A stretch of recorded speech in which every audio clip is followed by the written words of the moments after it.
If you know, hey, ASO, Hound Loud Bro, AEK Hawk Man. Hello.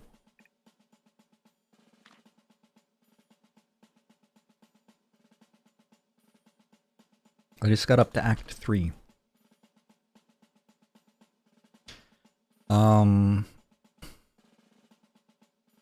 I have to get this thing. And I have to not die to all of this. See how it goes. Toast tongue meatloaf, North Rex, Stampeezy, Dusk Driven Hollow. This is going to be kind of hard because I don't remember what's going on. So, we unlocked all of this stuff. I guess in theory, I could unlock the heavy infantry. And go heavy infantry and knights. But maybe I just want an upgrade on one of the things I already have. I don't think I care about horse upgrades. But like one upgrade on light cavalry. I wish when you moused over this it told you what unit type it was. Are they all feet units? They're all feet units, but not that one. Okay. Oh, feet means that they move at the enemies, right? Right. +5 stamina, +1 HP. 30% movement speed. Maybe I want, like, 1 star on both of these. So 90 light cav, 100 cavalry. Is that what these are called? Knights. 100 knights. Lail. Suspicious Mustard, hello. Hey, Richard and Finn on YouTube. Alright. Let's start by upgrading... light cavalry since they give me a statue I can use as well.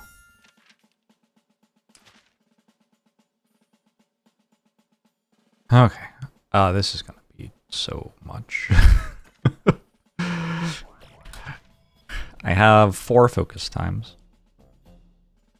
I have a bunch of horses.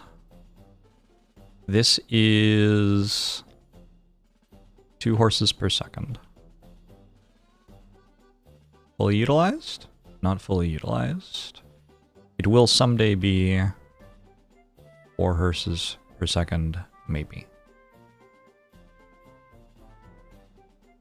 I am not sure why these have loss rate.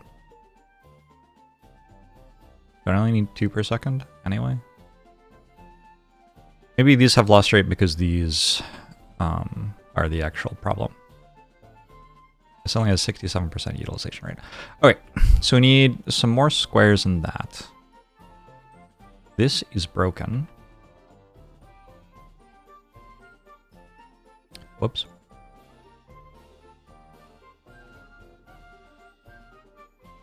Oh, that's very broken. Okay. These aren't fully utilized because we're missing triangles?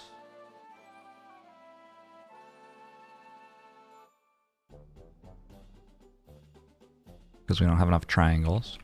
So we need more triangles there. We need more cut squares here.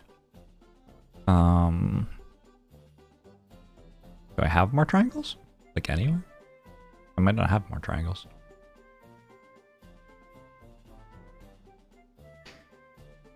We're getting stars. Stars, light cavalry, and shieldmen. That's what we're trying to build. You'll have the neat assembly lines with the small joiners. Small joiners are great. No complaints about the small joiners. These are not fully utilized, so I could bring triangles from here over to here, I guess. Also, these are not fully utilized. Opportunity loss rate 71%. That's a lot of opportunity loss. Okay. So we'll bring some triangles from here to here. We'll bring some squares from somewhere to somewhere. I don't even remember where I said I needed squares. I need more cut squares here. We'll bring some squares from... These have full utilization rate? Yes. Don't have much in the way of plus squares. So I guess we bring squares from over here to here. That's not actually that far. Alright.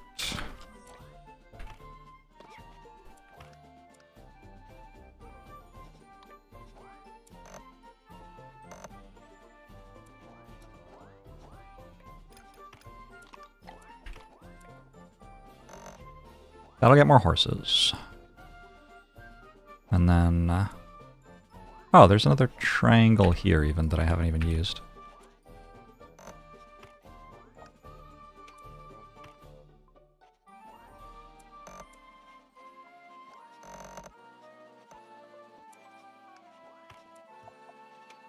I'll get more spearmen. Alright, 2 things done. To make a knight, I use my shields plus my light cavalry plus my stars. Maybe we put them here. So let's grab this and put it this way. And put stars through here. Put light cavalry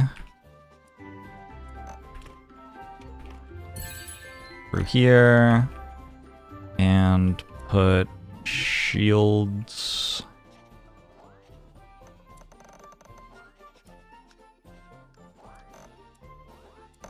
through here.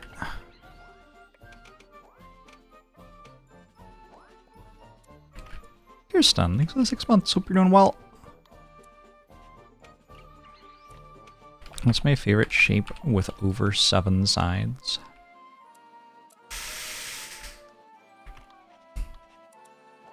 Favorite.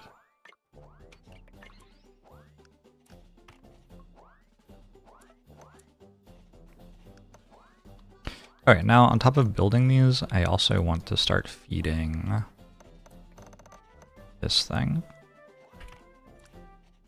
I don't know if I have a favorite of over 12 sides, 8 sides, whatever you said. 7 sides? Over 7 sides?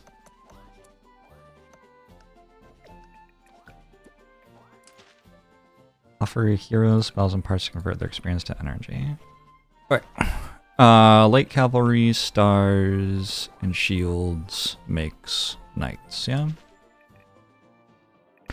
And then the other thing I need to do is put spearmen on horses. So I need to take all of these horses I have. Whoa, these aren't even going anywhere. They're just like getting to the end and then being stuck. I don't have any money anymore. Alright, so for now I'm just going to put my horses here, I guess. But at some point, I need to take all these spearmen. I'm making so many that they're actually backing up. Do I have faster belts? I don't have any faster belts. Wow. That's a lot of spearmen. So maybe we take, like, these out.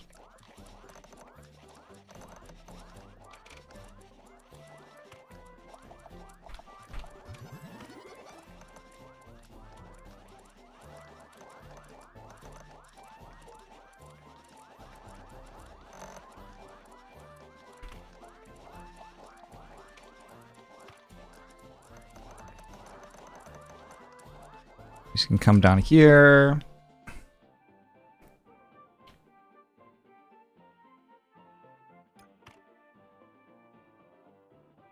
And then we want to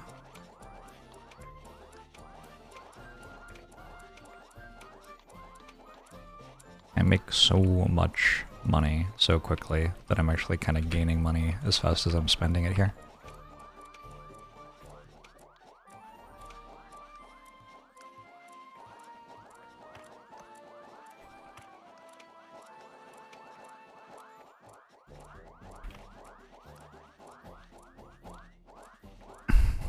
Hey Lobster, how are you?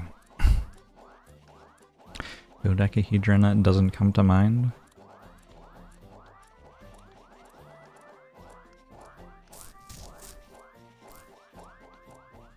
Not really?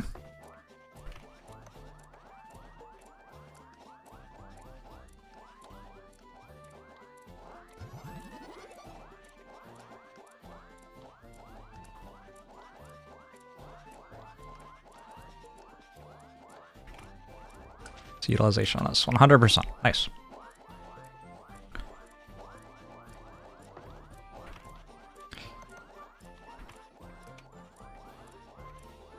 Hades 2 being out is quite exciting. Maybe I'll play it someday. Who could say?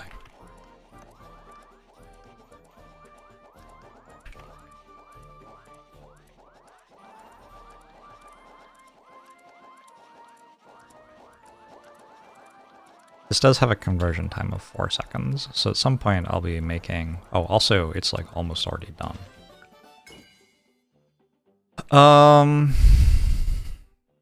I might want more squares. But also just taking more mana to get the less stuff built seems kind of good. Just take more mana.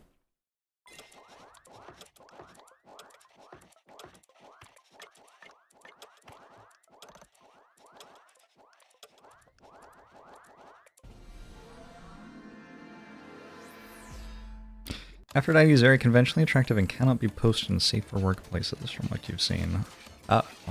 Just is Twitch safe for work? Unusual Thunder, hey Mackie. Finch Ferret Hollow, hey Busy. Need to Leyland Drek. Can you take a break? It's hard to get locked in again. I feel locked in.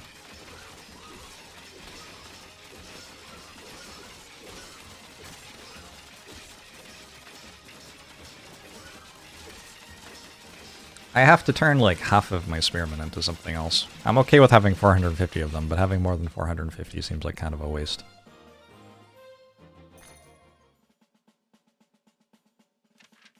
Our only clothing is her hair. Oh no. Oh no.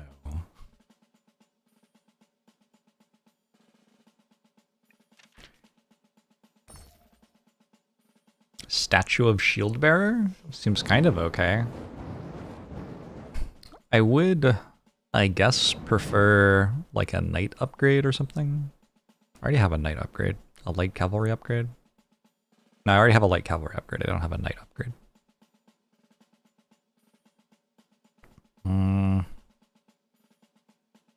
So I don't think I care about the shield bearers, actually.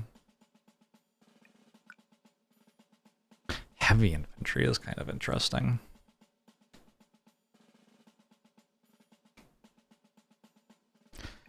I doubt I'm going to upgrade them, though. But if I could upgrade them and get 90, feels like giving everybody one armor might be worth something.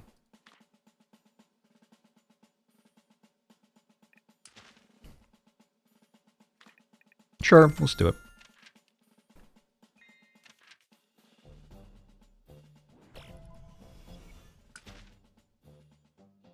Okay, this is fully utilized. This is pretty clearly not. Opportunity loss rate 94%. Fix. This makes 1 per second. This makes 1 every 8 seconds. I'd need 8 of those. This makes 1 every 4 seconds. Is that right? Every 6 seconds.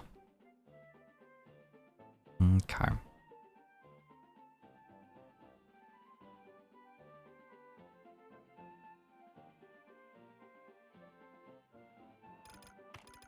Get a statue. I think right now what I'm going to do is feed more light cavalry into this. Oh, I never fixed that. Shit.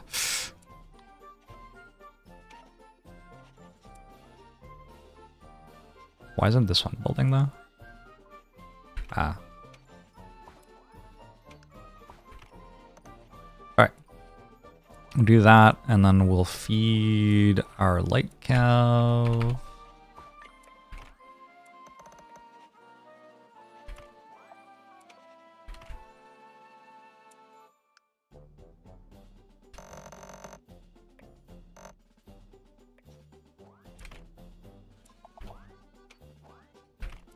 We'll start building more of these.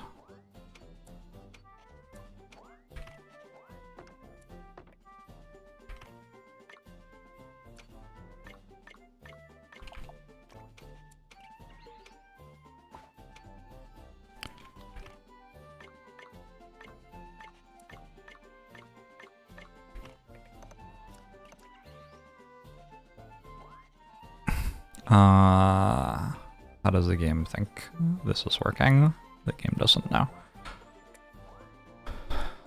These take 6 seconds to build, and these take 4 seconds to build, and these are fully utilized. So I should need 1.5 of each of these. I need 12 of these, so I need to build another row.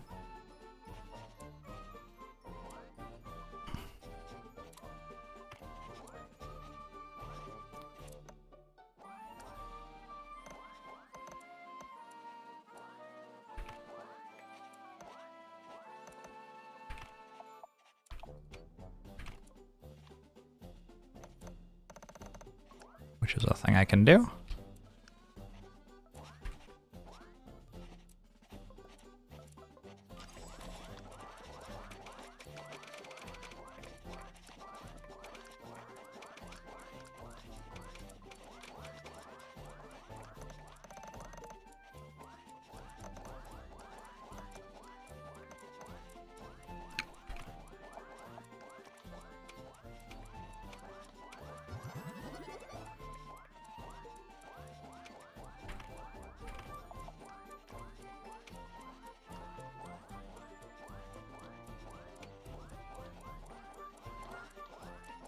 Nice.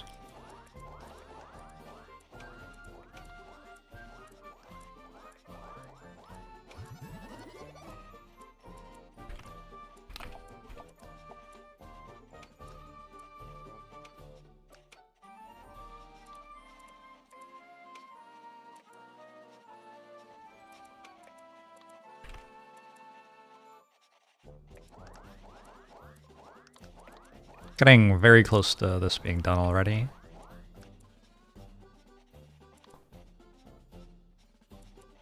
Connell, thanks for 37 months. Appreciate it. We're doing well.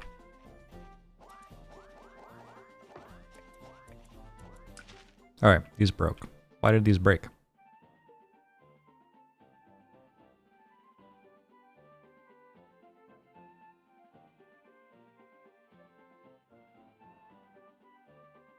Utilization rate 37%.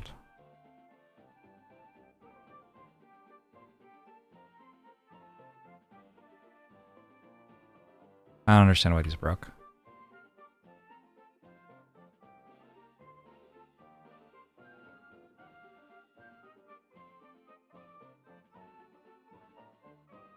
Oh.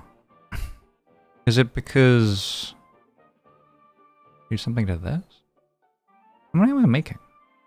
Only 2. Does this join work? I think so.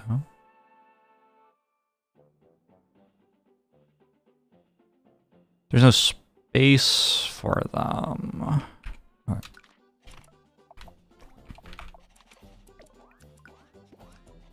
Gotcha.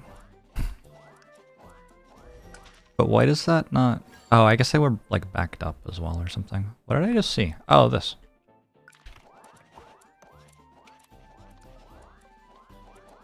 Good. You loved when I said it's shaping time and heroed all over these guys. Me too. That was my favorite part so far.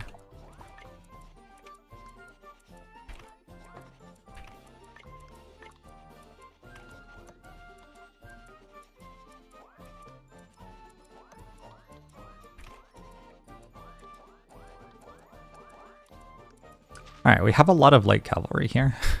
They are not deployed. You want to change that? I think it's okay. I think one thing you can probably do is buffer stuff for the heart fight. So I might start doing that. The fights so far have not seemed very hard for the pikemen to handle, mostly on their own. So we just have some big buffers, then we can send them all in for the final fight. Why no units? This completely stopped for some reason. There's nothing coming this way. There's nothing there. What on earth?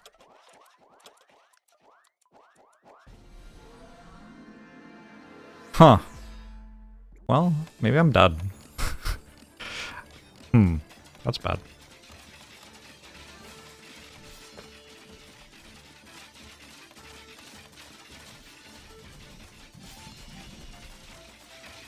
It's a lot of lost production.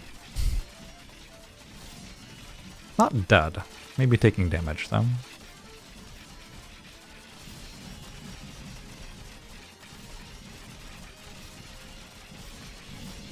Oh, the knights! You see that? Holy.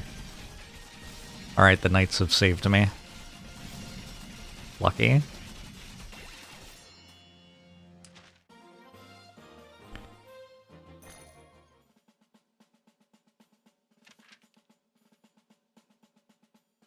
Okay. I figured two things here. Upgrade. Go more light cavalry. We could go knight upgrade. Can I get 100 of them? How close am I to 100 of them? This is 1 every 8 seconds.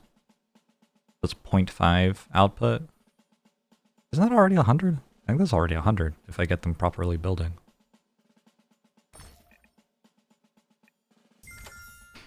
Deal. Buying mana seems correct. There's a shop here. I'll just buy one maybe. Itagi!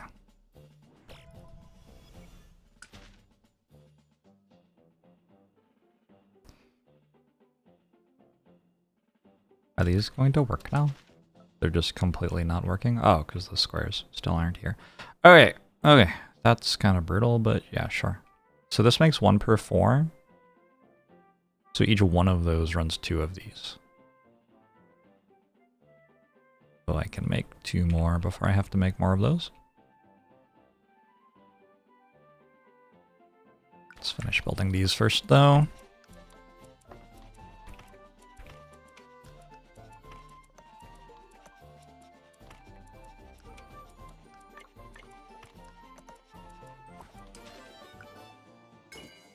At this point, I'm just taking more mana to make more stuff. Okay, that's a ton of light cavalry. That is 3.17. That's 2 light cavalry per second, which runs... Oh my god. Runs 16 of these?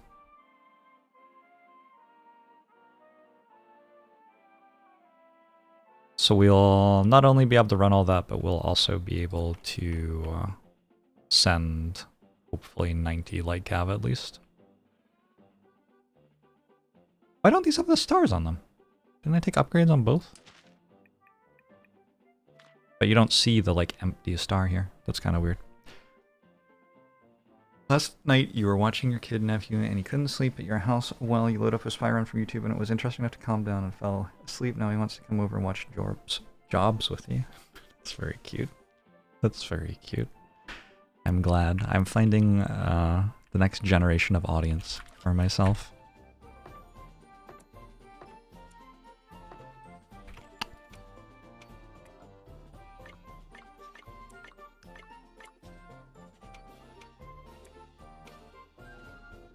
Oops.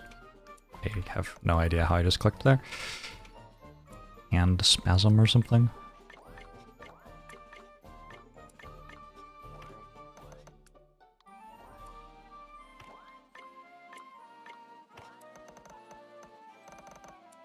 Alright, so now I have 8 of those, which means I need 1 more of these, which are finally working.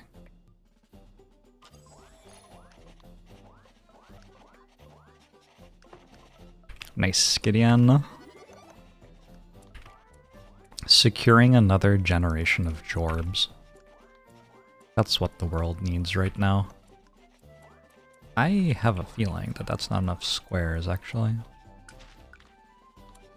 Ooh, I have so much more stuff. This is only 0.63, but we're making 1, so we're only getting 2/3 utilization out of those. I have to bring a square such a long way. I might just cash this in.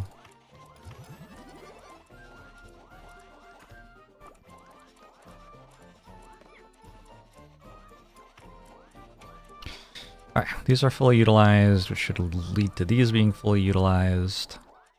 Look at the light cavalry backed up. That'll happen, I guess. They're actually so backed up that these have stopped working. We'll prioritize one, but we can send some stuff into here. Alright, these are also not working because there are no shields, because this hasn't been going. Okay. But now these will start working. These should be 100%, yeah. And if we do this as well,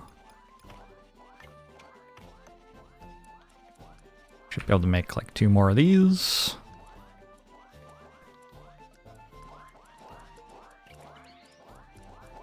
This makes so many stars.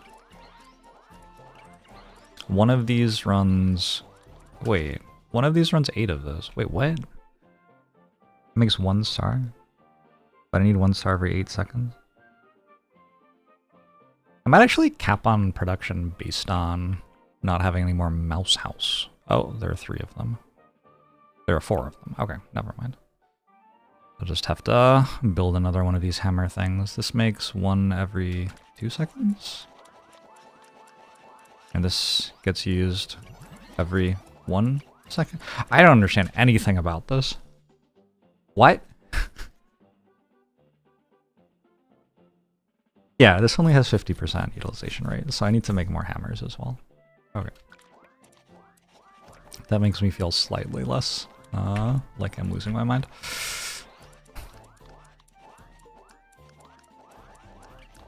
I will, as these start running, run out of stars. So let's do this.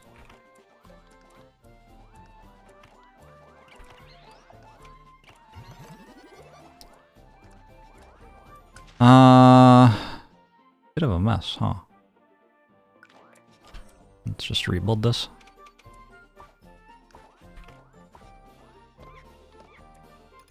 So we need just regular squares.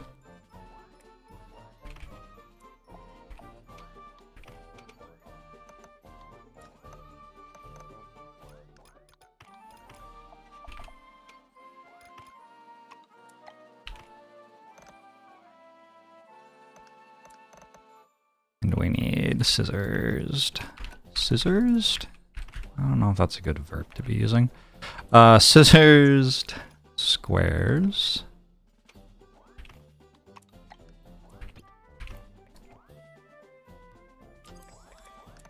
The way I've rebuilt it is more expensive. Whoops. Well, I guess I'm also like making more stuff or whatever.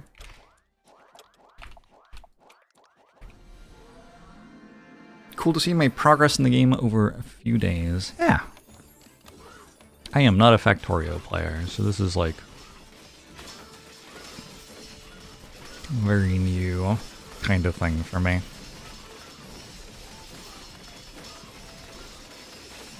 My light cav got to 1 star.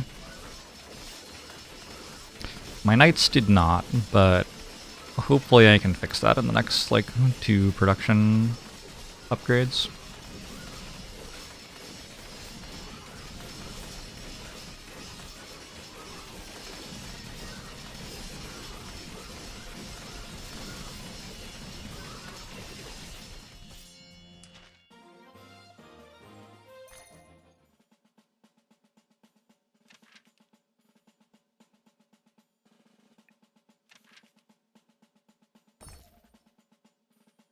Oh, I completely forgot about heavy infantry.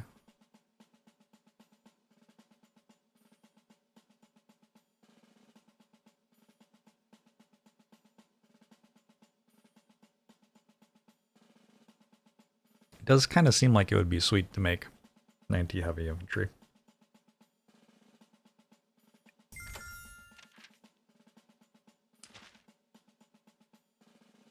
I've gotten so much stuff that there's only 4 hero recipes left. Cool. Parallel canvases boost speed. I mean, we should probably take that. Time to find out what it actually does. Get that more square output as well.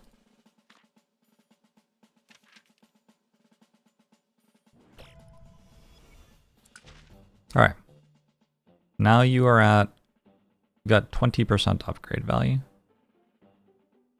Which means... something. Don't know. But it definitely means something. Let's finish this.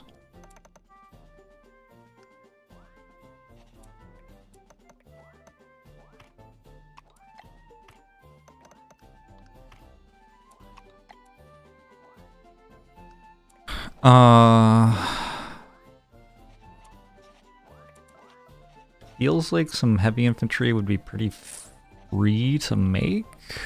Like I already have this here.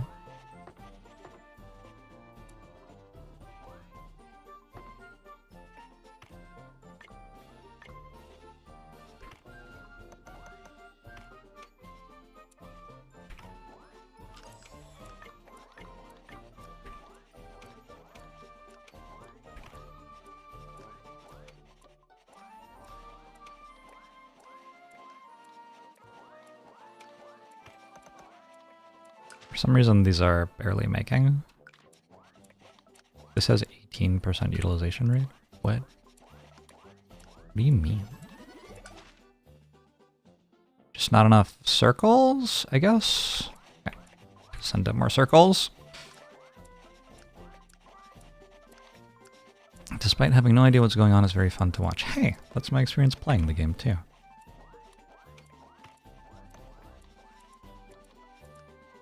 Alright, well, sometimes this is giving me... Oh. Oh. That's probably why...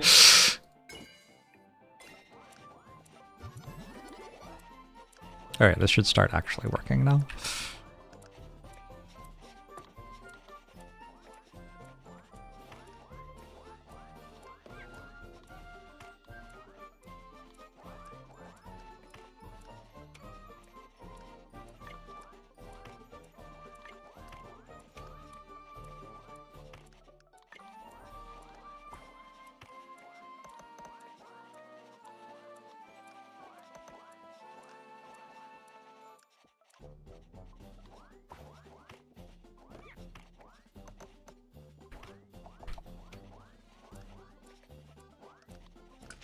I need more triangles.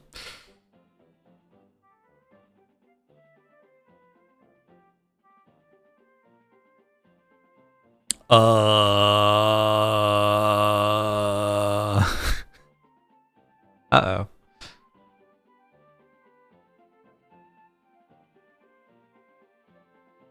These triangles are a bit more than we need.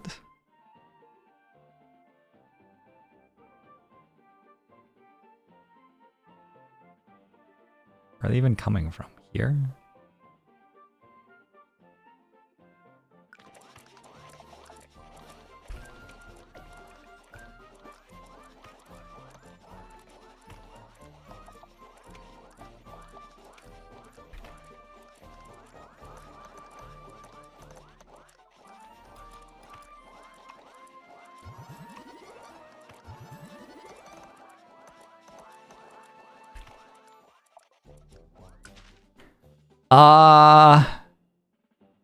Doesn't it?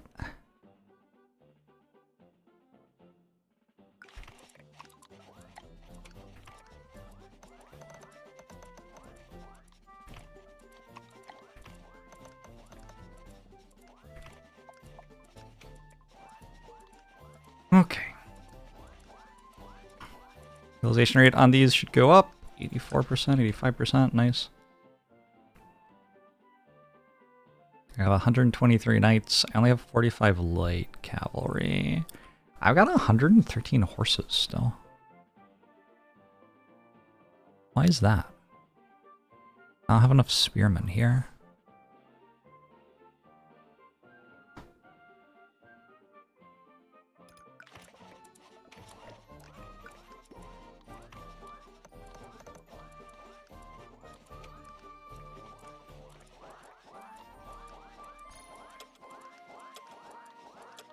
So exciting finding out what you did wrong after the fact. Just over and over again. This is only 57% utilization rate. Because why?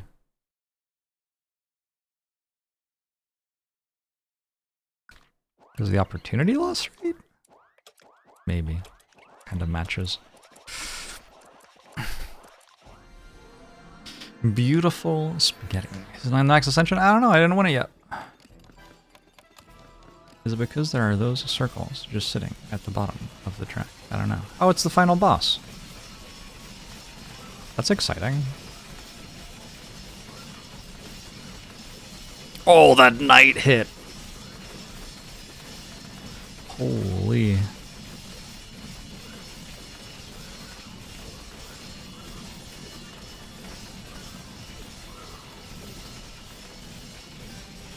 I like the build because of its prismatic color scheme. Yeah, that's important, probably.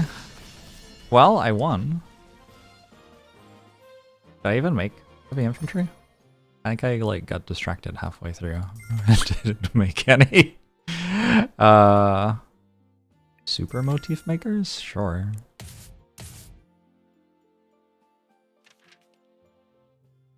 Hey, Grimness.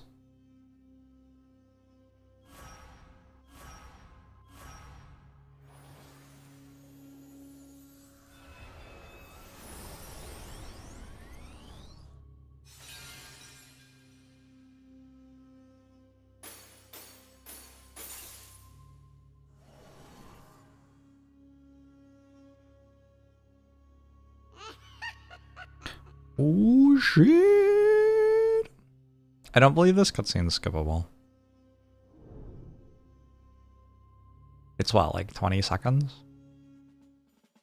If I were doing 100 of these in 30 days, I would lose my mind at that cutscene.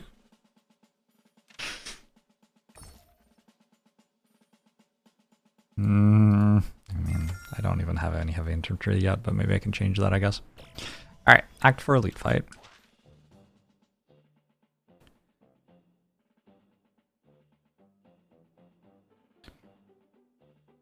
There are all sorts of spearmen here. They are, I'm pretty sure, being blocked by the conveyor belt speed at this point.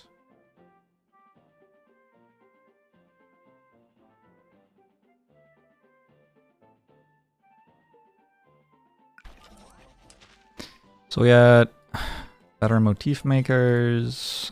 And I really wanted the faster conveyors, but I guess I didn't get those.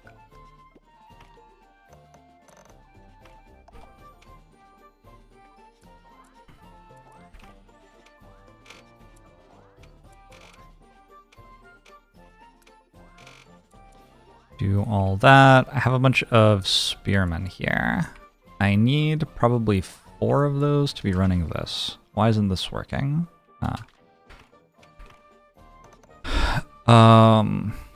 Which means I can have 3 for cavalry? Or, sorry, not cavalry, whatever they're called. Heavy infantry. So we want to split this. It's like, nope.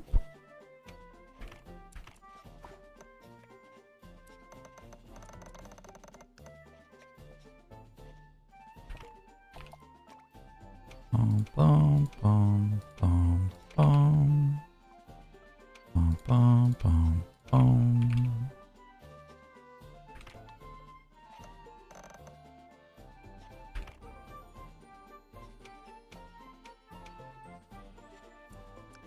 Alright, and put these there somehow.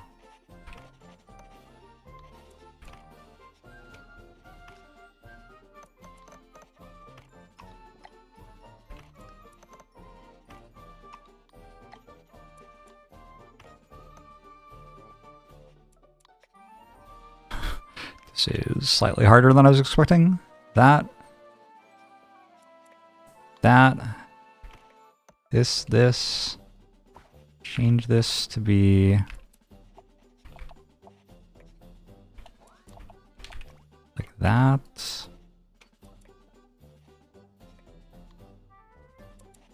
Still don't think I can get there. Maybe we bring them up there. How can I do that?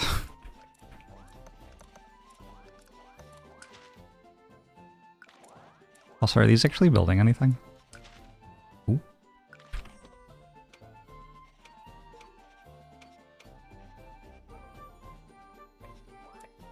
Okay.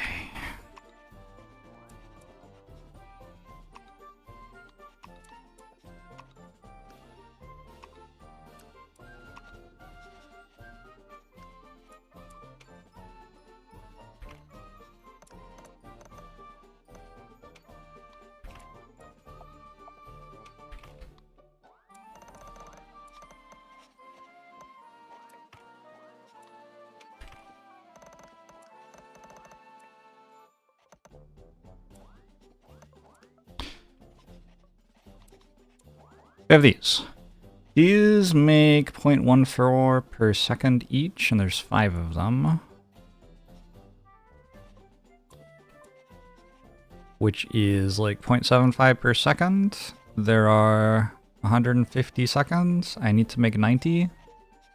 That should work, I think. Do I need to make 90? Is that the right number? Yeah, I need to make 90. That should just about work. Let's make one more of these.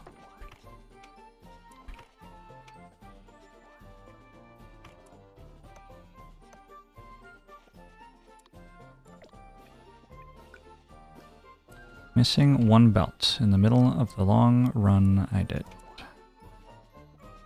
Boom, boom, boom, boom, boom. Boom, boom, boom. Hi. These aren't fully utilized? They are fully utilized. Why aren't they making something then? It's an interesting question.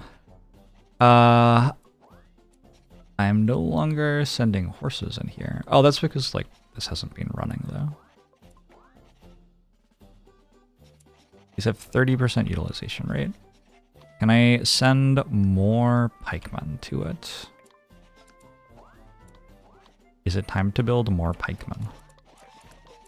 That's something I haven't done in a very long time.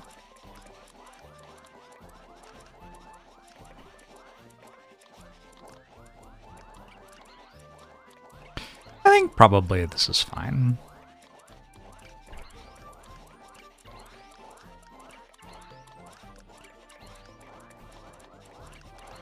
You love the knight that's just chilling and dodging the draft. Respect.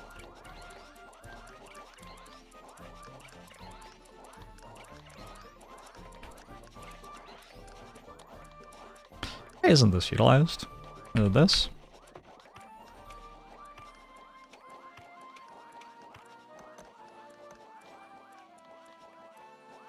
Nope. What is it? Is it the belt speed?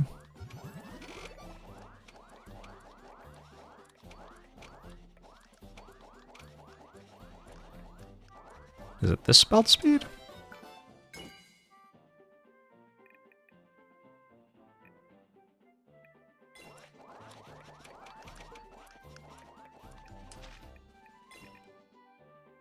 You found out that if you focus time at the last second, you add time to the clock. It's a little painful though. Yeah, but during focus time, you don't get anything. So it doesn't really do much. I never used ink engines. I'm over it.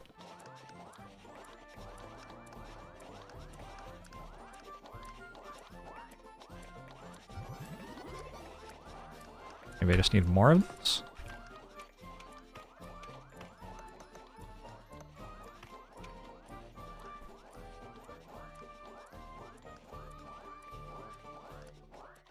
I'm very confused.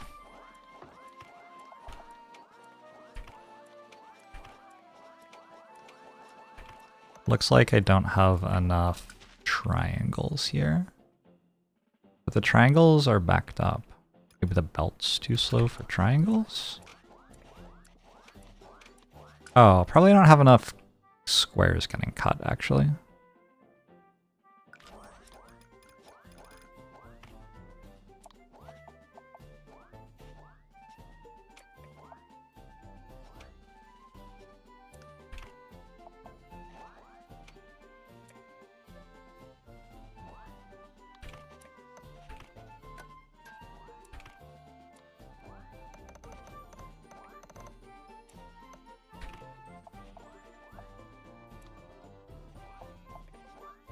This sure used to be a very neat base. Is that even true, or am I just believing that? Am I just pretending? Okay, 100% utilization. Oh, fuck. I wish it would say why they weren't being utilized, you know?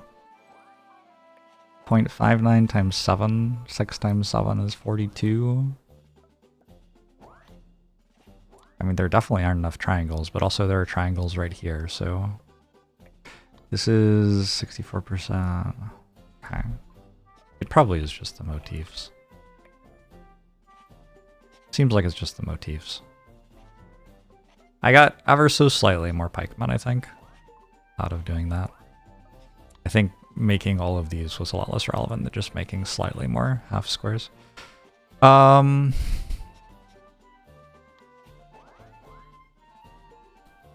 Can I do...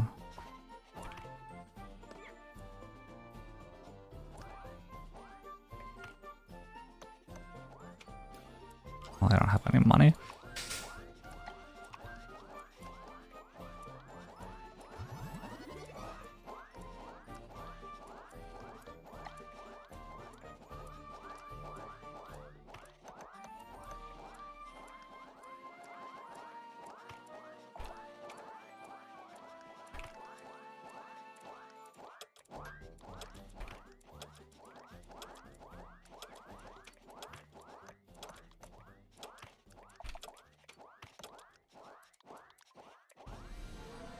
Okay. Is it connected the wrong way on the triangles? Hope not. This is like Act 4 elite fight, basically. I needed 5 more heavy infantry. But otherwise, pretty okay with it.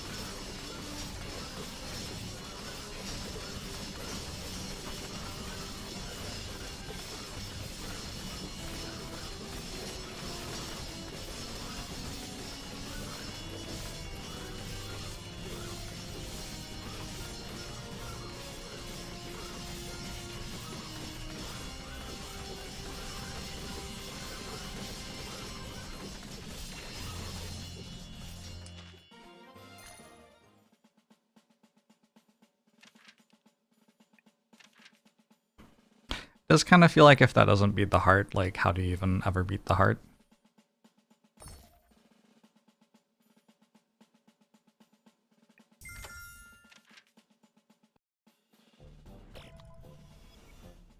I took this for the statue.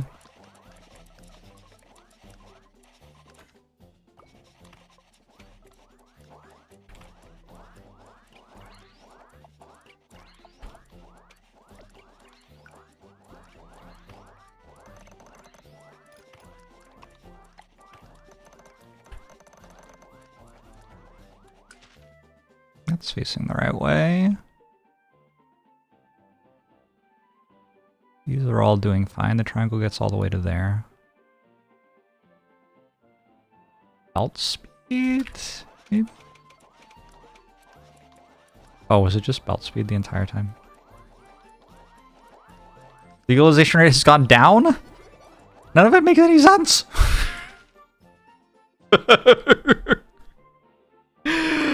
I don't understand.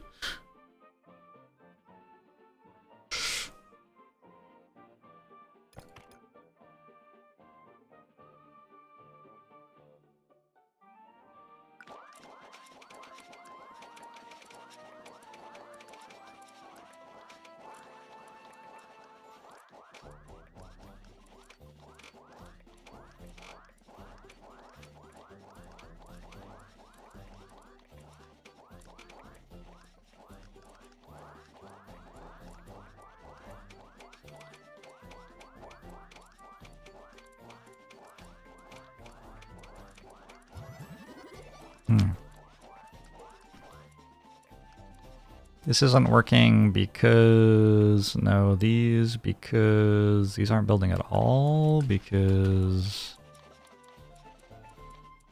these aren't fast enough, maybe.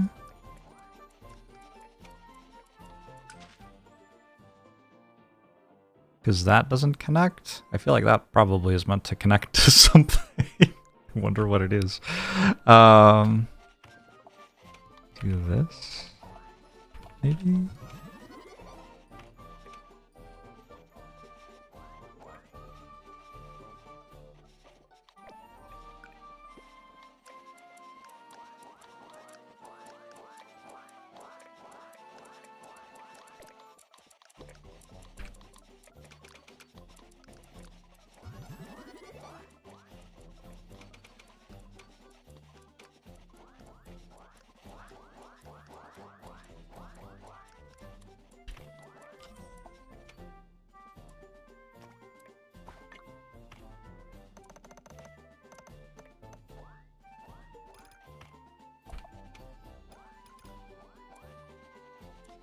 Alright.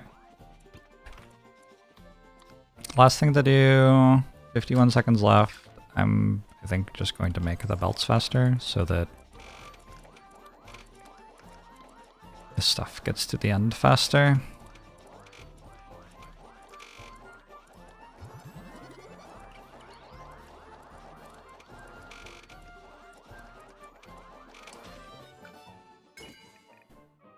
Wild how belt speed fixes most things. It was like a late game thing, I think. But that is where we are. 1 star, 1 star, 1 star. Alright. Heavy infantry, light cavalry, and knights. The game ends here. Oh no. The timer. What did you do to the timer? Why did you kill the timer?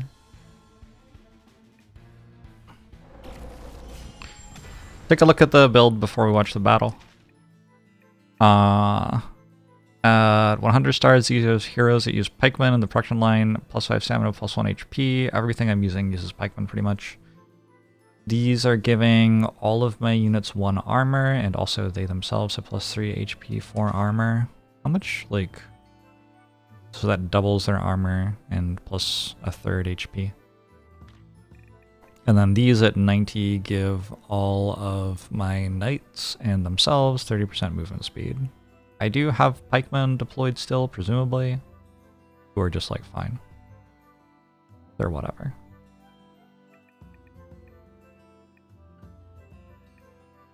It's kind of interesting how the 1 star perks for these 3 are the things which help the other people, and you can go, I guess, deeper into them by themselves and get ones that help them. But if you go 1 star, 1 star, 1 star, you've got like splashing aura effects. You can either go 1 star, 1 star, 1 star, or you can go like full knight probably instead.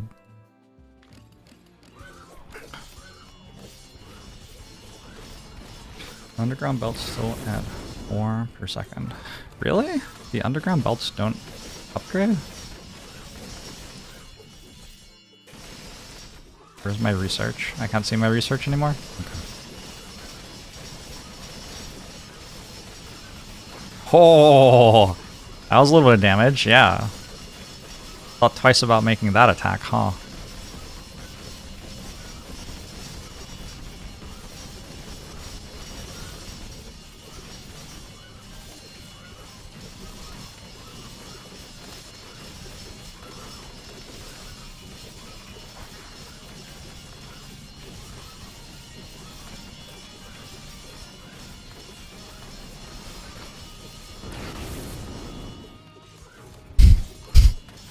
Seems kind of strong. I wonder why it doesn't just do that all the time.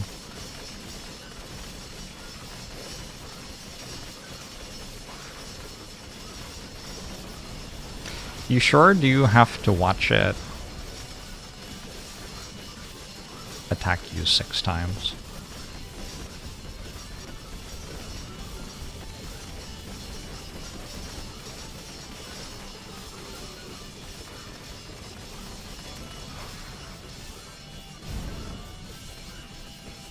Oh, and then there's a boss. 4 Explodos.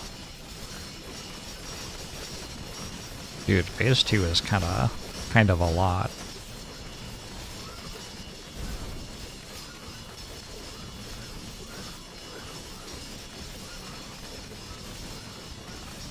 Alright, I think that might have been a perfect heart fight.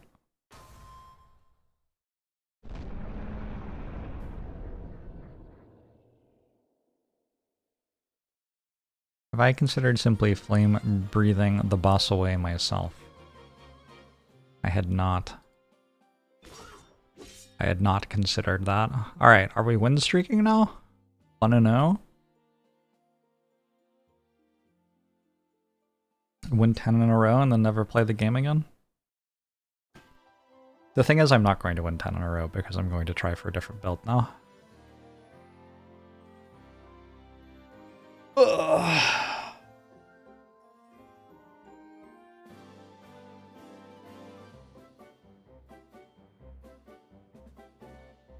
Beastmaster time.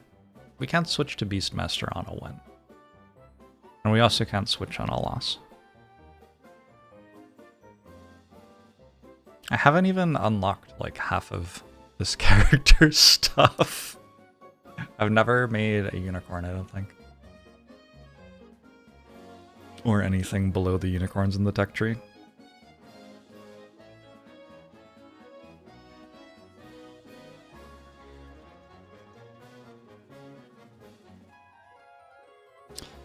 You don't understand how my brain works. I'm annoyed by an animation before a boss fight. But when there are things like, why did you say this fire challenge? I had no issue with scrolling, clicking the menu each time. Yeah, because I got to do something. It was fun. I like clicking buttons. That's why we're here. If I wanted to watch something, I'd be on the TV.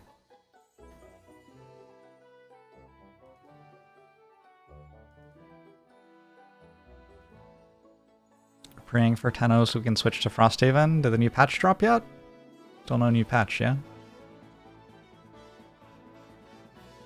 I want to wait on the new patch a little.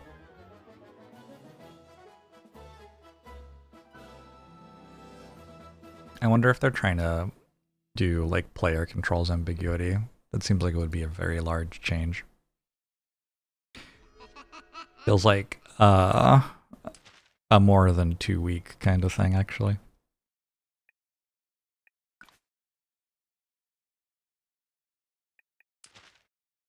So I needed this shot. An upgraded bridge conveyor, a fully upgraded bridge conveyor. Yeah.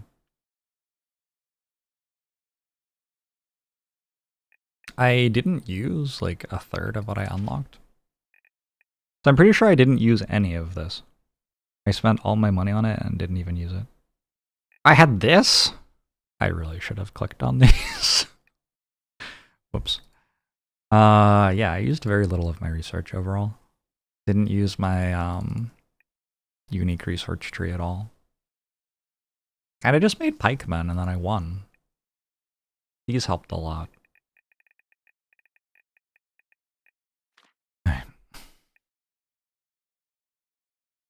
No new patch. Probably Halloween for the new patch. Wait, what? But it's not even October.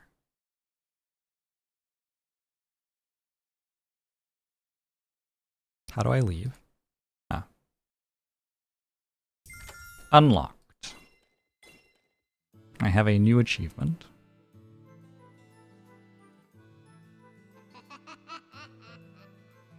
What? Where's the, like, true ending?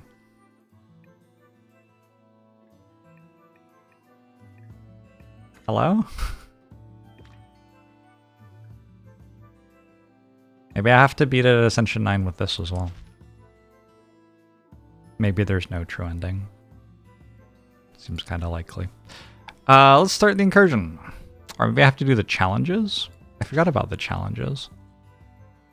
Yeah, I'm never going to do these.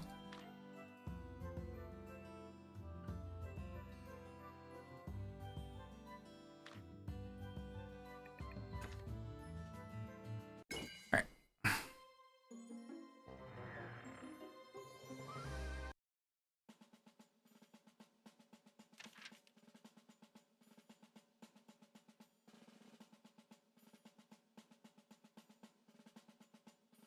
There's a Serpens. Serpens gets countered by archers. There's a plant. I don't know. But we could go like here, here, here with archers and probably be okay. And that's also Serpens with Explodo. I think if I had like level 2 archers and some pikemen there, maybe it would be good. What's my stuff though? Double circle? Double circle is good for archers. I could make 4 pikes, 8 archers, something like that. Which units have I not tried yet? That one? That one? That one? That one.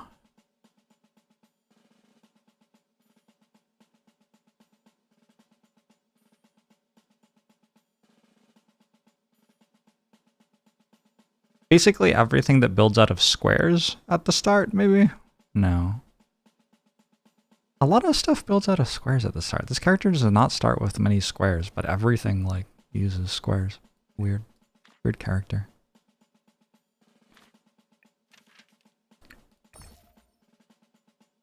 Said I wanted archers. These are not archers.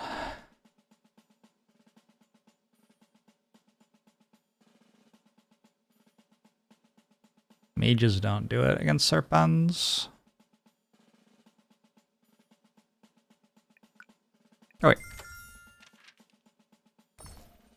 Recycling. Alright. Better squares.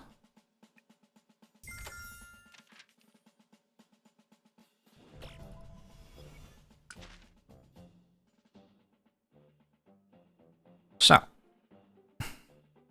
if I go 1 statue of unit, 1 canvas of unit, 4 archers, that's probably all of my money.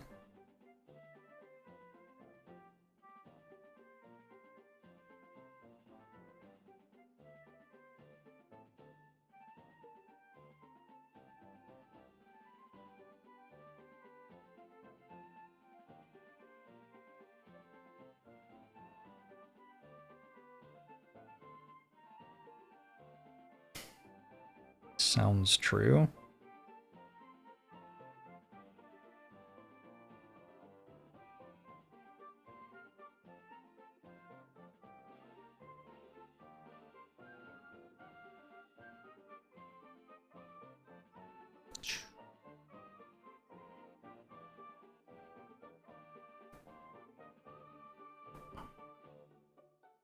Making a little block of archers here. I feel like that's going to run out of space really fast. HP, thanks for the 18 months. Appreciate it.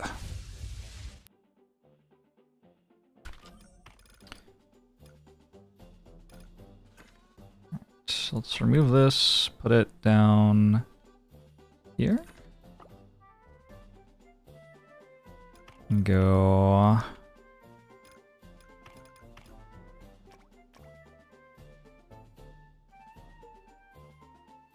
I can put this here.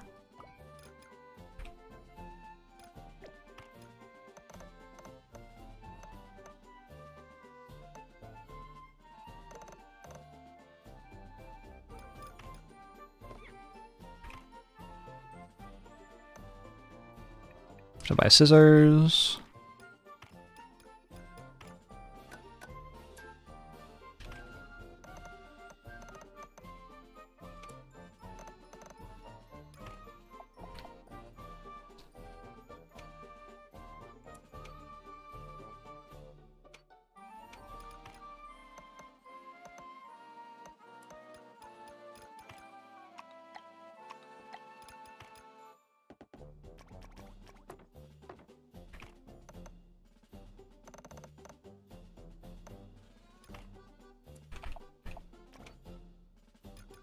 Alright, and then...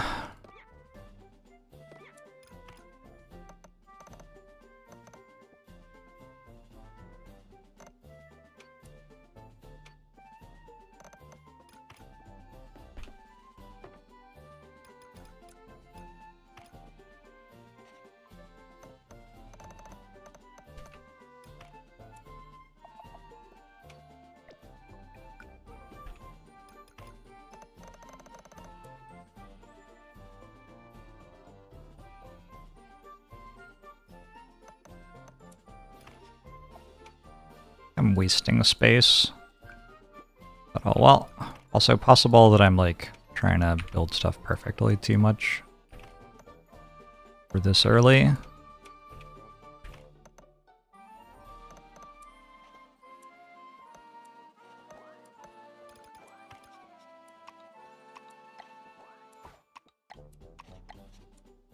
Okay, spent my money.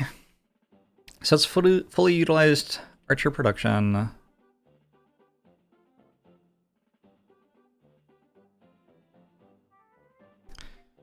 Let's put some things in bins with recycling tech. Oh, I have to get this to actually do that. So I can't even do that yet. Alright. Blue flame thingy, I have to feed it 700 experience worth of units, and it's like a heart fight thing. It's the blue key to unlock an act, which requires 3 different keys to unlock.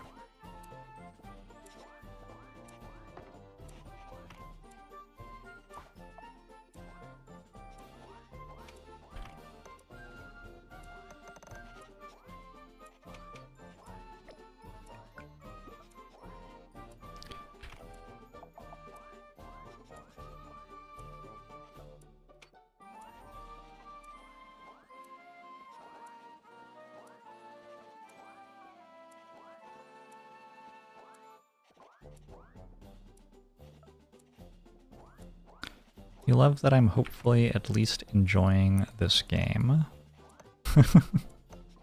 I am enjoying the game, yes. Just barely, though.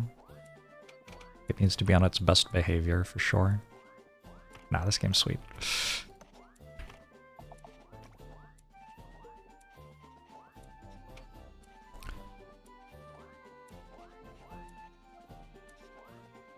Oh, I guess since the wave is 2.5 minutes of building, if you deploy one during the entire wave, it spawns every 2.5 minutes. Oh yeah, because your factory production is mirrored basically in the fight. That makes sense. So in Act 1, a big issue is that you run out of things to do. Like, you don't have enough stuff unlocked. So by the time you get to the Act 1 boss, I will have built everything off my motif sources who are available. So I can, like, snowball faster into having done that by taking mana here. But especially since I'm recycler tech, it seems like taking more motif output makes a lot more sense to me.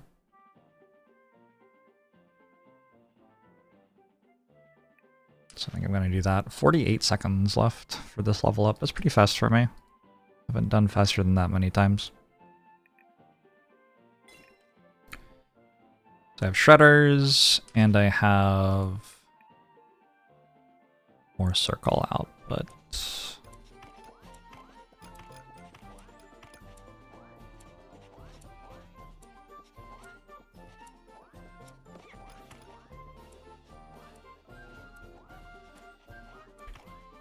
We're gonna start putting all of our circles into the bin to level up faster. The mana now is more stuff hooked faster. Yeah, but then you like run out of stuff to do. Like, what does hooking it faster do?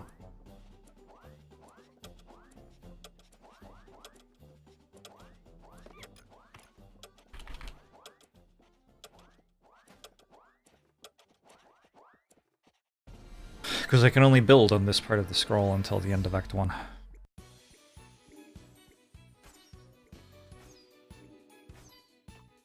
So, I can do all that stuff. I think the like inflection point is how much level ups grow in cost.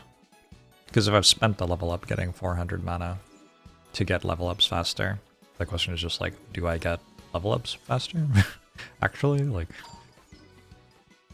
level ups cost more every time you get one, so by the time you're trying to get from like level 17 to 18, probably getting stuff going slightly faster at the beginning doesn't count for much anymore.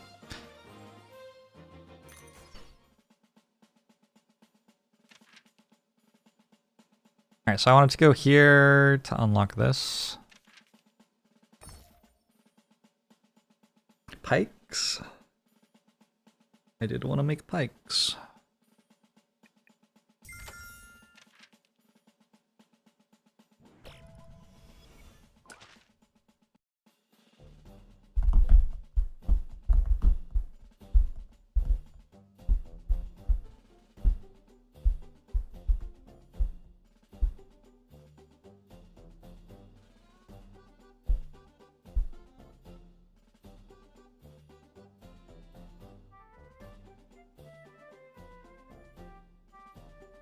This supports 4 pike production.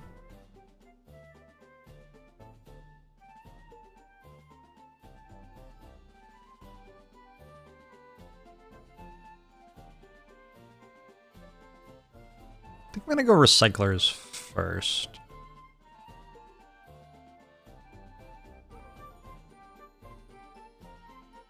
Yeah, I'm gonna go recyclers first.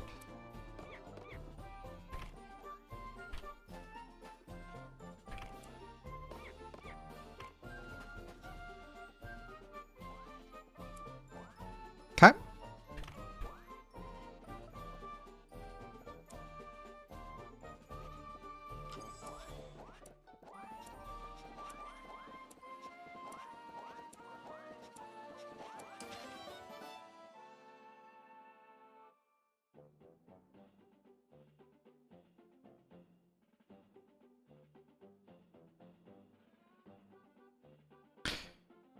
Do I send out more units if I don't use focus?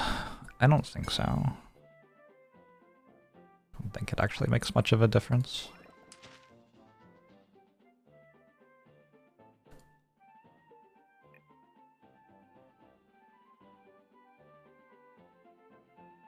So greedy.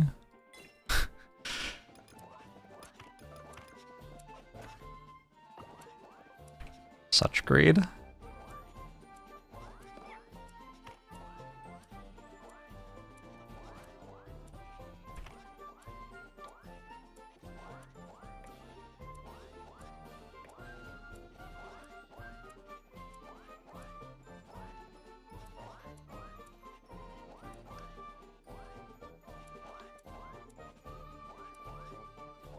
Thanks, Ben.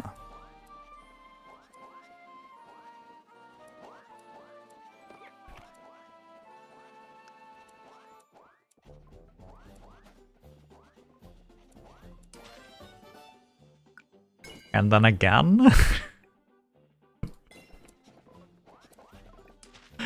Oh, God.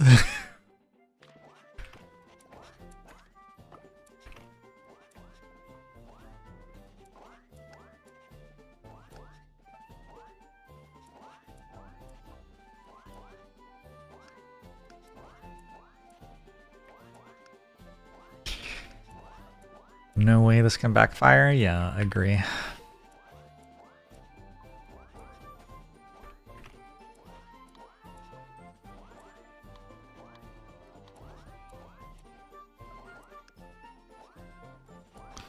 Am I experienced? Getting there. Are we going to do the cutting into the garbage bin strat again? I hope so. Alright, 200% circle production. It's a lot of circle production.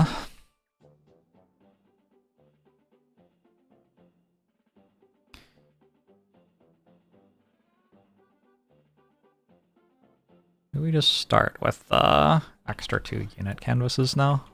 Oh,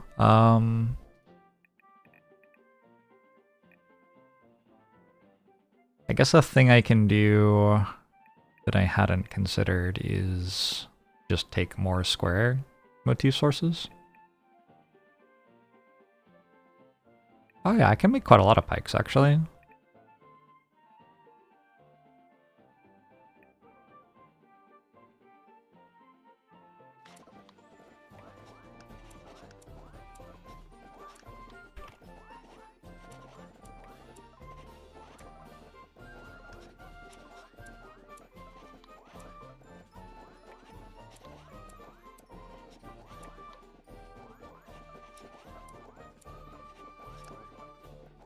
Did I go to an elite fight?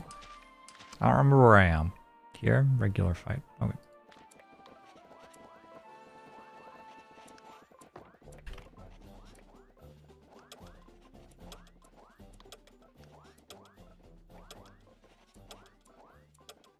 Everything's very expensive. 60 for that. I feel like in my last factory I was paying, what, like 30 something for a divider? And it only cost 1 square as well.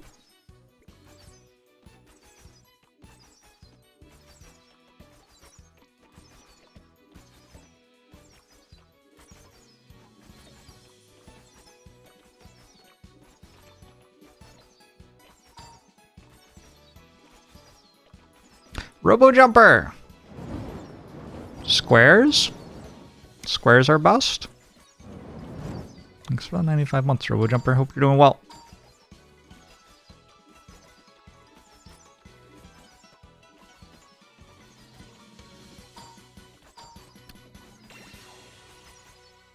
White large square emoji.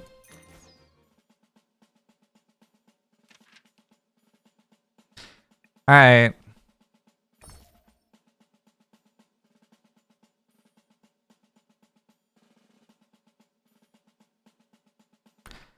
We take this and turn our humans into pikemen. This doesn't really seem like it's a curse. I don't know.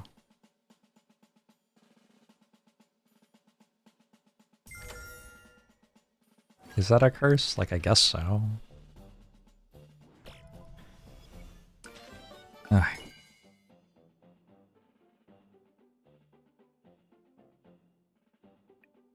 Make some more triangles now, I think. So, these are now making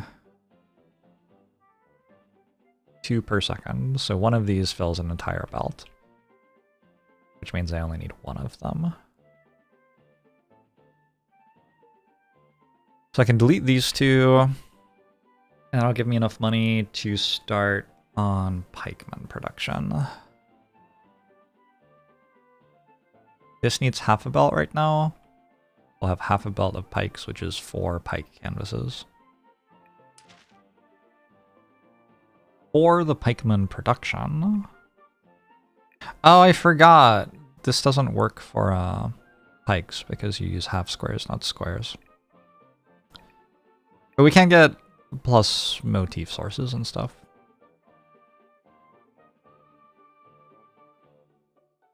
That's all mostly fine.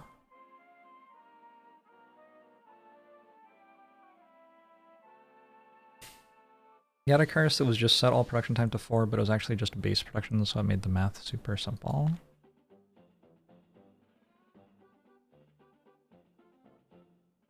I don't think I've taken that one yet.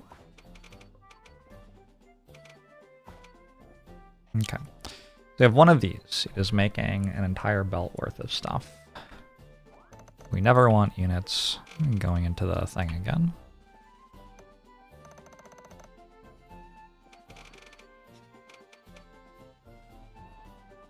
Oop. There.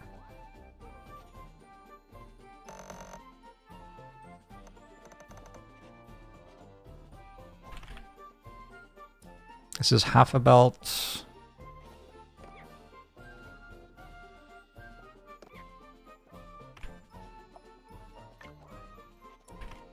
I have scissors already.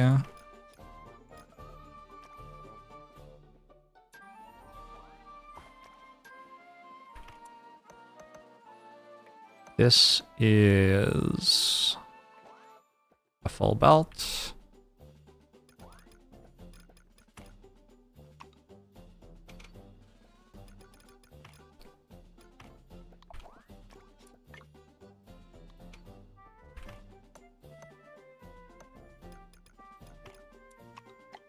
I can make 4 of these canvases, but I can't afford them.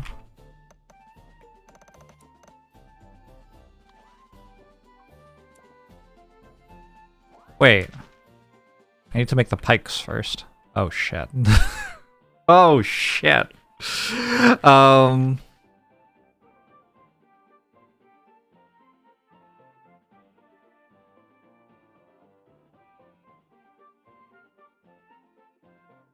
Wow, I sure did this entire thing wrong. Also, it costs a lot more than I realized. Maybe I'm dead.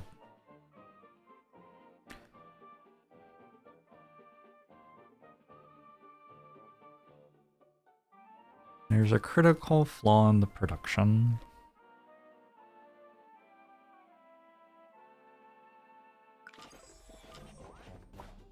Also, I unpaused and turned off focus mode immediately. Alright. So now I'm making pikes out of that. That's better. However, one pike feeds 2 spearmen. I will need the spearmen for that to do anything. So, where do I want to build these? Kind of out of space. Here? 3 things, this.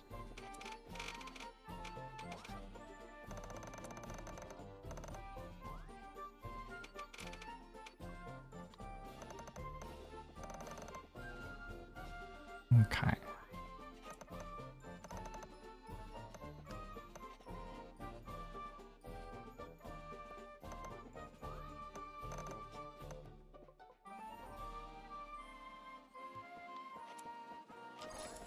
We're gonna end up being okay, I think.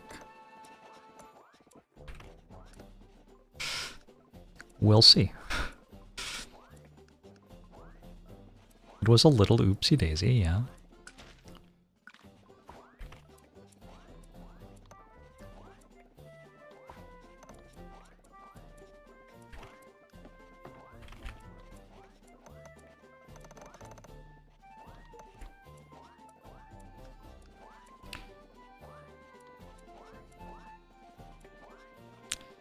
Sell recyclers to start production.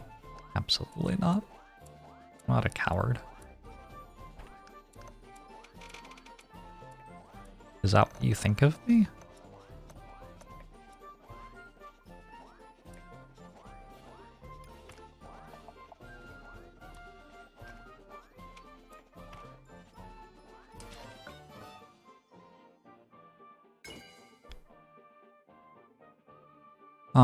Some more triangles again, I think.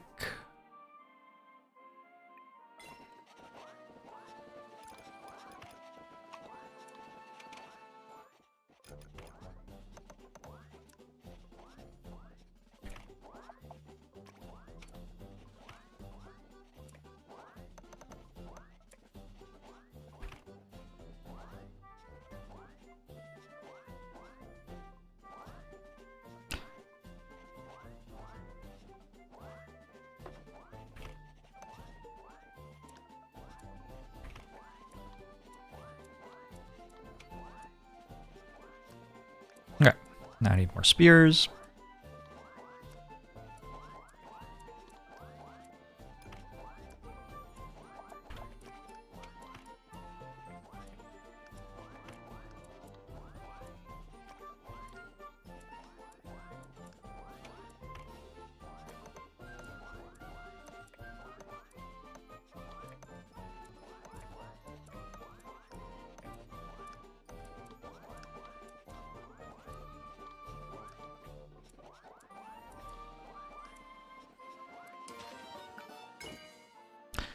More triangles again? I think getting everything to 200% is kind of nice. Just seems like a nice... I mean, is it a round number or is it a square number, actually? That's weird, right? That you'd call, like, 2 a round number? What's round about it? Isn't it a square number? Strange. And isn't square kind of the opposite of round?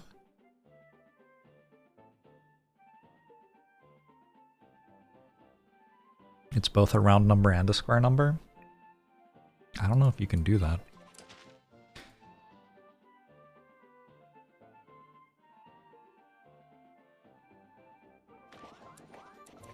The top is round-ish. That's fair.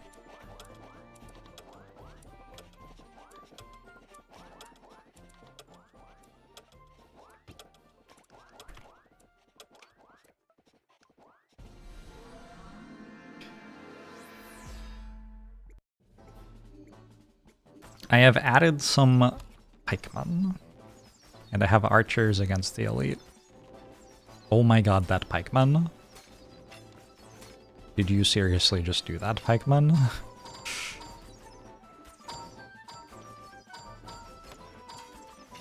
Elite stat.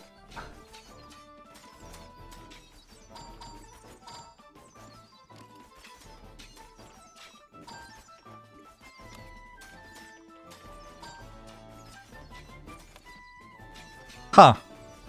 The pikeman ran to space again. Oh, it hit something on the way off the board.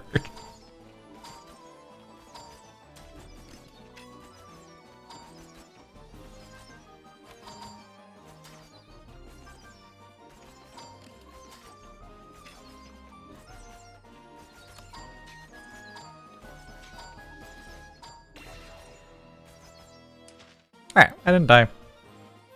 Relatively healthy. Size of horse type heroes. I think if I get my horses going, I win. So let's just do this one.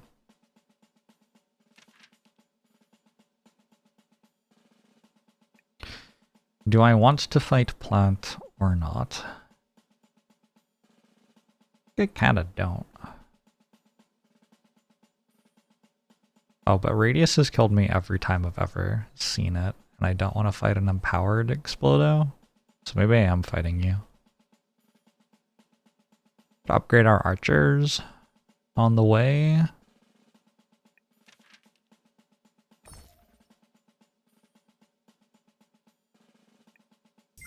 Sure, we'll get some minion production. Maybe I just want to upgrade my pikemen, actually.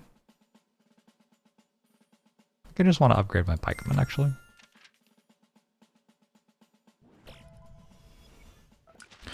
It would be less frustrating if you could just direct the units. Oh, that would be cheating, come on.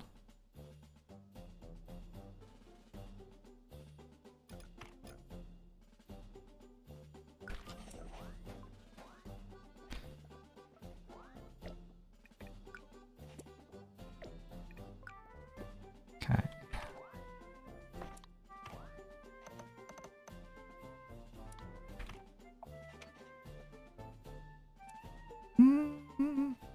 Yeah. It's like a slight waste of space, but okay. Alright, 2 more of these.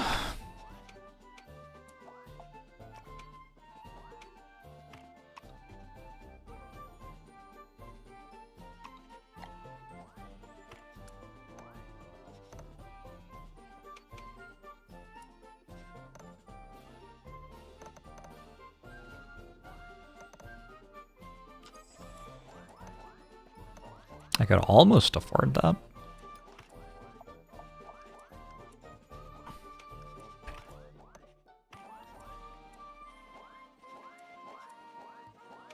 What do upgraded pikemen do? They get 1 more hit point, which I think means that they get to run into something 1 more time. So it's actually like more damage. Is this a full belt? This is a full belt, so I think I can do 2 more of these, which is a bunch more of these. But I will have to build 1 more of these now. Not quite yet, actually. I gotta do 1 of these, 2 of these, 1 of these.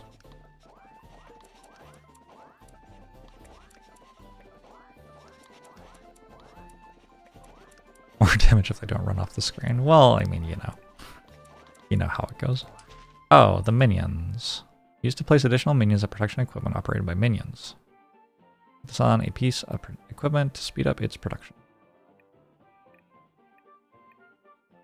Do I get any to start? Lets you place minions on equipment. Alright. So suppose I placed a minion on that. Okay. And then again. And then this. And then maybe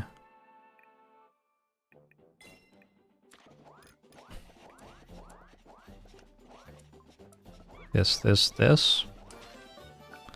I don't know. Seems fine.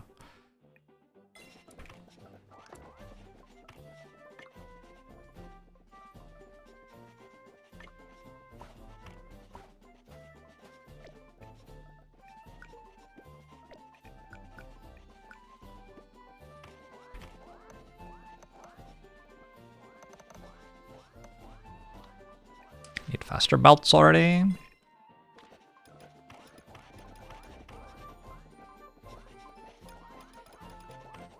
Wait, hold on. This only makes one belt worth a thing, though. Okay, so I need to put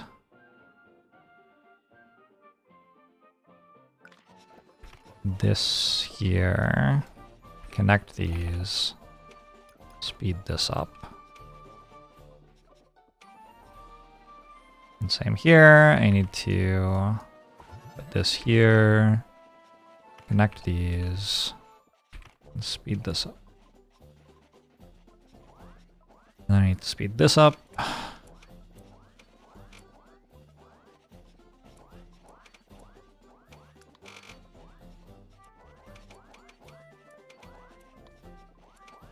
And maybe also this, I'm not sure.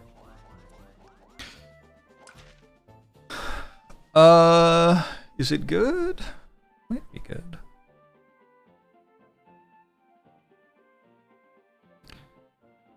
%, 100%, 100%, 2%. Seems wrong. What? Why would this one be 2% when the others are 100? Just kind of doesn't make sense.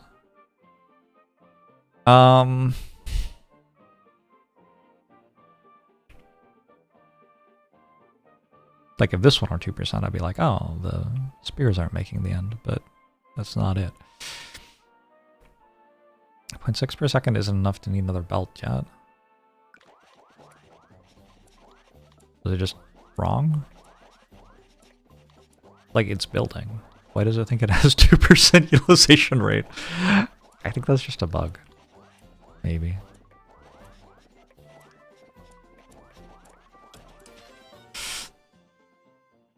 You have theories about why utilization rate is so unreliable.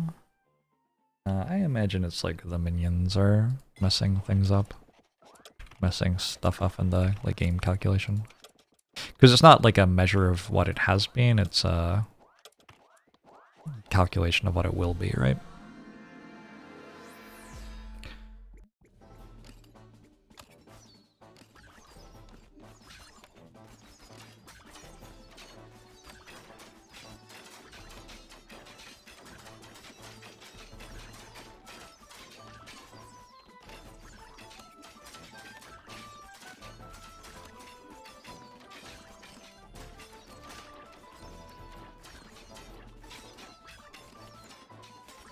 There is in theory an elite up there.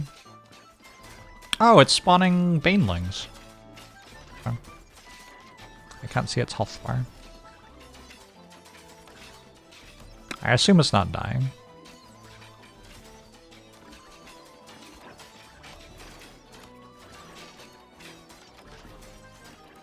The pikes are strong enough. Nice.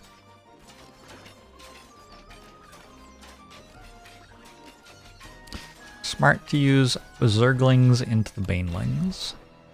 That does seem like kind of a counter, yeah.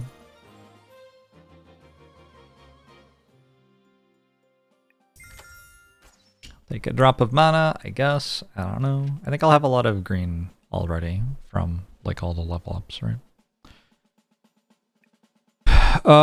Empowered Serpents. It seems like, to me, we should just do the non-empowered boss, because we should be stronger next act, like relative to how strong we are right now. Because of 6.1 per second mana already. Level 10. These. I do want shields at some point, so let's take them.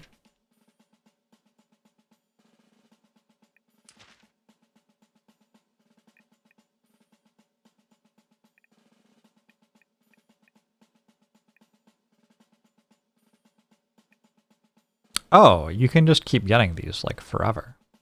Oh. Oh, that's kind of cool. I will have to think about whether I want that.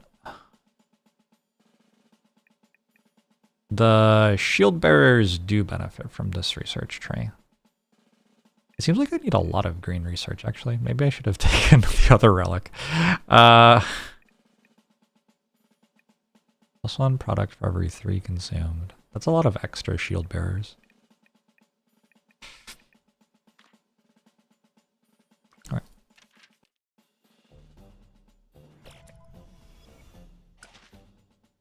If you prioritize the splitters to the canvas, utilization rate will be 100 until the last canvas, but that's not always true. Interesting that it's not always true. Seems like it should always be true. Hey, Best Snap.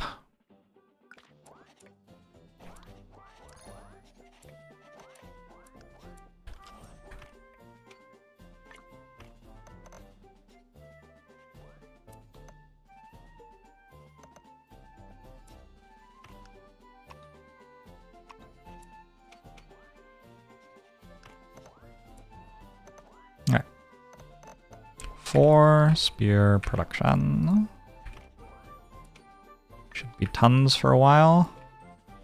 Could actually be too much, I don't know. And then more of these.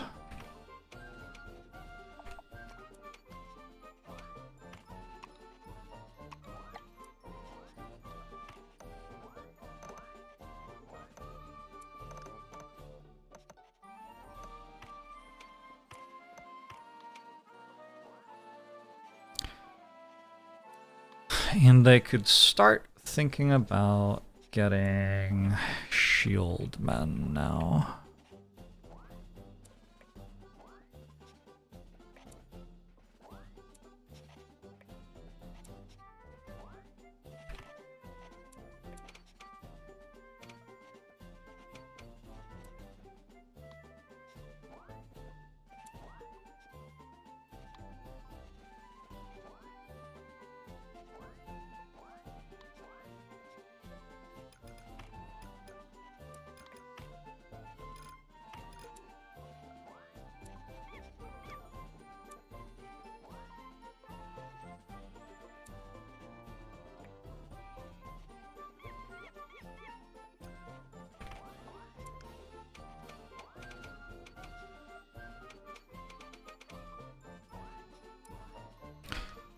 How would I do that?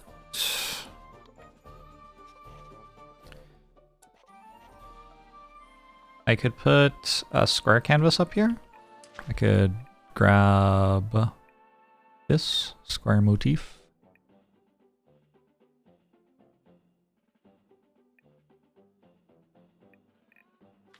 Or I could try to build them over here.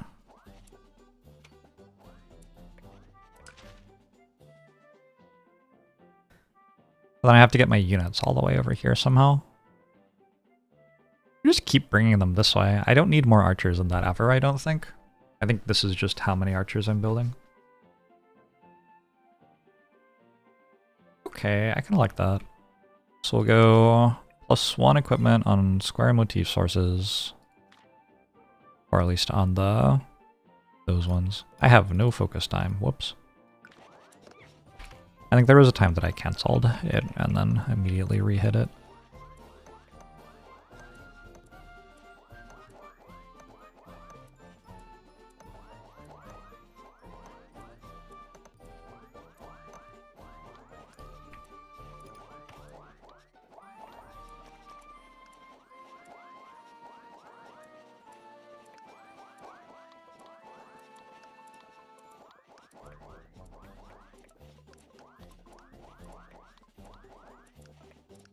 These need more half squares.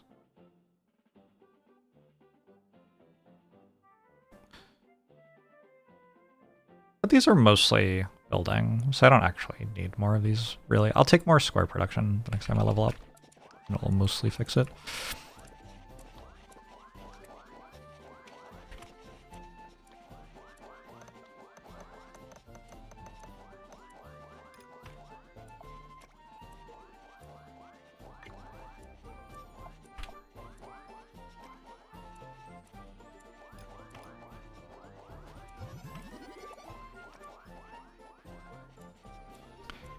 It's a lot of experience.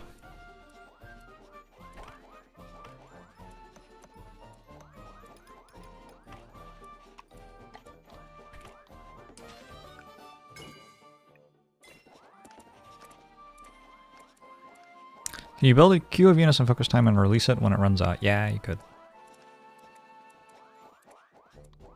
That is a thing you could do.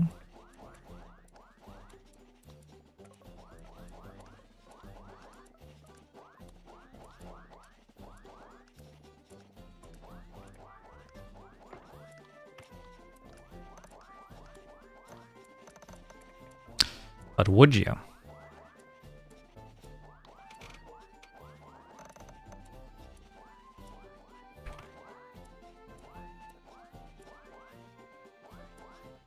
At some point, stuff like that starts to just feel kind of cheesy.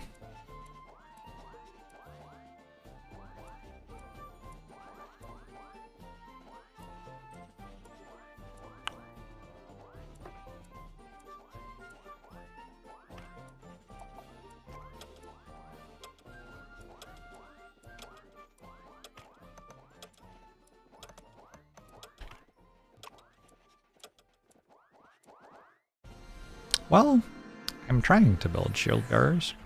Oh, it's the boss battle. Oh. Pikemen aren't working?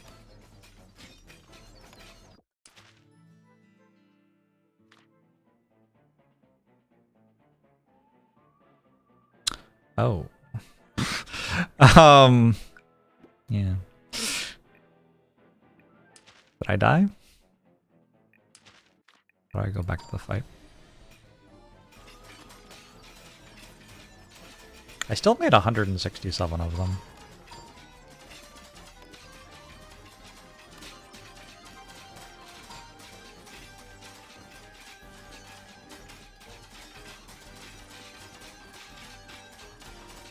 The pikemen didn't go to the bin. The units I was planning to turn into pikemen went to the bin. But only in the last, like, 40% of the wave or something.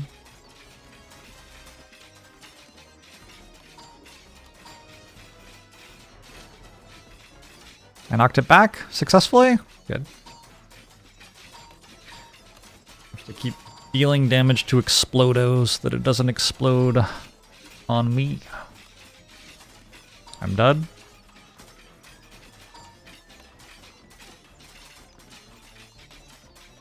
Oh, it's very close.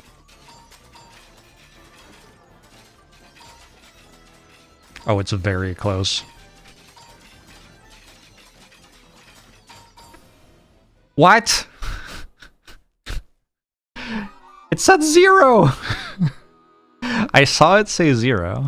I was on 1 HP, literally, when I died. Alright. I died to breaking my factory. Well.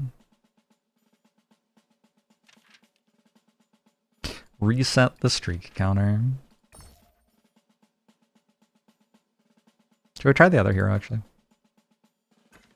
Let's try the other hero.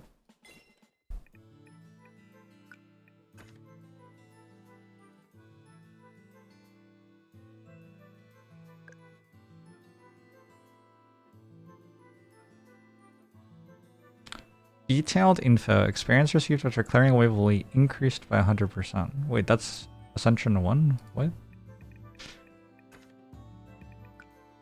Oh. When does that turn off?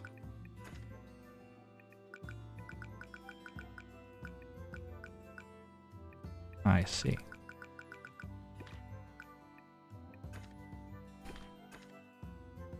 You have to start at 1 again? Yeah. Yeah. It's unfortunate. I don't really want to have to climb 8 Ascensions.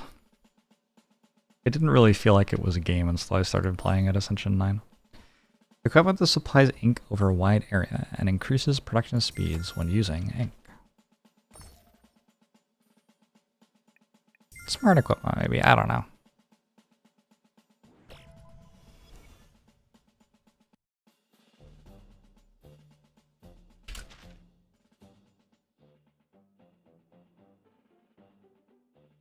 So I need to finish getting Ironclad and Defect to 20. Legit. Unlock Sprinkler and Ink Tank. Sprinkler area of effect. Production speed for equipment consuming ink near the sprinkler. More. Larger. Okay, so we're making a very large sprinkler that'll hit all of the canvases. Cool. Oh, what did that say? Spell generator? Where did I see that? Unlock spell generator and ink jar mixer. Okay, I see. At the start, I have these. Circle and square. Oh, at low ascension, you don't even get, like, a blueprint on wave 1. So I'm literally just making fairies. Okay.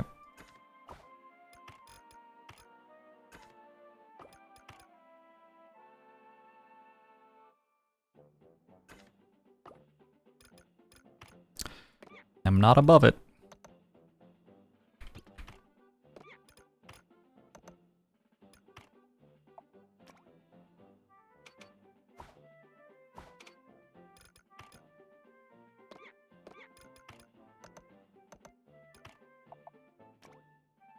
Boom, boom, boom, boom.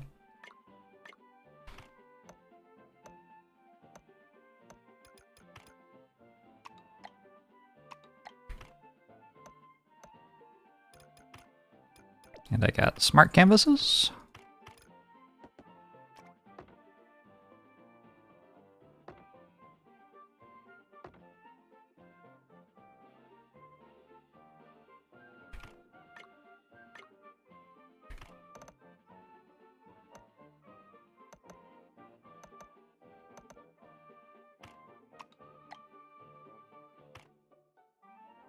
And these make a lot, so I imagine like 2 of them probably fills 1 belt.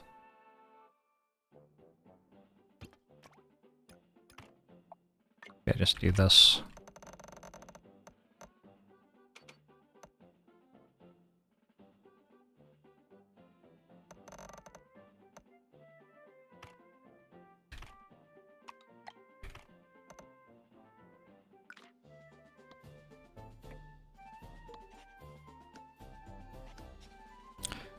.82, so I need more of these already.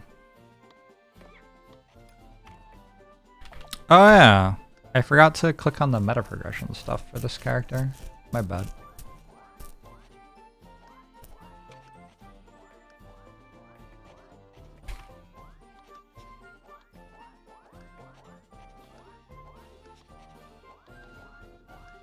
Also, I needed to start this one further out. I'm not going to be able to make the, oh my god, I get so little per second.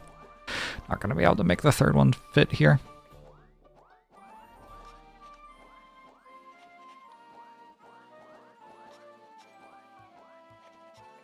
What does no bones about it mean? No bones about it. What is that?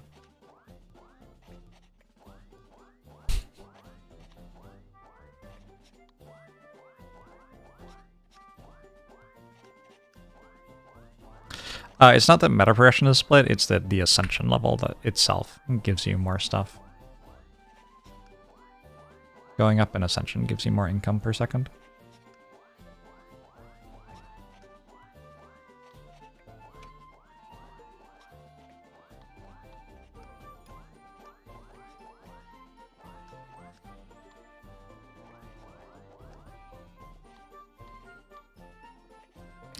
I've always been a some bones about it kind of guy. Legit.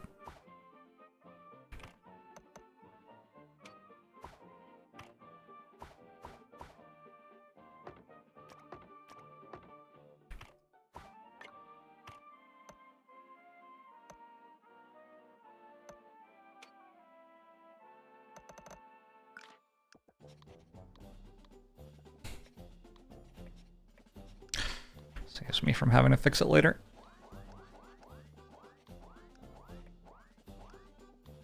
You don't have to worry about bones in your food.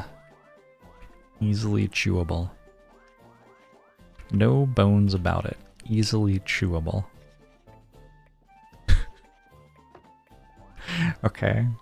And easily chewable means?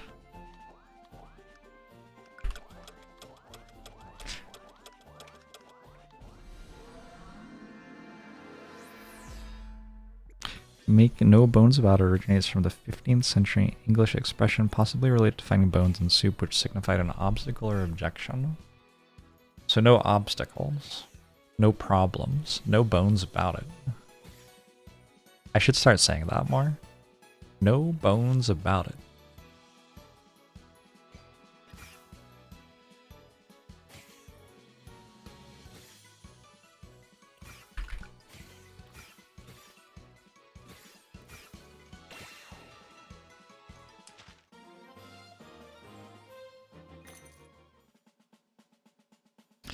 Just you, or are there no enemies on the screen? Yeah, welcome to Ascension 0. Or 2, or whatever it is. 1. Salamander. Aims and charges toward... Hold still. Lightning summons a small bolt of lightning, dealing a lot of damage to a single target. I don't care. I'm just gonna make fairies.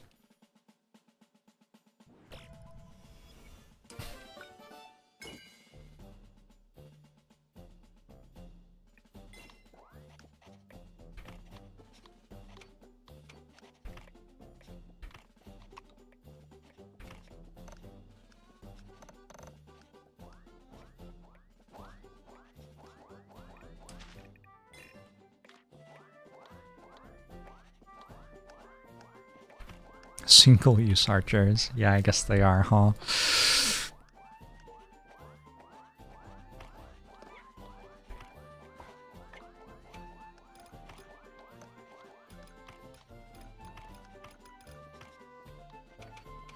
Archers themselves are only like triple-use archers or something, though. I think it's kind of fine.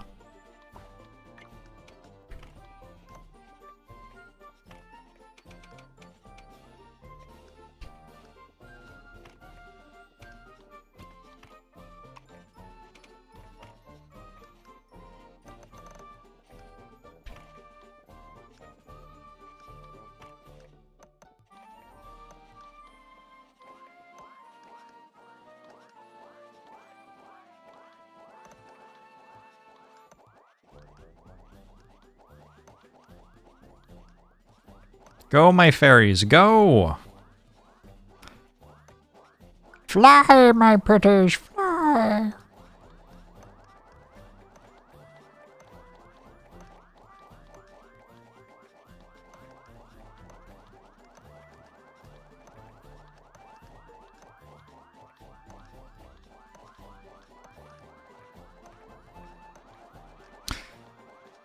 Alright, we did it.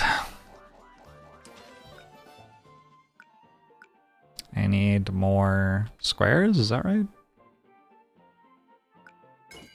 These are squares plus circles. Alright. But the other character is the one with the squares do more research tree. Interesting.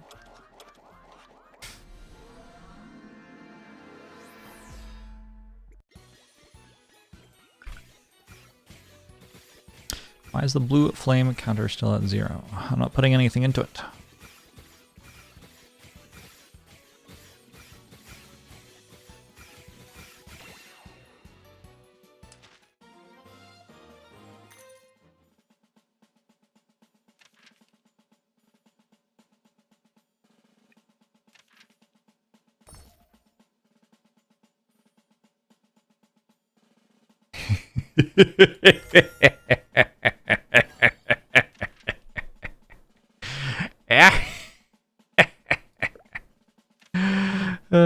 Hand wounds. Yeah, this is the other hero.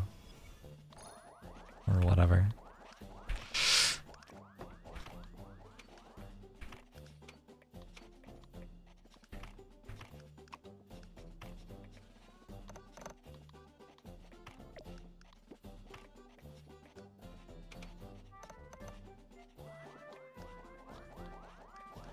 What did that do? I now receive 50% more fairies in battle.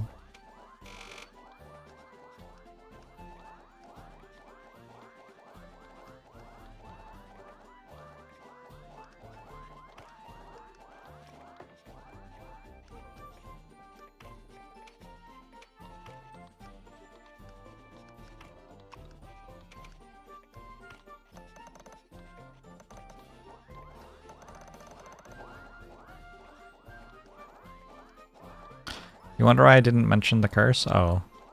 Sorry, it had a downside? Interesting.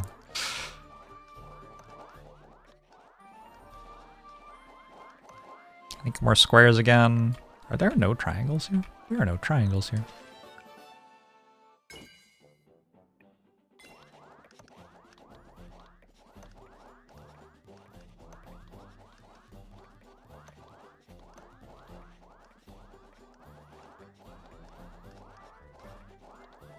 How am I going to connect these circles?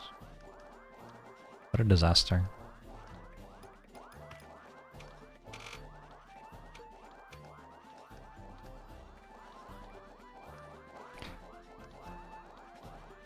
You're constantly hearing furries instead of fairies. I have slightly different vowel sounds from standard American English. Comes up sometimes.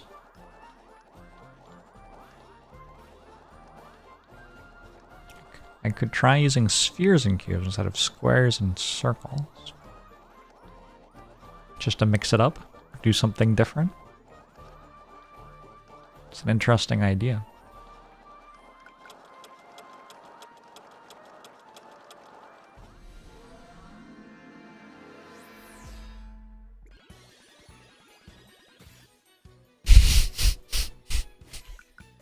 All right.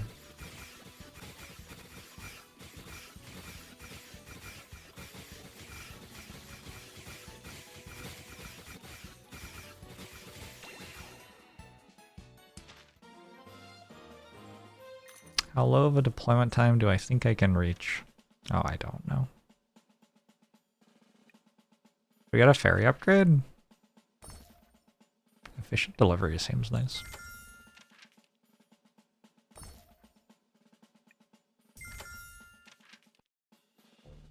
Tower defense game? Yeah, it's a factory builder plus tower defense kind of thing.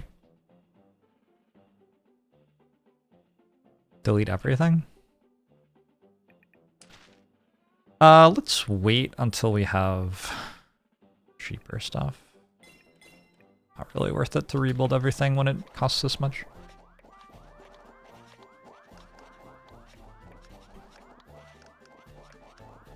Need like 2 level ups.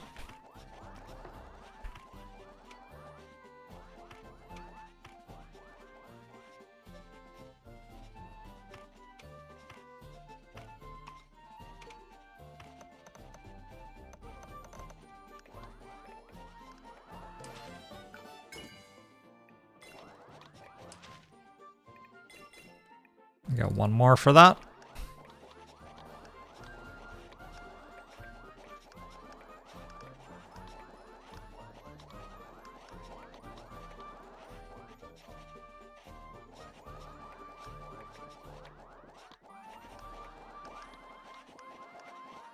It's bizarrely difficult to add circles to this conveyor belt. I'd have to like delete that, so delete the first producer.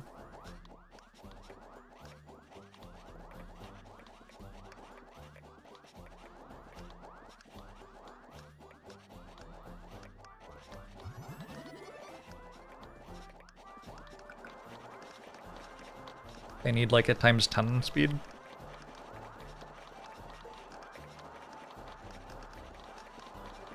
They actually kind of do. Like if your factory is running, I don't know, you could just ×10 it, right? You even need to see at that point. Seems like a thing for if you know what you're doing, which I still haven't quite worked out.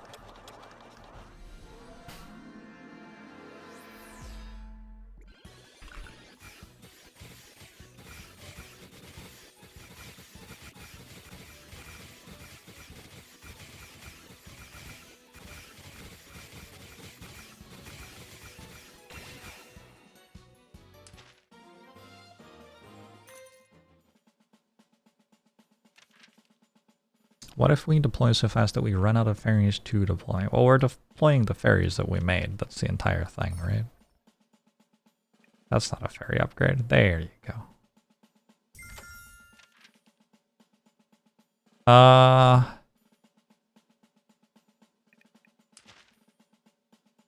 Why does it matter? Double speed increase from parallel placement. That's why it matters. You know, this is just Ascension 1, but this hero is sorta hilarious.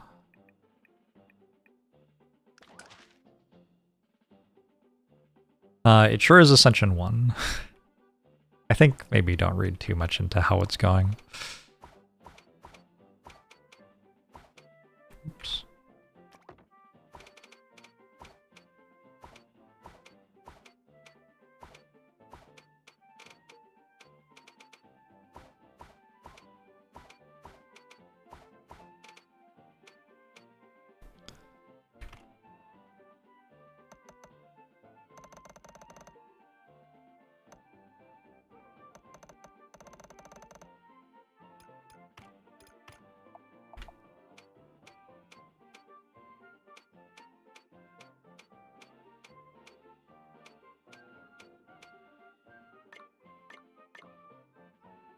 I have no pickaxes. Disaster. I guess I have to like turn the corner or something. But they're smart canvases, so I want them all next to each other. Maybe we move them actually. Alright, it's fine. It doesn't take that long to rebuild.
Alright. How's that, yeah? But my lord, there is no such army.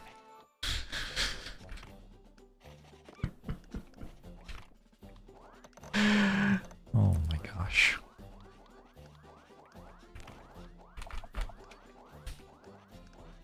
I miss the days of Lord of the Rings memes.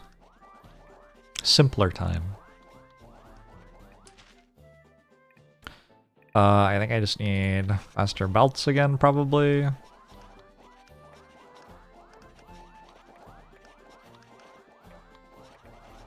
I sure am not using all of these.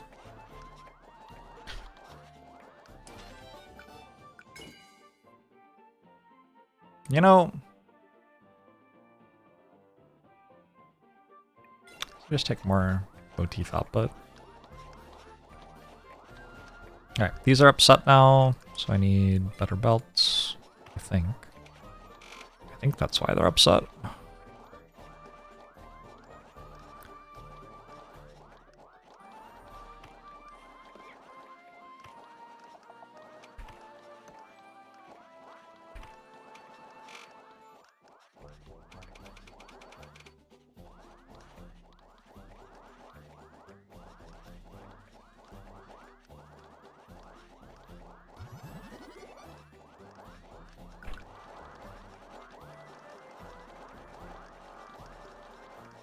Do you think it's strong? Is this the best build? Probably. What does fairy maxing achieve? I can mew better. I can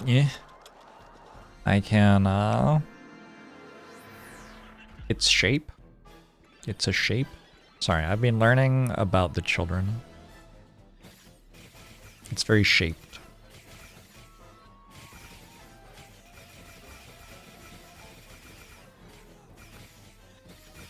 Where'd Explodo go?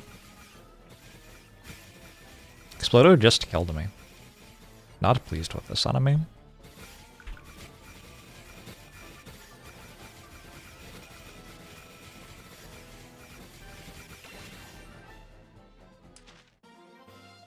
Are we the good guys? No. No, I don't think so.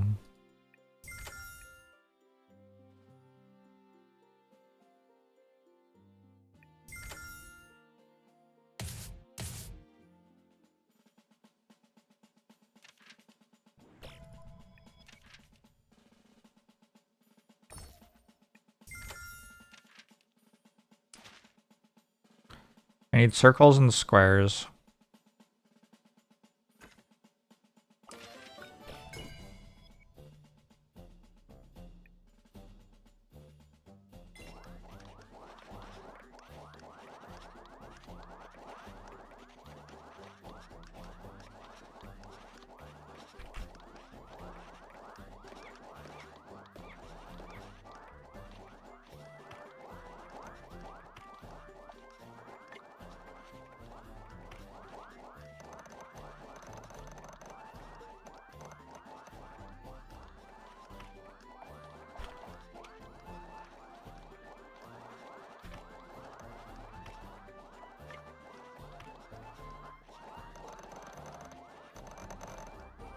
What? What was that?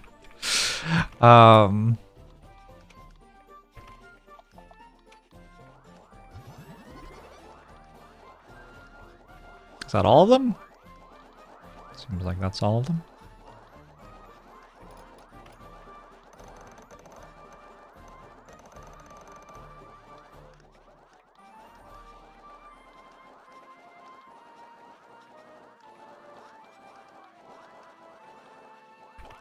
What is this unit? This is a fairy.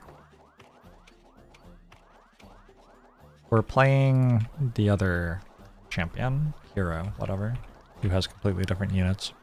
We're also playing on Ascension 1 because we have to go up the Ascensions, so... yeah.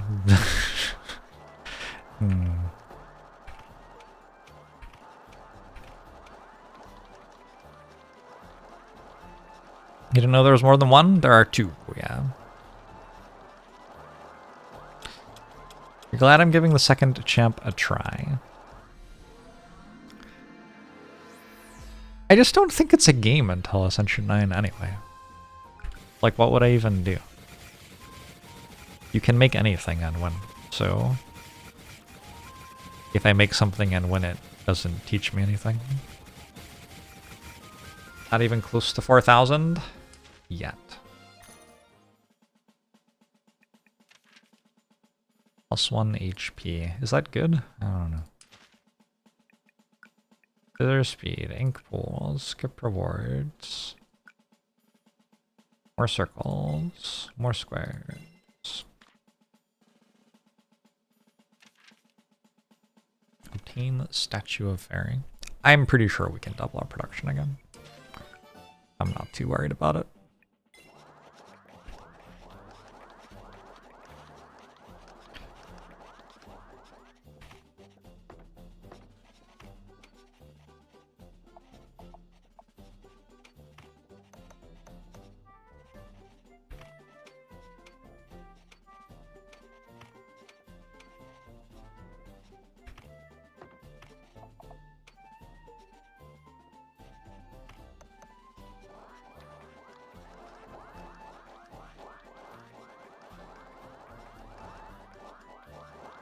Save files readable and could be convinced, maybe?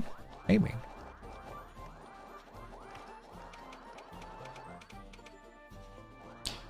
decent idea for a thing to try anyway.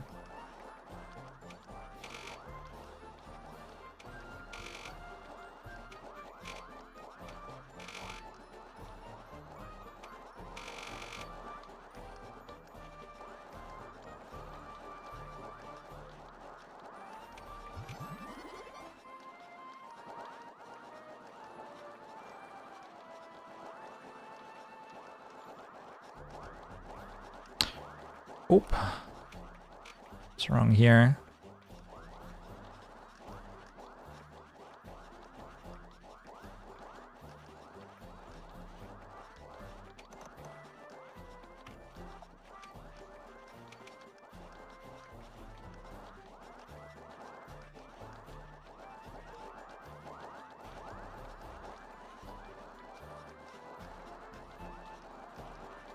I've invented a new shape. Line.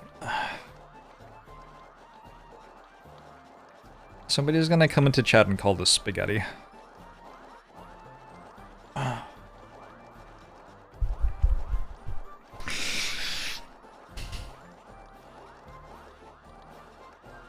once tried non-fairy units? The first time I played this character, I built the dogs, and they were cool. They went round and round in a circle. And I fought the boss who fires a laser at you. So every single dog died because they were running around in a circle, so they all ran into the laser. Yeah. Back to only making fairies.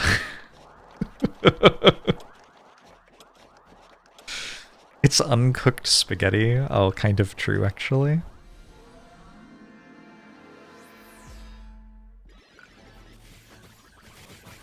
Actually kind of true.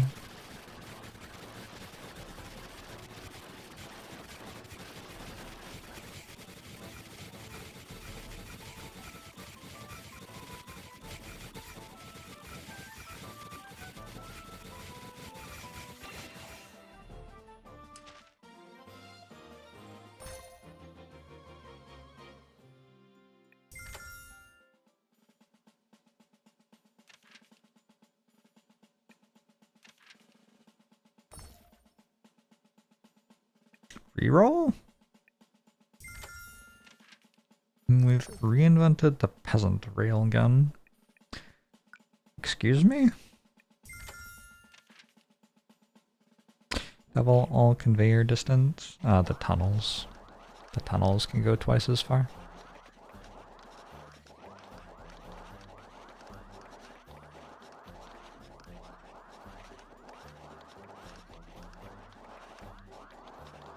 Well, there's nothing to do. I need more squares, but there aren't any here. I guess in theory I could make like a different unit, but I'm not gonna do that. If I like leave, does it stop making so much noise? What? What do you mean? Huh?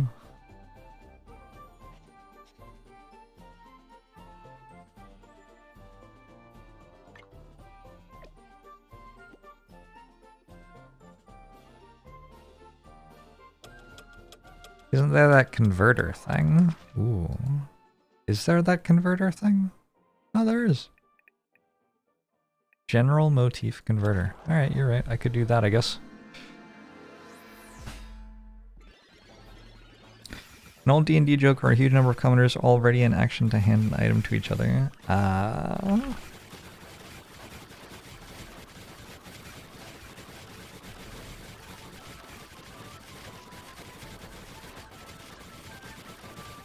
Wait a second. Kind of getting outscaled here. Oh, I just took damage.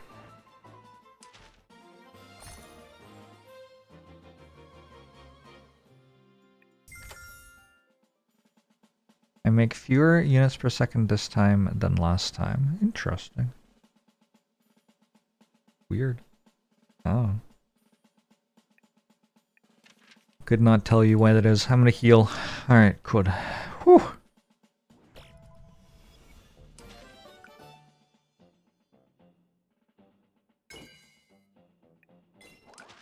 Maybe it's less time or something. Oh, it's because of this. Wait, what even happened? Oh, when I was looking at the, like, thing on the side, it broke everything. I wonder how that happened. Anyway, I need more squares, so we build the general motif converter.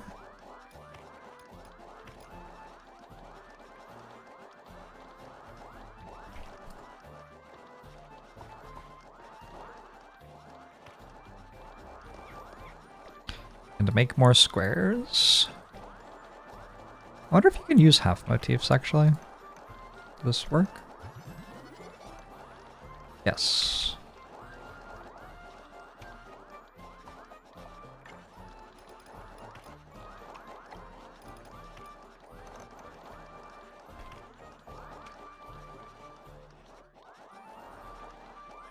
Maybe I actually need more circles? Wait, this is backed up?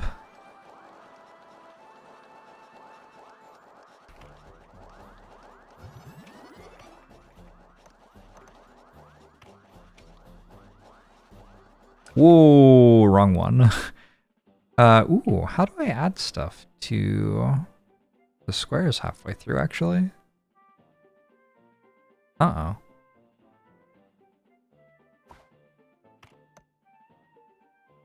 That's weirdly difficult to do.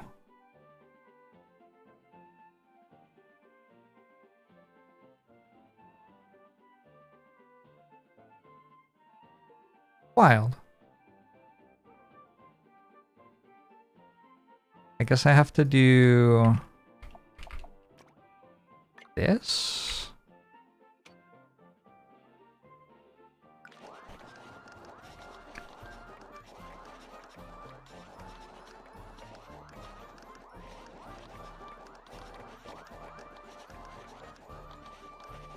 But it needs to be like further up, I guess. Or alternately, we can split this.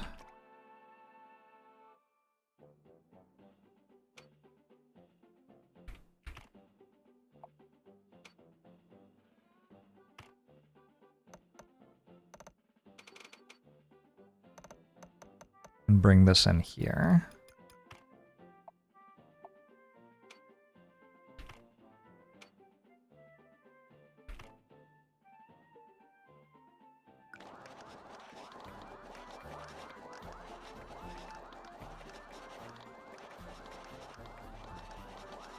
Still a problem? I'm not making them all.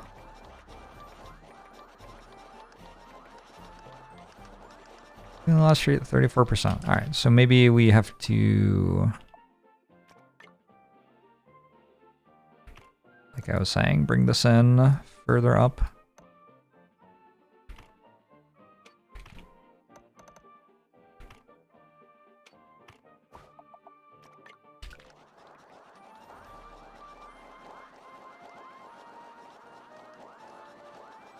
Oh, is it this cross, actually? Maybe it's that cross that's slowing me. Weird. And this one.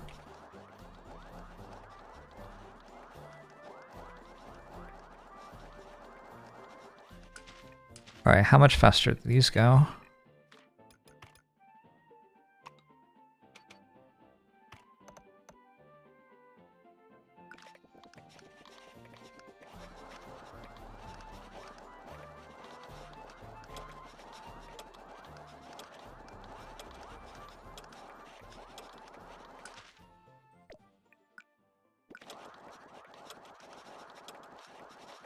Huh. Hard to make something that does one thing. Can't tell if these spaghettis are brilliant or atrocious. Let's see how we do against Angula. What if you attacked the birds that are the boss instead of whatever you're attacking?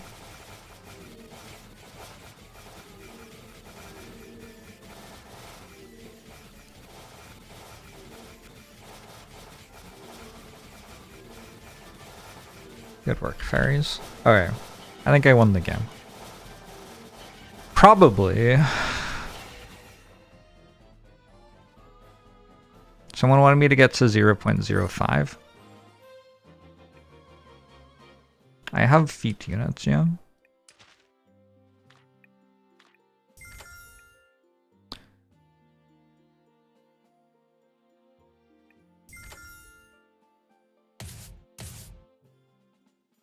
Brilliant and monstrous. I beat Max Ascension on the other character, yeah.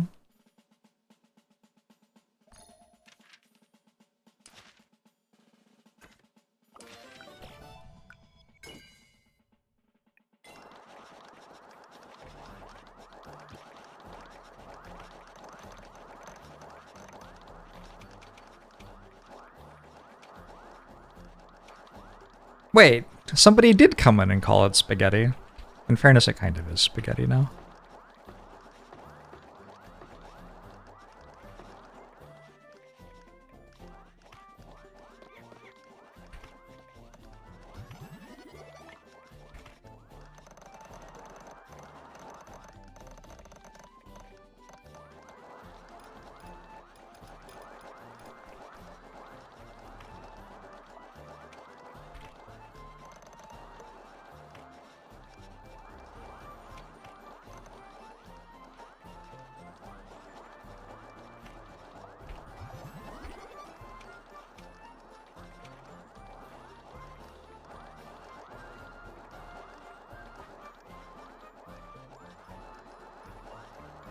Oops. I'll see how I make that one work.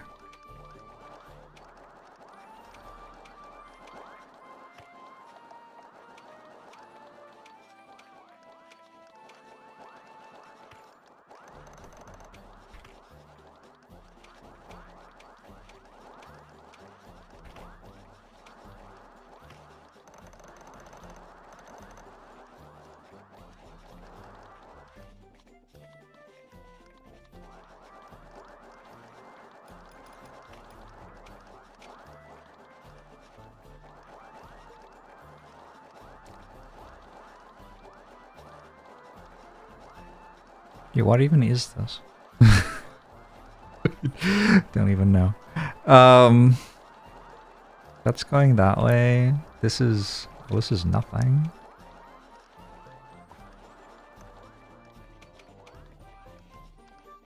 Is this also nothing? This is also nothing.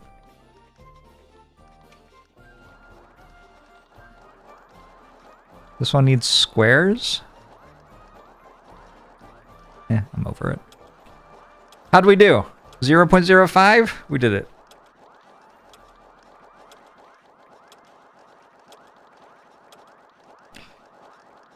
Am I enjoying it? Lots of replayability. Once I got to Ascension 9, the game was actually quite good.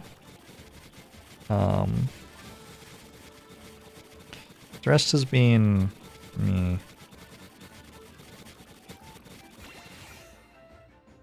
Is everyone...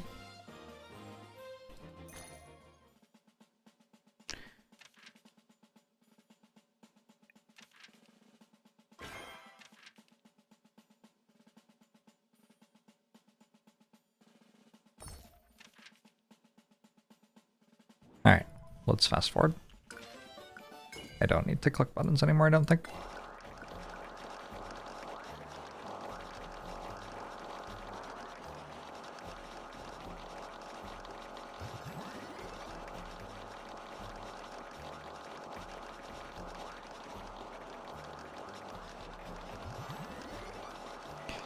Good time for a stretch and some snacks. Maybe I'll go get some snacks. Top lanes are too full? I know.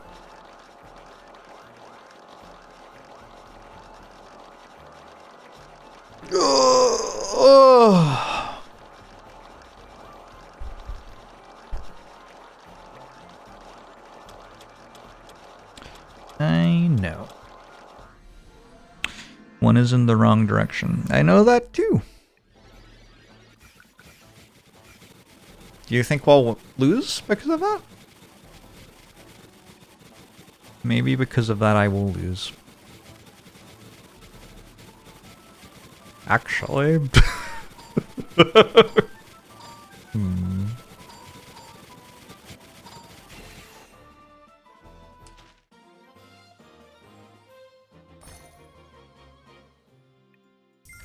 We'll go for mixer efficiency. That seems relevant here.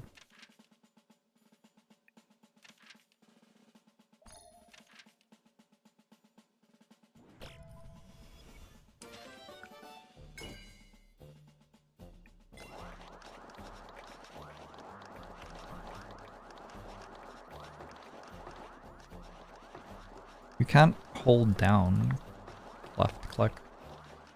Kind of upsetting.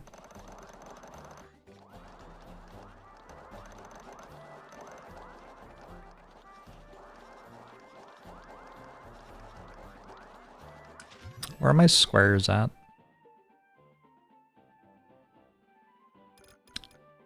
There are more here somehow.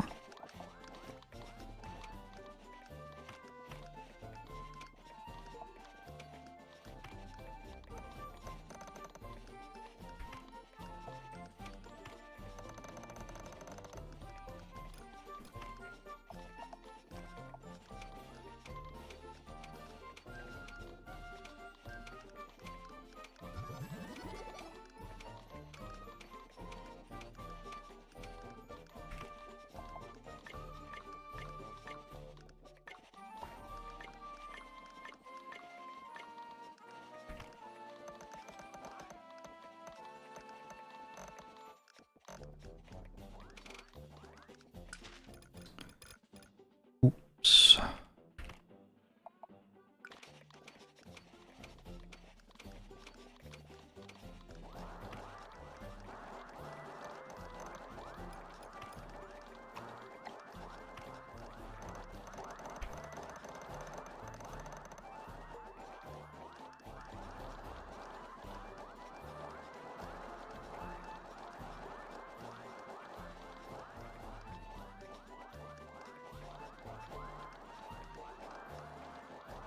There are so many circles. So few squares.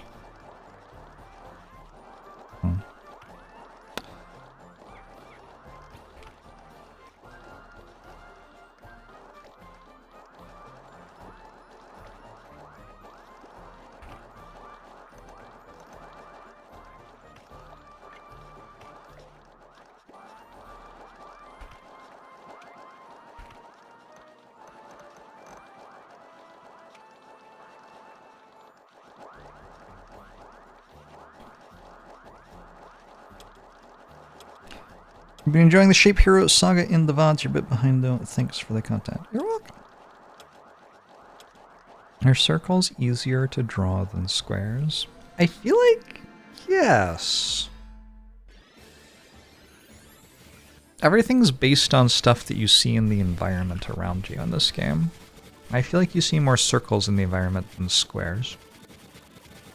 What do you think though? I don't know. There aren't that many squares in like, at least at like an enlarged proportion. There aren't that many squares in nature. I feel like it's mostly circular things.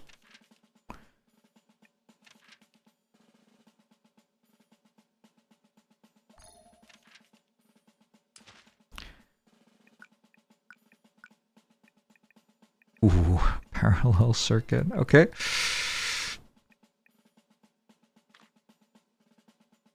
A lot of crystals are squares? Yeah, that's why I said like at an enlarged thing. At a tiny level. There are definitely quite a lot of squares out and about.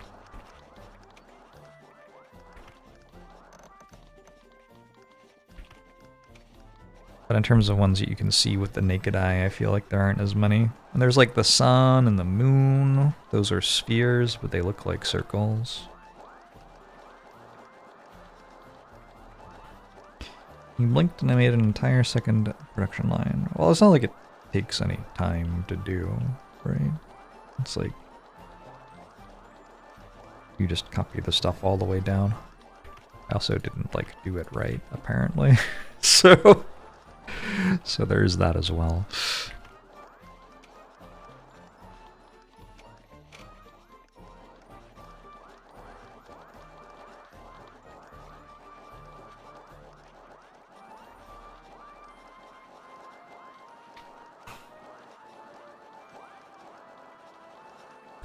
Are fingers' limbs more square or circle? I honestly think it might depend on the person. There are people with very rectangular fingers and people with more circular fingers.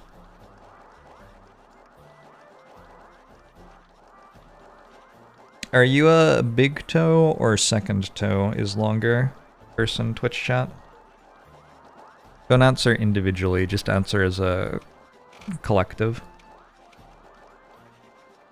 It's too complicated for me to think of you as individuals. You're just all one thing to me. This broke somewhere apparently. So when I said I didn't do it right, I wasn't lying.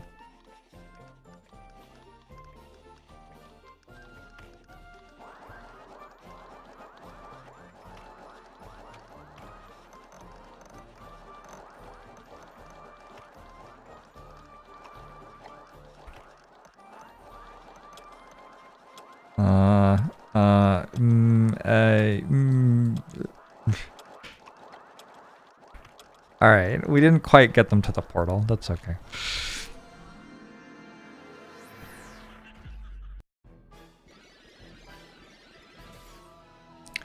We are athletes here. Those shoes force second toe. Is that true? Is that a thing? Being an athlete makes your second toe bigger?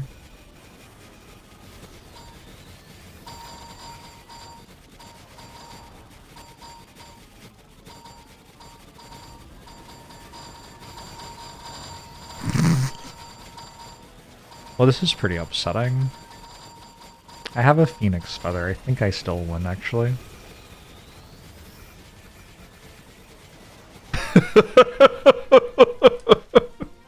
Alright, cool. Nice run.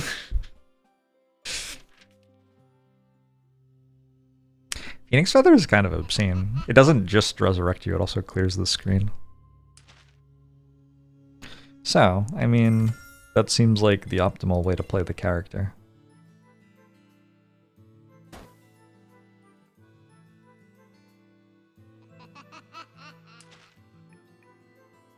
Fairies start with an upgrade.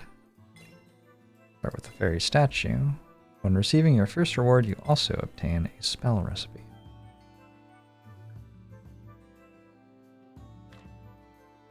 Cool.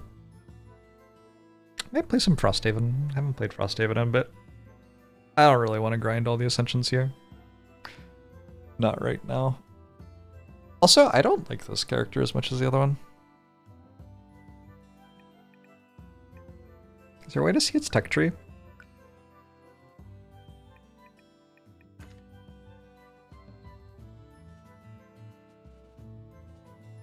I just don't like it as much. I don't want to make spells and then have to cast spells. Here we go. Does this tell me? Trouble placing conveyor belts? Oh, I thought that would help me. I do have trouble placing conveyor belts. This is not enough to save me.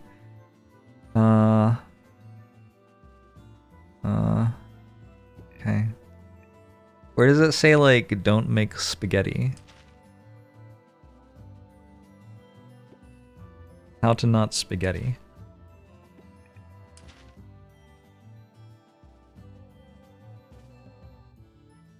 Please send help.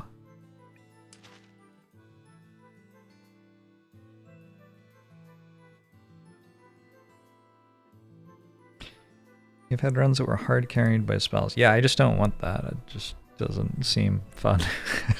Like, I don't know. I'm happy with it being an auto battler. Seems like a lot for it to ask me to actually engage in the fight. The fight isn't that good, I don't think. You can have them autocast? Oh, that does kind of save it.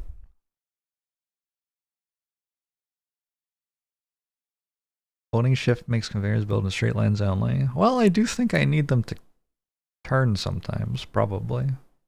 But that's a good idea.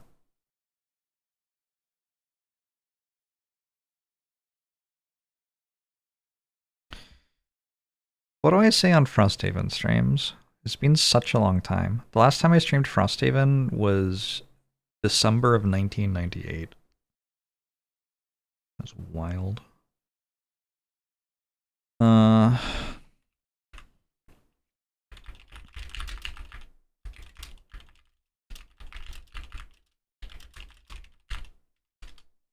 Patch is out? Wait, what? Is the patch out? I don't think the patch is out. No, the patch isn't out.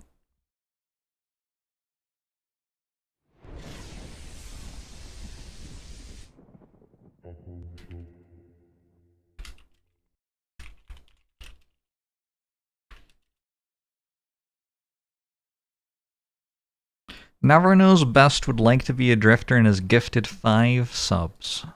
I think there is a campaign in progress with a drifter in it who has got 150 experience as their quest, so I might have to put that on tap for a while. I think we're about to get chased by wolves. That's fun.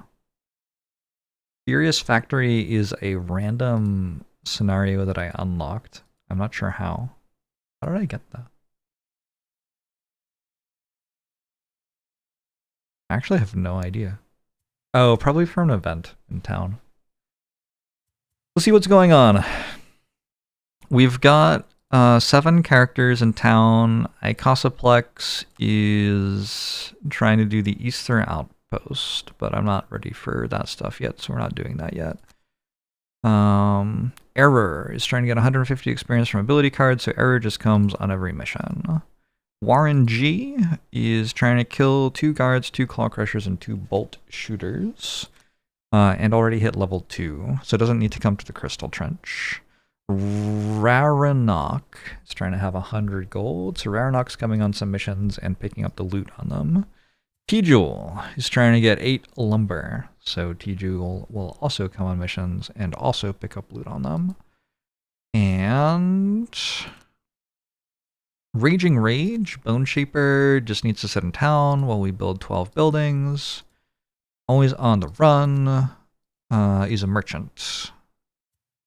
So Snow Dancer also coming on missions with us. Why did I pick the Circle of Elements? Weird. So for this mission, I already picked a party. 1, 2, 3, 4. It's an alright party. Looks like we have a perk on Geminate. After Savage. Are we gonna level? I don't know if Geminate's coming to the crab battle, I guess. We are going to level, okay. I do like to get Sting pretty early on Geminate for armor piercing, but there's no armor on this mission, and we're going to level on it, so I might as well take something else for now. So I'll just take Preserve, a +1 regen, and redraw card in the deck. Pretty solid. Regen's especially good on Geminate because Geminate applies negative statuses to itself, and regen will heal those off next turn. Drifting. We're level 2. Oh, I have only ever taken Shockwave at level 2, I think. I have taken Ever Forward, but I've taken Ever Forward at level 3. I've taken Shockwave, and then at level 3, I don't like these 2 cards that much, so I've taken Ever Forward over them, once or twice. Shockwave is just kind of sweet. Bottom half of this card, move and have shield. That's very good. It's a good move, too. And then top half of the card is even better. 6 melee attacks. 1 enemy adjacent to your target suffers 2 damage if possible. My vibe for losing cards to deal damage is if I can lose a card and deal 8 damage with it, it's pretty good. And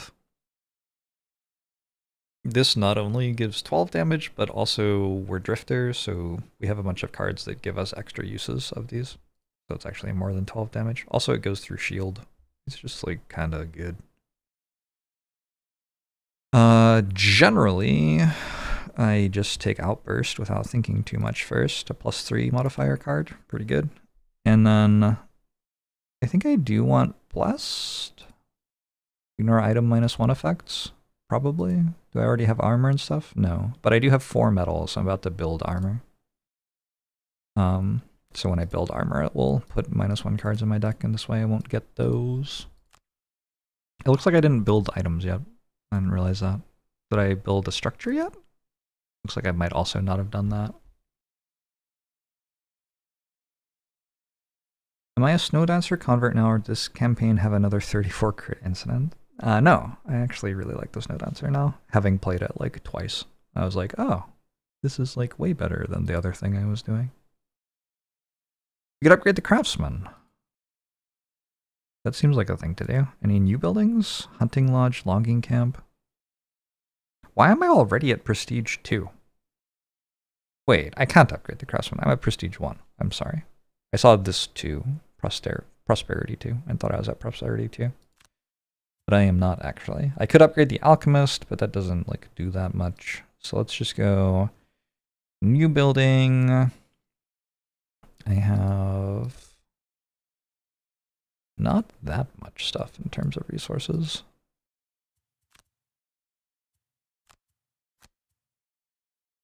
Probably get a logging camp.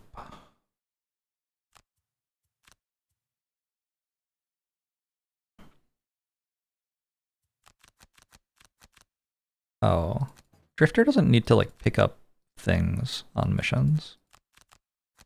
Let's see, you need lumber, you need everything, and you need gold. So other people are trying to loot. Drifter's like trying to let other people loot. That kind of means that Drifter shouldn't use all their materials because like other people are going to get more materials than Drifter. But on the other hand, other people don't have any materials. So we'll do it like this. Snow Dancer benefits heavily from one player controlling all characters. Sounds vaguely true. In my tabletop group, I just retired my Geminate. Exciting times. And I decided for my next character, I'm going to try a Trapper, which I have never played before. So also exciting times.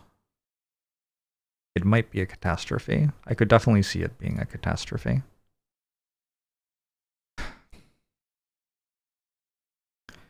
We'll go chain armor. We'll go helmet, I think. And we'll go crude boots.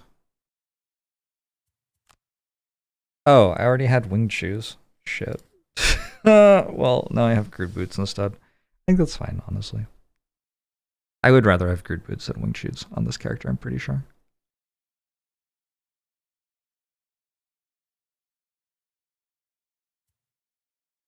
Although it's like +3 difficulty hardcore, like I probably lose the campaign to that by missing 2 damage like 3 missions from now. A great game. I'm gonna go Spyglass on Deathwalker.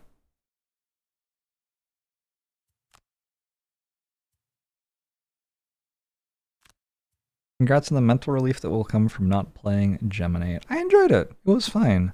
Yeah, I'm playing with people who are less experienced with Frosthaven than me.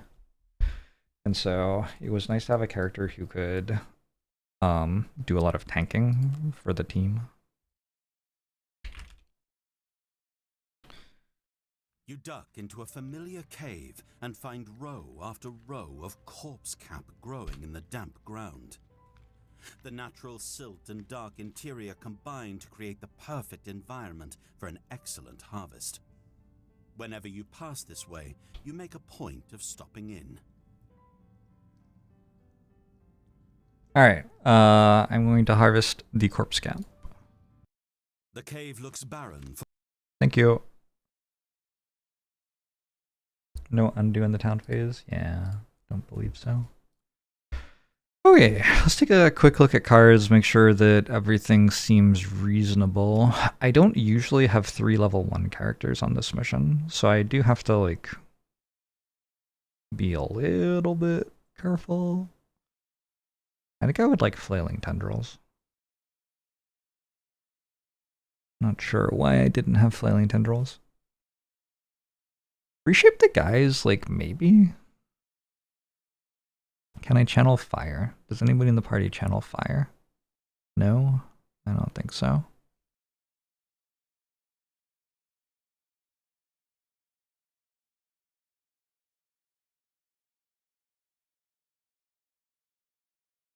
Oh. Yeah, actually, Geminate kind of wants to be the person picking up all the loot at the end of the mission, I guess. I think there are 11... Nope, I was wrong. Apparently there are 6 gold loot cards in this loot deck. Geminate wants gold. It's above 25%. It's not nothing. I'm just wondering if I want to take this so I have a loot card for later. Probably. Let's lose Firefly Swarm. Alright. Pacifist. Nope. Bastion. Occupy a door hex adjacent to 2 or more enemies at the end of the round. Maybe. Kill an enemy not adjacent to you while you are adjacent to another enemy. Also maybe.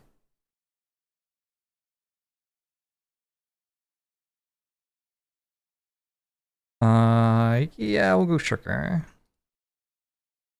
Probably doable on like turn 2 or 3, honestly. Alright. What's the recipe for the Geminate? A bunch of triangles? I do think it's a triangle heavy recipe, yeah. Maybe a circle in there. Can I make these elements? Frost, air, sun. You don't make those, you don't make those. Do you make frost, air, or sun ever? I think only on lost cards. Geminate's weird. We can make elements, but only if we lose the card, usually. So it's possible that in order to have a big turn 2 blinding vortex, I need to make all those elements by myself on turn 1. Can I do that? You use the top half of Frigid Growth and the bottom half of Nature's Breath. Yeah, that seems good. And let's maybe drop Gathering Force and grab Blinding Vortex. So Blinding Vortex will hit for 4 on all of this and disarm everything. I just think this is a really good card to have for turn 2 of this mission. It loses the card, but it gets you out of the room so healthily. And if I don't have to use it, I can use it in the second room, and that's kind of fine too. Acrobat, lose a card to negate, suffering 5 or more damage. Maybe. Take short rest during the quest. Probably I'd like to long rest. Suffer damage from an attack in the same round you long rest. But not like that. But not like that. I'll try taking only short rests during the quest. I don't have any items, right? It's a level 1 character. Circlet of elements only. Oh!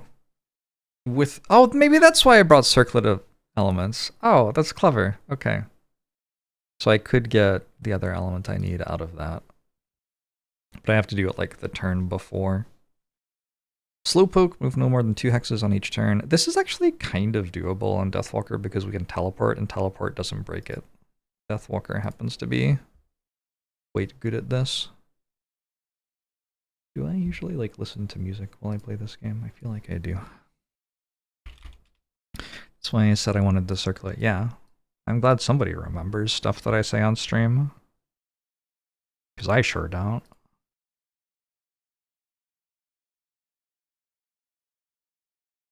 Music. Alright, cool. Deathwalking. I think having Anger of the Dead to try to use it at the end of the mission, probably worthwhile.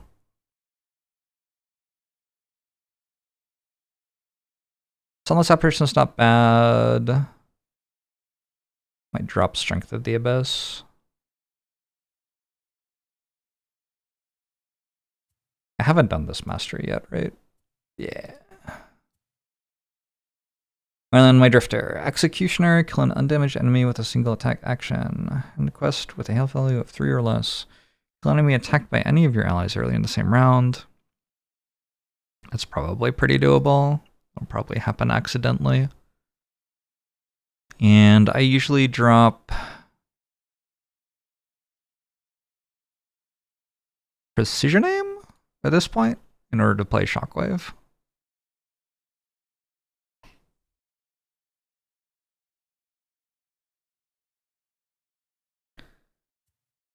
When you forget what I said, you go to the swamp and consult the stone tablets that have all the words I have spoken and will speak. That's kinda... You travel east from Frosthaven, passing over the frozen wastes and into the white fire wood, hoping to sort out the mystery of the wandering mechanical beings reported by Sata's scouts. You've heard of such contraptions before, but no one in the north seems capable of building such things.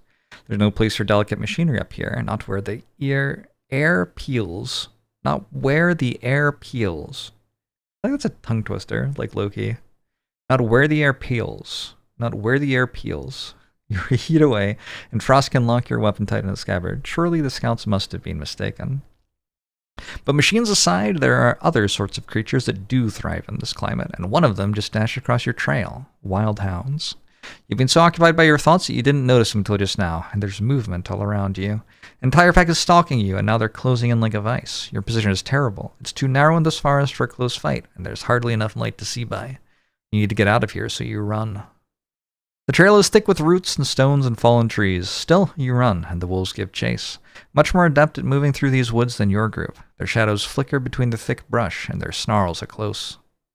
Suddenly there's daylight. You break out of the forest and into the open, the trees giving way to ice and snow. However, this escape wasn't quite what you'd hoped for. On either side of you stand great walls of ice and rock, and behind you the pack of beasts. It's an alley, a perfect place to funnel prey. And you just ran right into it.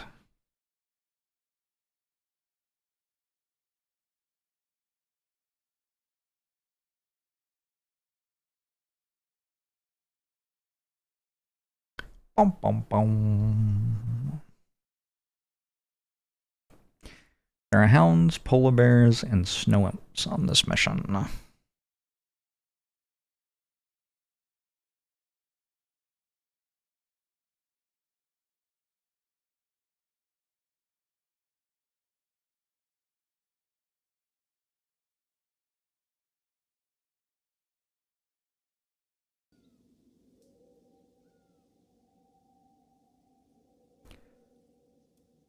Round one.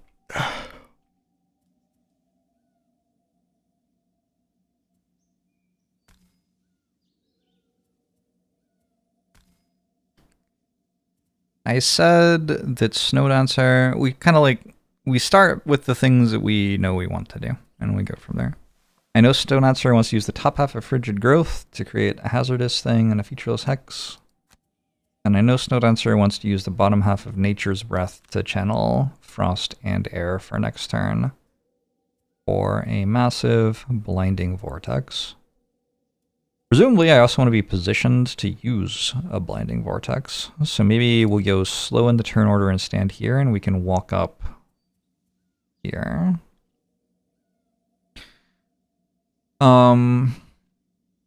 There's a weird thing here where I want my lowest initiative person to be on that hex to make the elite snow imps line up, because it'll all run this way toward that hex. If I am down here, they might come this way, and then they won't necessarily all be next to each other. I don't actually know that I have a AoE that matters anyway, but yeah. That said, I don't necessarily want my lowest initiative person to be particularly low initiative. I could go Call to the Abyss on Deathwalker.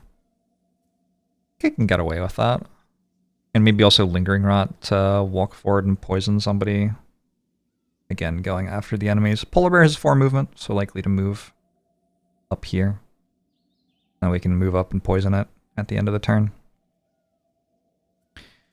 Drifter, I usually am down to just go Crushing Weight and Relentless. Get some persistent powers in play, Retaliate, and more damage on melee attacks. I think Geminate's in charge of fighting a polar bear a little bit. It is immune to Immobilize, but it's not immune to Disarm.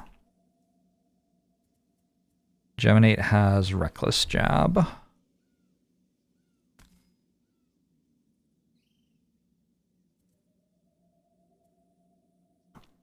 So we can go late in the turn order and use Reckless Jab to disarm it, and I mean, I don't know. That deals with it for one turn.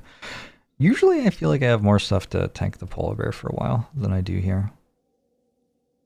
Not very good at like summoning summons or whatever with this party.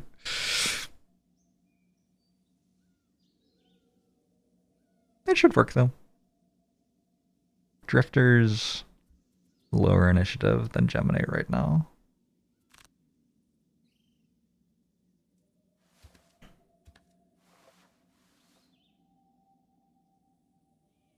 I think if it uses Hasty Assault, I do actually want Drifter to get hit though, so we'll go like this. So Drifter's before Geminate. Can the polar bears go slower than this? They can rampage at 80. I just can't move that slow. Okay. If it rampages, it's awkward. But we'll work something out. It rampaged. Snow imps also are standing still. Weird.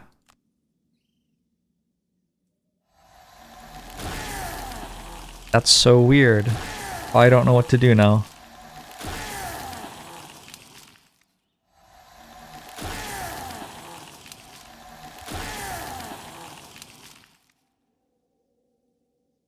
Well, I'll use my persistent powers with Drifter.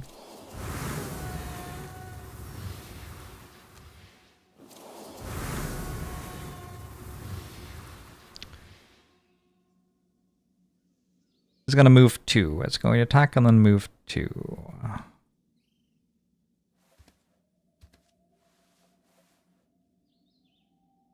I guess I might as well be in ranged form now. 2 gets it to here, so I can't even poison it. This is so bad. Honestly, I probably am meant to stand still with everyone. Moving forward seems bad. Okay, but you have to move forward a little bit to put your hazardous terrain in a better place.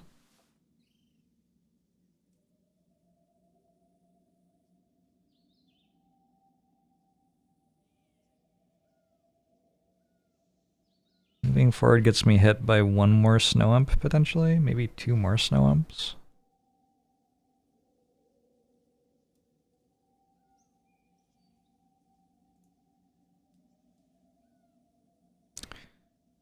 This is such a good game.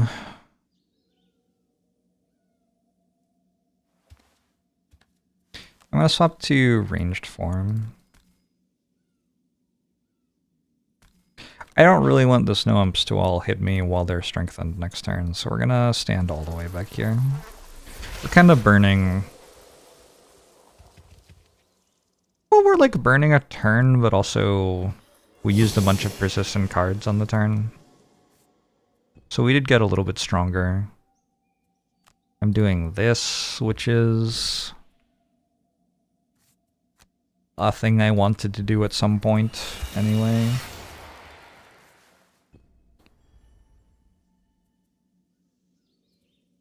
But now I think Snowdancer wants to walk backwards. I could use cold therapy here, which uses my frost. And I could... Is there a move which channels an element? No. Well, shoot. I was thinking if the bottom half of a card could channel an element, I could use my circlet to... The circlet basically makes an element last a turn longer. So I could...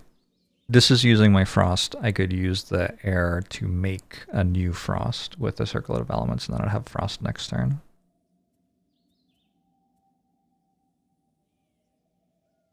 I could just push this 4. That's another possibility. Maybe that's good. That seems kind of good.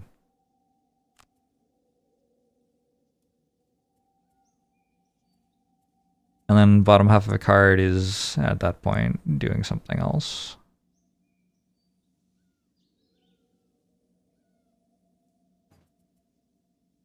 We will simply not care about the polar bear, it turns out. I'm going to use 20 initiative, I think. Polar bear's fastest attack kind of thing is at 14. Nope, 13 and 14. It both has both of those. Got a deck shuffle with Rampage.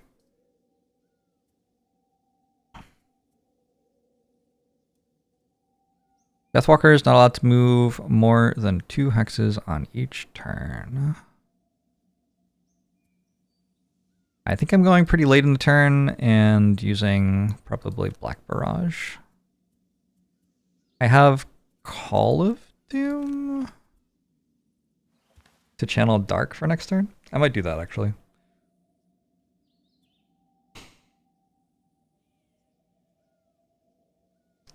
If I go before Snow Dancer, I can't go before Snow Dancer. I was thinking if Snow Dancer attacked and then came back here. But if Deathwalker goes before Snow Dancer, then the bear won't be here anymore. So that doesn't really work. What I could do is I could have Geminate go before them.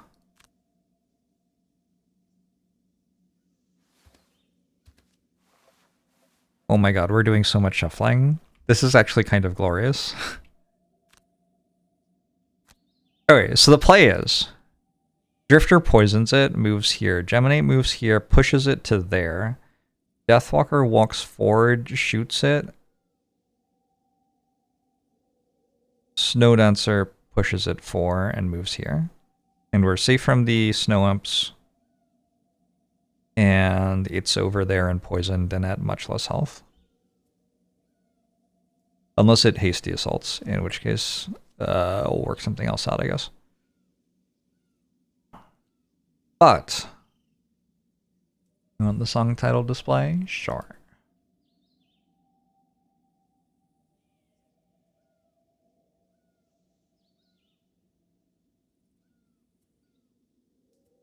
Here you go. I've gotten run to higher levels yet. I've had a level 4 character. That's the furthest I've gotten. So you first, then you. Then you.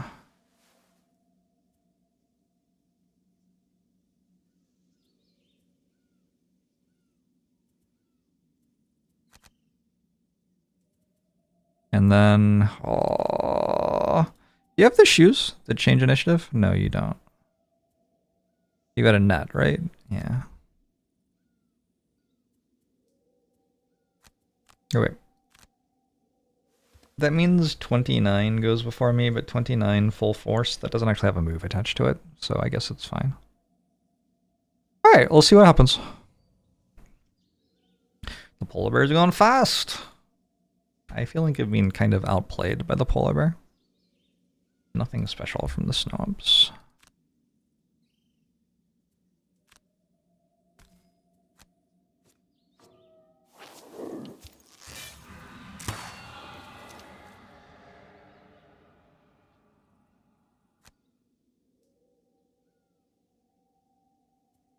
Actually so outplayed.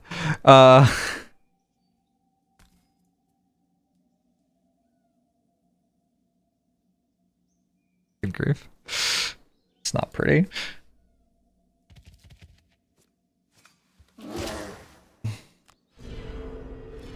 It immobilizes? I might have just lost the campaign.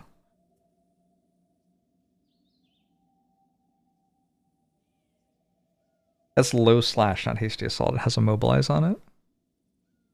Okay, I did not realize that. I'm going to move Drifter to tank.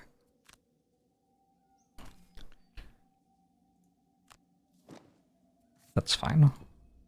Kind of.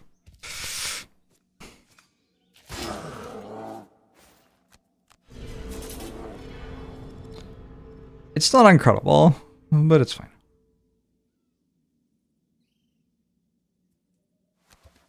I might as well do literally anything with Geminate instead of doing nothing.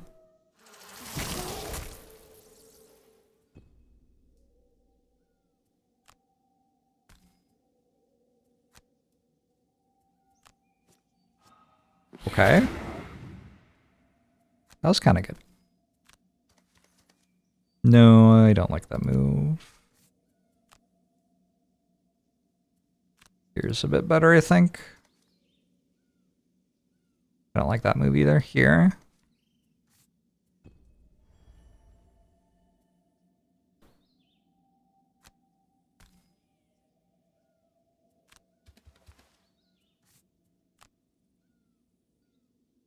Wait. From here, I can't push it over the hazardous terrain. Welp.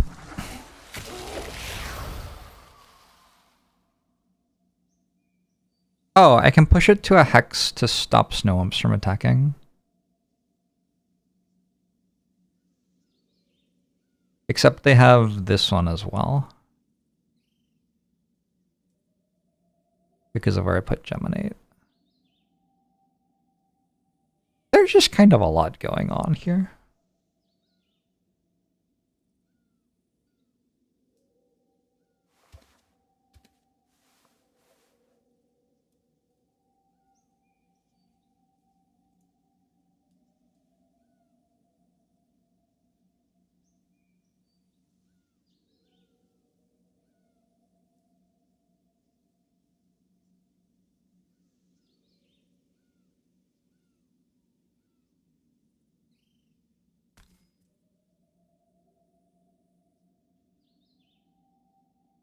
Oof. I think here.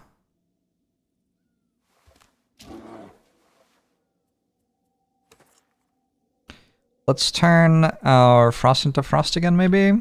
What's the card actually do? I need Frost.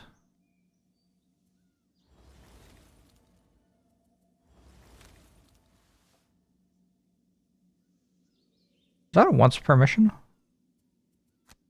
It's until I long rest, which my goal is to never long rest, so I guess it's once per mission.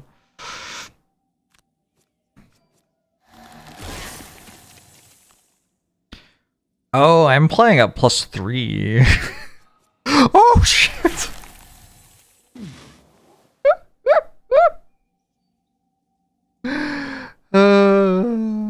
This game's awesome.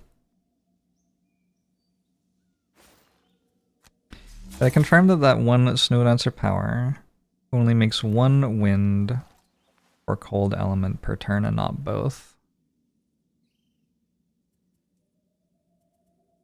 This one? Well, that uses one or the other.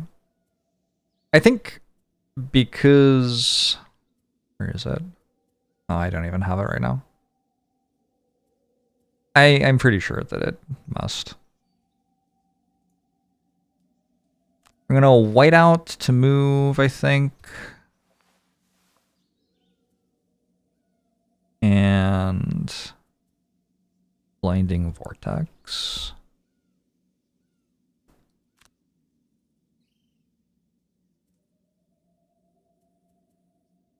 From here, it's 4 enemies. I think that's enough.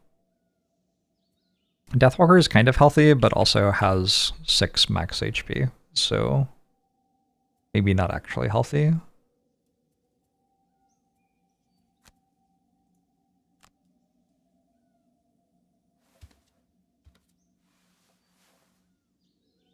Snow Dancer is healthy, though. 8 health, that's tons. I don't know that Drifter has much to do while immobilized here. Probably bottom half of card healing is pretty good with Brutal and Wound on you. And perhaps just top half of Shockwave.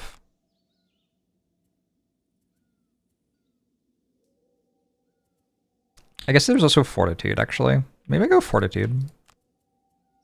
Okay, let's go Fortitude instead. Here, it's got to just be damage, I assume. Into my Embrace, and Harvest the Essence gives me a heal when I'm Brutal. Seems good. Remortastic, thanks for 46 months. Appreciate it. Hope you're doing well.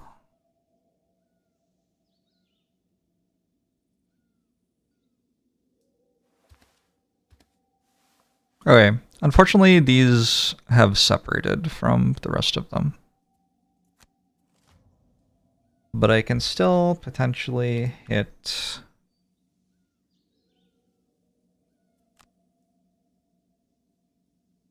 four.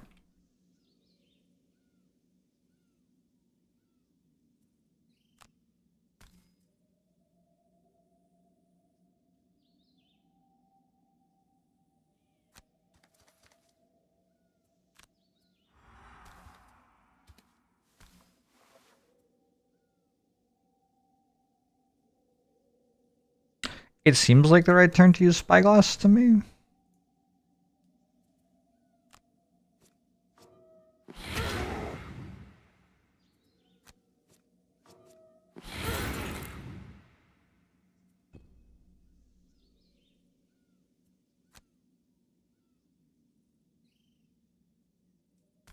It's too bad this heal doesn't do anything.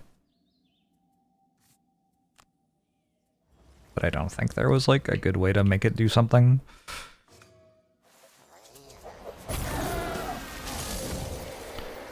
Not too bad. And I can push them if I want. But the pushes don't really do anything.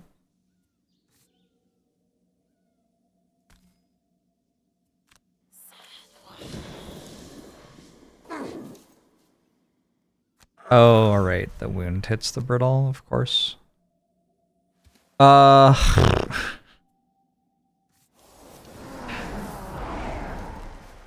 It gives me +2 range. I've killed everything within range. The modifiers just kind of worked out poorly there.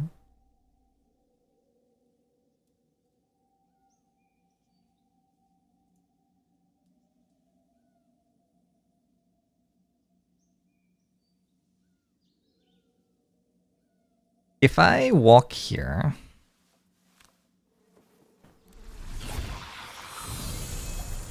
This wants to attack Deathwalker. Oh, I have to attack this first, my bad. But these will want to attack Geminate. That seems like a good way to split the aggro a little bit. Good kill.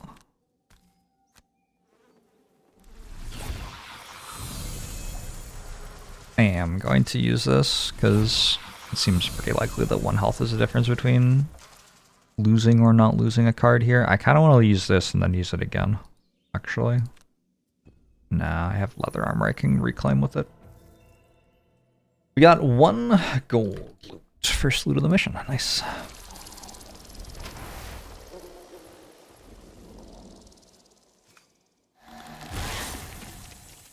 Holy shit. Thing doesn't mess around. So we're giving disadvantage to the next attack.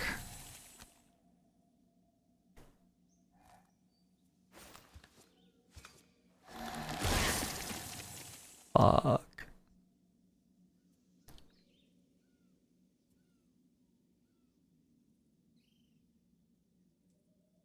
I can probably lose Hornbeetle Carapace. Well, that was quite mean of them.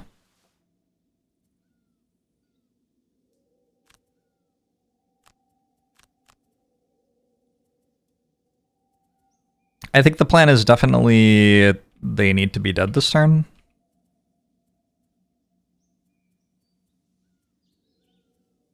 I don't think there's a, like, how do we make it okay for them to attack us kind of consideration here. I think we just run in and hit them.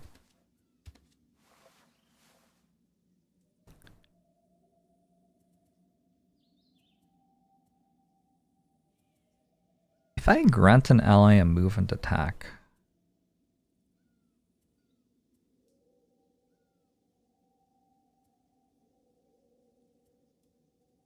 they get the kill credit? I assume? What do you think about Drifter's quest to kill an enemy attacked by any of your allies? I assume they get the kill credit.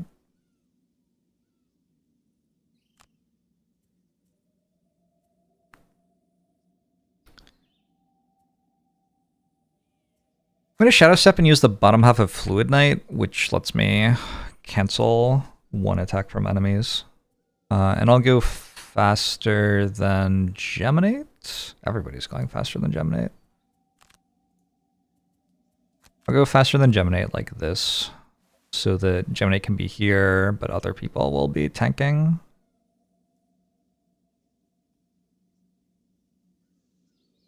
Seems okay.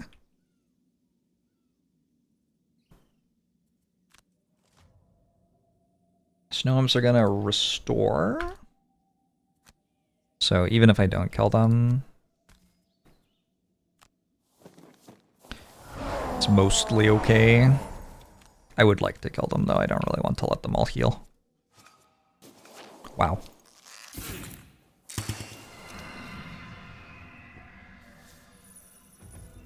Another gold drop.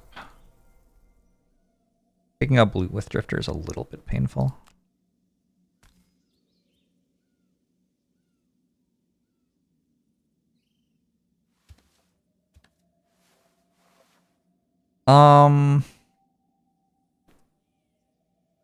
But now I kind of want to kill this one with Deathwalker. Oh, I have Slowpoke too. I actually can't run to there. My bad. But now that I know they're not attacking anyway, kind of fine to just do this.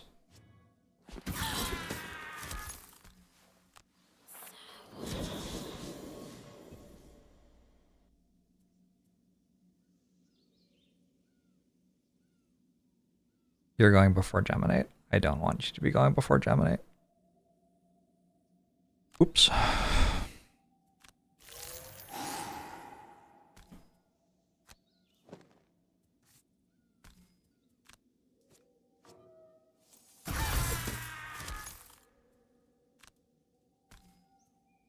I could stand on this. Do I heal? I have Snowball, but it's probably for someone else. I have Sunless Apparition with Deathwalker to loot, I guess. Or actually, Geminate has Reshape the Guys still. So Geminate will walk here, drag down, and then use Reshape the Guys to get that loot. That's fine. Just kind of wanted to pick it up.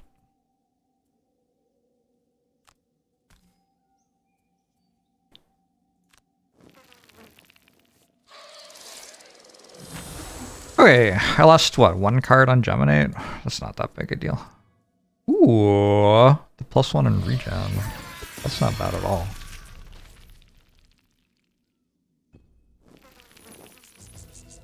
And a lumber?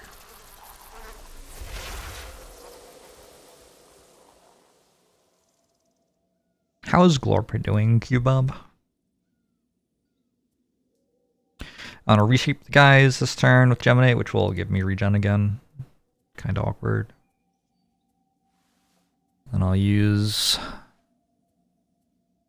There's no way to swap forms, is there? Ah, I can use Selfless Offering to move as well, which will swap me into melee forms. So next turn I can use melee stuff. Here we have Snowball to heal Deathwalker back to full, probably. No, No Remorse will heal Deathwalker back to full.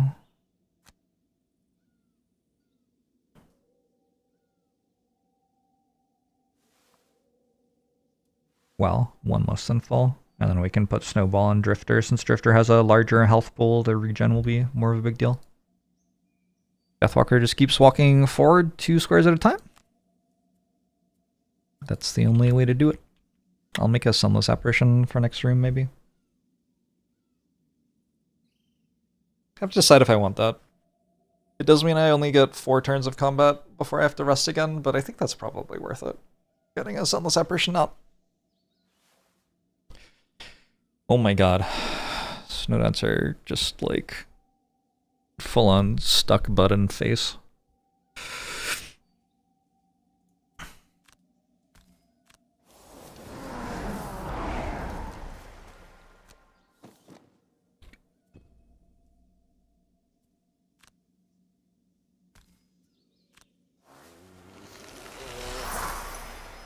Somebody does have to pick this up as well. Is that you or Geminate? Geminate needs gold. You need lumber and hides. It can be you.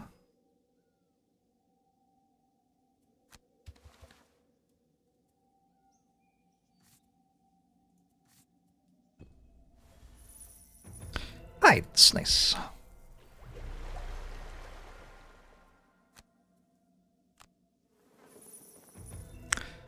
Oops.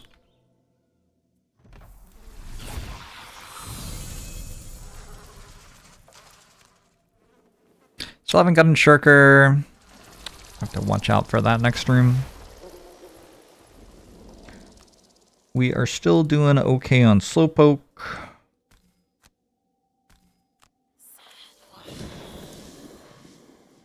I think Drifter has completed their combat goal.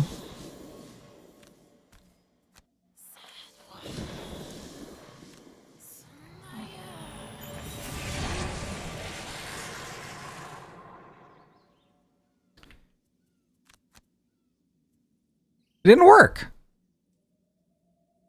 Oh, I was the only person who attacked it. I killed an enemy attacked by me already this round.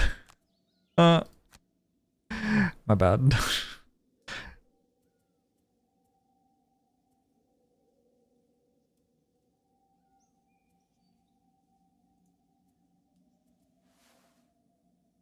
Short resting so I can move, actually kind of relevant. Another thing is I could... It's kind of counterintuitive, but if I give Deathwalker a move with Snow Dancer, grant an ally a move, that still only counts as moving 2 per turn, even if I move 2 and then 2 again on Deathwalker's turn. Because turns are different from rounds. Rounds is the collection of all the turns. But this would give Deathwalker basically movement outside of its own turn. On a different turn, I guess is how that works.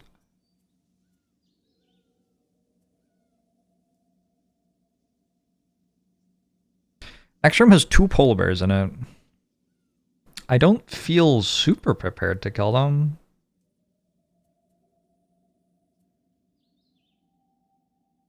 It's probably more sensible to just long rest here than play these 2 cards. What's the point of playing these 2 cards? I'll just have to like short rest next turn instead of long resting. Why not just get the 2 health healing and everything? Because I think I'm going in next turn. We'll short rest on Deathwalker. We're short resting here. I guess Drifter could long rest. I have a crude chain armor I get back. Well, Drifter's doing the same thing, right? What's the point of playing these cards? Why not just long rest? Yeah. Okay.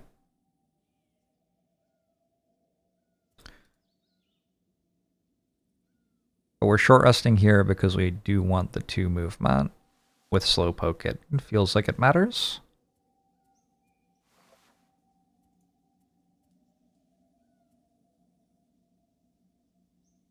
Yep. We lost Chilling Impact. That's fine. We've lost Anger of the Dead. I think I have to accept that. Oh, actually, Eclipse is in my hand. I can reroll them. Lost Shadow Step. Eclipse is my most important card. Get the 3 shadows as we walk into the next room.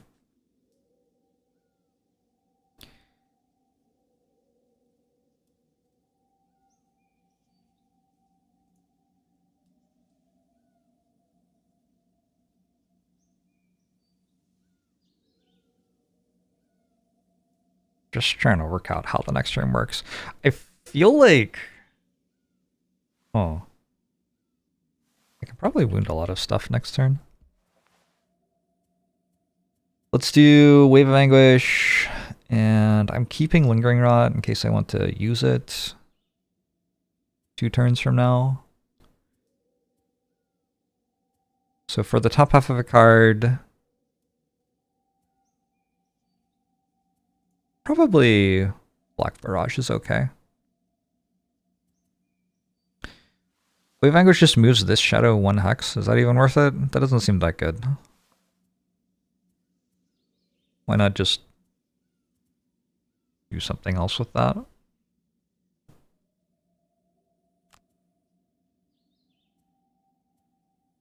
So next turn my plan is Eclipse to place a bunch of shadows, and Anger of the Dead to wound everything that's standing on a shadow. But I'm going to start here, and I only have 3 range, so I think I'm going to use Snow Dancer's move an ally next turn to get a bit further. Snow Dancer is going to make Hazard there, because we're about to have a bunch of wolves run after us. And I think we can use Whiteout and get a bit more healing. Our people haven't quite finished healing up yet. They're close, but not quite there yet. Drifter is actually going to be at 12, and you're going to be at 8, and that's actually full health. Okay, never mind. We don't need Whiteout. Let's go...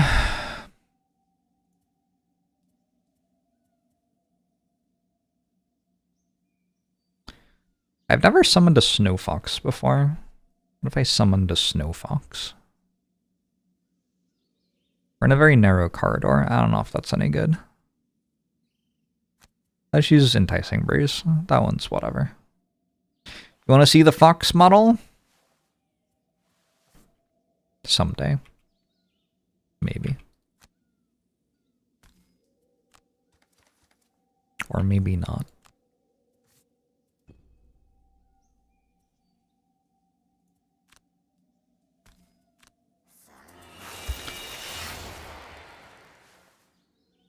If I make a fox, I'll have a friend all day.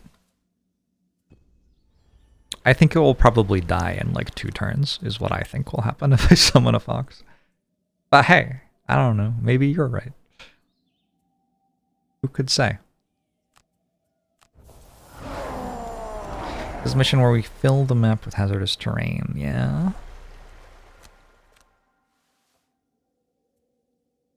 Let's drop none of these cards because they're all pretty good. I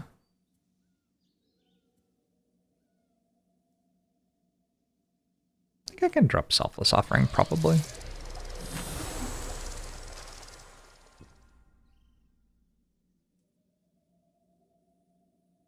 Who's actually opening the door?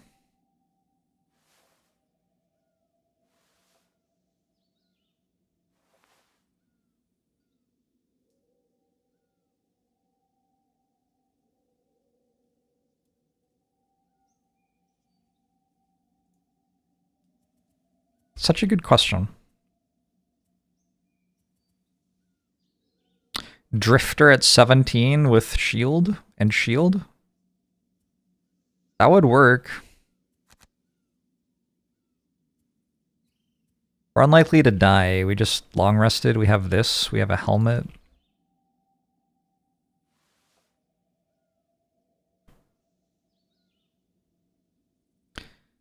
One of your favorite songs released this year.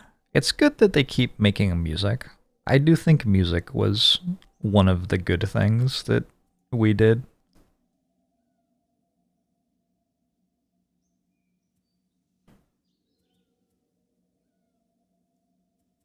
That's my top half. Bottom half is... I don't really know. What do I want to do next turn? Could I use wind next turn for some reason? Not that I can see. I could use Snowball bottom half. On my next 5 attacks, add +X damage. Wait, I'm actually kind of into that.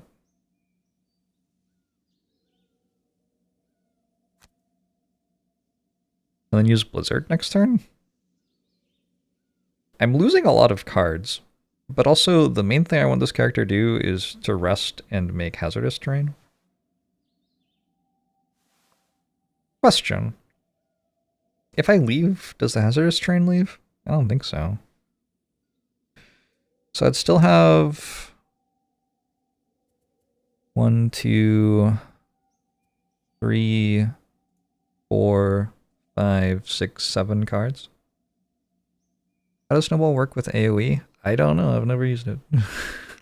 But yeah, I think it would use them all at once. So I think it like adds 10 damage to Blizzard basically. I don't know how I'll be able to choose like which thing gets hit first.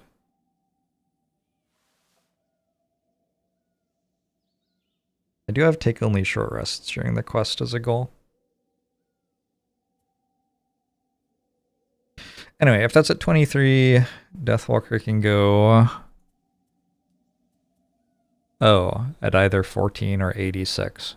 Well, that's not very good, actually. I guess we have to go at 86.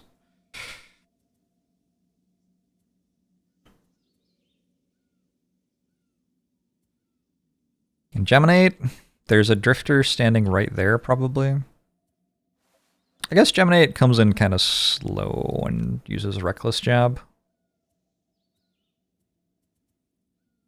Or we go in a little bit faster and use Hornet Stingers?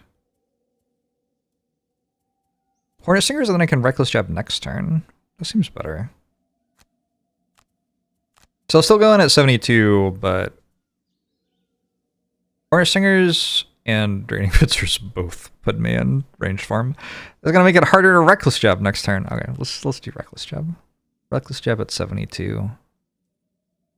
I'm hoping to just be able to move 2 in order to Reckless Jab so that I don't have to use the actual move on Draining Pincers, which will form swap me, so that I can stay in melee form, and then I can use Hornet Stingers next turn. Maybe like Icebound Quills or something too. This feels like a turn.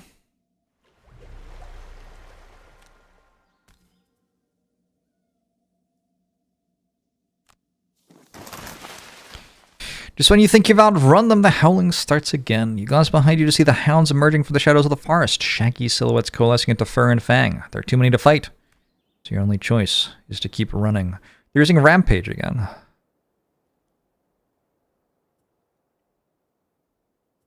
Nothing special. That's so weird.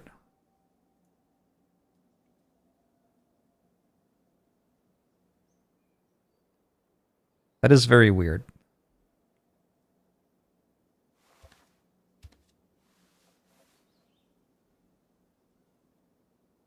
I'm gonna be brittle. I can probably lose an entire card. Here? Here. This way I get hit by 1 polar bear and 1 snow imp. But this still comes forward, so it'll be here to get eclipsed.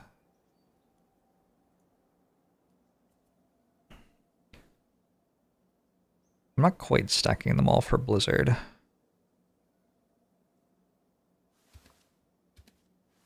Which polar bear is first? This polar bear is first. So if I go here, this will come here, then this will come here. That's no good. If this one was first, it would come here, and then this one wouldn't be able to attack.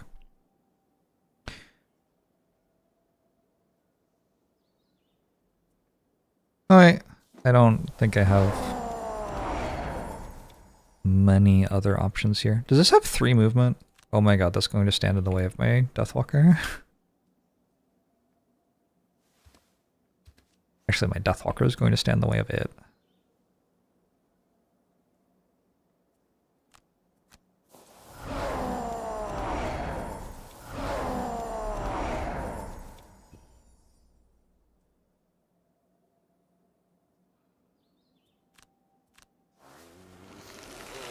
Shape Hero could never hexagons.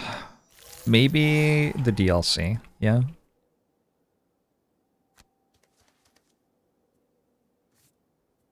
Feels plausible to me.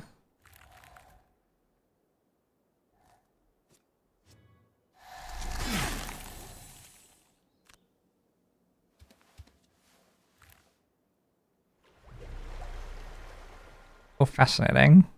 Gemini hasn't moved yet. So now Drifter has all this armor, but is brittle? Geminate's at full health. Geminate could just walk up and disarm a bear.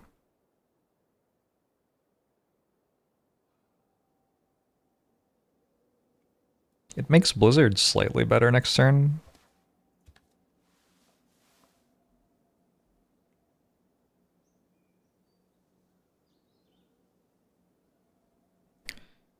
We can rewind the stream without going to VODs now. Wait, really? That is news to me. Twitch is entering the 20th century.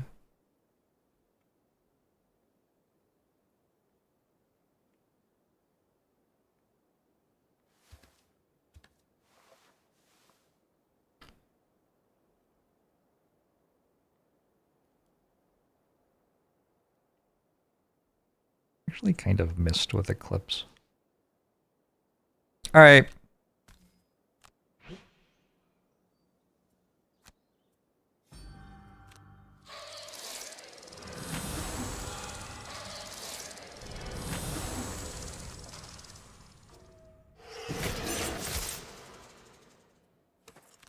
Like YouTube streams, you have a bar and jump into any moment of the stream. That is very neat. Well done, Twitch.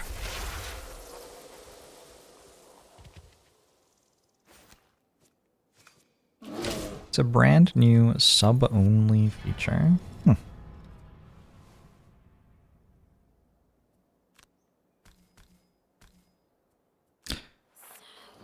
I'm not involved in any way with any of this, so that's cool.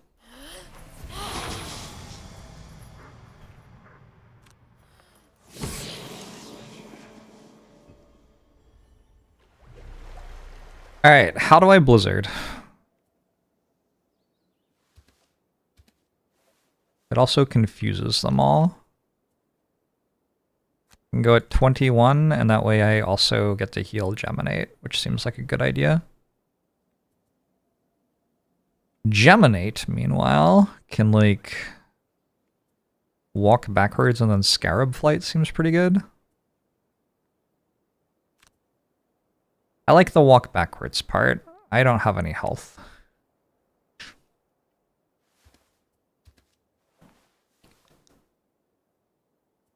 Drifter can Vile Assault in, that way I heal off the Brittle. And awkwardly, I also want to use the top half of Vile Assault. Vile Assault's a good card. I use Fortitude. I'll use Fortitude because I can walk up and if I need to, like, just barely finish killing a Frost Imp, I can. And here I was going to Lingering Rot. Kind of cashing everything in. But also, what else am I going to do? Not cash it all in? Can you go slower than 21? You can go 27 instead. It loses me the heal on Geminate, but I think that's okay.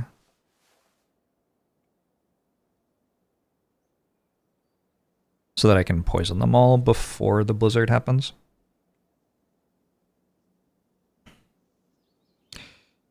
You have detached the chat and watching the YouTube stream. Y'all can do what you want.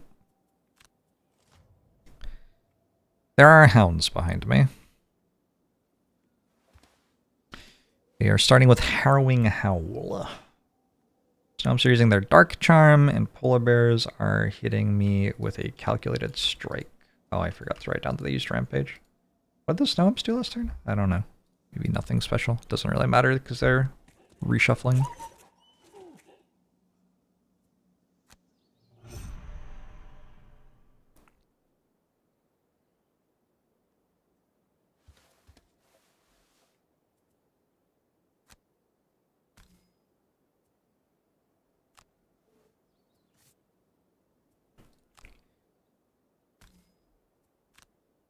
Two attacks from the Imps is a little scary.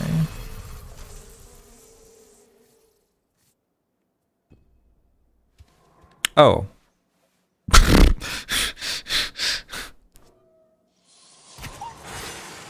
Not what I was expecting that to do. Alright, rest in peace, Shadow. that was maybe not actually worth having in retrospect.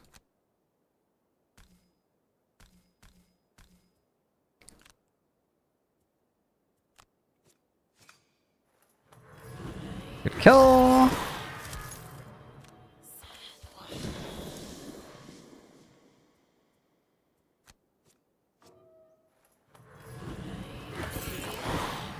Let's set up for a kill.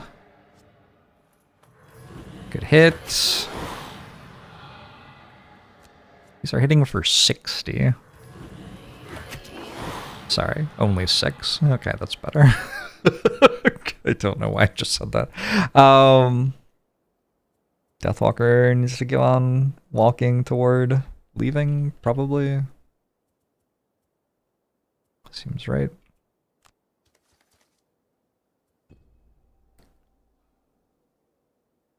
All right, drifters here.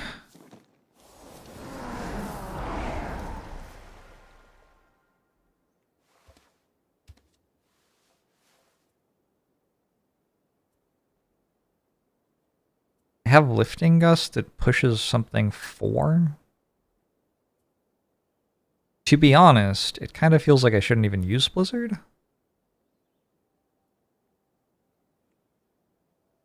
Did I put Shockwave in play?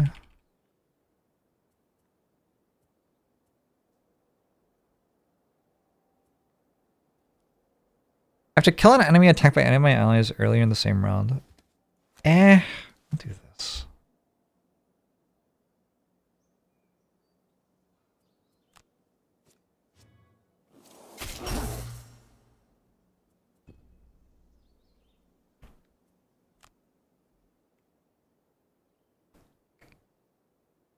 Nope. This one.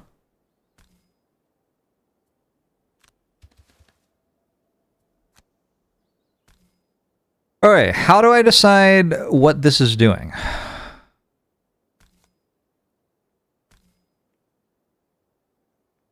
Like, how do I make it so I choose which one goes first?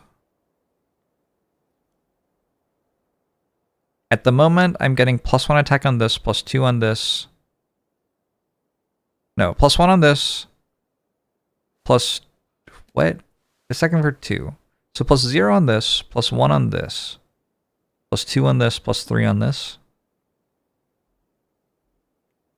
I would like it to be something else. How? I don't know the order of my modifier deck. No, I'm using Snowball. On your next 5 attacks, add +X where X is the number of uses so far. 0, 1, 2, 3, 4. So which order I attack them in matters. But I don't think I can change which order I attack them in. Does using R to rotate change anything? Oh my god, it did. Wait, did it? I think it did. That is so wild.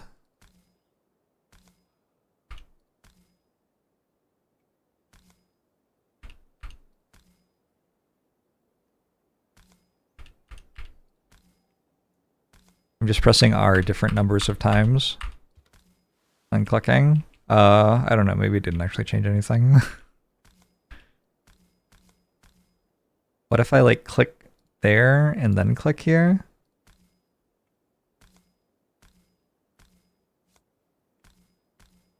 Man, I wish they would make the game better. You know, like it's a good game. I just wish they'd make it better. Yeah, it did change the snow imps, but nothing else. It's very weird. Anyway, okay.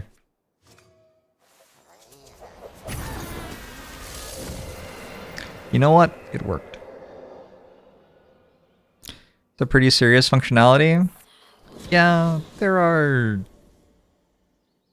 things like that, unfortunately.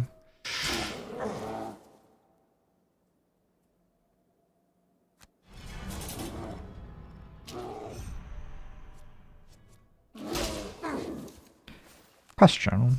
Does that complete my quest? I think that completes my quest, yeah. Kill an enemy attacked by any of your allies early in the same round. Nice. Alright. There is one wolf. Not so bad. The room seems to be missing a lot of the enemies that used to be here.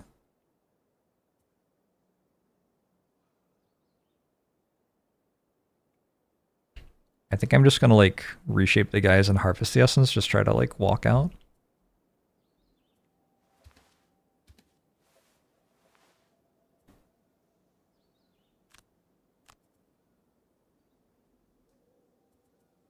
I need to get frigid growth back several more times. That's okay. We'll just short rest next turn. I don't think I'm at that much of a hurry.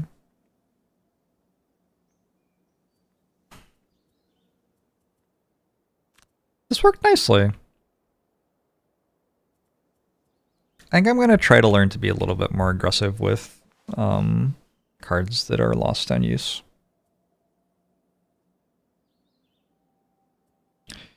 Seems like a good thing to get better at to me.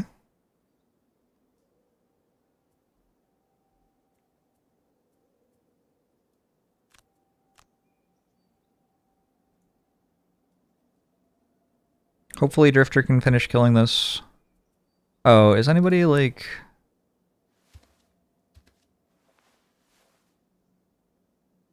Kill an enemy not adjacent to you while you're adjacent to another enemy.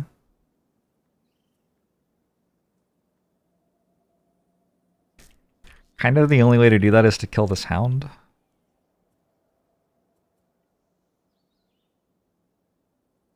Before this dies. So, I think actually... I have Into My Embrace. I'm going to short rest here. Doesn't the Snow Dancer pick this run because the other chieftain hit the dancer for too much damage? No, I've been deliberately getting Snow Dancer. I've played a bit more of the game now.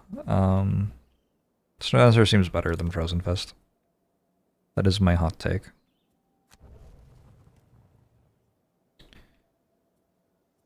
So I just want a Frigid Growth here to hurt the Hound more.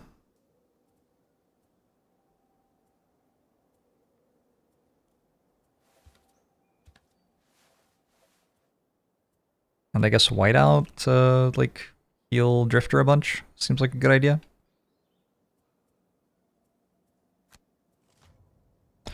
Polar is standing still. Using full force. And the Hound's going at 83.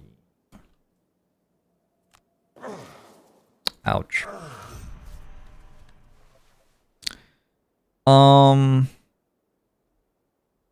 So it's either dead or I lose a card, I think. I think those are the two options.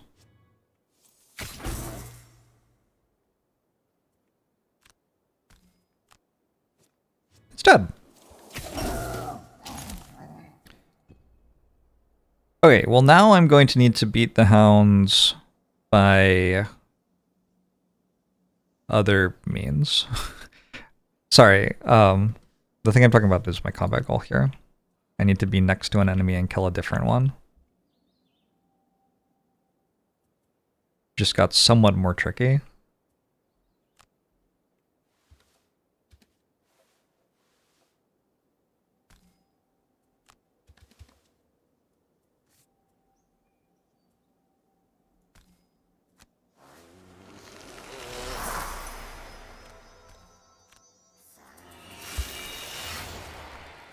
But we certainly can deal some damage to some hounds.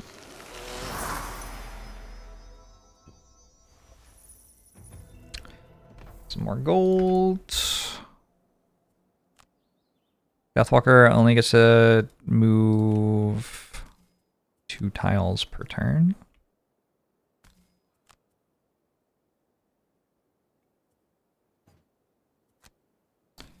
Do I have 5 shadows? I have 5 shadows, counting that one. But I lost Shadow Step, right? Like right at the start. Okay. So I think it's possible, but not easy, to do Dawn's Harvest here. The way I would do it would be have 5 shadows, have a mark on an enemy. Allies kill that enemy, which removes a shadow from me. Then I shoot all my shadows at another enemy, which removes 5 more shadows from me. I kill it. That creates a new element for me. And then I use the bottom half of Fluid Knight to teleport to that new shadow. Which is doable. I need like 3 hounds all set up perfectly for it to work. But I've got a while. Got an axe nut. Cool.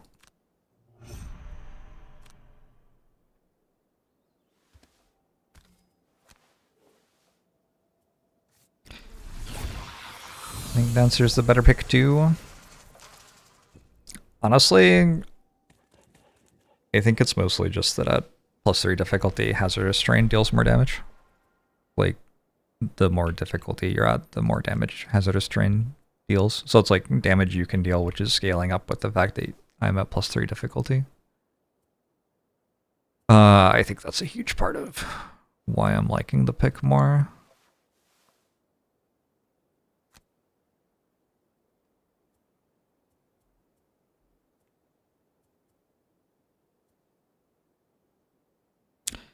Teleportation does not violate Slowpoke now. I just want a long rest here.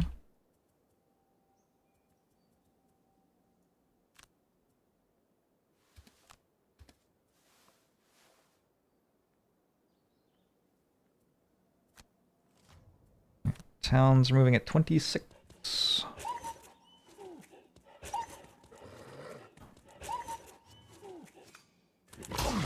Well, that was just kind of rude.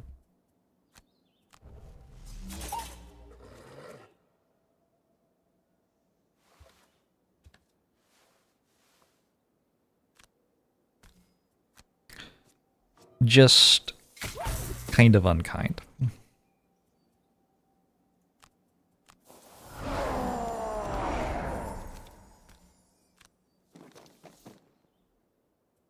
There is still, in theory, other stuff I have to do before I win the mission. Perhaps worth considering.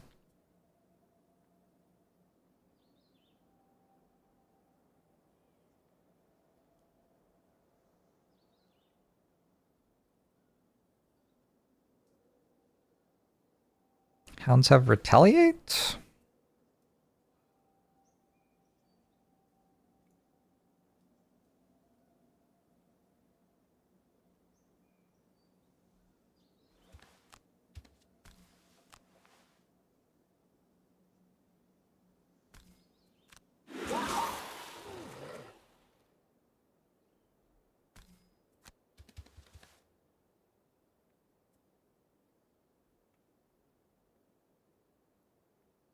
Wait.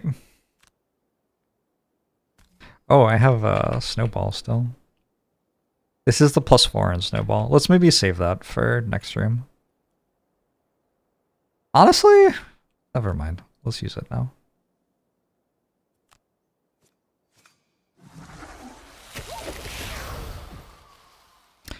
Huge. I have gone somewhat large there.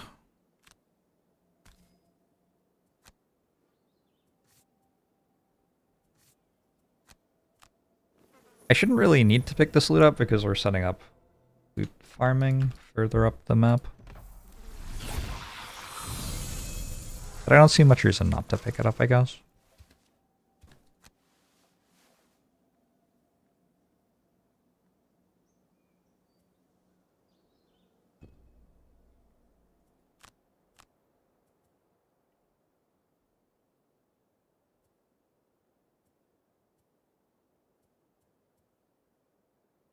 I can lose Forceful Spirits.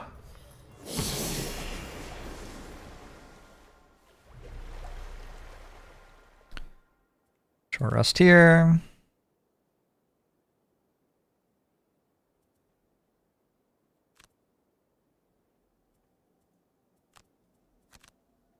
I wonder if I can get this, like, already. There's no real reason why, like, it would be easier later. So I Black Barrage this as it runs in, then it has 2 friends behind it. We, like, keep it alive for a bit while its friends catch up, kill it, shoot the other one and kill it, and then the third one hits Deathwalker. It's doable. Definitely doable.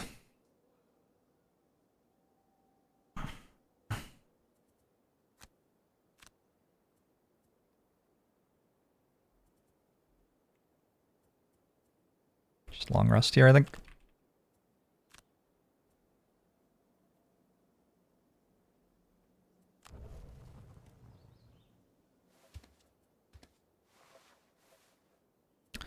One, two, three, four, five. They can run up and immobilize me.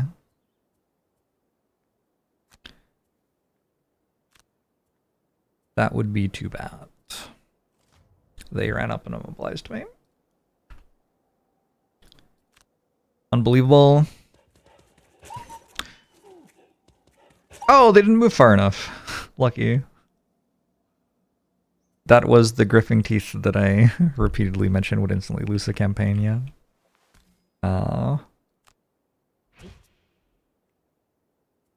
I think I've lost the campaign on this mission, but decided it was legit to redo the turn, because I didn't realize that the enemy was in range. And I was like, is that actually fair? And so I like looked at the camera and like, yeah, it's kind of fair. It's actually really hard to see the entire map.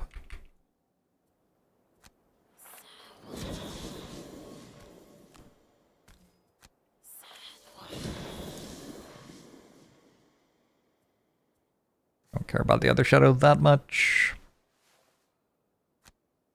Oh, I have to mark it first.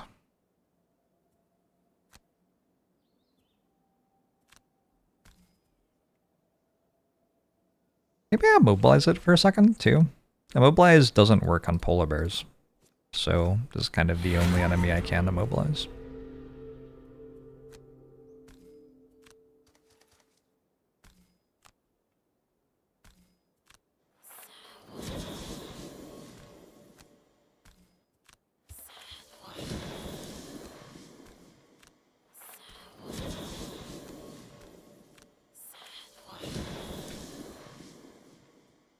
Alright. And now, crucially, they don't have their move up and immobilize me anymore.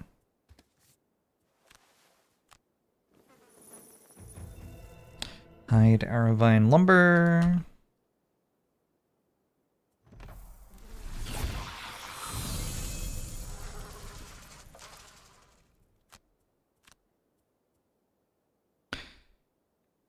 I kind of have enough time to do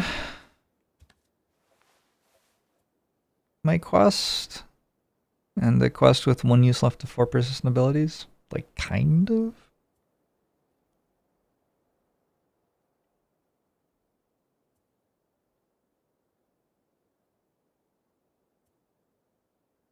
I could see it happening.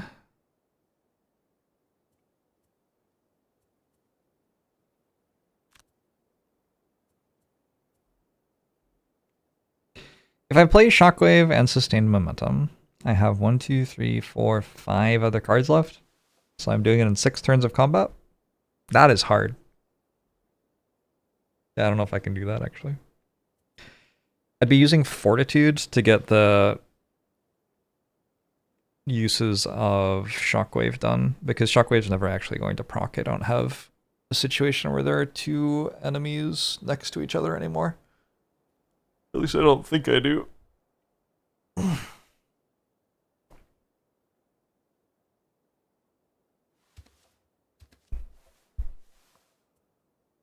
if you can do that shit, then you're stronger.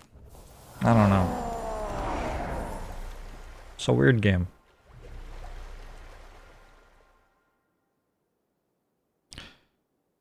I would kind of like Geminate to form swap. On account of having 6 melee cards I haven't used yet.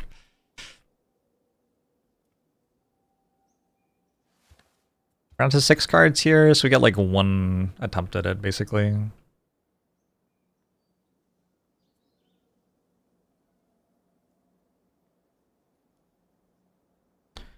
How do I take damage?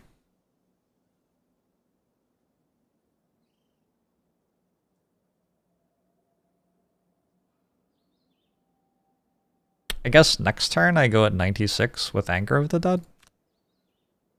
No, because I have to go... Oh, it's so weird. I have to go after my friends kill it, but before they go, since I need them to come hit me. Ooh. I guess I could go get hit by the polar bear.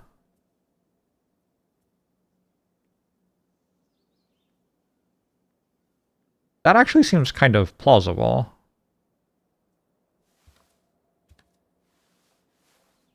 Okay. Okay, I think I can actually do this. Like, decent chance. I need to not lose crosswinds, because I need crosswinds to help Deathwalker get here to get hit by the polar bear.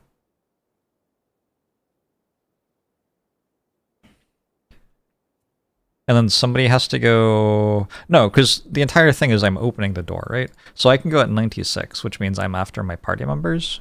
And then I open the door, and no matter what speed the polar bear is, it will come and attack me. Because it won't have taken its turn yet. Because the door wasn't open. Seed Rabbit, thanks for 53 months. Appreciate it. Yeah, it actually seems kind of doable.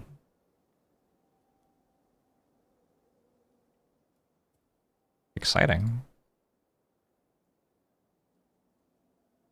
What would be even cooler would be if Gemini was the one that killed the first one while standing next to this. That might be hard to do though. Alright, I'm gonna focus on that and not focus on the Drifter thing. I think the Drifter thing's kind of impossible. That's a good loss in Snowdancer. Snowdancer does not have cards left. Wow.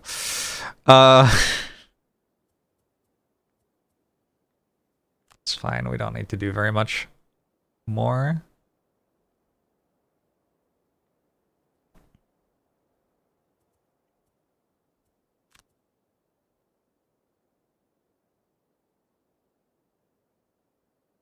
It goes slightly faster than the 76. Is 32 fast enough? Yeah, that usually goes after the wolves.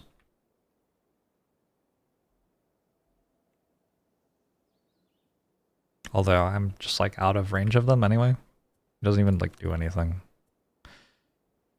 Maybe we just walk with Vile Assault and get a little bit more health. It'd be tragic if the polar bear rolled Hibernate after I did all that setup. It happens.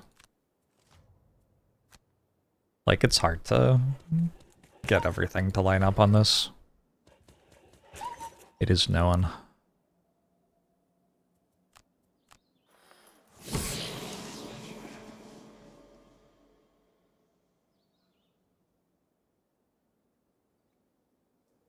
Alright, Fluid Knight is ready.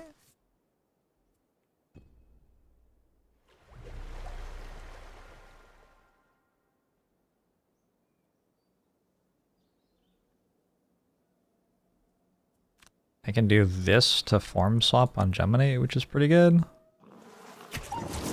Don't really want to pull it closer, I don't think.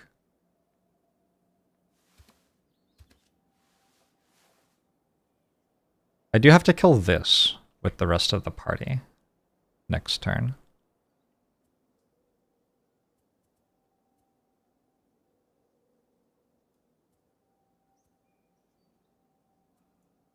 Who does that? The best way to do it is with Flailing Tendrils, probably. Flailing Tendrils guarantees it, because I just wound it, and it is always dead.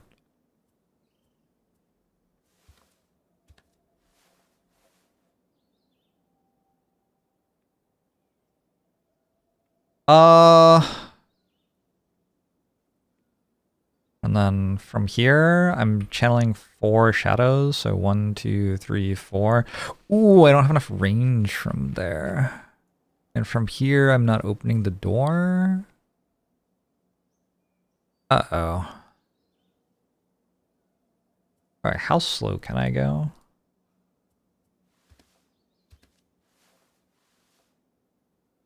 I think somebody else has to open the door next turn.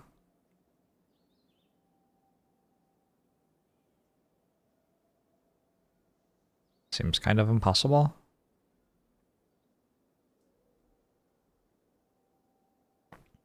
Okay, so maybe it's actually like drag down. Yeah, I just drag down and then walk away.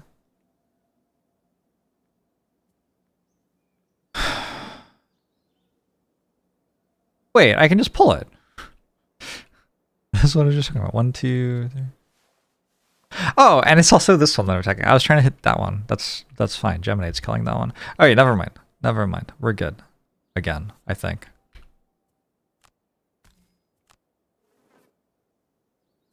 I am looking forward to just straight up losing the campaign because of doing all this shit. Oh my god, kill an enemy, not just do what you're doing to another enemy. Oh my god, it's all lighting up. Yes! Yes, this game is so good.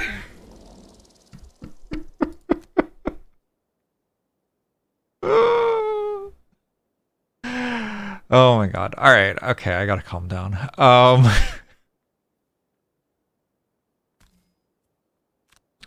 Am a fan of Frosthaven.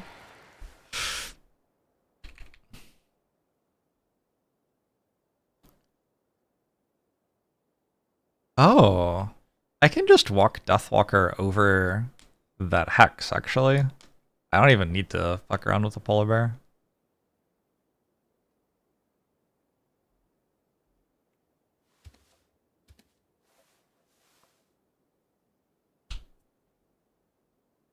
Cool. So all I need to do is get the kill on this with Deathwalker. And then not die to other things. Because I am planning to like teleport to here or whatever, which isn't maybe the right play, you know?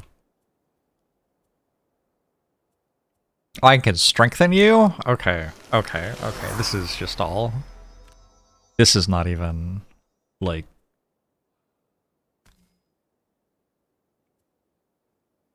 Oh no, I can only go at 90, and Deathwalker's at 96, so it doesn't work again. So I'm back to needing the polar bear to attack me, I think. Because I need to go after Deathwalker does, but Deathwalker has to go after the hounds go. Deathwalker has to go after Geminate goes, actually. Geminate can go at 12. Oh. Okay. No, I think it's back to working again. We actually have two different plays here. If Geminate gets the kill, walks away, then Deathwalker can do everything. Otherwise, maybe we can reset and try again next turn. Sorry, I'm like nerding out slightly too much, maybe. Should stop enjoying myself so much. I think I said thanks for the 3 months, Siege Rabbit. I remember seeing the sub and thinking, oh, a sub. And then being tremendously invested in the game I was playing.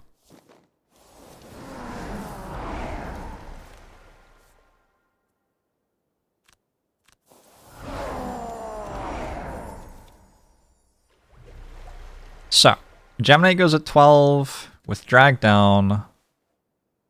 This lets me kill that without killing that. Both of these things are important. It does change me into ranged form again, kind of awkward. But I mean, I think we're past the point where that matters that much. We use Crosswinds on Deathwalker. Other card doesn't matter that much, I don't think.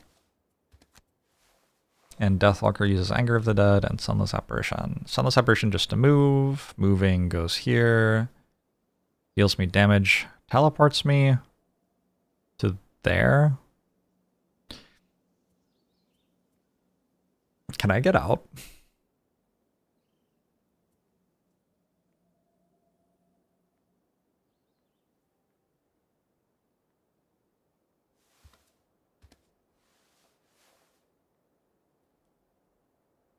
Because I'm dealing myself damage here, I teleport to here, but I can actually use the move here to move up. I am kind of close to being dead to like... Alright, so what I do is I go at 96. Actually. So that this can run forward first, so that the shadow's further up, so that when I use Fluid Knight to prevent this damage, I teleport to a shadow that's further up in the room. And the other stuff has a little bit of flexibility. Drifter could probably go kill a polar bear now. I think Drifter can one-shot a polar bear. 1v1.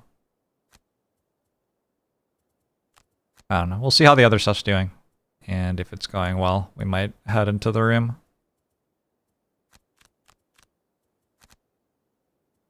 Well, I can't find out how the other stuff is doing this fast. Alright, we'll just go like that then. The hounds are going at 83. Feels kind of inconsiderate, but Deathwalker's going at 96, so I guess it's okay. They move 3, they attack for 5. So 1, 2, 3.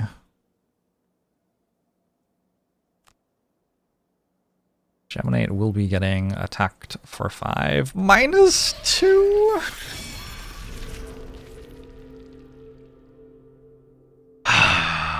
Okay, so I have a redraw. I have a redraw here. My redraw is just use the bottom half of Flaming Tendrils.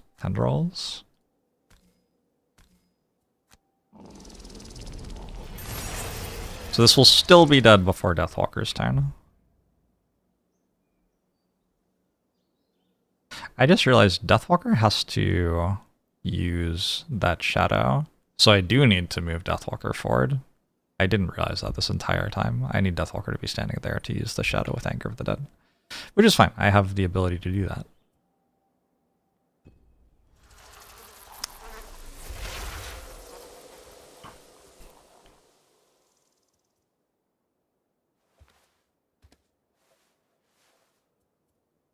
I do kind of want to just start killing the bear with Drifter.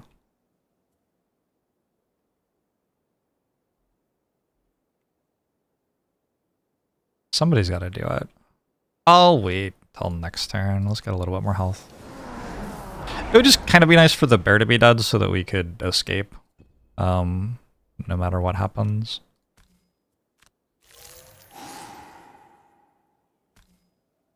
Okay, so you're here. Perfect. I feel like Crosswinds has been a great card twice this mission, and I haven't used the attack 3 on it yet.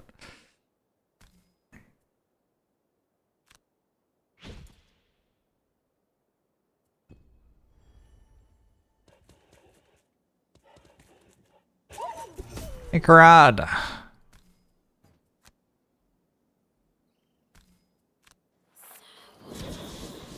Alright, with advantage. I don't think it's possible for me to fail to kill this with advantage. I don't have any curses on my deck.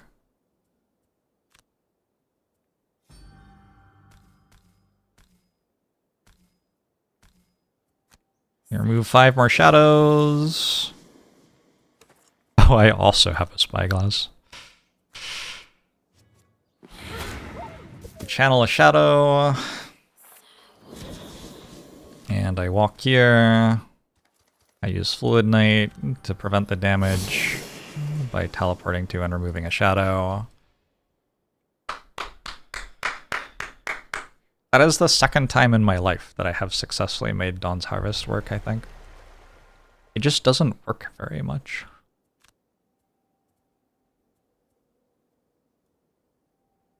Like, it's not that hard to do, but it just doesn't work a lot of the time.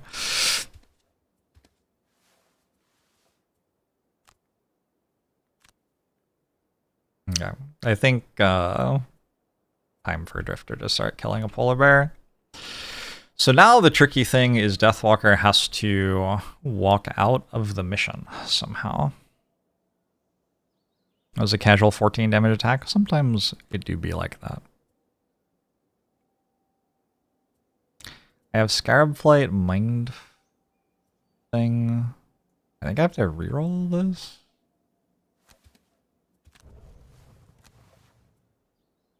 I definitely have to reroll that.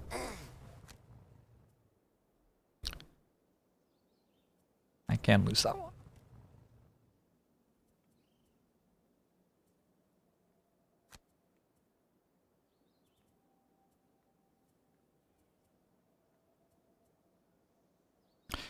Don't have a lot of relevant cards anymore. So Geminate still has a billion cards. If they go for Gripping Teeth, I am fine with them hitting Geminate.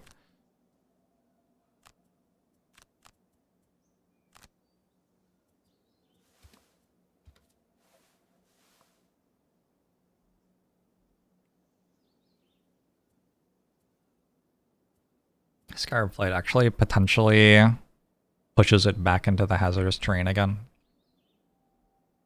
So Geminate is going before Deathwalker to make sure that Deathwalker is not in as much danger, since Geminate still has 9 cards. We're going to use Crosswinds to get movement for Deathwalker. 1-2, 1-2, like that. Drifter's going into the ram. The hounds are moving, attacking, and moving. Attacking, moving, attacking, rather. Other way around. Which one is that? 782? Sharp Fangs? Wait, what? Oh, I have the... descriptions of the attacks wrong on my sheet. Fixed it. Alright. What's the polar bear doing? Rampage again. It's fine. There are no snow ups.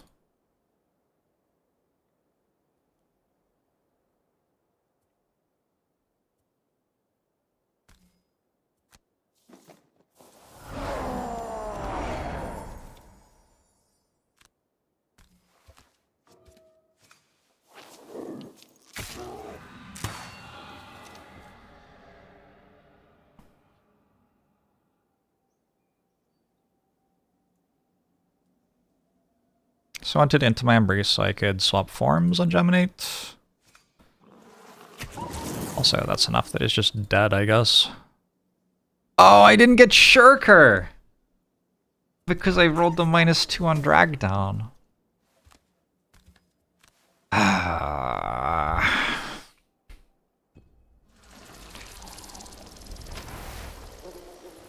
Sour taste in my mouth.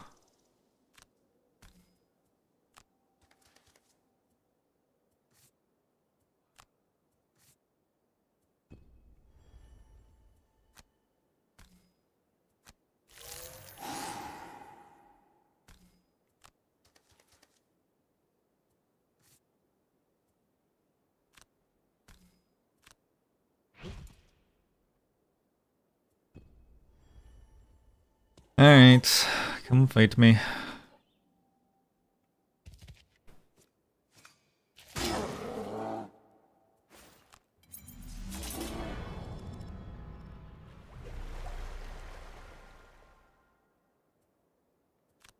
Short resting.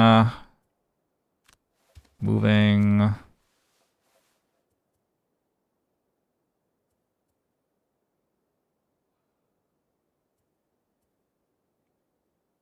Good with a jump.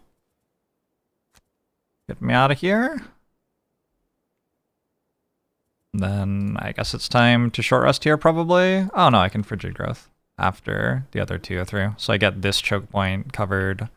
1, 2, 3, then 1 more frigid growth, and I leave. And I've set it up so that we have a mob farming situation going on.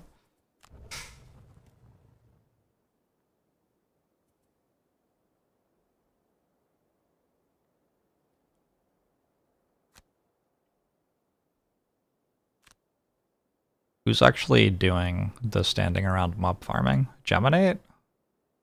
Yeah, Geminate has cards. Do I have my loot card? Did I lose it? I think I lost it. Ooh, you also lost your loot card? Deathwalker can stay for a bit.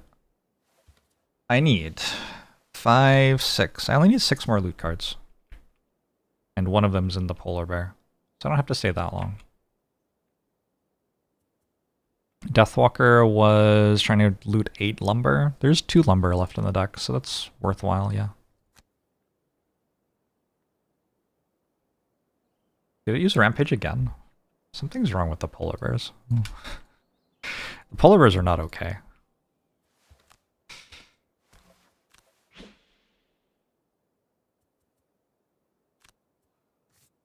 Maybe this will have 2 health and I can stand next to the polar bear and kill it with Geminate. I haven't quite given up yet. It does mean I have to leave the polar bear alive that long.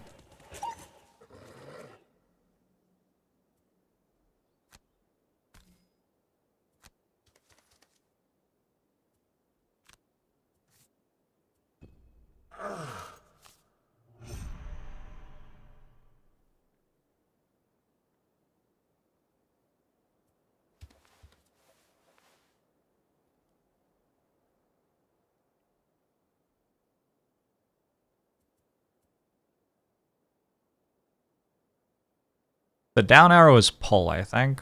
I don't really want to pull this next to me instead of you. Sorry, Drifter. Drifter's still got lots of cards. I'm just wondering if I, like, maybe do want to move.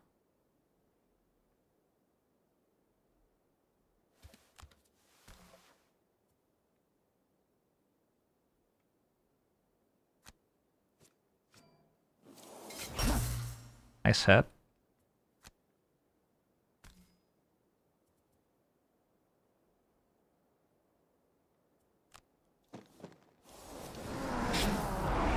This way we can actually pull it closer to the door to make Geminate's thing a little easier.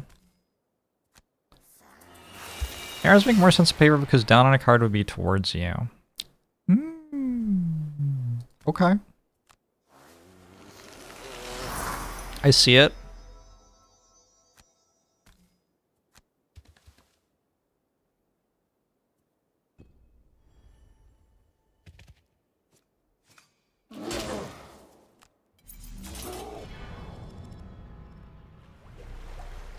Is that lyric? Thanks for all of it, or thanks for all the fish?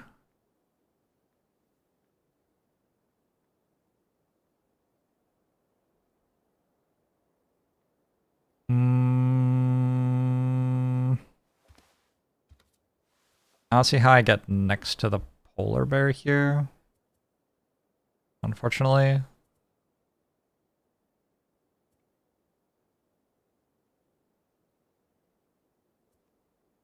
I have to wait until next turn, yeah? So what do I do this turn? Just like walk away. Deathwalker keeps running away.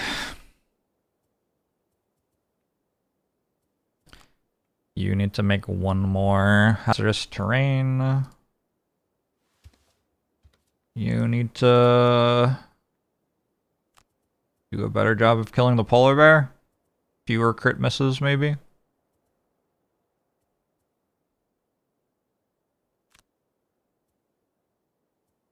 Gotta redraw that.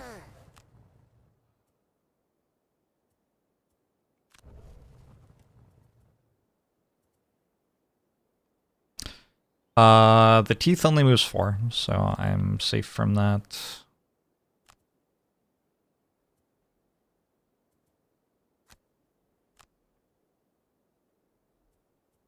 Although this might immobilize. Yeah, but that'll be fine.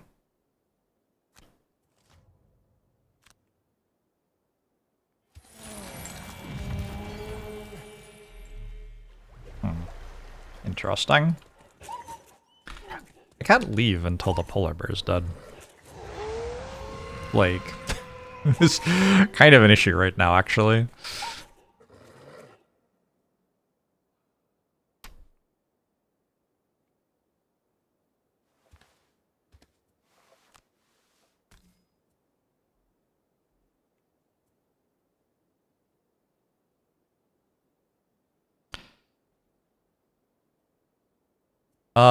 It's a weird one, but Mind Spike deals 1 damage at 4 to 5 range. 1, 2, 3. 1, 2, 3, 4. I'm gonna take the Retaliate from this to try to deal 1 damage to it. The -1's a pretty likely outcome, actually, when I attack with disadvantage. I can mark it, sure. Okay.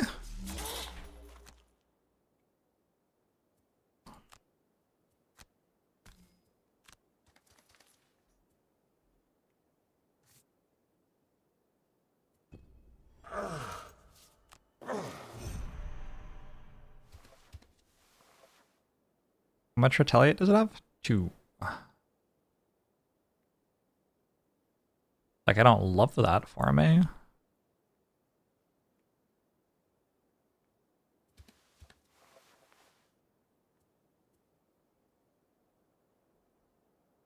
How many crushing weights do I have left? 1? What if I die to the polar bear?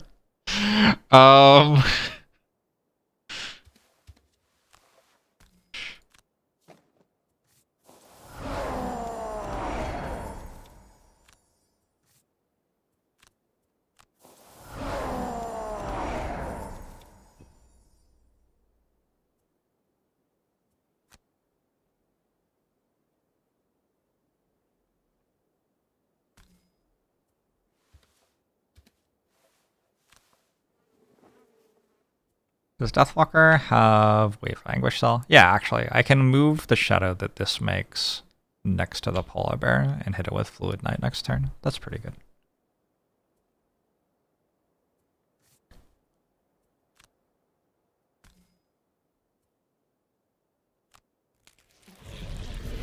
Kill enemy not adjacent to you while you are adjacent to another enemy.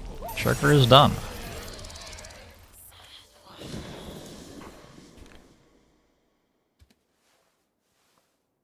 Let's make this. Strengthen you since you're using Fluid Knight next turn.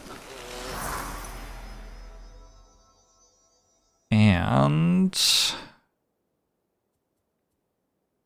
I guess I have like 1 more turn next turn. Went pretty well. Good first mission for Snowdancer.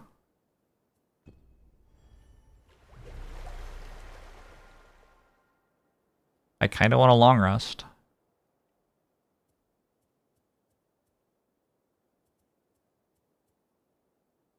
I'm on a long rest. Ooh, is it bad? It's kind of bad. If I short rested, I could Scarab Plate it and push it onto the hazardous terrain. Okay, let's just do that.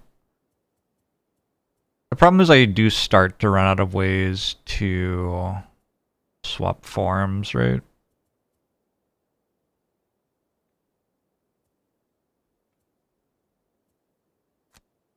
Is a true final boss of this challenge greed? No, I don't think so. I think we have to be greedy, right?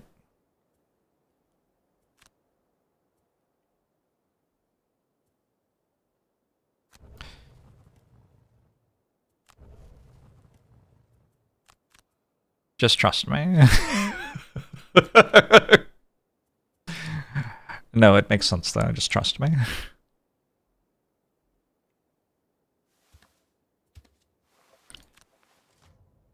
Rampage again. Not gonna be Rampage again.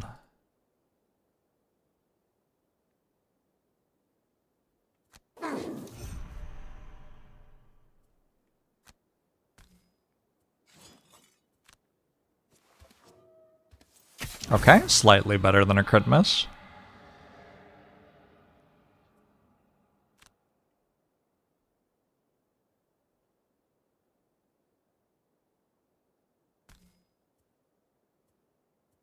If I lose cards on Drifter, I'm losing 2 cards.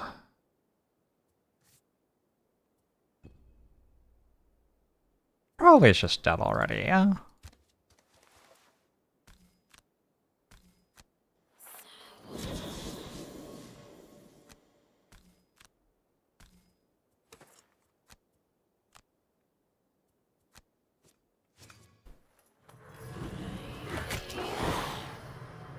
Think it's dead.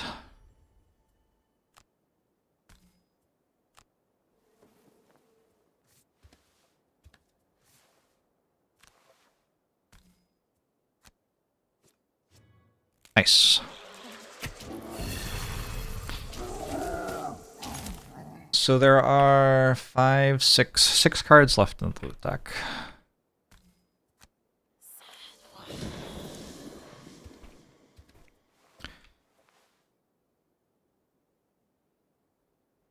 Deathwalker standing here can pick up stuff here using... I lost Sunless Apparition.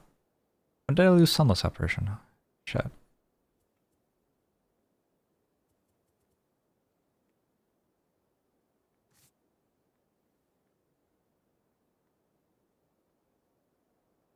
Done?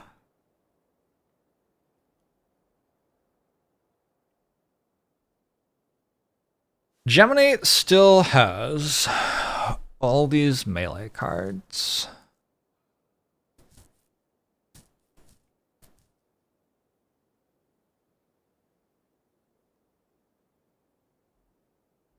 I gotta stay.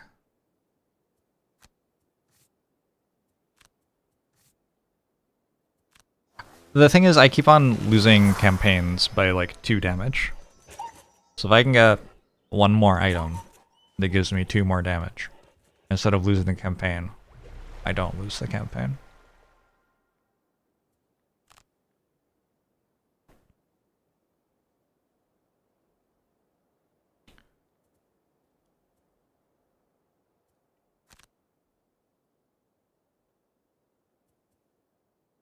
Which seems better. Definitely not doing drifting on the edge. Doesn't really matter what the hounds are doing anymore. I guess I'll mark it so that I know when they have like only a -2 move left in their deck or something.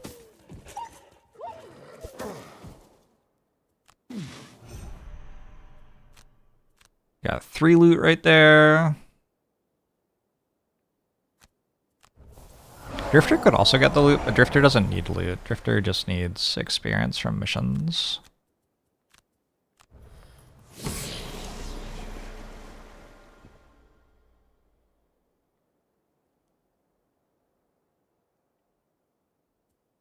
Could Deathwalker actually get it?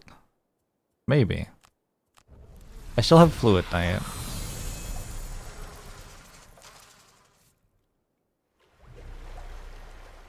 So, no, I don't have enough cards. Alright, we'll just leave with Deathwalker. You are doing nothing-ish. And you need to swap to your other form. And then, like, just walk toward the loot, basically.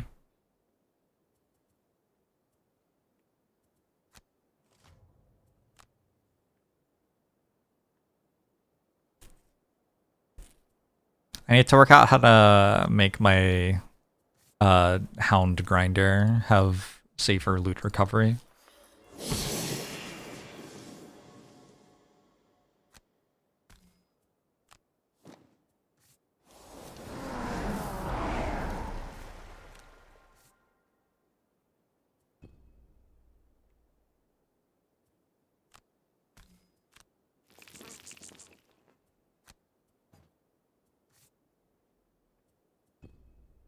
Want to get Geminate back toward full health. Have I considered conveyor belts and mergers? Yeah, sometimes the production lines get backed up to like too much stuff on the same line kind of thing, you know?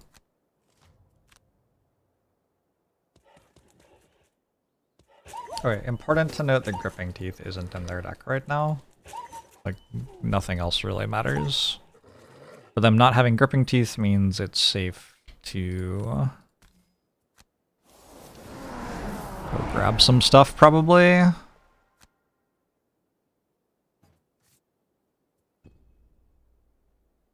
I don't really want to go get it, like, before there's 6 of it. Seems like a bad idea, given that I need 6.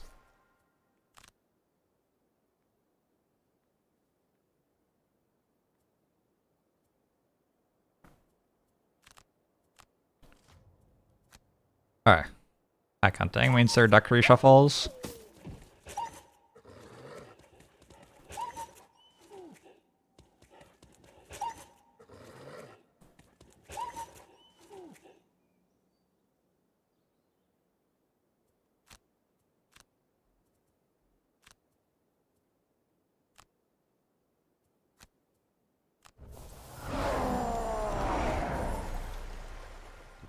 All the delicious loot. I'm like salivating over here. It's so beautiful.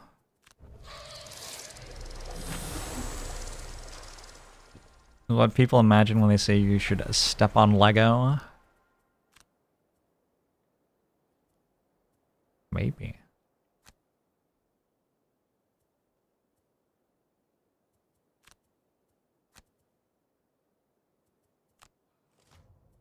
Alright, they used gripping teeth. So, it is fine for Geminate to walk forward, pick up that 6 loot. I can get hit twice by pack hunting next turn, which would be a little bit unfortunate. But I could just lose... This is in my hand and these two are in my discard pile. I can just lose cards for both of those. And I'm on 5, so I probably won't even need to. Alright, I think Drifter can leave.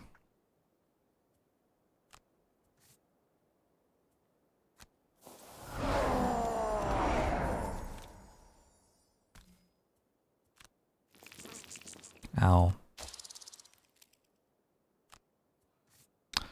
We got 2 lumber, a snow thistle, a hide, and 2 gold. That is the entire loot deck, according to my spreadsheet.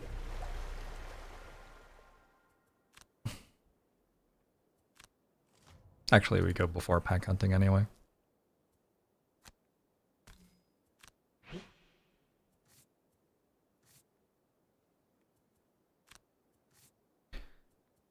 Neat.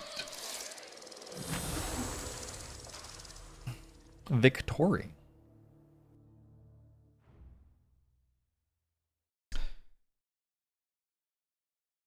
I don't know if I like played that perfectly or anything, but I think the results of that mission might be the best of any mission I've ever played in Frosthaven.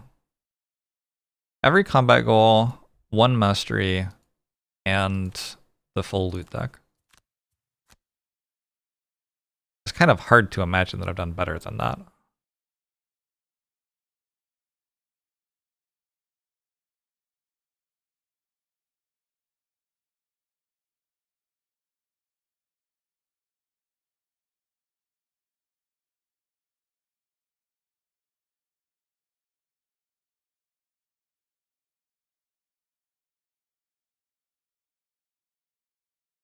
I'll find my spreadsheet scene.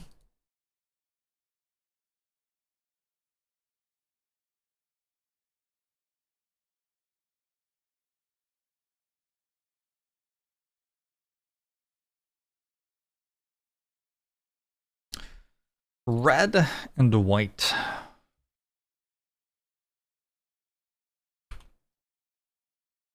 Still relatively early in the campaign.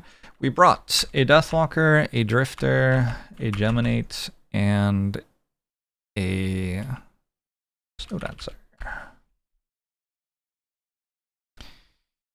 We got Slowpoke, Assistant, Shirker, and Scrambler, and we won 8 total perk marks because we also got this. How do you copy only formatting? Control-Alt-V. All right.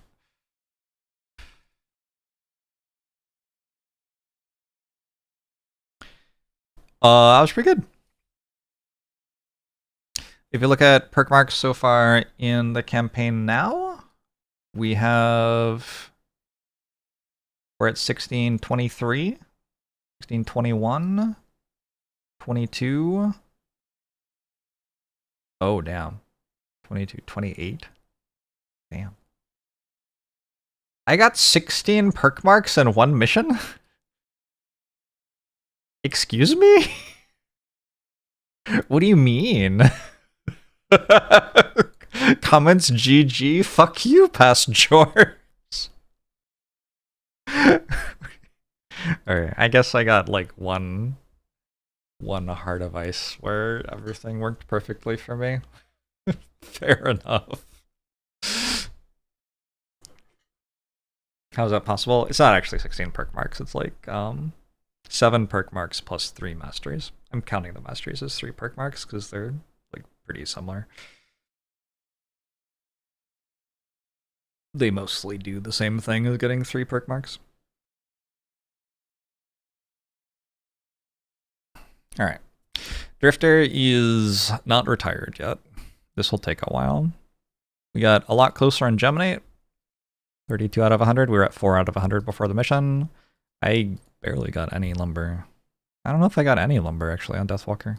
Did Deathwalker loot? I don't know. Can we see actually? Loot collected 1, 1, 2, and 15. Okay, Geminate. Calm down. Fair enough. Okay. To the outpost.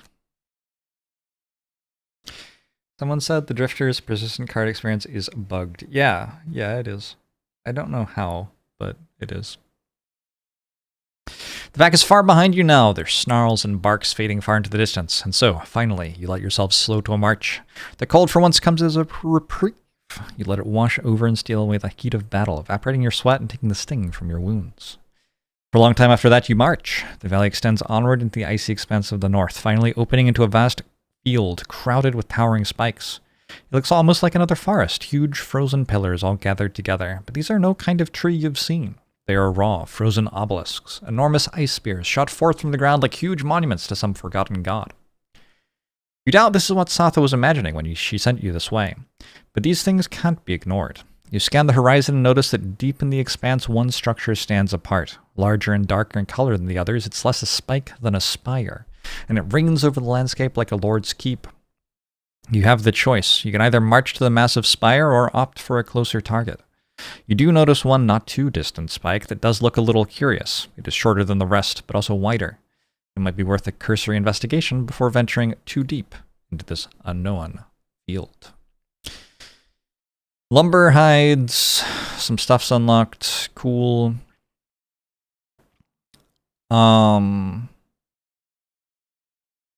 I absolutely do not remember which items people do and do not have. This would be an important thing to know. I think Drifter has full build.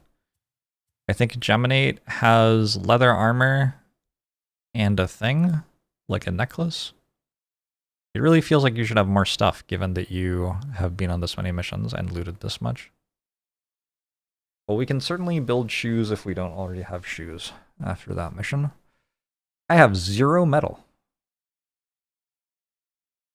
Oh. Okay. And you have a weighted net. A weighted net only, maybe? It should really let me see this when I'm making the decision, right? I know you only have a circlet of elements.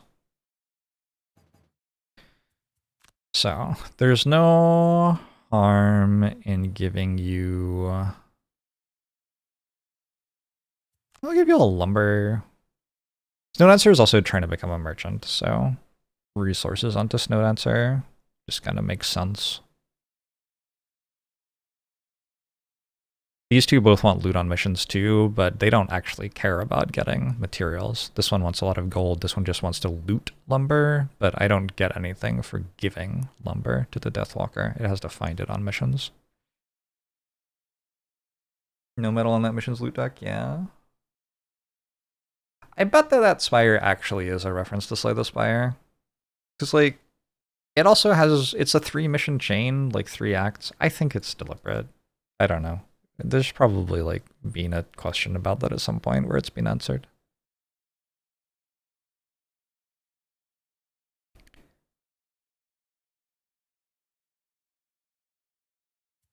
Deathwalker only eats free-range lumber. True.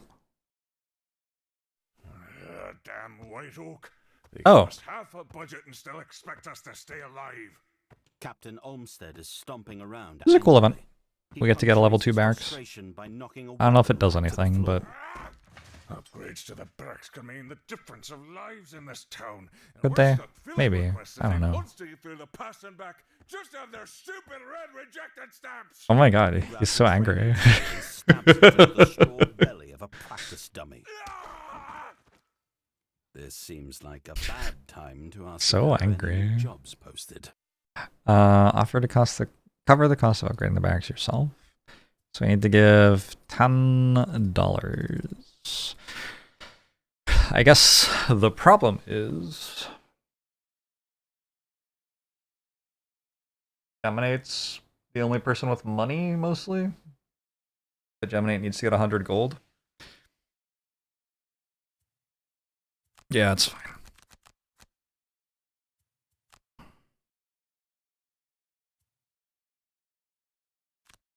You offer to make up the budget deficit to upgrade the barracks out of your own pocket.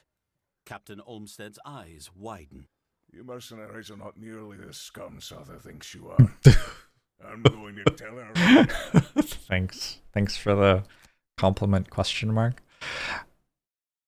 I don't remember Satha telling us she thought we were scum for, for what it's worth. That's how the DMV makes you feel. Mm-hmm. Yeah.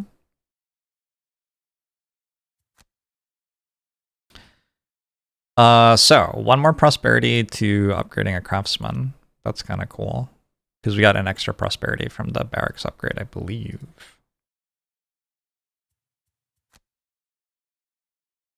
The hunting lodge we can build, we just need a metal. I think that's okay. For my crab battle, I'm gonna drop Geminate and bring Blinkblade, and that's, yeah, that's the party. Oh, Blinkblade has a bunch of stuff. And already has a spear. Okay, so we can use Blinkblade's metal on this, I think. I wouldn't hate a spyglass as well. I definitely wouldn't hate a spyglass. Let's just check what items we have. I can't buy a hide, unfortunately. I should have given Deathwalker a hide. I didn't realize I didn't have any body thing. You're mostly full build, you could use another, like a shield or something.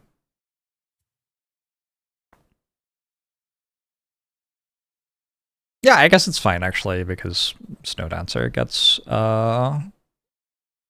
chest item and stud, which is important too. I have a lot of these. 7, 10 herbs. Does anybody have a small item in like the entire party? Literally no. Okay. Maybe I hadn't built a potion yet, and then I forgot to do it before the Crystal Trench. I think I remember that. I didn't get a rock root on Town in Flames, so I couldn't build stem. I can build Refreshing Potion. Refreshing Potion is what you get with rock root and Snow Thistle. And I was like, well, I guess I won't get a potion then. And then I went to the next 2 missions, got a bunch of stuff, and didn't build any potions in between. So that's why I'm missing all of my potions still. It turns out that Blink Blade has gold, so Blink Blade can pay. Let's just like drop you from the party temporarily. We want to build a hunting lodge. We're doing that with Blink Blade's money. You have more lumber than you will ever need. You have more hides than you will ever need. Blink Blade has 1 metal. Build. Okay. Now, among the entire party, we have 1 metal that we can build at the mining camp to equip. So, advantage hat on Blink Blade is pretty good.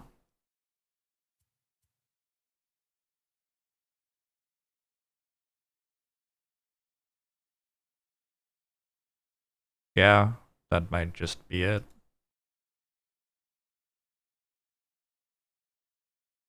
Deathwalker is not, or Gemini rather, isn't coming on the mission.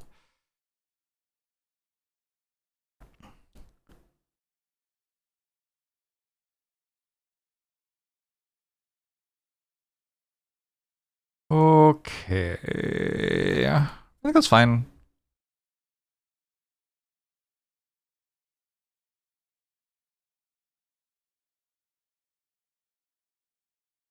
So I have 2 stamina potions, right? Stamina potion is this and this, I want to say.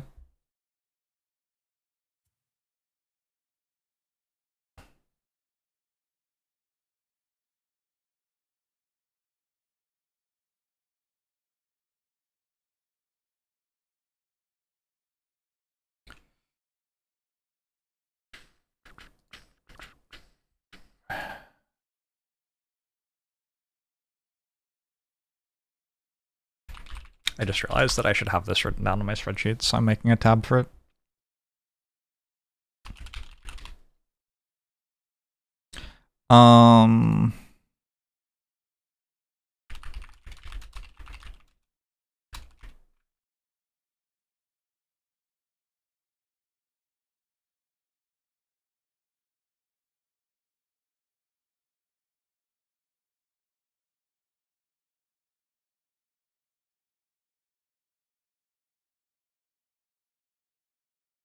Set cell colors to black to reveal the potion.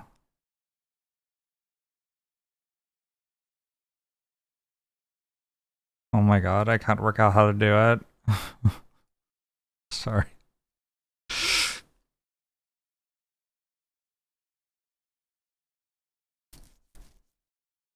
Soon we get to crab dance. That's kind of exciting.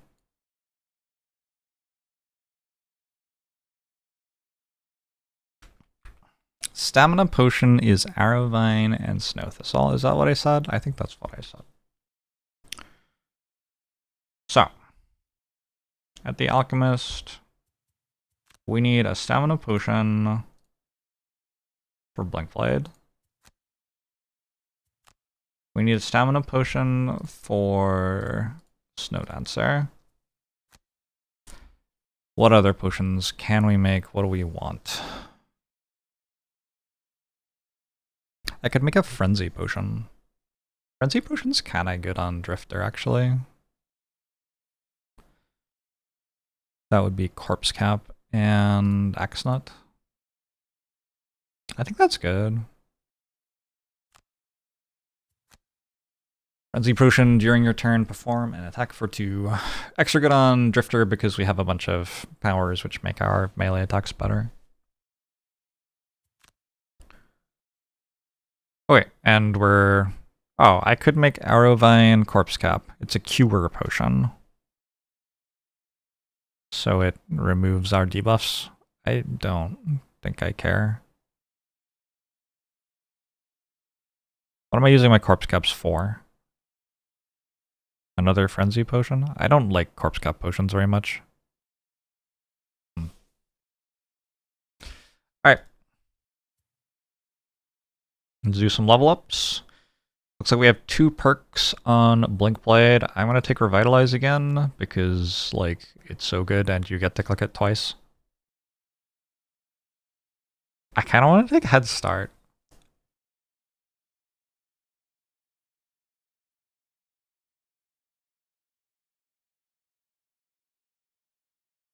We go Harmony.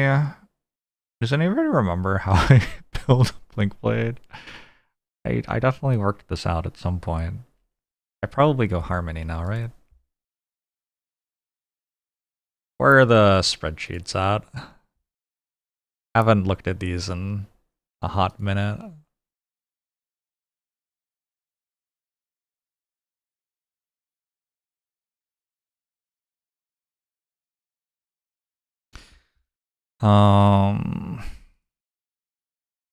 We had like 6 perks. What are we tending to do?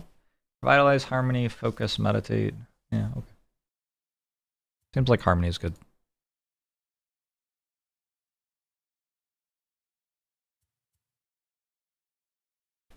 The thing is, like, I'm just using Sand in the Hourglass. Why don't I just do this? I don't have Banner Spear. So I need a bit of help getting to the next room. I don't really care about my like modifier stuff. For this mission, I am mostly pushing the boss onto traps and using Sand in the Hourglass to deal damage. And then for the mission after that, I'm killing robotic bolt shooters, which like whatever. Actually, Head Start's pretty good on that mission too. And then I'm done. I actually retire after that. So I think I'll just take Head Start. Head Start seems sweet. New cards, just Reckless Augmentation. It's like not even. Oh, I forgot.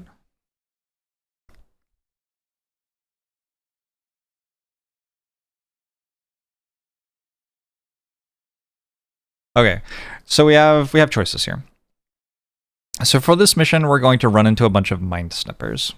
Mind Snippers do have a 10 initiative attack. So taking the 10 initiative card makes me safe on a turn where I would otherwise be in danger. I've gotten hit by that. I've got hit by that attack before, and it's pretty bad. We would retire, but the call of the Upper Spire rings true in my heart. Yeah, we'll see. No promises. So that makes me safe from Hasty Assault, but also I have to do a short rest. And my short rest can't lose Experimental Adjustment. But I also have Sand in the Hourglass, which is very important, and I have Kinetic Transfer, which is very important. So because of that, having Systems Reboot to get them back may be more important than caring about Hasty Assault. I think it's more important than Hasty Assault. Yeah, let's go Systems Reboot. That's you, that's all of you. Deathwalker. I have 3 perks.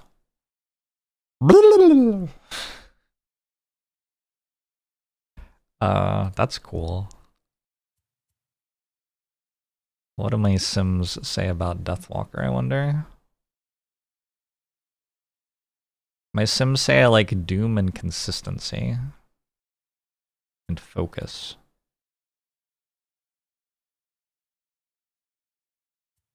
I like Doom and Focus, like a lot. Okay. So Focus is replace a -1 with +1. Doom is replace a +0 with a +1 and Curse. Wait, I don't like Penumbra?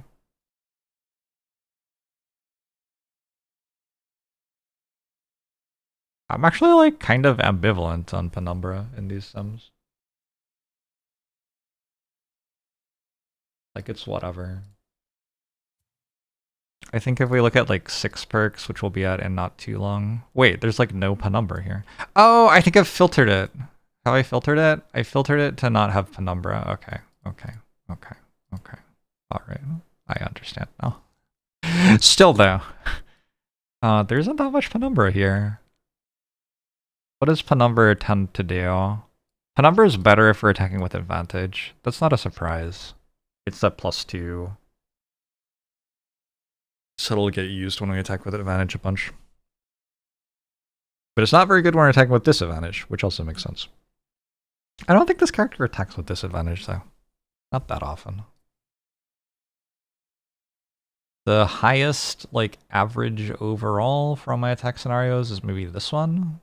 Double Penumbra, triple Doom. Consistency. Every single thing here has consistency, by the way. Is that because I filtered it to always have consistency? Nope. Okay. Which one's consistency? Remove 2 -1s. Yeah, that makes sense. Once we have got some good stuff in our deck, we want that. But probably we don't want it straight away. Actually, seems like we want it straight away. Okay, I might go... Do my Frosthaven friends I play with IRL optimized strategy games do? Yeah, they're like pretty good strategy gamers. They enjoy thinking about stuff. I think I'm abnormal in the way that I play the same game for 8 hours a day over and over again, right? I think that's a different mode of optimizing a strategy game than a lot of people, where for a lot of people it's like they're going to think really hard about a turn and that's like how they're optimizing it. They're not like being like, oh, it doesn't matter that much if I think that hard about this turn because I'm just going to play this game for 8 hours and like we'll work out what the consequences of different things would have been like over the next 3 days or something. Like it's a different type of thinking hard. I do less like thinking hard about one turn and more like vibing through repetitively to a point where I iterate toward things that feel strong to me. Hey Vernash, how are you? So I need Cloak of Shadow. This is actually very important. This is a mission where we stand on a hex with a shadow on it for almost the entire mission, so very, very, very big deal. Other than that,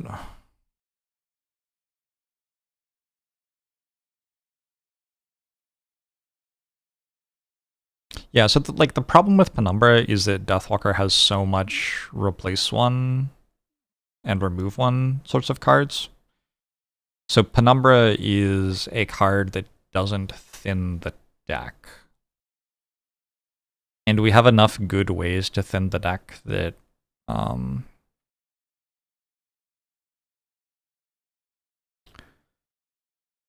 yeah, that is actually an issue.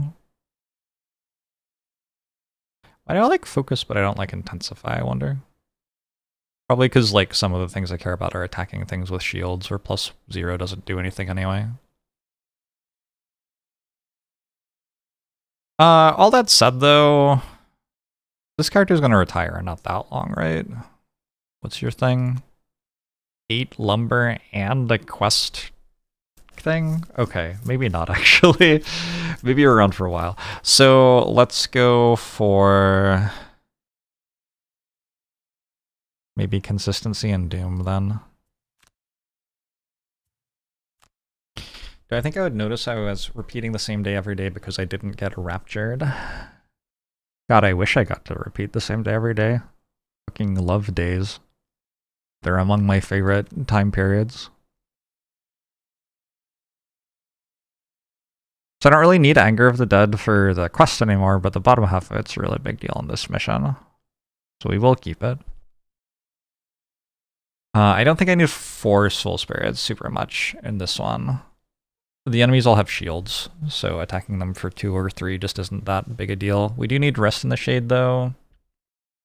We definitely want our brand new Restless Spirits. We do want Wave of Anguish. We do want Lingering Rot.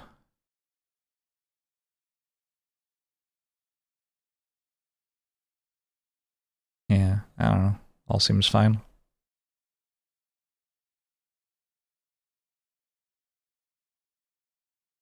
I want Dark Fog to move a shadow 5 hexes, maybe?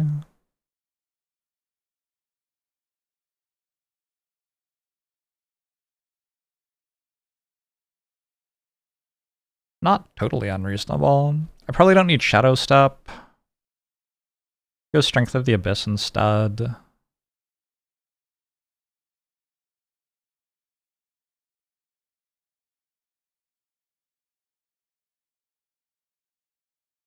All right. It is crab rave time. Yeah, we are crab raving. Blinkblade wants systems reboot. Haven't played Blinkblade today yet. Think like this. Hidden runs, whatever. I'm pretty sure the boss is immune to immobilize, and the other things we're fighting are ranged, mostly, with Blinkblade. The tricky thing with Blinkblade is I need to kill 2 Lurker Claw Crushers. There are only 3 on the mission, and the first thing I do is leave the room that they're in, so... So, I mean, yeah. That will make it harder.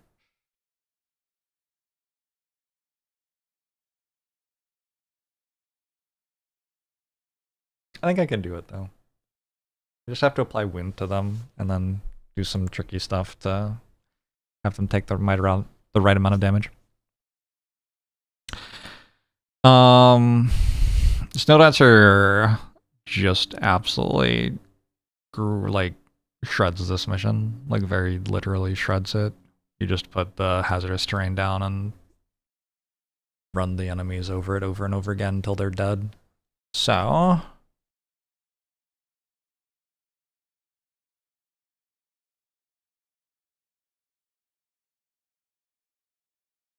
that's all fine, I think. I don't think Drifter needs anything different.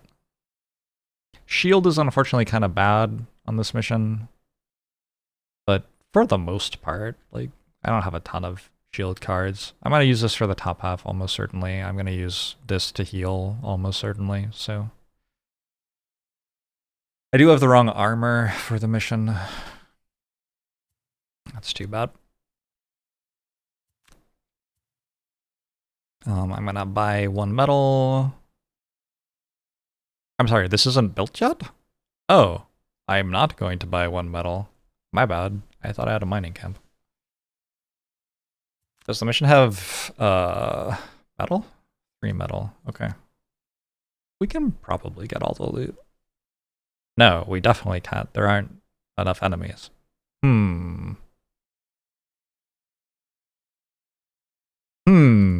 Uh-oh.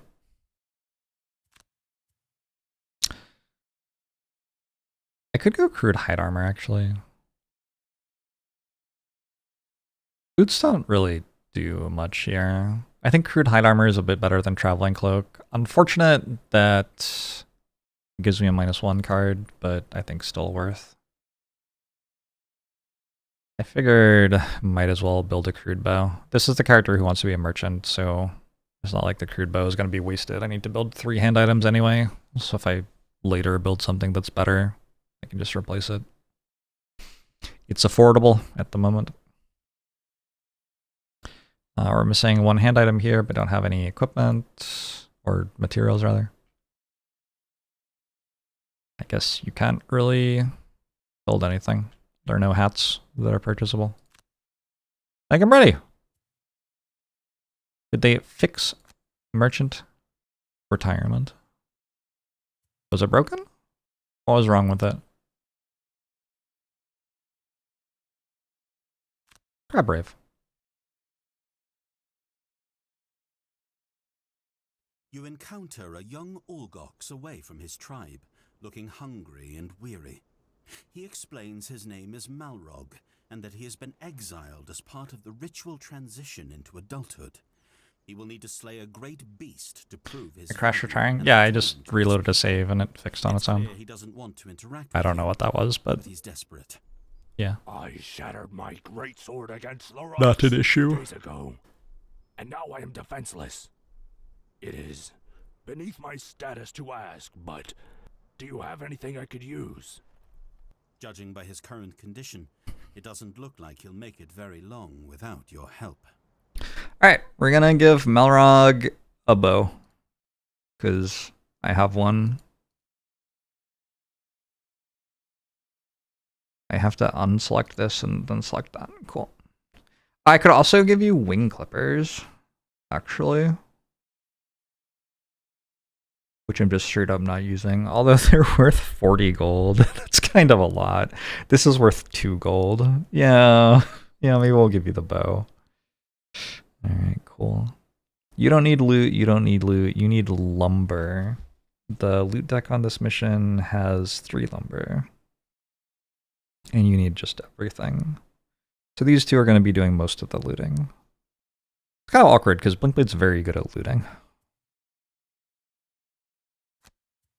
Hey, Kirsten. Thank you. Your kindness is incredible. I will not forget this day. Our peoples have a history of adversity. But we are friends. Yeah, friends.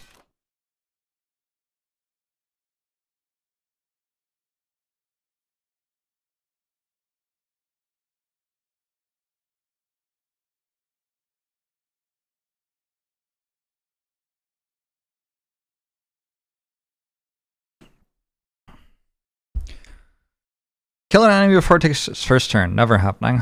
Never have your health drop below half your maximum health value. Never happening. Lose a card to negate 2 or less damage from an attack. I mean, honestly, this might happen accidentally. I would prefer it didn't, but if I get down to 1 health and then I get shot for 2, I'm gonna have to lose a card.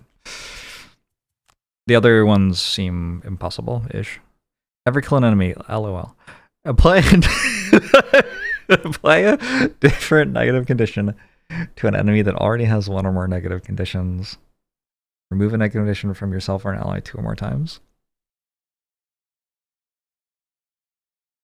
Do you think I can get through the mission without killing an enemy with my paper thin ranged assassin character?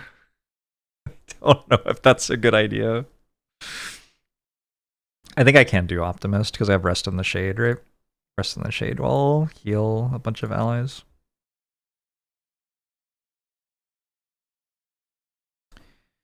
Kill 1 or more enemies of each monster type that appears in the quest. That would require also killing the boss, and it would require, like, I need 2 Claw Crusher kills with Blinkblade, and I would need the other one with Snow Dancer. That seems like a lot. I don't think that's happening. Kill 5 or more monsters in the quest. That is actually more conceivable to me.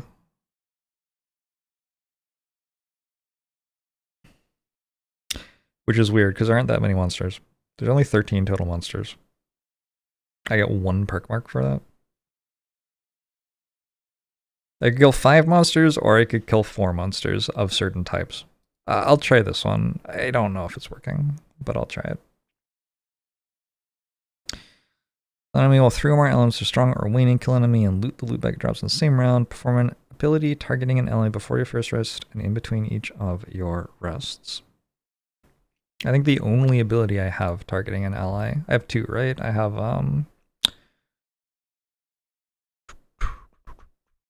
Prudent Preparation bottom half and No Remorse top half.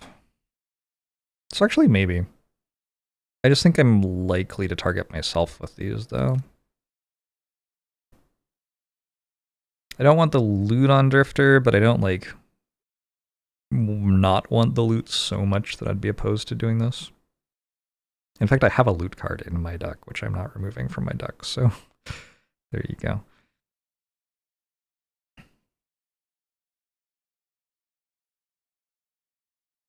Ritualist is also just kind of likely to happen. The crabs channel elements themselves. I make dark here. You make some elements, you make a decent amount of elements. Maybe Ritualist is just pretty likely to happen. Okay, let's go for this. 5 perk marks, total potential. Make sure I have the potions equipped, because sometimes stuff doesn't equip.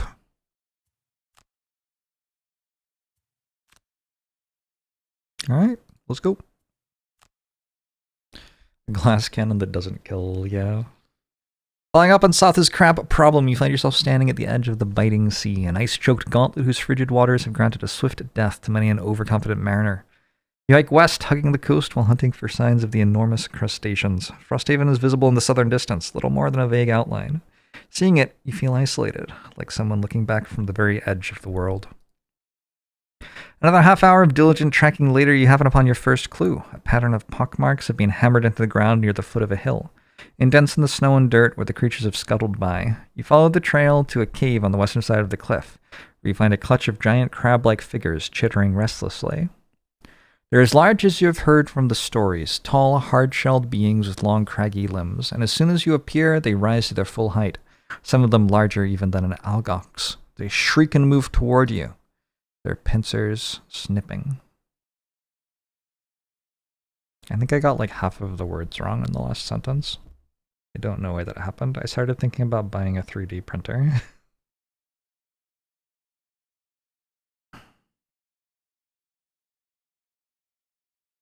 Oh, the reason I started thinking about buying a 3D printer is my group hasn't done this mission yet, and if they do, I'm going to have to paint, like every model in it from scratch. Like most of the missions we're going on, I've already painted some of the models for a different mission. But this one's completely new enemies. Citizen Snips has arrived. Uh-oh. So I am used to playing this with a banner spear. And banner spear is able to move everyone forward on turn 1. I don't have a banner spear here. So I'm going to have to like move forward on my own. Weird. Deathwalker will move here at 24. Is that fast enough? Lurker soldiers can go at 23.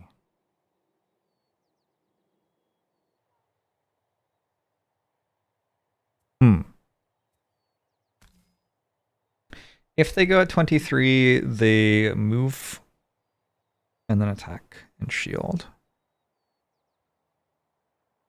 Their movement is 3. I kind of want to get these 3 hexes so they can only attack with 2. That seems kind of important. How? I guess a way to do it would be get Drifter here. That way the Lurker soldiers would attack these 2 hexes on Lurker, or on Drifter rather. And then Snowdancer can push this one out and move up. Probably. Have like Chilling Impact. And then we do want Frigid Growth as well. Oh, another thing is if Snowdancer goes early enough to put a hazard there, then this soldier will go here, and this soldier will try to go here. Is that better? I don't know. I think it's fine to use cold therapy, though. I don't see the problem. So Snowdancer is going here, putting a hazard there, and now they won't use this hex at first, at least.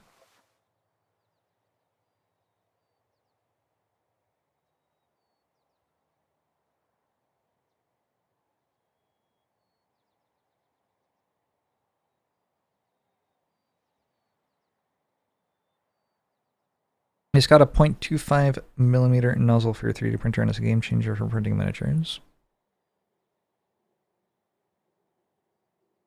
I think that's what I'd be trying to print with.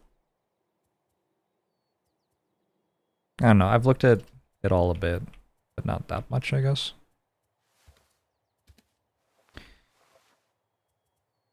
You're moving 2, maybe we use Shockwave to move, so somebody can move 3, so that Blink Blade can stand here. And you have hasty things, you can move up, and then you can move up. We're gonna go Blurry Jab. Experimental Adjustment, I think.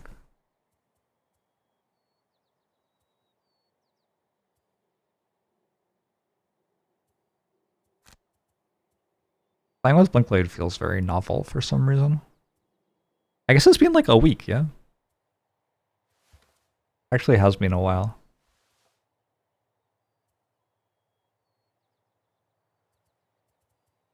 Okay, I think this is all probably all right.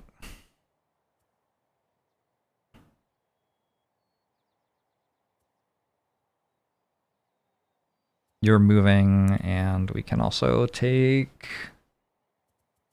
Oh, I kind of want the top half of Shockwave, though. Maybe we move at 23 with Draining Arrows. Use the top half of Crushing Weight for now. You're using 0.4 before and lost a lot of detail. Also, the supports are much easier to remove with the smaller nozzle. That's been an issue.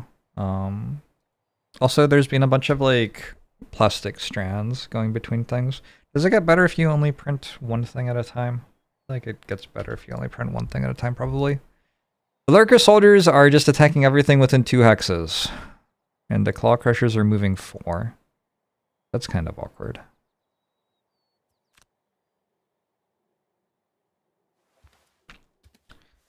That's very awkward.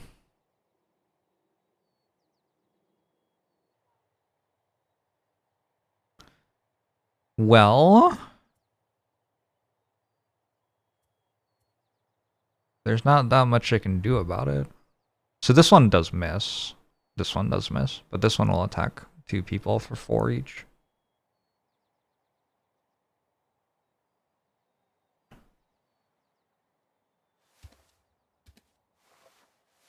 Plastic strands can be fixed by manually lowering the heat of it. Okay.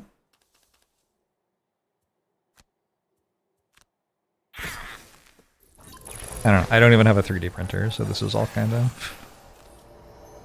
This is somebody else's thing at the moment. I am 100% likely to want experimental adjustment back, so I'm just going to grab it now. If I wait until next turn, I am likely to forget, so... 100% likelihood that I want that.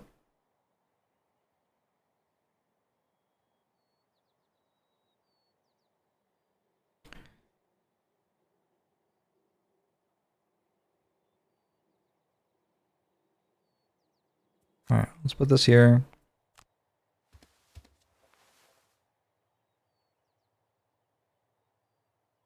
Did it break?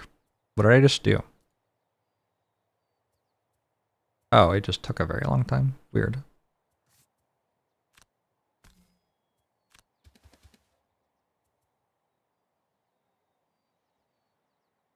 And I'm pretty sure that I just want to do that again next turn. So again, using Stamina Potion on turn 1. Some of the cards you can get back with Stamina Potion are pretty good, is the thing.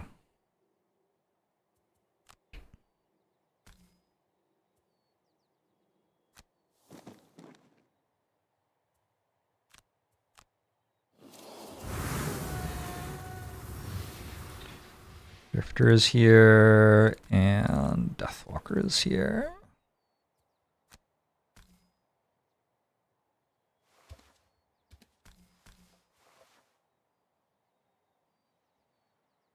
Oh, I have, like, the stand in the shade thing.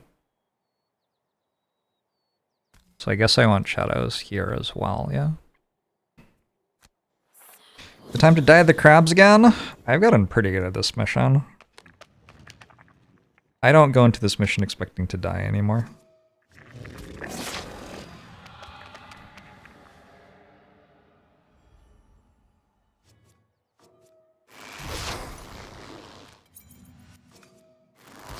Woo! Okay, so I've had the perk that gives enemies disadvantage if we're standing on a shadow for 1 turn. And so far, it has saved 6 damage. That's kind of like... That's more than you expect an average perk to do in like 3 missions or something. It's a good perk. A good perk. Alright, Blink Blade's going slow.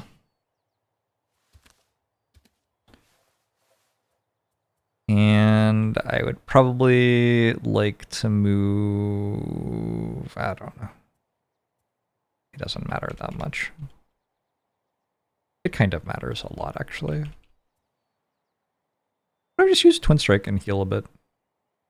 I have taken a bit of damage.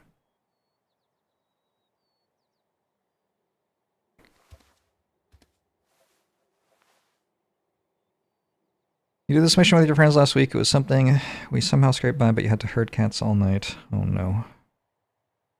Printing minis, multiple minis at once is good, because if there's a lot of detail at the top, the printer nozzle can stay in one place for too long and melt what it's printing, so it gives each layer time to cool if it goes back and forth between 2 things. Ah, I see.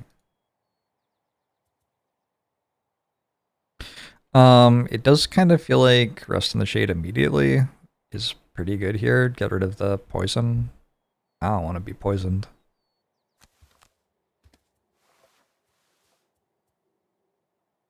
I'm just gonna move this Shadow 4 as well, I think. Or alternately, I could Call to the Abyss to put a Shadow there too. And then Rest in the Shade heals Snow Dancer as well. That seems kind of good. We go Rigid Growth again, and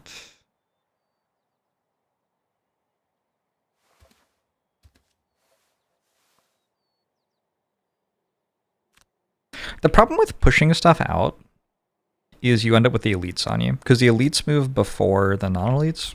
So if you like have a soldier walk here and it takes 3, cool, awesome, but then you push it away, the next turn, like, an elite is likely to be on this tile instead of a non-elite. But in this case, the soldier elite's all the way back there, and the Claw Crushers actually deal less damage than the soldiers do. So if we end up with a Claw Crusher elite in front of us and a Claw Crusher, I don't think that's that bad. Also, it occurs to me that I can... I don't know. I could put the next Hazardous Strain there. And then... if I go at 70, this will walk here, take 3, and then I can put it there and push it into that and take another 3. This seems kind of good.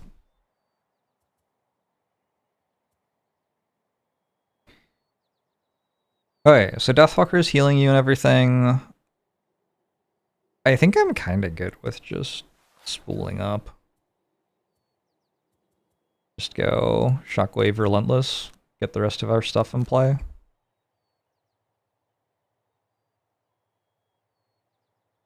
The plan is to stand here and fight them for a while. They don't actually deal very much damage because they only have 2 X's to attack us from, so I think we're not in like a huge rush.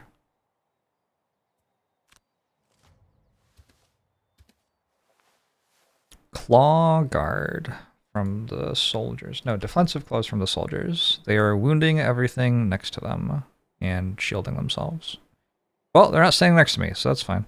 Claw Crushers are going at 36, Crushing Armor. Move, attack for 1. I mean, this is completely fine. The elite moves and attacks for 3, I guess. That's a little bit worse. It is the one that gets in. But I can make the Hazardous Terrain behind it and push it. Who has the Claw Crusher crest? It's the Blink Blade.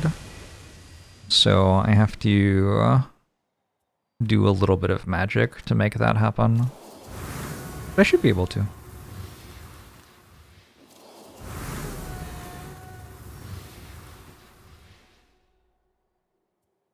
I'm going to use the bottom half of this to make 1 more shadow.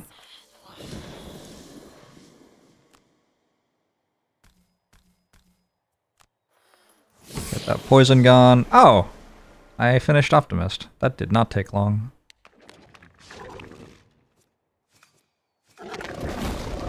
Ouch. Ouch.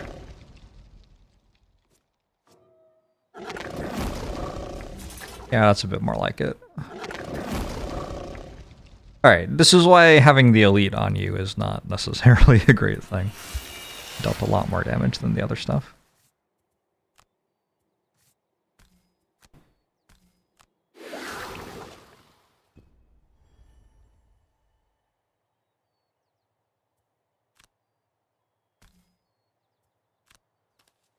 Blink Blade is now visible.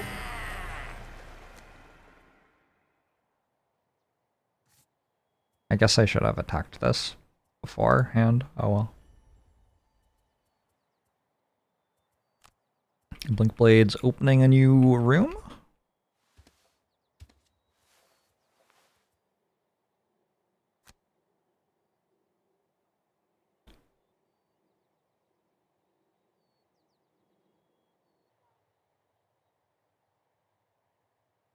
Am I? Yeah, probably.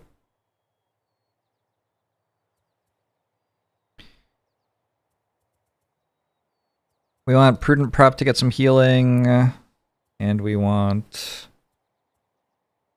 I definitely want to use the bottom half of Bloodletting in not that long. What if I did the top half of No Remorse to also do healing? Is that just obscene? That's kind of obscene. Removing a shadow 4, 1, 2, 3, 4.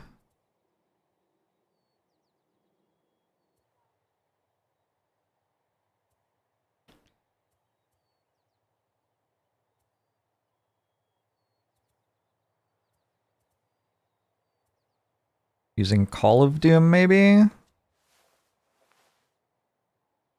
Yeah, I can use Call of Doom first off of this shadow, and just muddle some stuff mostly.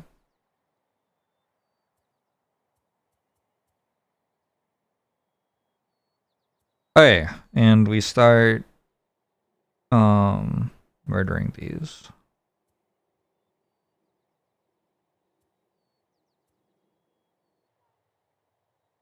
So I can pull this over both of them and then push it away and it's just dead. Kind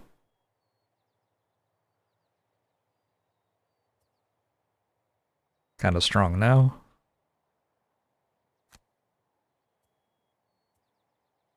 Actually, I kind of like not pushing it away again.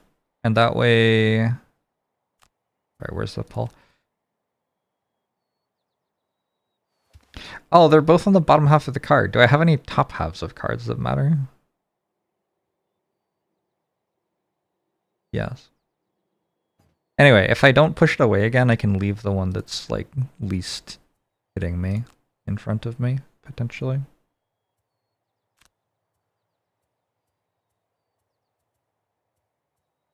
The one that is least hitting. That one's pull.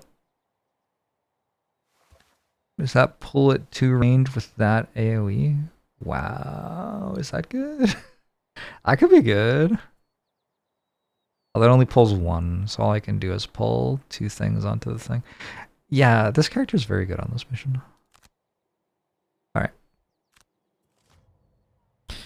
Soldiers are trying to murder 1 person. Focused strikes. Claw Crushers are doing smash armors.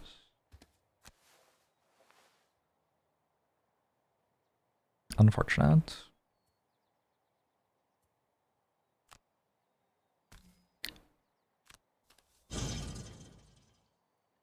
Having dispatched the lurkers out front. Nope. And the Minesmithers are doing paralyze. Paralyze doesn't move.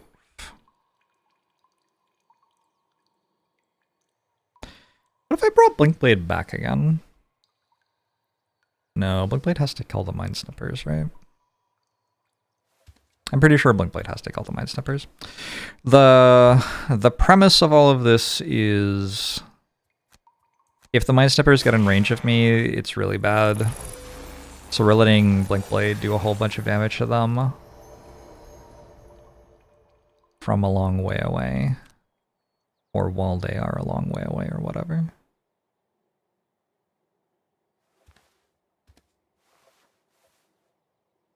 There's a heal 2 there, so we go heal you. If I killed an enemy right now, I'd have 3 elements, by the way. Hit you. And then turn. We're going to muddle some people.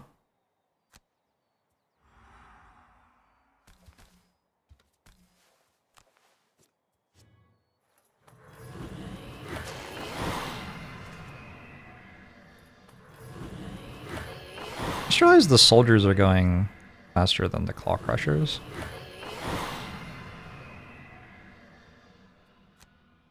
It's a little bit suspicious.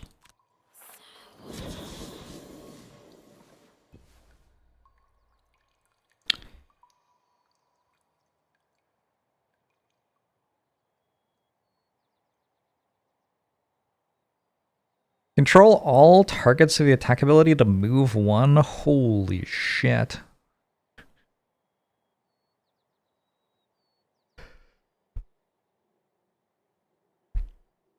That feels like it could be good. Can I just kill 2 soldiers right now? I might be able to kill 2 soldiers. If I use a burn card. I could shoot them all. Move this here, pull this here. It doesn't quite work.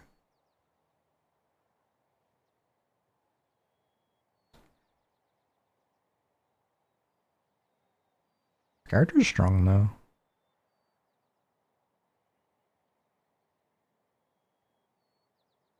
He's moved 3. 1, 2, 3.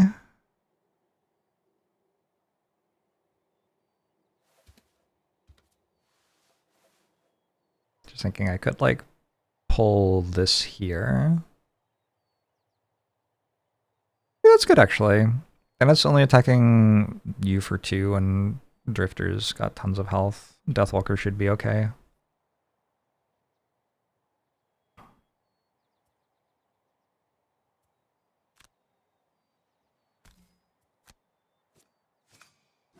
The +2. Oh, I pull toward one of my allies, not toward myself. Wait, one of my allies? But it has to be an ally in sight. It's too bad. That would be kind of funny. I kind of want to undo that, since now I understand what it actually does.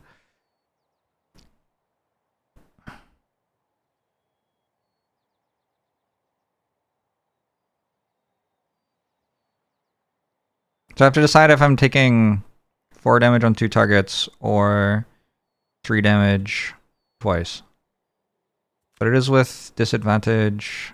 I think I bring a soldier in. I'm also low-ish. Oh, I get to pull it like that? Of course I do. Cool.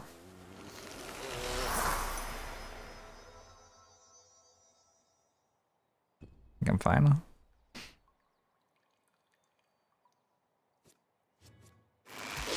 Crit miss, pretty good.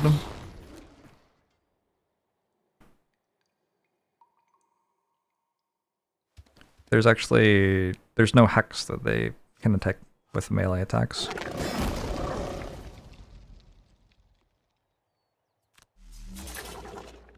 They're all just standing still. Ow! That was unfortunate. Alright, so Blink Blade's about to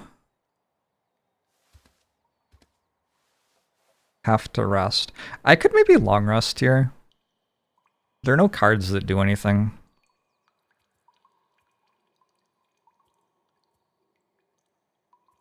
Not really. Like, Sand in the Hourglass is the thing I'd like to play, but nothing is wounded yet.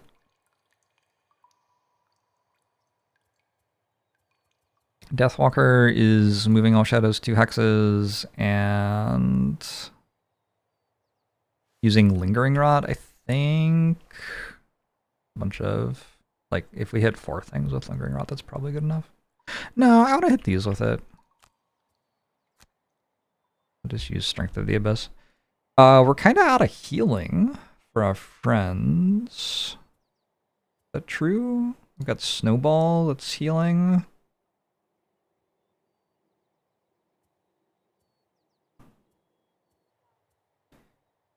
This pushes something away from me, so we'll kill the soldier.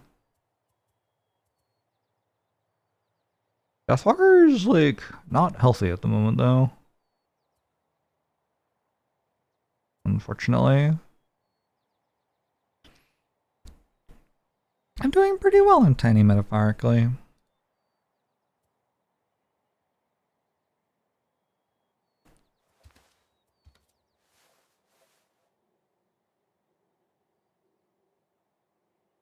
Oh, maybe by the time Blink Blade gets a turn, things can be wounded. I can wound one thing with Drifter. That's about it.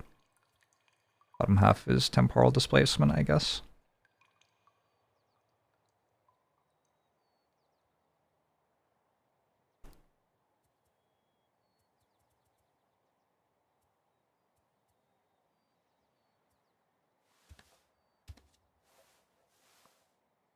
What I want is for Claw Crushers to go, and then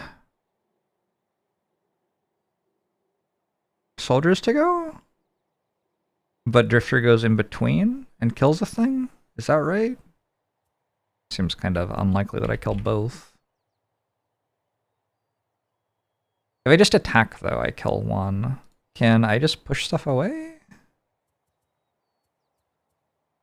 I'm running out of good bottom halves of cards, huh? Pull one character and then move.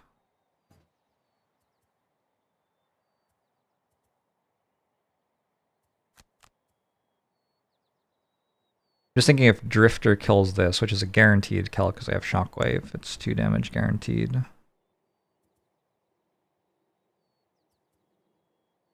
They don't always attack and stuff. I might get a turn where they don't attack. Oh, Drifter can't go faster than you though, so we have to go at 32. I'll be losing some cards here.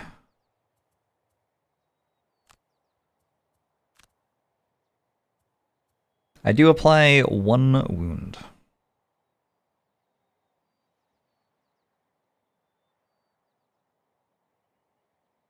It would be cool if I also put it at 2, so that Sand and Hourglass killed it. Hey, Down Neutrino, how are you? Okay, the Claw Crushers aren't attacking. Perfect. Claw Guard. The Mind Snippers are not moving. Neither are the Soldiers. So, a lot of standing still.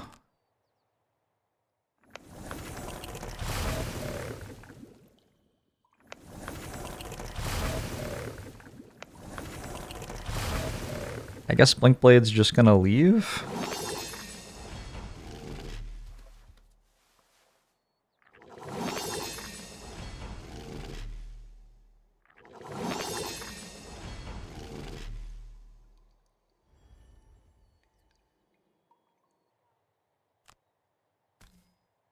I should not have used Vile Assault this turn, since I'm using the bottom half of Bloodletting.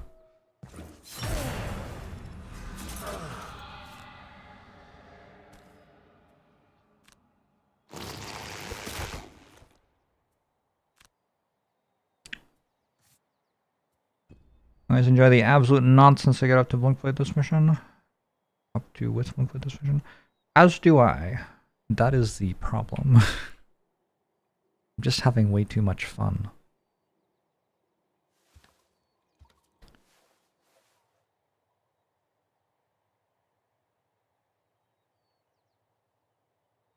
It does kind of feel like moving backwards would be pretty good here.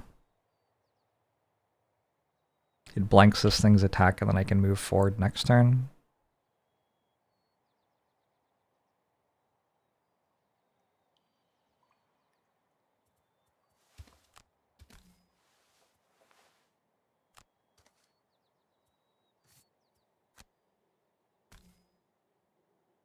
Actually, I can even immobilize it.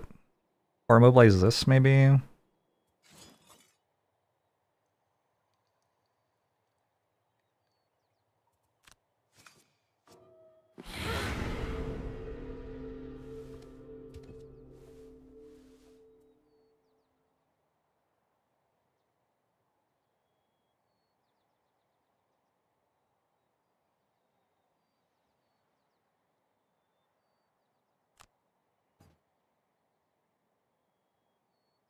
I think I'm not playing anything.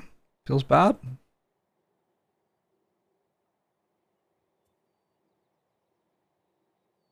Oh, I could pull this here.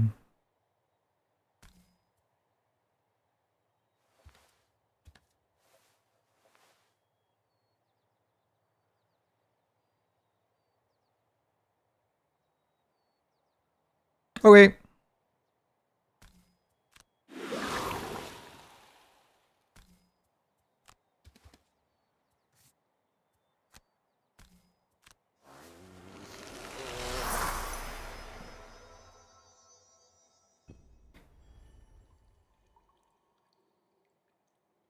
It's always very exciting to find out what they'll do.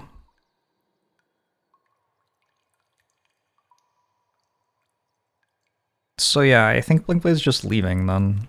Like, if they won't move at me, I can't hit them.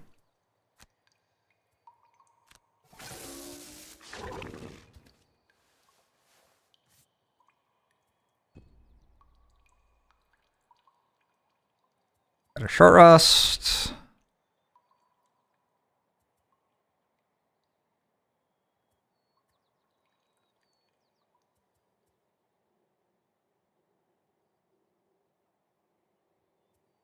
Go Anger of the Dead and Wave of Anguish to get back again. I could end up here, which I think I'm kind of okay with at this point. I have no health. Which means Snow Dancer's in the middle. Ooh. Push something 4. Pull something. Push something 2. It has to be next to me.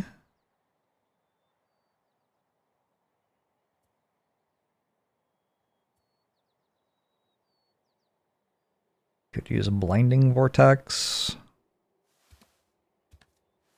I don't want to push this one because I want Blinkblade to get the kill on it next turn with Sand in the Hourglass. Or the turn after, actually. I need to keep this alive for 2 turns somehow. Is it not good to hit the other crabs in that room? It doesn't really do that much, I don't think. They're all melee, and there's a 2-hex choke point, so they can't really do anything.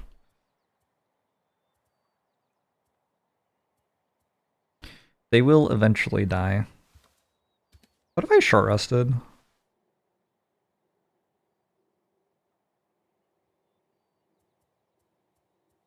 think I'm short resting.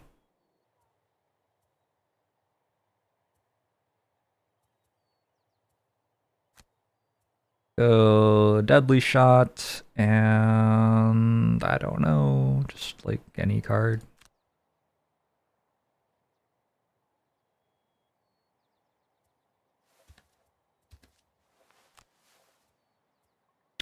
Wish push-pull were left-right instead of up-down. This sounds probably better. Okay, we're moving up, we're healing, and we're making another hazardous terrain.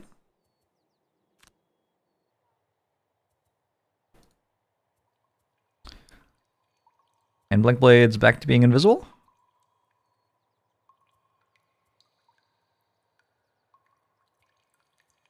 I could also immobilize this so it can't get to me.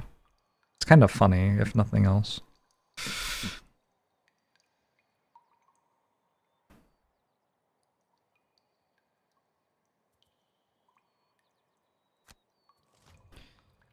We have Hasty Assault from the Mind Snippers. Now that I'm leaving them alone, they are coming to kill me. They're actually making attacks, I think. They move 5 and attack at range 3. That seems like it would hit me. We have Take Hostage by the Claw Crushers. They're going to try to immobilize, but they don't move. And also, they're going before I am, so that actually worked out pretty well. 41 is Strength of the Delicious from the Lurker Soldiers. They're gonna wound me. Oh, that was just out of range.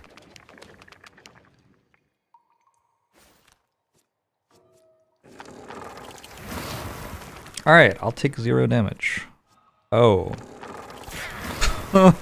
Okay, fine. Fine. What do I know, I guess. Yeah, Hasty Assault's kind of rough.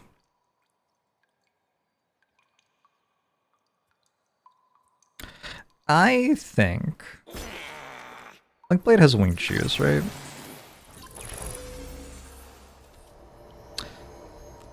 I think Blinkblade might start heading back toward his friends here. Very lucky to have gotten this move.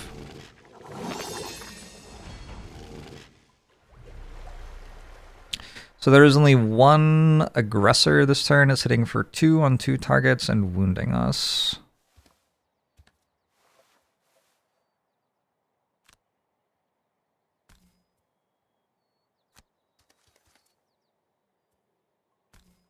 Let's move this one further forward. I have to decide if I'm doing Anger of the Dead next turn or the turn after.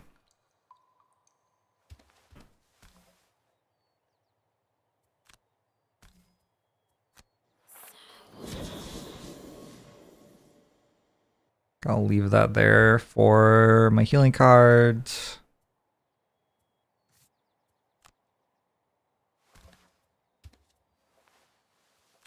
Let's hit you for 1, 2. I'll take 2.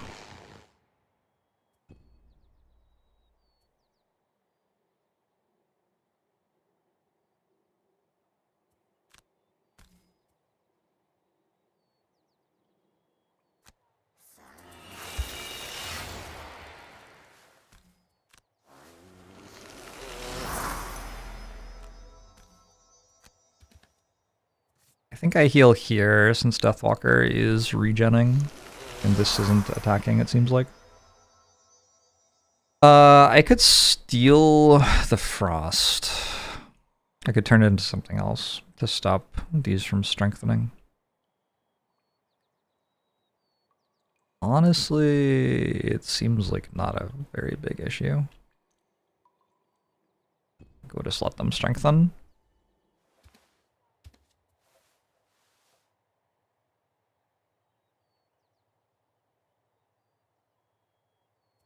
You get a Charter Relentless back.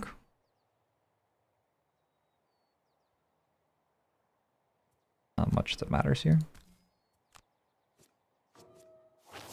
Alright, I think this is just dead.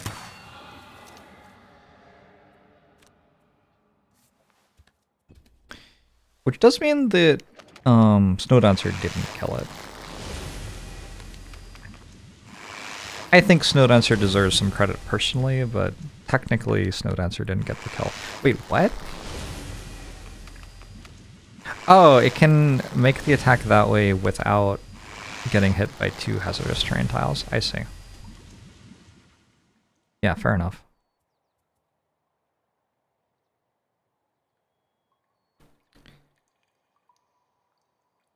I'm gonna go Sand in the Hourglass toward the end of the turn here. I need like a move 3 plus a move 5? But I don't think I have that.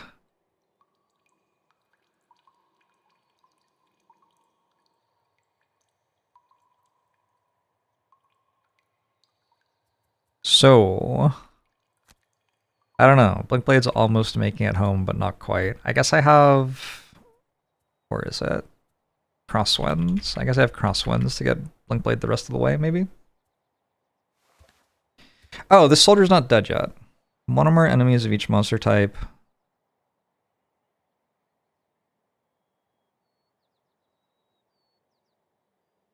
I could pull this toward me and then pull it toward Blinkblade or something.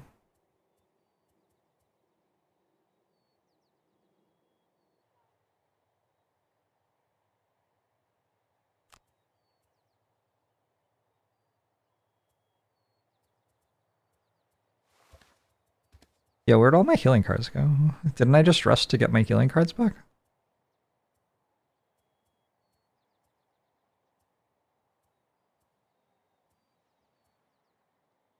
Did you just snowball? Wild?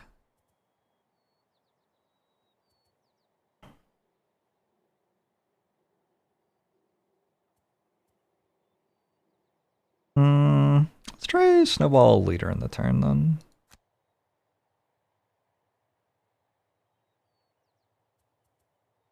No, I really want to use the top half of Crosswinds here.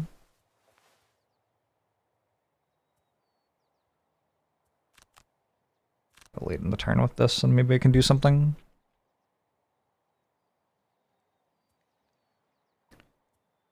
Here, long rest? I can long rest or I can try Anger of the Dead right now. Short rest into Anger of the Dead.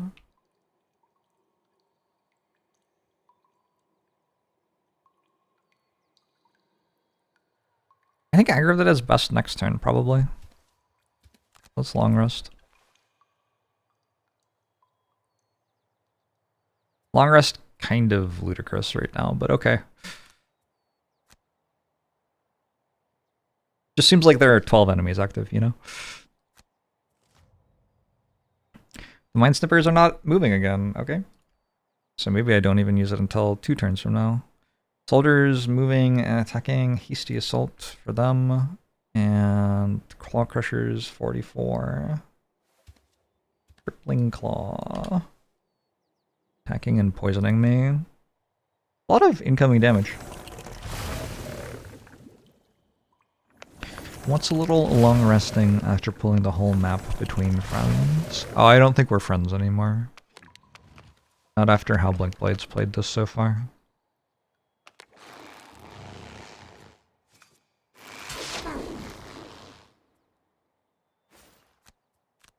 Well, you're dead.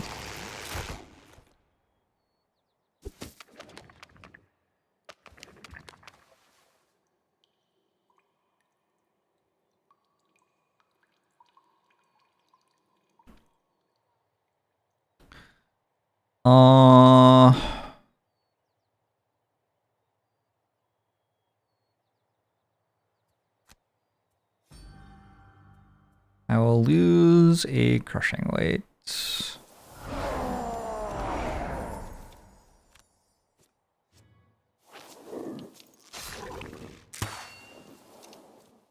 Actually, can't even get crit by this because I have my helmet. Ha! That was fucking outstanding. Love that for me.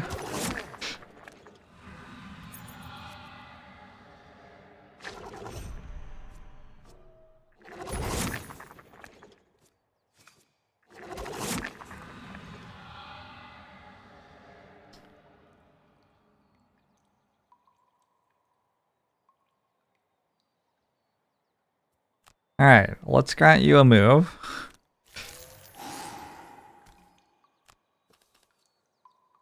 Blinkblade's getting the hell out of here.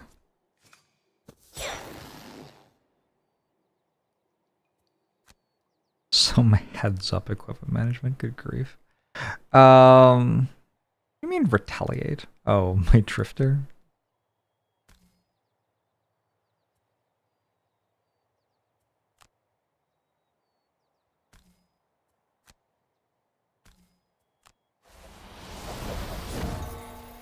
What is happening? Okay.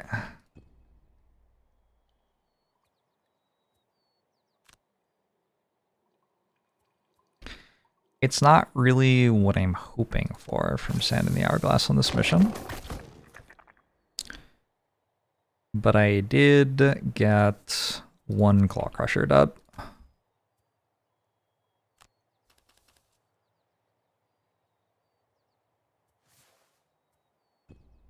Hey, about low, how are you?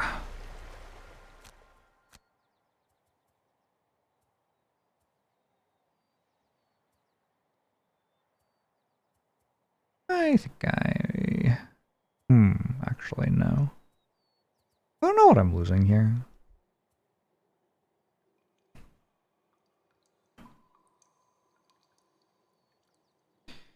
You're okay, how am I? I'm doing really well.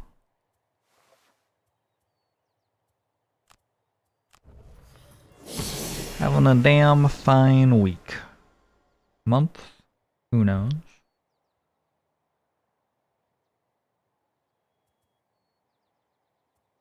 You can't go faster than 17, huh? The soldiers don't attack faster than 23. That's not actually true. They can wound at 11. They don't attack, but they do wound. It's kind of funny.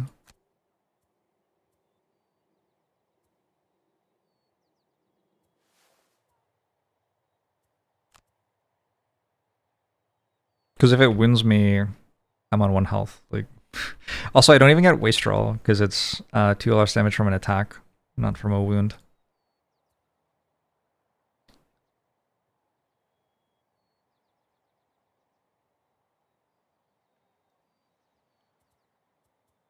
I am really reliant on this shadow to do a very large amount.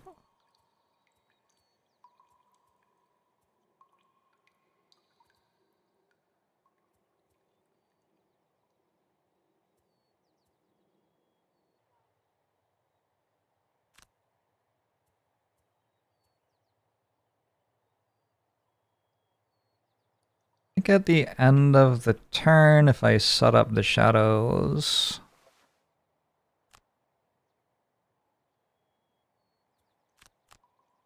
to be as good as possible for next turn, and next turn I can go Anger of the Dead, and the turn after that I can go Lingering Rot. That all seems kind of fine.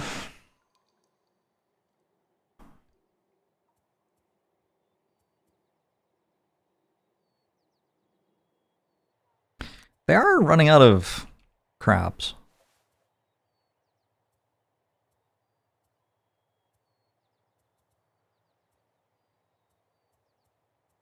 That seems broadly true. I don't think I'm going to get Exterminator, because like I'm going to push this away, but then it'll just walk up and die. Actually, do I need Blinkblade to kill that? There is this Claw Crusher still, but yeah, it's kind of iffy. Wait, I push it 2. I could get the kill with Snow Dancer, and then Blinkblade would have to kill this one. Blinkblade can probably kill that one. I have like kinetic transfer and stuff. It's probably actually doable. This is an elite soldier. I don't really want that to spend a long time attacking me. This might be a short rest. You had crabs once, a good doctor will help a lot. That's good to know.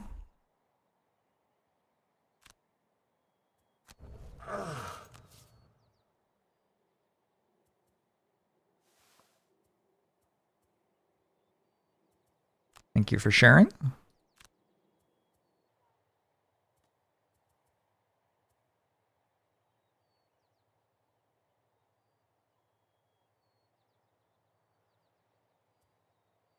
Alright, we have some healing coming.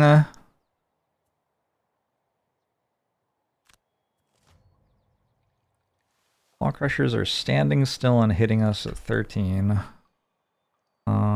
Is there a Claw Crusher? I think there is a Claw Crusher too.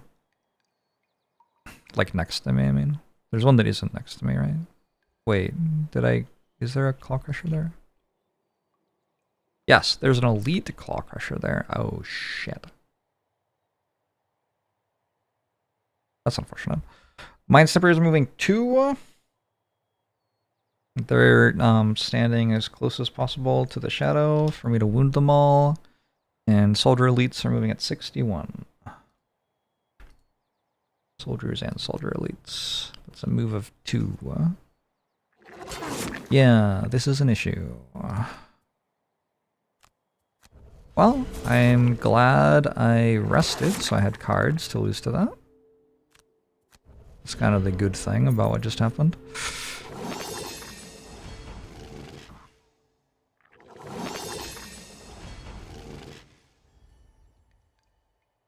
It is possible that this can be dead before it goes.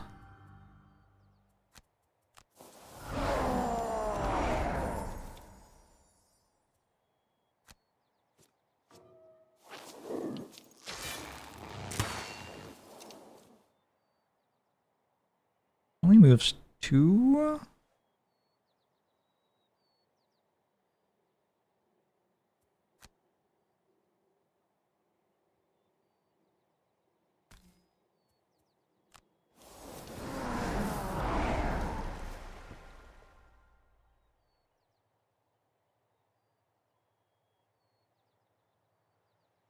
I could tank it with Blink Blade. That would be daring.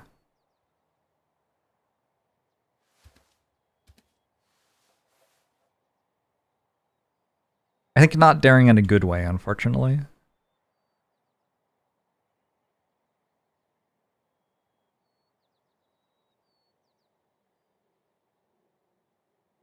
I don't get the kill credit if I apply wound to this. Just trying to look for anything exciting I can do here. I don't think there's anything though. I might be dead. We'll see.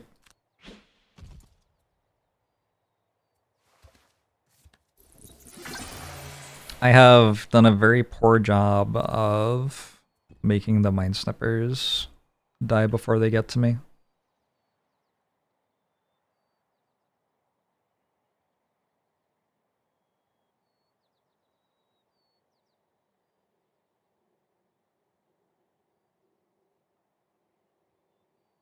I could stop this from attacking in a kind of goofy way here. I could step here and push it there, and it moves 2, so it moved there.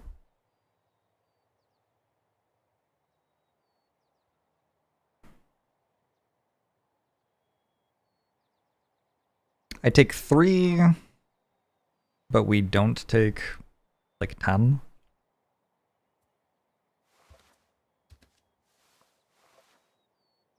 Arguably 3 is less than 10.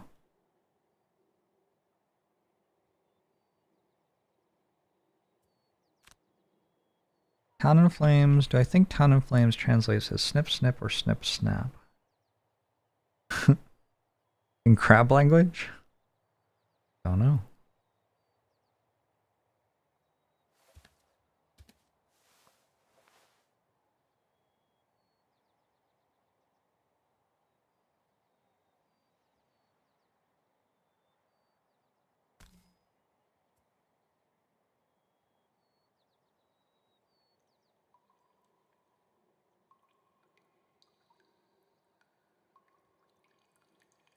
There are 2 elite soldiers.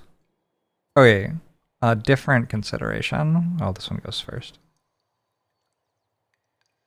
It does cause all the soldiers to move. The thing I'm doing. Whereas if I don't do it, only the elite soldiers move.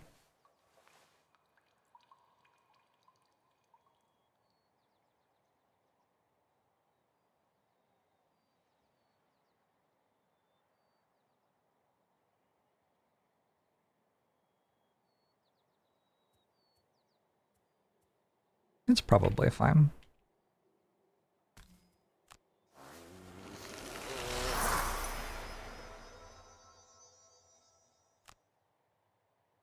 I'm immobilized.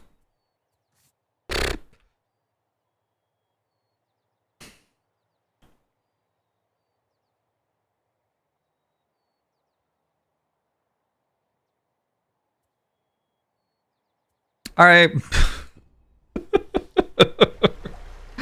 Not perhaps my best moment.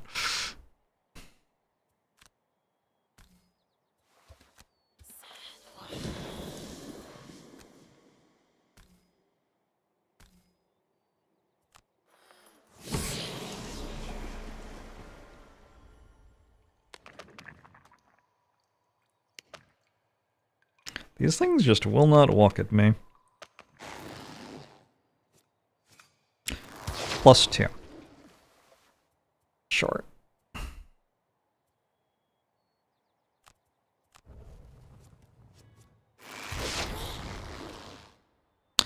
-1's a little bit more relevant or reasonable or whatever. Probably using the top half of Systems Reboot and Twin Strike to heal a bit here.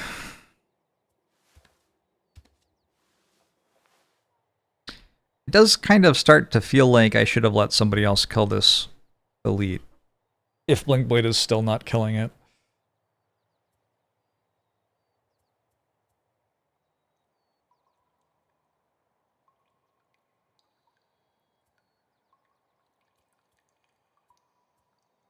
Okay, I'm moving a shadow up to 4 and using Call of Doom on these. Just to, like, deal 1 damage to them, basically. Let's use Lingering Rot. I don't know. It's meant to wound them. When they walk through the door is certainly the easiest time to do that.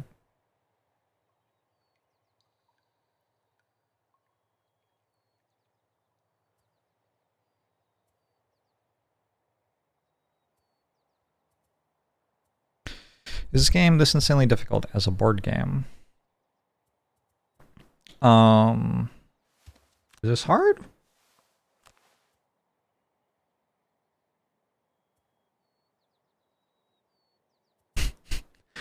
I'm playing at like the max possible difficulty, so this is not like a normal experience.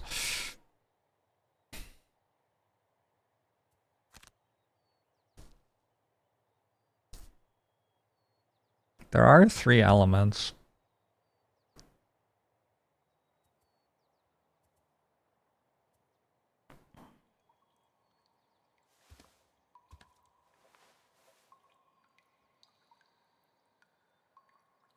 So I'm basically using Restless Spirits to set this up perfectly. Seems fine.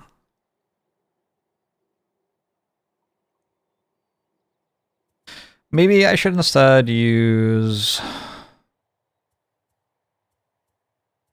I've already lost Black Barrage. Maybe use Wave of Anguish instead. That way I can send like these shadows forward a little bit. If I'm wounding everything on a shadow next turn. Seems okay. Somebody has to kill this. I'm just like choosing to believe that it dies on its own, which isn't how it works.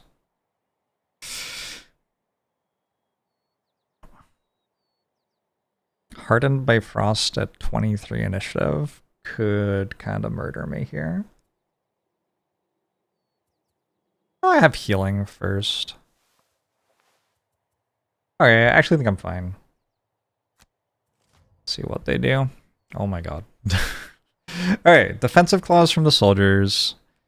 It's this thing again. Take hostage again from the Claw Crusher. 2 turns in a row, yeah? Mind Snippers, 18. Beguiling Thought.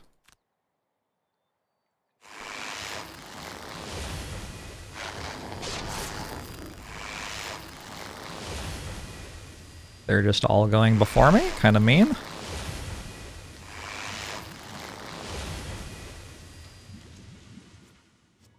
Ah. Well, it does die to retaliate here, for better or worse.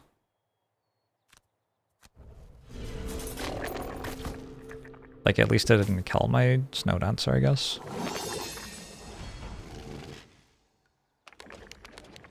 But it feels like we're starting to be a little bit low on cards and stuff like that. I don't know if cards and stuff like that are important.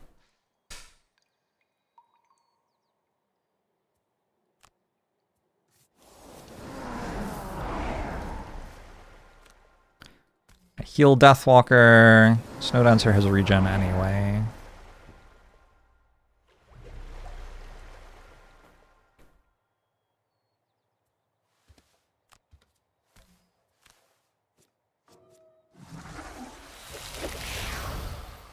I am pushing you to there.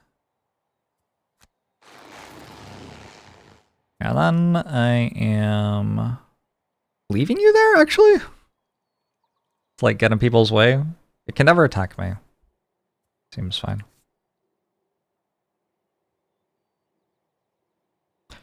Creating air right now. Are there elements I want next turn? Not really. Okay, so I obviously don't need to move. Let's move this here. This here.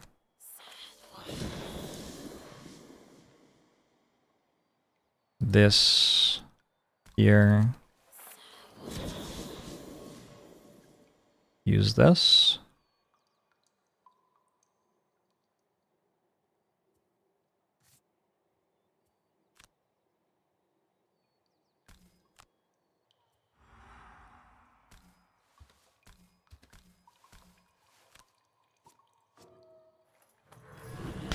Oh, we're gonna watch the animation every single time. Okay, good -1s. Would have been terrible to have dealt a single point of damage to the Mind Snippers before they arrived.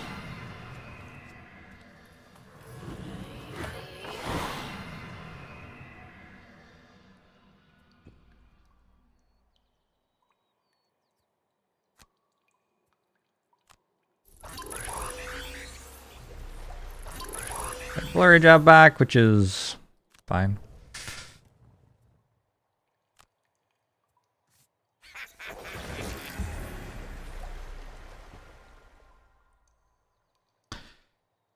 Alright, this is feeling a little spooky.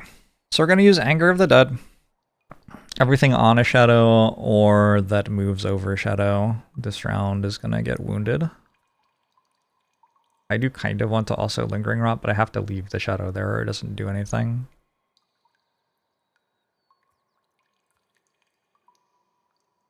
I don't really have a top half of a card then. Hopefully they don't Hasty Assault past it. That would be kind of gross. Maybe I do want Lingering Rot available, just in case I change my mind about what I'm doing. No, I'd want it next turn, I think. It's possible I could use, like, Fluid Knight instead, though.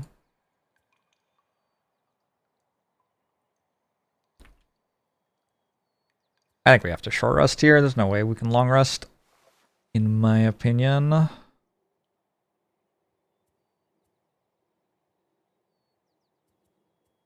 Drifter's kind of running low on cards. We'll go Deadly Shot later in the turn. Doesn't look like Drifter's making it to the boss fight here.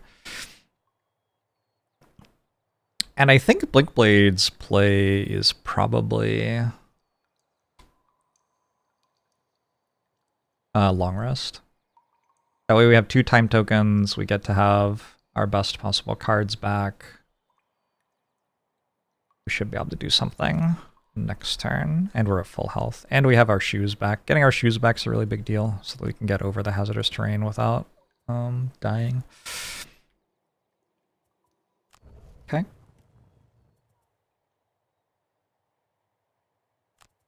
I'm using Frigid Growth to continue making more and more hazardous terrain. Enemies are going to start walking over to hazardous terrain just to make an attack. I could put it here as well. That way it starts to hit Mind Snippers, potentially. Okay. Mind Snippers did go Hasty Assault. Wow! 26 from the soldiers, also Hasty Assault. And 47 from the Claw Crushers. Nothing special. There's only 1 left.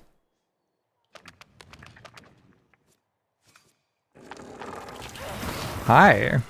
This is the furthest I have ever seen a Mind Snipper make it.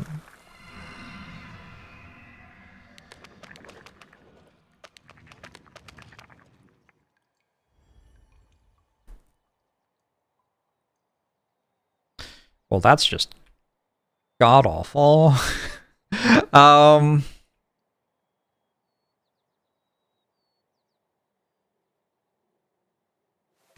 Deathwalker doesn't really have a play.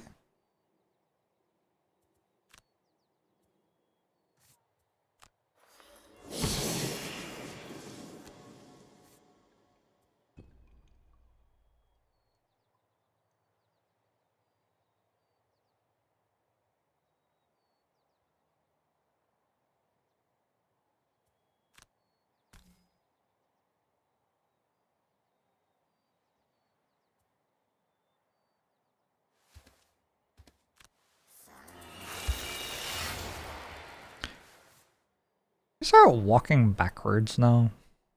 Feels like they're like walking into a lot of hazardous terrain to get to me.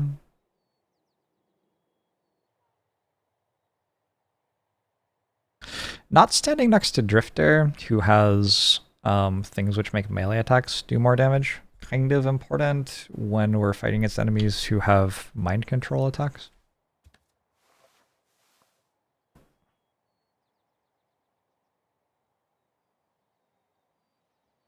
What am I doing next turn? I can pull this to me and then push it away. It's just dead. Dead at 27 initiative. As long as it's within 4 range.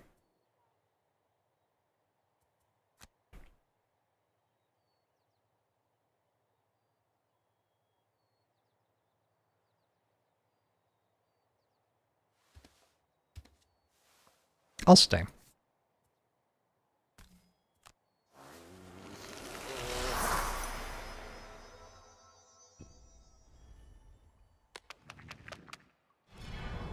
Okay, I wounded something.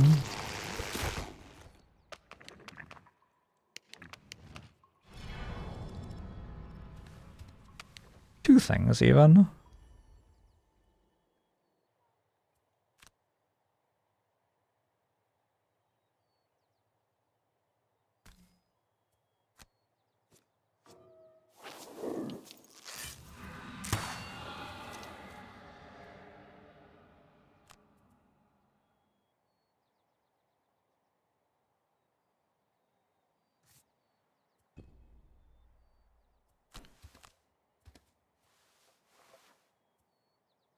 I wish Blink Blade could deal more than this much damage.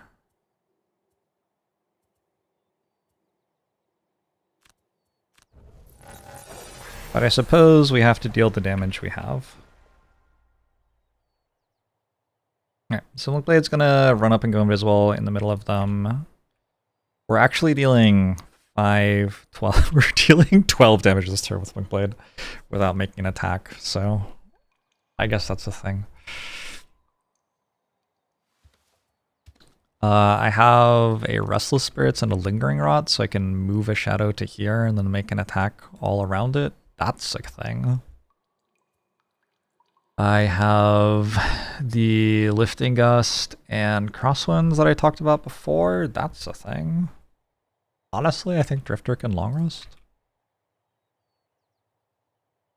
Like, to be totally honest. Seems like you're fine. There's this elite. Yeah, but it can't hit you for 6, can it? What if these attack you? Okay, maybe we short rest. Hey, Purple Man, fly! Go prudent prep for some healing and probably a fortitude.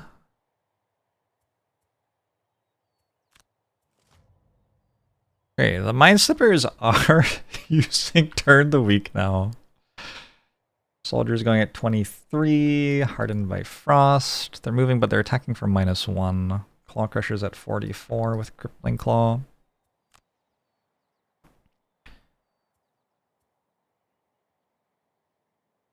Oh, 1, 2, 3. I miscounted movement. Do I have a move 5?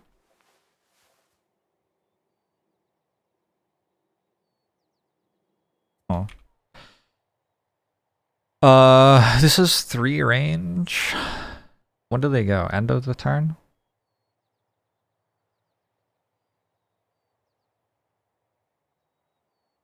I feel like they have a lot of trouble actually attacking. I'm gonna move to here and go invisible. And that takes away one of the tiles they can attack from that isn't hazardous terrain.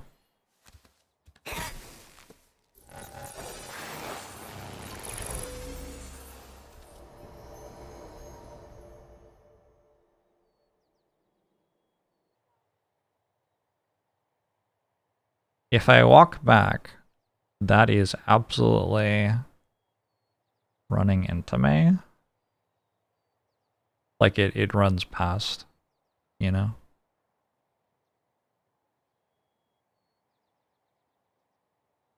I'll say around all the way back to here, I think. Well, I can't move that far.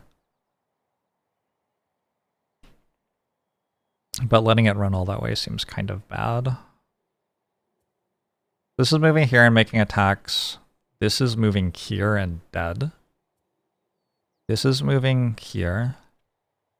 Then Snow Dancer goes. Snow Dancer... Oh, first this attack happens.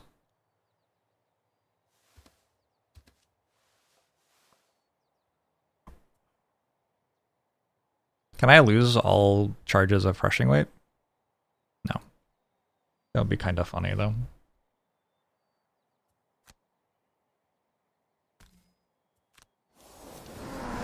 Try to keep Snow Dancer a little bit healthier.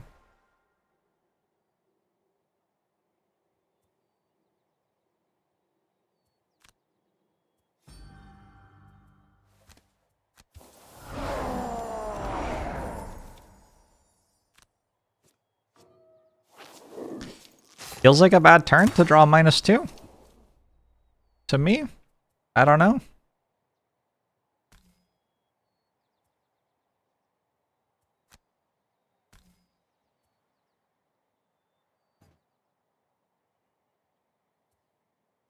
I need to undo. The game just crashed. Sudden. Sometimes a game will crash and it like freezes and then thinks about things and stuff, and you're like, oh, the game's probably crashing, and then eventually it crashes. I just closed instantly. Just like, nah, out of here. See ya.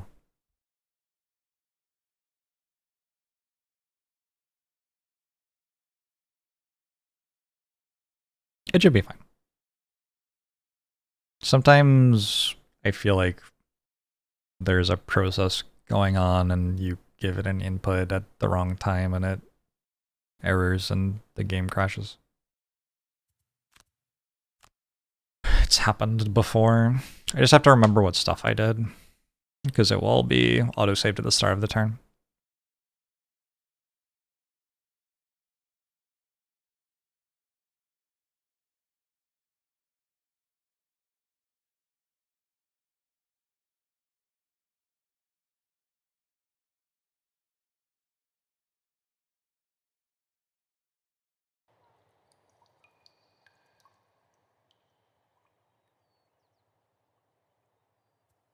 Alright, so you're going first. And I used kinetic transfer when I should have used twin strike. Wait, did I use kinetic transfer? Also, if I used kinetic transfer, I could push. I didn't even think about that. No, I used cascading reaction. That's why I didn't think about it, because I didn't have the chance. Here, and here, I think, and surest. And here. Yes. Fly to there. Invisible.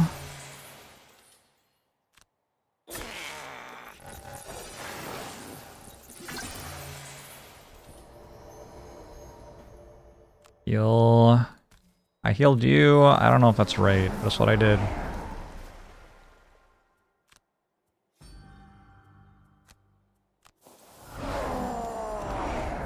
And I hit for -2. Alright, we've done exactly the same things as last time. Hopefully the game doesn't crash again. There's probably something to do with me undoing, actually.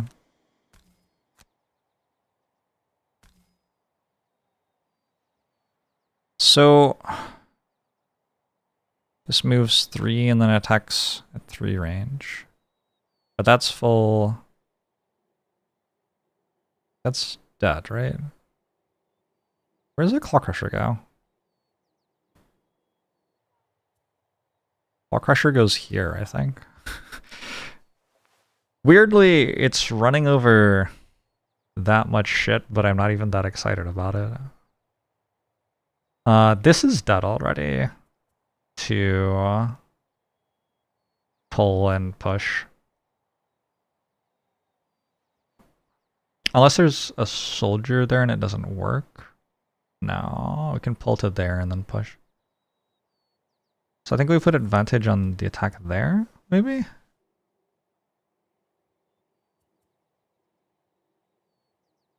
And everything else is just a regular attack. That is not the one I asked for advantage on. Eh, it worked.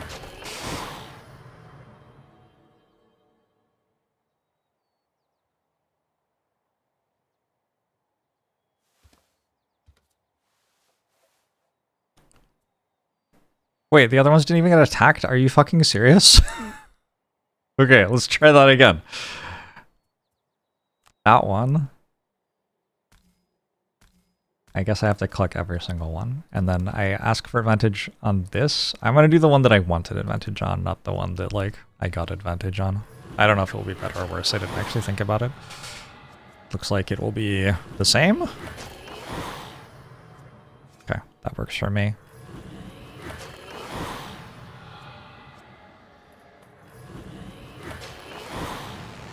I think this Claw Crusher that's about to run over to hazardous terrain tiles to hit me is actually a massive problem.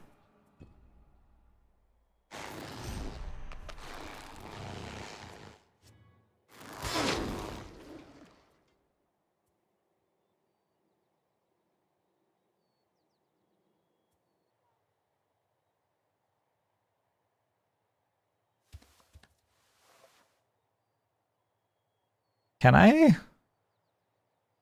Oh, I can run you away. Spreading out seems good. I think I have to lose a card here.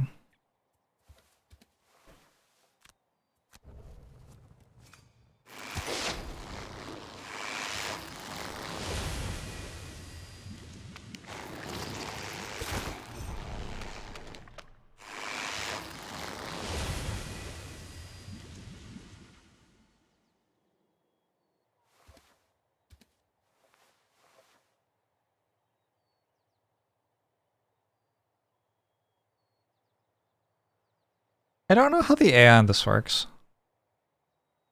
Does it, if it's here, I know it wants to make attacks that aren't at disadvantage, but will it take a hazardous terrain tile to do that? I'm not sure. Because another thing I could do is pull this here and just leave it there, and then it would run back and die. One of them can go there, but the other one has to go over hazardous. Unfortunately, it's the wrong one.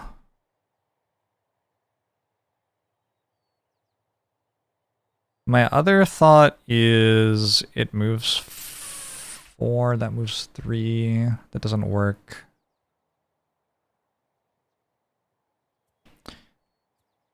The most baller play imaginable here is use the bottom half of Lifting Gust to run there and tank them all.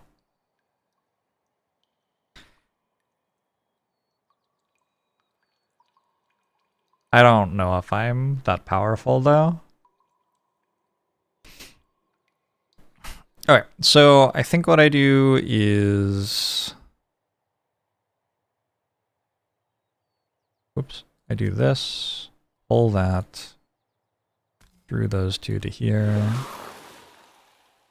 Then I'm going to move back here. And I'm going to push it.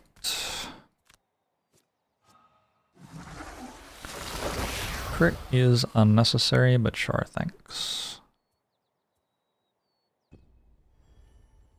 You're misunderstanding hazardous terrain made by Snowdancer. Whoa. Well, that was lucky.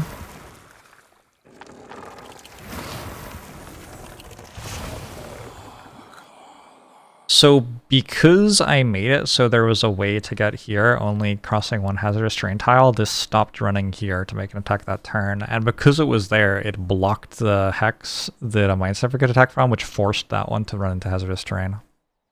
Hazardous terrain, if you walk onto it, you take 3. I don't know if there's that much else to it.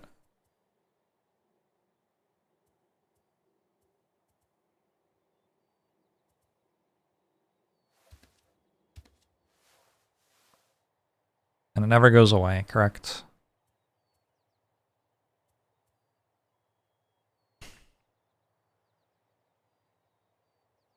It does kind of feel like Blinkblade has to go kill the boss now. Although there's a thing in the way.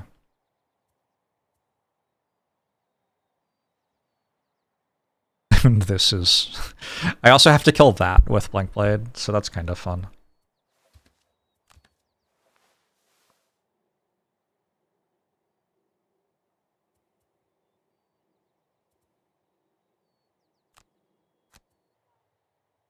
Yeah, Drifter's not making it to the boss fight this time, but we've got some other characters who are relatively healthy. Deathwalker and Blinkblade are going to have to combo up. Probably. We have a loot card. It is very hard for me to pick up the loot. It's all on hazardous terrain.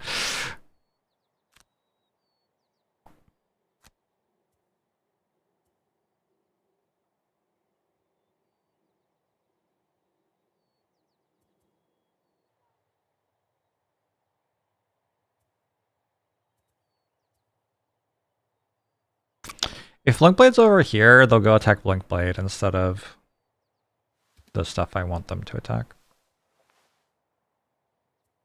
I guess Deathwalker has a guaranteed kill with the bottom half of Restless Spirits on that.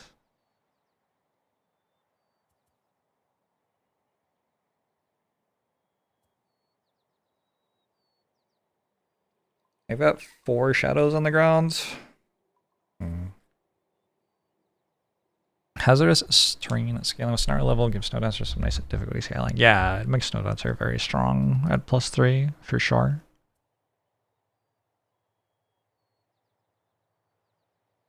I guess a guaranteed kill here would be Sand in the Hourglass. Just apply wound to that and then 2 damage to everybody.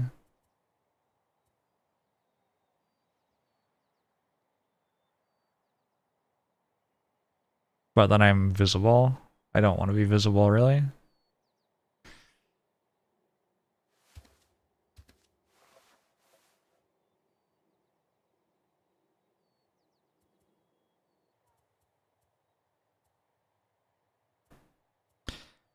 Drifter might just lose all of his cards this turn.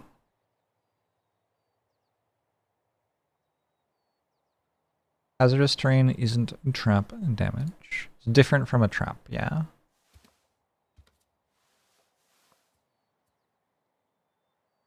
Blink Blade has a loot card. But Blink Blade's one of the people who doesn't want loot. The people who want loot are Deathwalker and Snowdancer. But maybe we just take the loot anyway, because like standing on all the hazardous terrain seems kind of bad.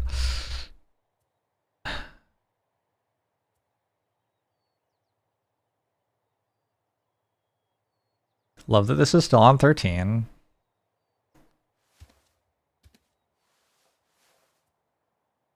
There are so many things I could do to kill it if it just wasn't like at full health, you know?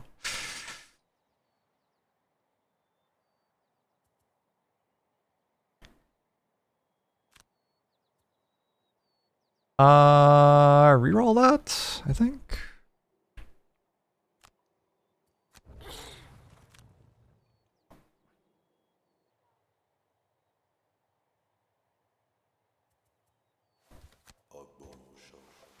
So we're using the bottom half of Restless Spirits to kill the Mind Stepper guaranteed. It doesn't have Hasty Assault or Beguiling Thought. Oh no, it just reshuffled. It does. Okay. So going at 18 does help. Let's go at 18 then. Anya, thanks for 42 months. Appreciate it. Alright, we have some opinions about what we could do this turn.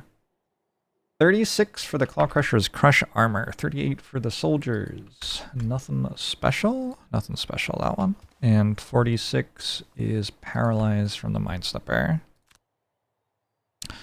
But fortunately, it'll be dead by then.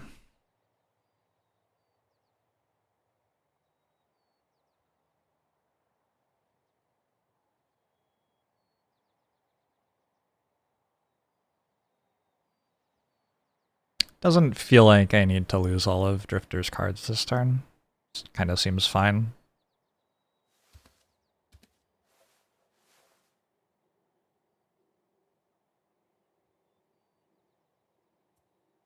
So the Claw Crusher goes before the Soldiers.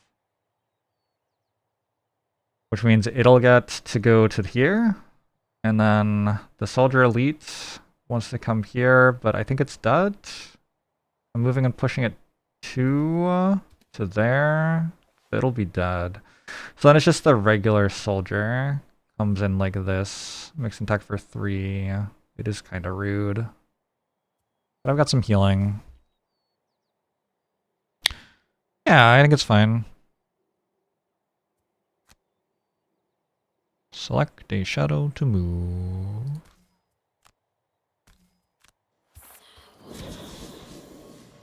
Kill it! Mind Snipper's down. Shoot you. I could immobilize something. Is that like a thing? Immobilize this soldier, maybe?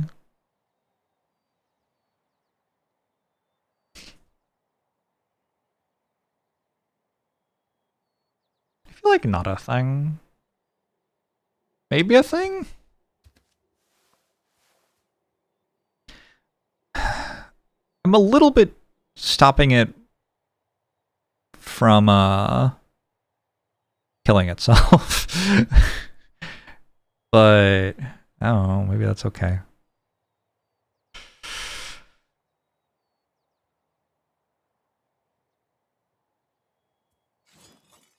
Alright, friend. Don't do it. Don't Minecraft yourself.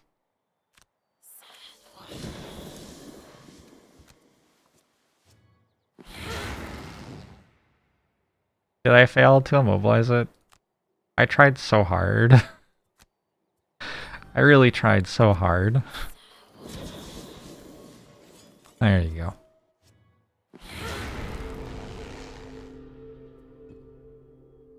Kill an enemy while 3 or more elements are strong or waning.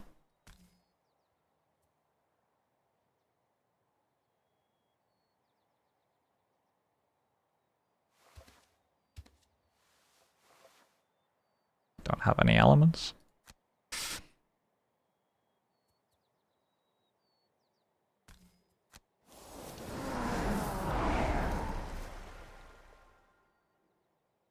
It does kind of feel like I should use this, but also this is already dead, so it doesn't do anything. I go here?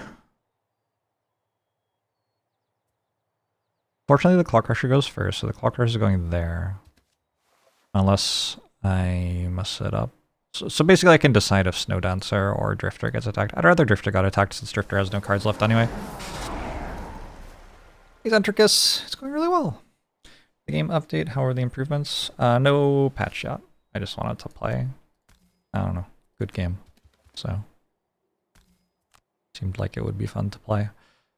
Oh, no, the Claw Crusher does come here. Because I'm silly. Well. Make that not alive anymore.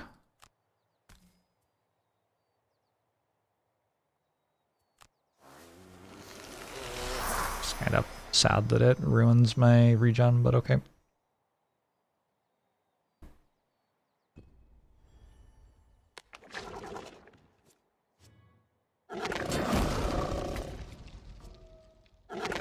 Oh, I didn't remove my regen. Nice.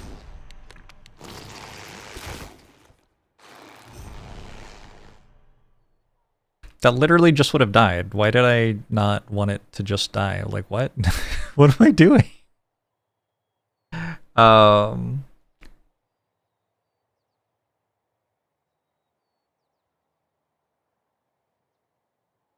I don't understand that choice by me.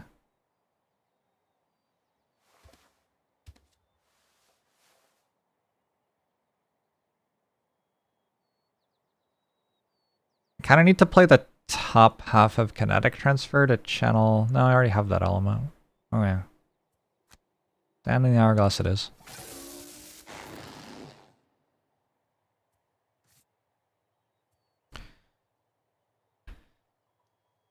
And start leaving, I think. So in order to kill 2 Claw Crushers, which is my retirement cost, somebody has to wound this. And then I have to use Sand in the Hourglass at the right moment. Do I have a teleport to a shadow? I don't. Oh, I have Fluid Knight. That's kind of a teleport to a shadow. There's a shadow up there. Okay.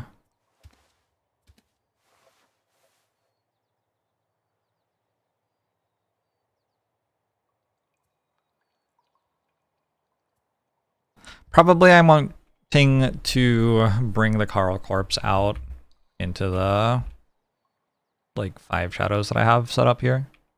Are there 5? I can't tell. It doesn't say shadow. I know I just used one. There might only be 2 left. Well, I can use the bottom half of Call to the Abyss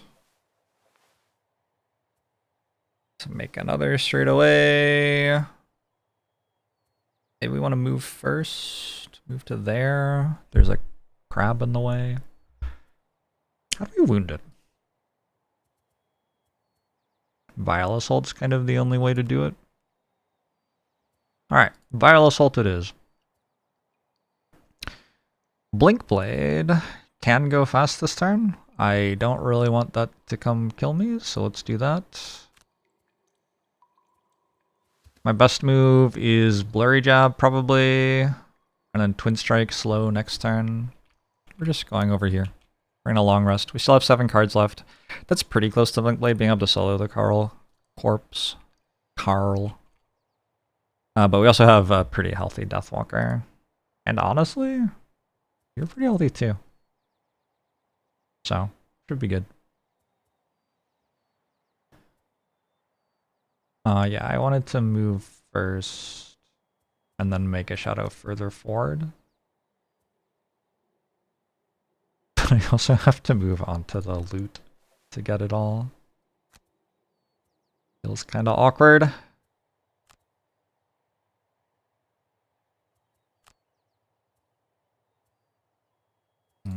Oh, that's... I misclicked. It like gave me a red symbol and I was like, that's the one that deals me damage. But that is not the one that deals me damage. Okay.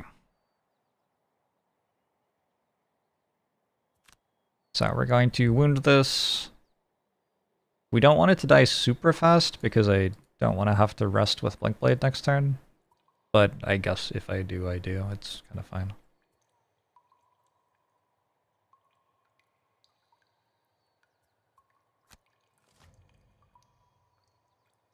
Soldiers going at 23. Soldiers mostly all gone. Claw Crushers at 58 with Smash Armor. It's an attack for 2.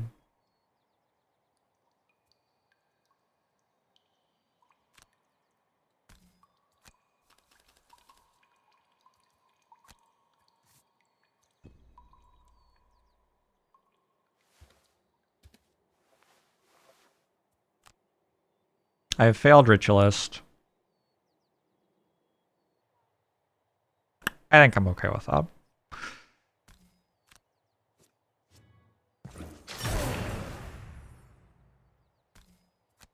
Please don't crit. Whew. Alright, that's fine.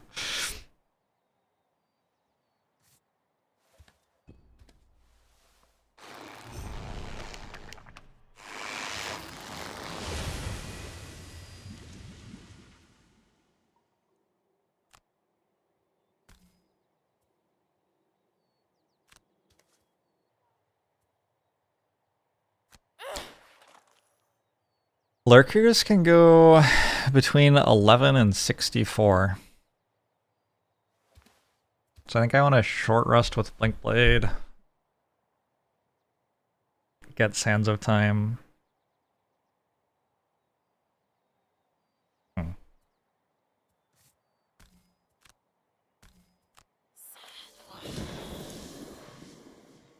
These are my 2 shadows, apparently.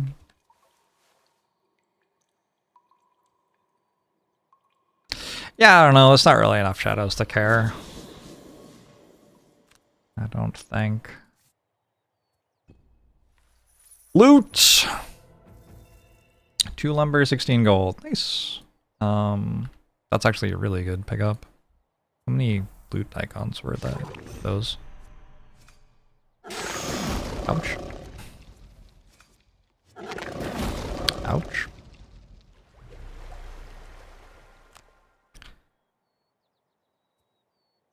I want to click Deathwalker, please. That was 5, so that was 3 gold. So there's 1 gold and 1 lumber left in the deck. And then a bunch of metal, hide, axe nuts, no thistle still.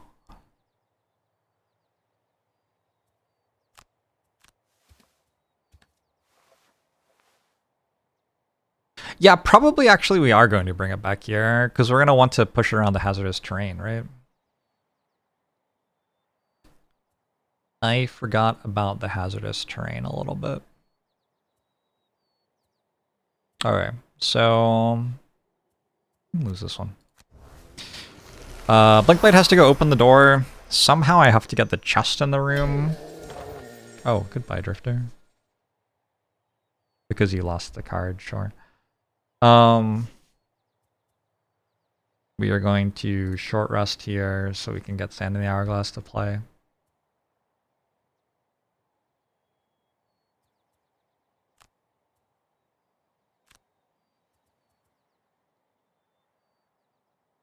Such a sad Drifter noise. It is what it is. I actually really want to long rest too so I can jump over these.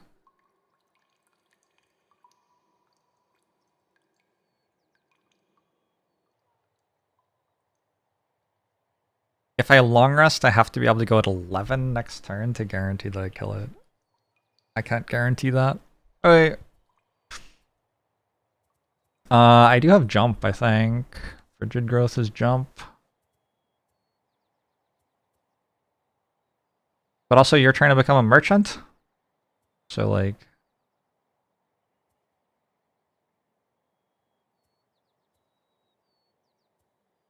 Yeah. I don't know. We'll go Snowball, and... That's it. That's all my healing. Whoops.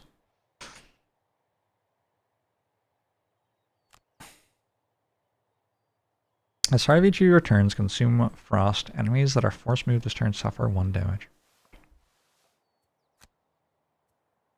I think that's probably not bad.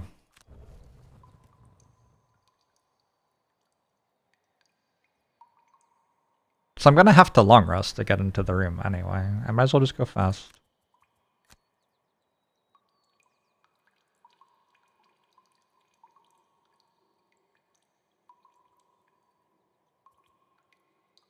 This is so scuffed. I'm just gonna wait for it to come all this way. I have 9. I have 9 turns of combat on this character. I have 10 turns of combat on this character. What if it just doesn't move that fast? I guess I have push and pull. I guess I have pushes and pulls.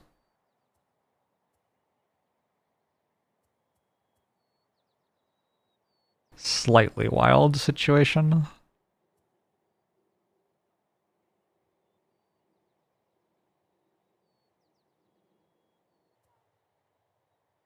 Yeah, I failed at Exterminator, but that's okay.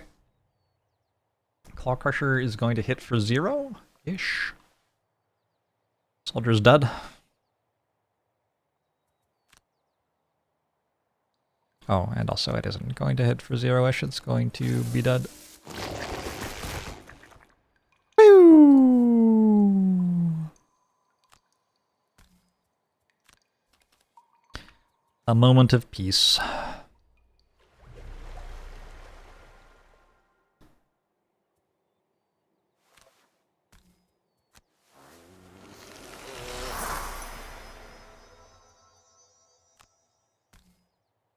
Ow.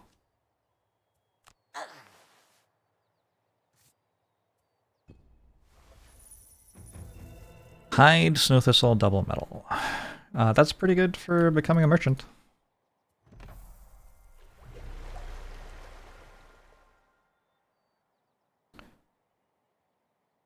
I kinda don't want to pick this up yet because I want the regen to tick. Although I'm just long resting next turn anyway. Right. Well, also I kinda want to make it shadow, don't I?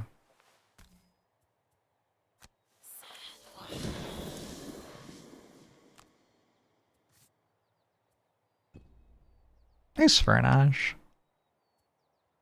It's very cool to do a bunch of stuff with your like cards that got lost when used. And it's also very cool to like level up and get a card that just does more than that without being lost. And being like, huh, wait a second. We got 1 metal, 2 hides left in the deck. Only 1 lumber. I think it's slightly better for Frosty Friend to pick this loot up.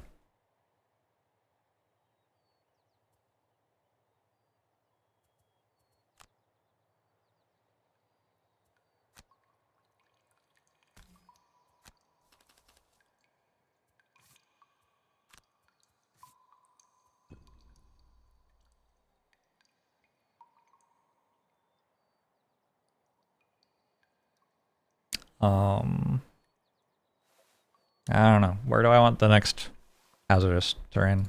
Like here, maybe?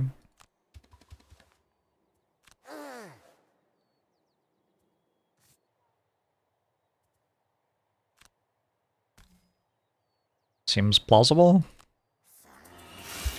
Seems kind of easy to hit things onto that. Hit thing singular, I guess. X-nut and gold. Yeah, no more gold left in the deck. Nice to get the X-nut. I think X-nut is my favorite herb.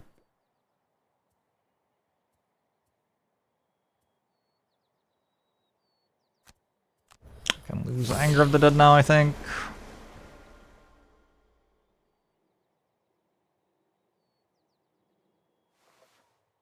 There's no reason to play cards, is there? It's gonna long rest.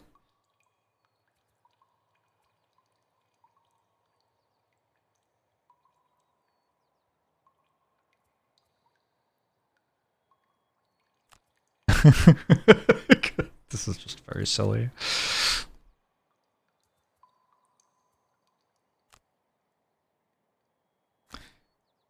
Grant an ally a move of 2 and attack of 3.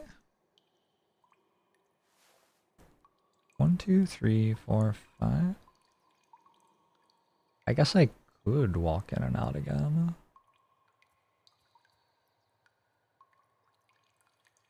Actually, I need somebody to go over here. Because what I'm going to do is open the door, be invisible. It's going to walk up.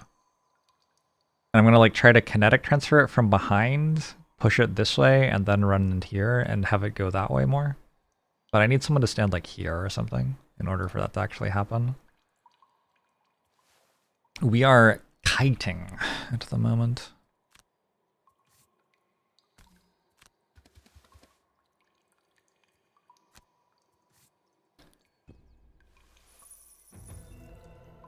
I was wrong about how much gold was in the deck, apparently. Oh, I was.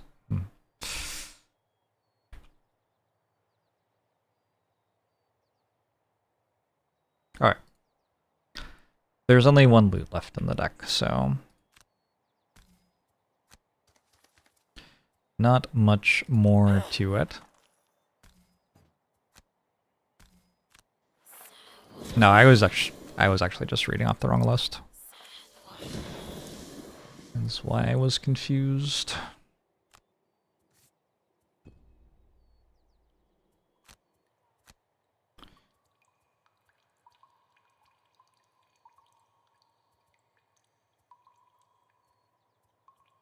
These cards are all pretty good.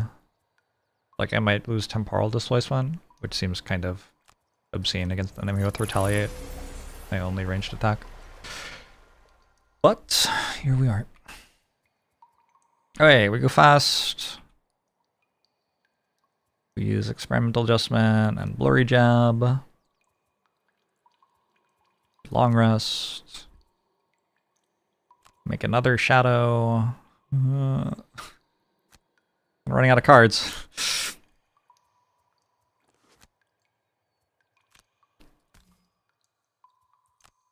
Carl!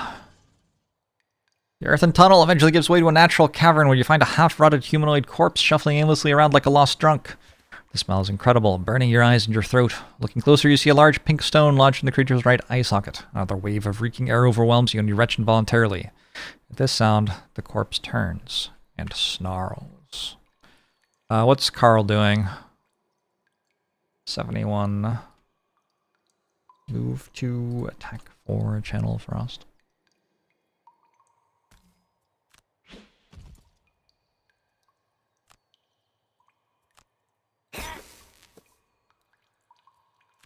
Mr. Corpse. Sorry about that, Town Neutrino. He does have a lot of health. We're gonna be okay, probably. And Unite, how are you?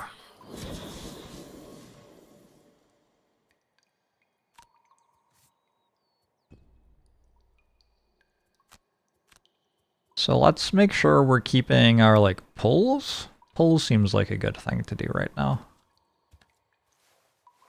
I mostly have pushes. Ooh, crosswinds plus lifting gust. I can like pull something to me, then move around the other side of it, and then push it. That seems great. Alright, I don't think I need chilling impact anymore.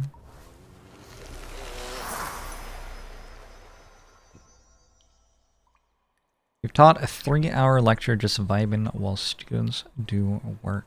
What are you lecturing about? Exciting stuff.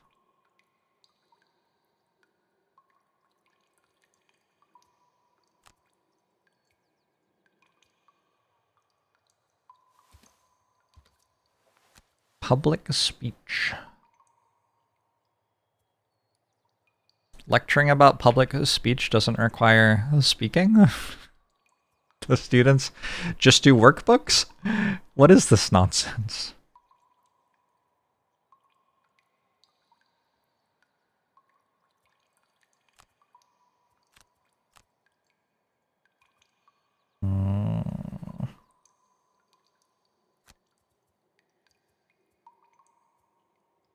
Yeah, we're just gonna keep on moving forward with Snow Dancer. Deathwalker is kind of just doing whatever, waiting for the enemy to show up. Got another 71. Which does go before Blink Blade, fortunately.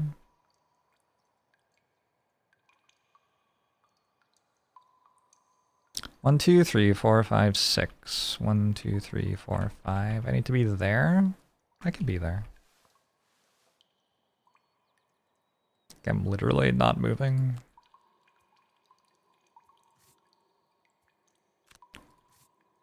He talks for 2.5 hours. Oh, well, that is a lot of talking.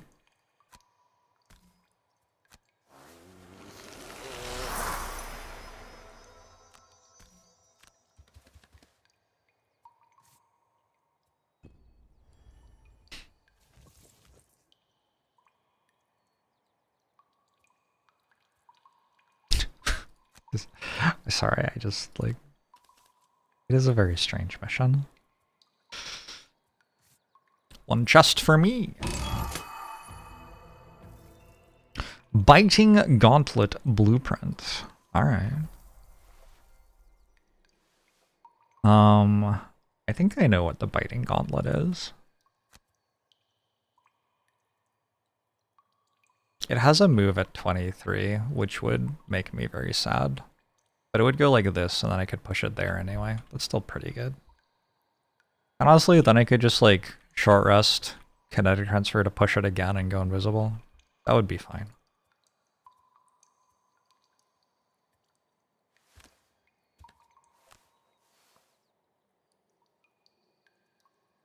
What's this other move stuff? 23, 39.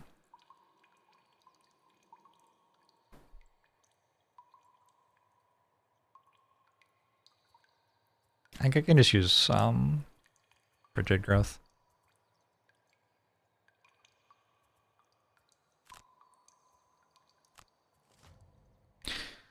$68.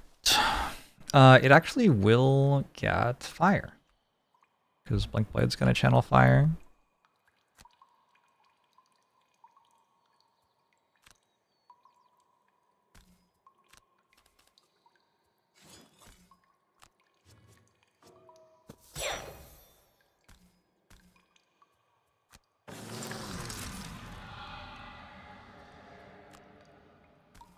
Felt like a decent turn. I don't know.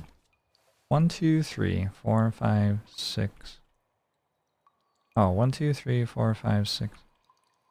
Did I have to not push it over that trap, maybe? 1, 2, 3, 4, 5. No, it's only 5 to there, whereas it's 1, 2, 3, 4, 5. 1, 2, 3, 4, 5. Yeah, if I stand here, we're good.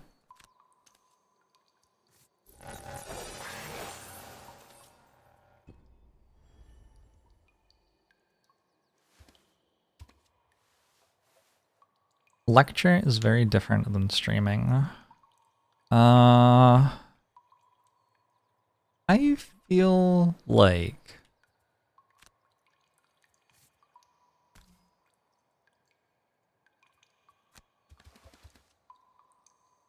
I feel like when I like do a lecture type of thing, It's exhausting, to be honest.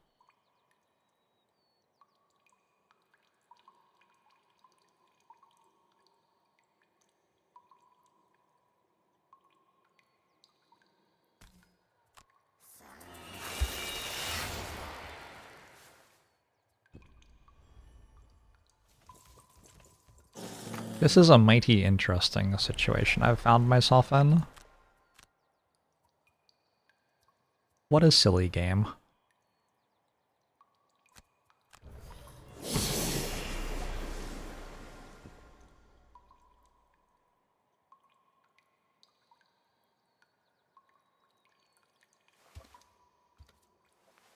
I don't know what.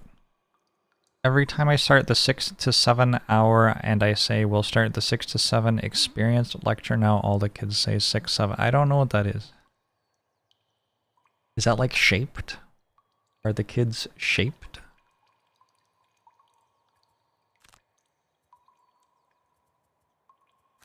Do they have shape? Sorry, I'm learning about children. The young. Okay, next we'll like push it there and then have Deathwalker be closer to it and it'll get all the way over here. It's almost happened. 6, 7 is a meme. You cannot explain. They all laugh. You just don't get the joke. It's made you feel old in the worst way. 6, 7 is the new 21 of silly nonsensical numbers, which is of the youth. Is it because 7, 8, 9? Am I showing my age? What's wrong with the children?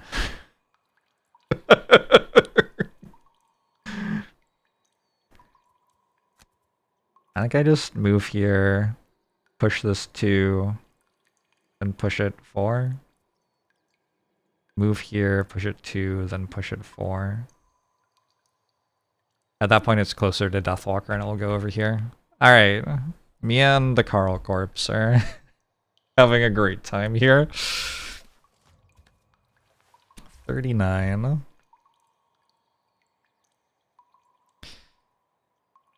It dates back to some rap song. It's in the song. Not Like Us? What other songs do I know? Lose Yourself? That might be it. That's all the songs, I think.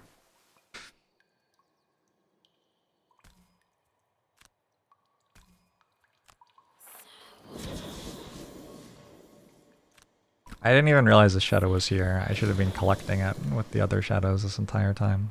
I bet.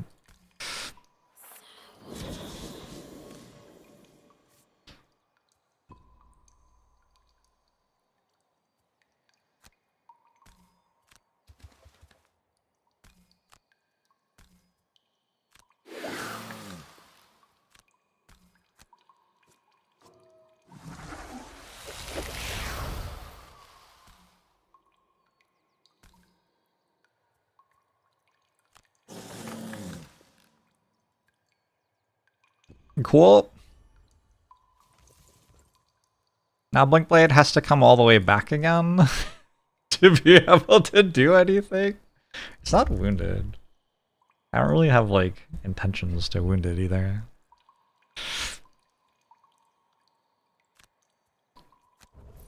A little bit awkward.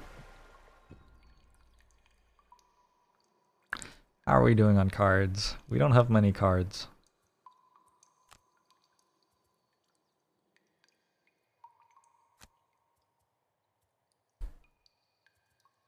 I can move a long way though.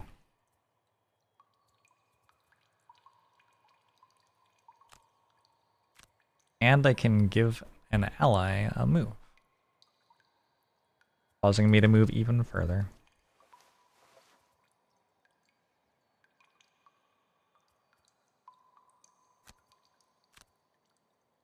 Like somebody like walking in while the Deathwalker finishes like setting up the Rube Goldberg torture device. Like, just a second, I'll be right there. And you're like, it's like a cheese grater. There's a little like spinning razor blade. Glue is there for some reason. Okay, Carl missed.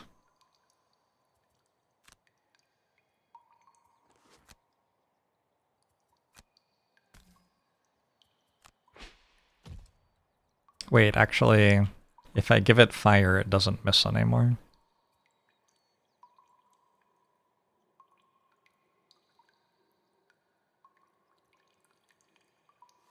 Hmm.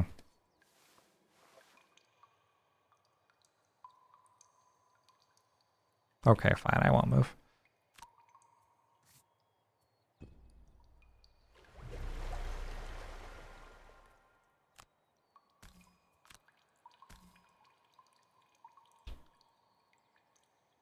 I think I can use advantage on this.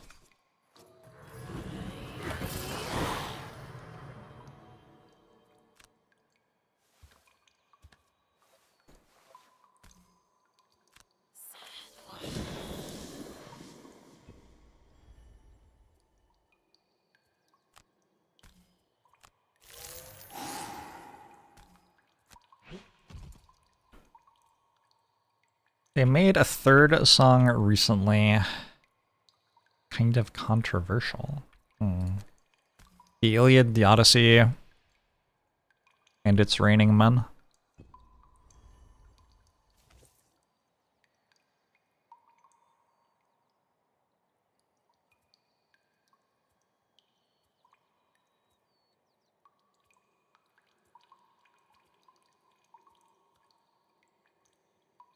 If I slow move with experimental adjustment and then long rest next turn, that kind of works out. It does feel like wounding it would be really good.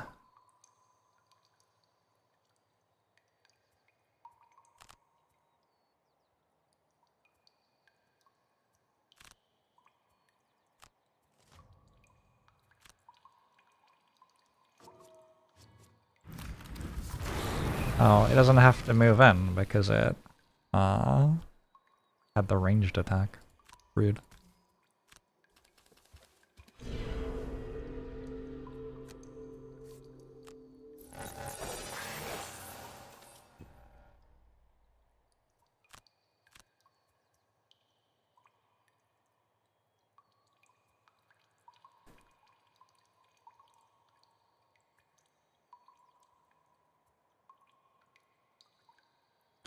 I don't need restless spirits anymore.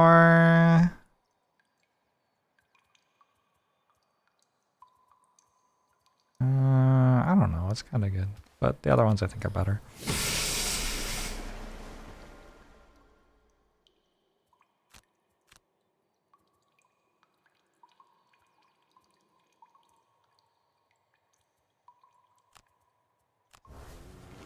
Snow Dancer has 2 turns of combat left. I think it's actually going to be 1 because I think I'm going to lose bottom half of Listing Gust to get there. Well, that's still 2 turns, actually.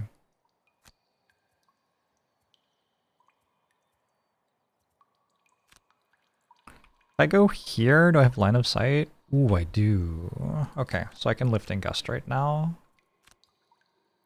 1, 2, 3, 4. That's a good turn.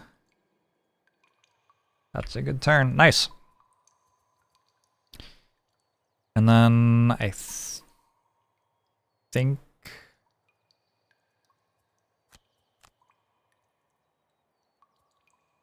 probably Fluid Knight? Call to the Abyss? I don't know. I don't know. Yeah, because I'll push it there, Fluid Knight first, and then Call to the Abyss here, then it will walk here, and then next turn I can Wave of Anguish it. That seems okay. Long rest. Like, Blade has 4 turns of combat left. I do not have, like, a clear, obvious one here. I'm going to be slightly reliant on my attacks doing their damage. Feels unfair fighting Carl alone. I don't know. Carl's never alone, really.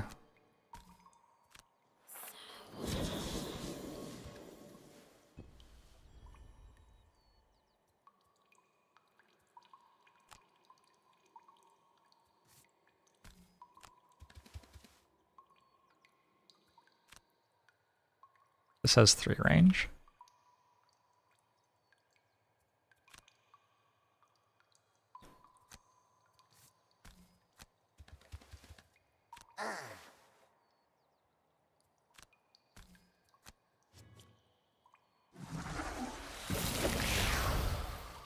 That's what I was worried about. Shut.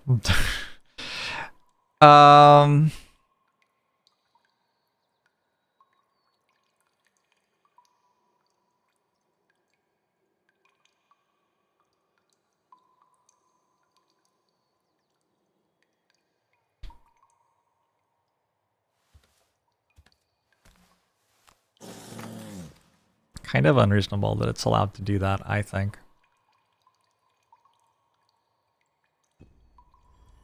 Alright, the next one deals 12, though.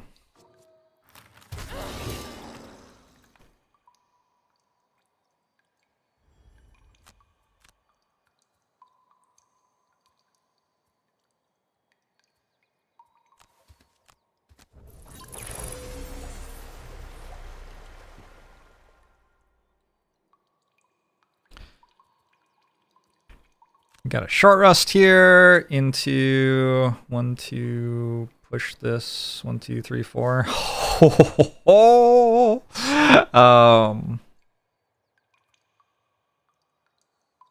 I actually might just long rest here.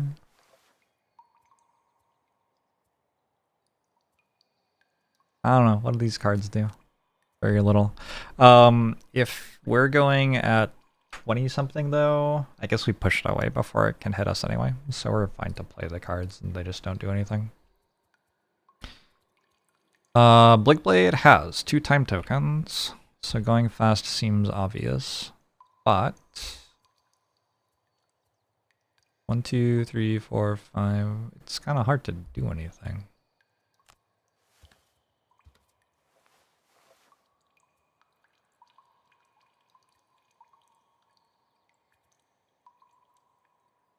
I could cash in Cascading Reaction, but that seems wrong. Kinetic Transfer doesn't do anything because we're already pushing here. I just go slow. So we just, like, have Kinetic Transfer next turn.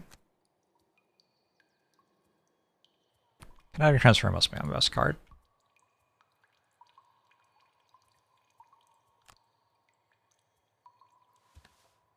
That's the one I wanted to lose.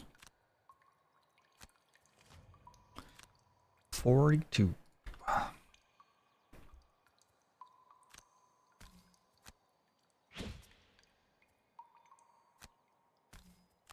Oh my.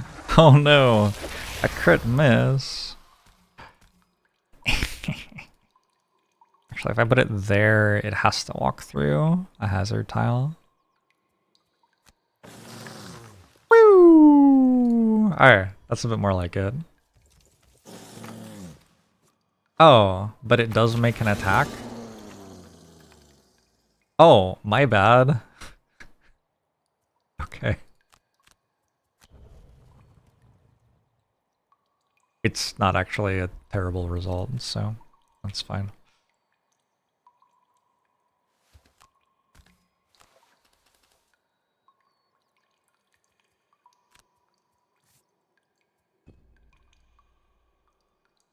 Trap. Wait, do you retaliate, like, during the attacks? Oh my god. Okay. So first I'm going to walk away.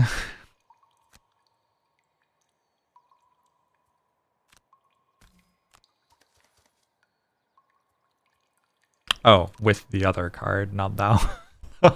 That one. And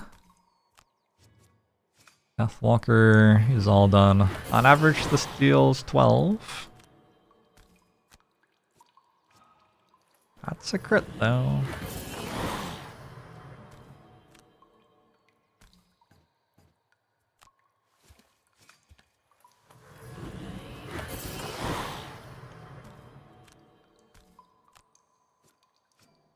And a crit miss. I guess that's fair.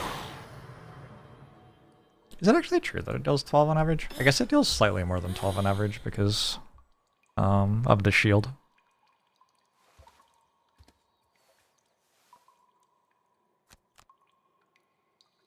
I don't know if that makes sense, but yeah.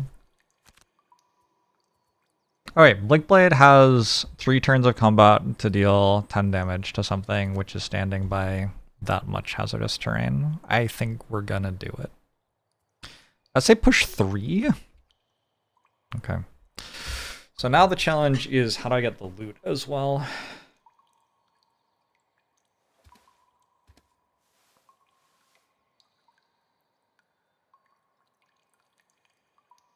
Yeah, because of the poison shield interaction.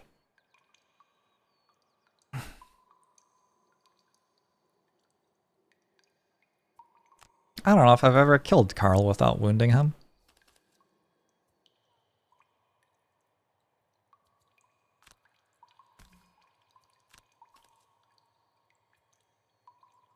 I might just take the kill.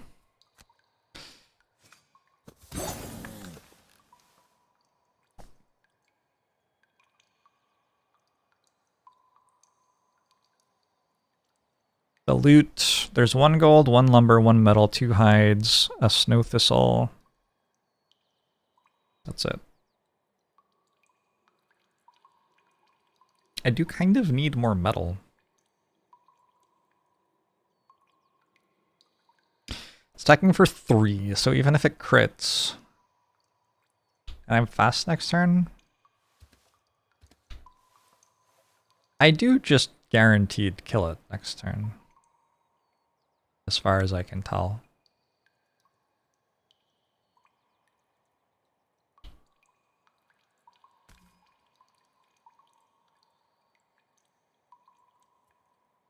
Alright.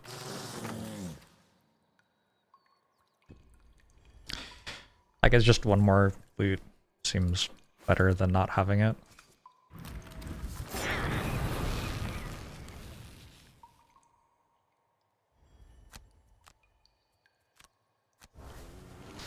Snow dancing?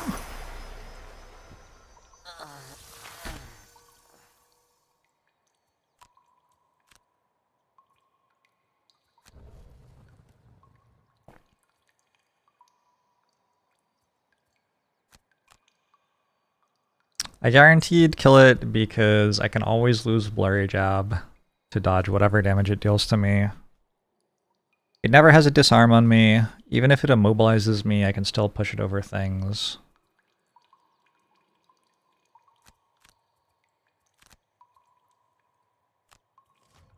And then I can also pick up the loot.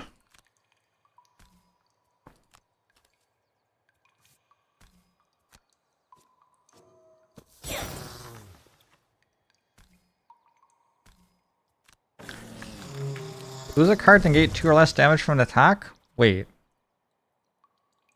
I could have done that last turn. It's fine.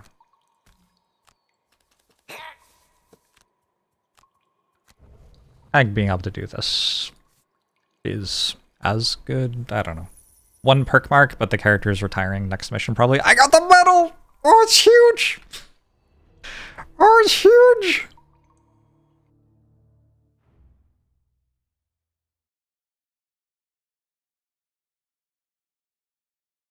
Alright.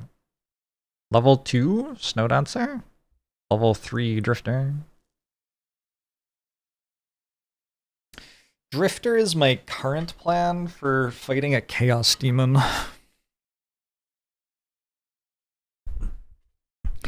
This time I got to level 3 instead of sending a level 1 Drifter with no equipment at it. We have a Poison Dagger, we have Vile Assault, we have Deadly Poison. I don't know, it's still kind of a hard fight.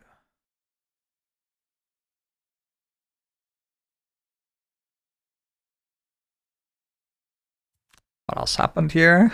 Oh, let's not look at that. We got this. That's the important thing. This stuff's whatever.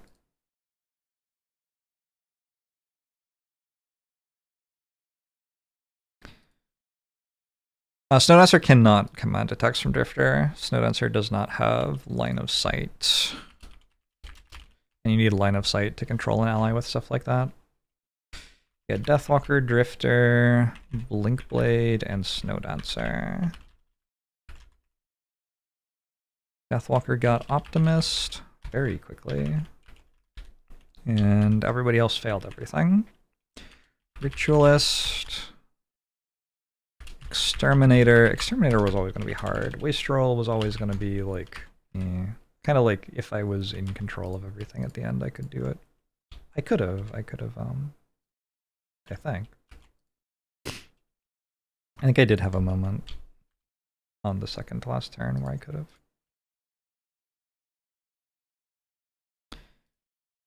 Failing to copy. So I got 1 perk mark. I did get 0 perk marks once. 86 damage Blinkblade solo to boss.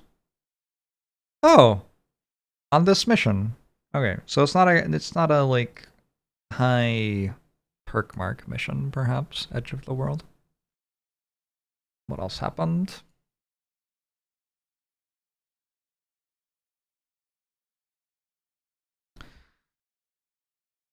I did get Untouchable on this Blinkblade, didn't realize that. We're at 3 out of 8 lumber cards. We got a decent amount of loot here, I think. I basically got no experience on Drifter. I feel like I was at 24 last time, and I'm at 28.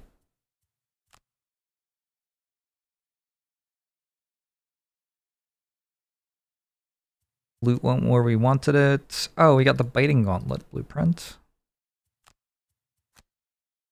Biting Gauntlet has something to do with Retaliate, but I don't remember what it is.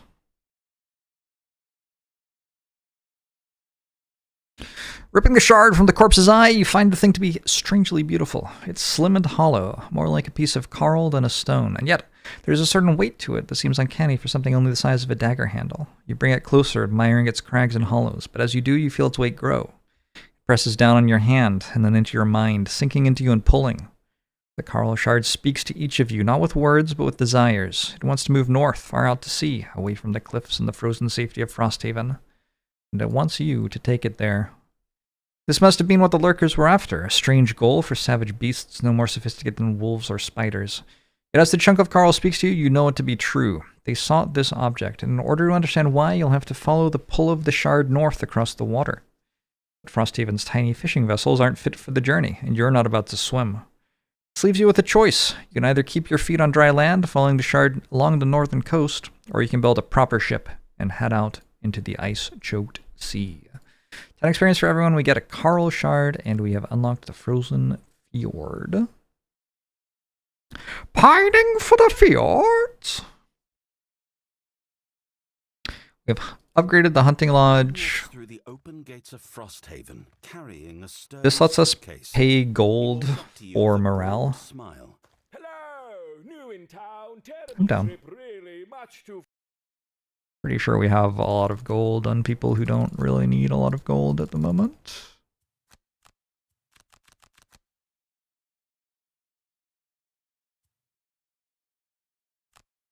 You hand over some coin for the ticket.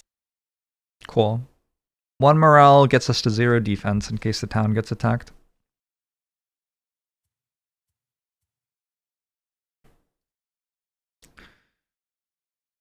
Oh.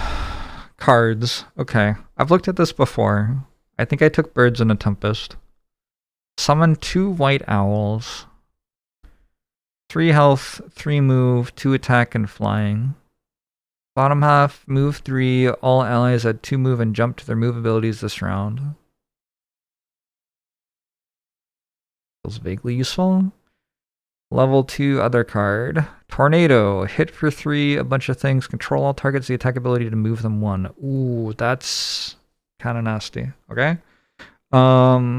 Or move 3 with jump, push a character 2, and channel air. I'll probably just take Tornado, I think.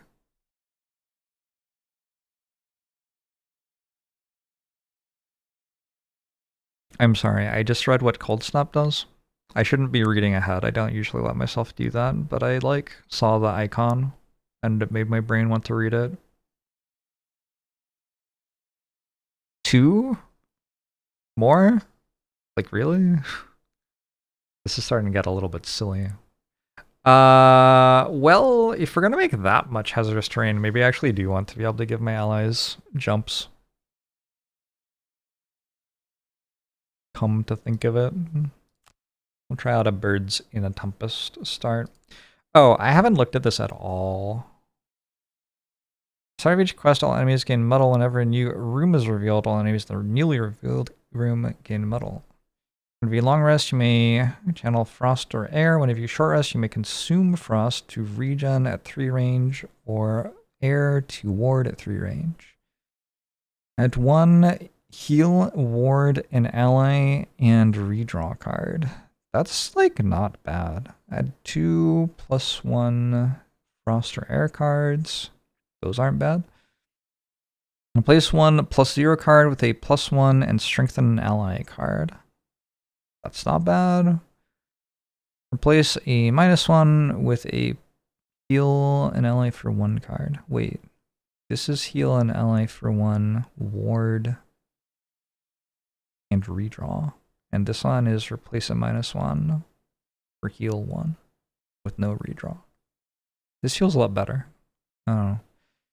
-1 with +0 and immobilize. 2 +0s with 2. If this action forces the target to move, it suffers 1 damage and redraw cards. Ooh, I think I'm gonna take Jolt.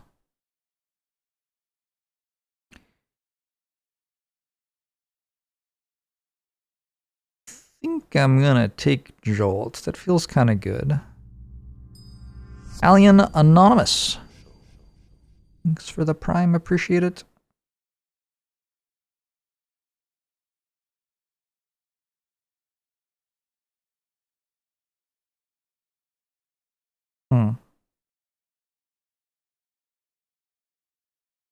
I'm pretty sure I spend a lot of time making monsters move.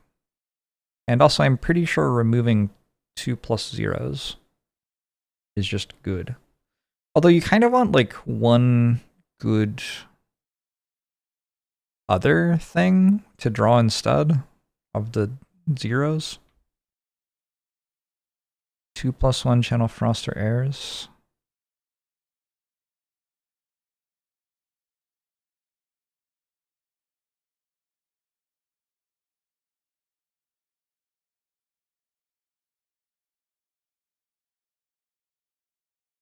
This modifier deck gets insane. You remove every +0. There are 6 +0s. You remove 4 of them with these, and you remove 2 of them with these, and you have 0 +0s. There are 5 -1s. You can remove 2 of them with these and 3 of them with these. You can remove every 0 and every -1.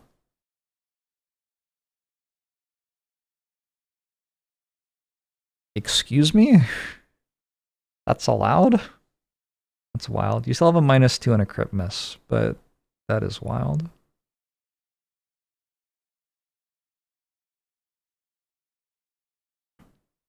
I just think these cards are pretty good. I think most of the time our attacks are forcing targets to move. And getting rid of 2 +0s is going to make everything else that we take so good. Alright. I have to decide what I'm doing next. We could try out the Furious Factory. Oh, it requires a sled. We could not try out the Furious Factory. Oh, aren't I just doing this so I can get my enhancer? I think I'm just doing this to get the enhancer. Does anybody have any gold? Like, it would be more exciting to get an enhancer if somebody had 50 gold to enhance a card. Okay, maybe we're not getting the enhancer yet. What else could I do? We could do a strong foundation. This mission has a lot of gold on it.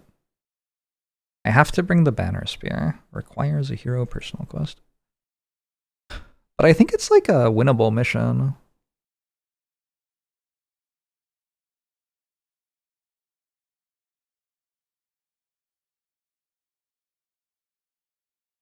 And then, like, we could find out what the next thing in the chain is, maybe.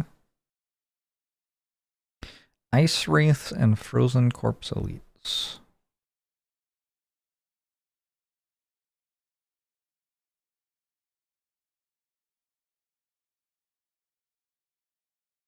I'm gonna try out a strong foundation.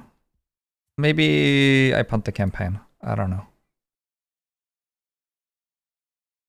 Someone had a Wing Clippers, which is like 50 gold. Yeah, I think it's 20 gold, but that is like 50 gold, I agree. It feels like Snow Dancer is very good for this mission. It feels like Blinkblade is very good for this mission. I'm not sure that Deathwalker is very good for this mission.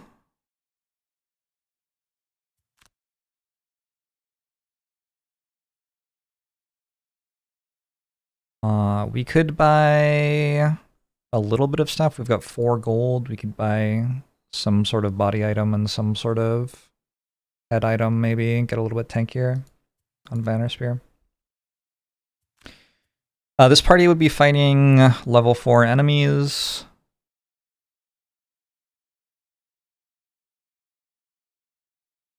How do I wound everyone? Oh. Interesting. Maybe I do want Deathwalker. Deathwalker is kind of good.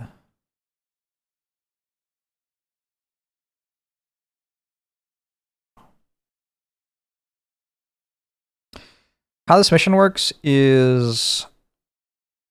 Oh, also, they're going to choose where to push me? That seems actually kind of gross. Surely my level 1 Banner Spear will hit insanity throws. Oh yeah, Banner Spear can wound things. I forgot. Good point.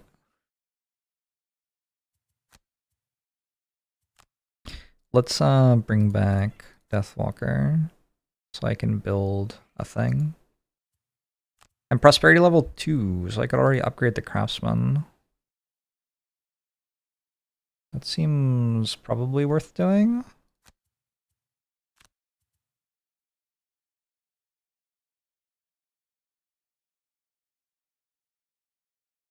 It seems kind of impossible.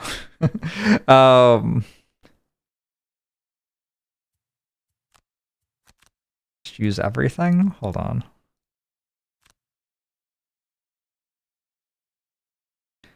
Surely I need, like, something here. Any item whatsoever. Oh, when you're attacked by an adjacent enemy, gain 2 retaliate for the attack. You what? Oh, once per long rest. Okay. Okay. I was losing my mind. That's still very good. Axnut Corpse Cap. Do you have a thing? I might try to build one of those on Drifter, because we do have a hand item ready. Justifiably expensive to make. Oh, interesting. It builds out of a Frenzy Potion. So I already have the Frenzy Potion. Didn't realize that.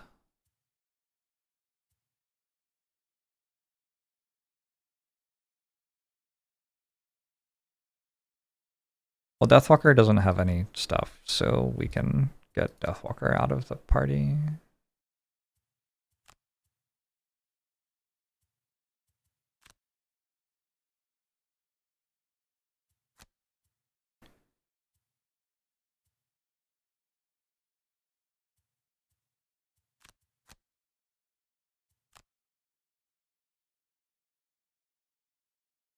I need a hat.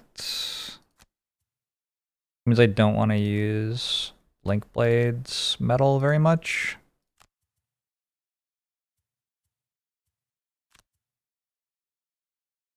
Okay, so we get Spyglass on Blinkblade, Spyglass on Banner Spear.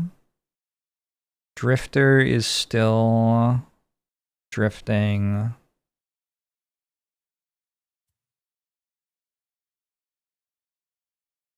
This goes okay. Why can't I build it now? Oh, I didn't make hides yet. Like that, maybe.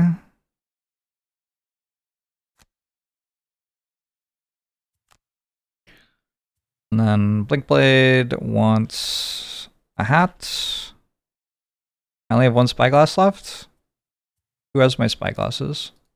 Deathwalker has my spyglass. Oh.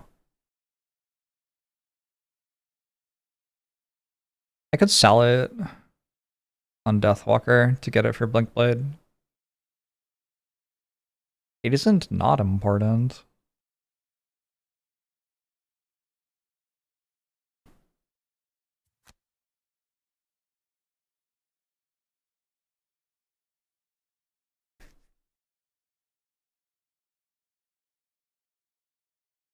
I don't have a mining camp. Never mind.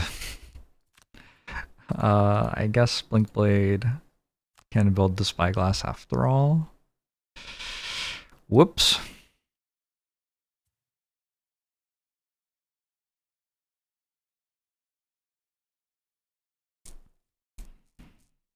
I could see dancing slippers being pretty big here.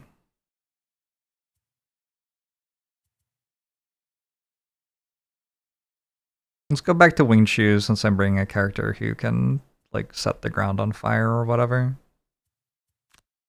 Error also has a level up. Already took blast. I think barge is pretty good here. Puncture is also very good. On this mission in particular, barge might be better because there's a bunch of hazardous terrain on the ground that I can push things through.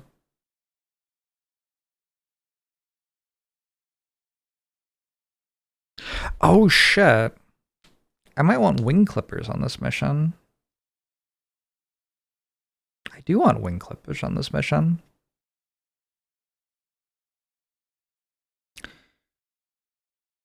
Huh. Okay.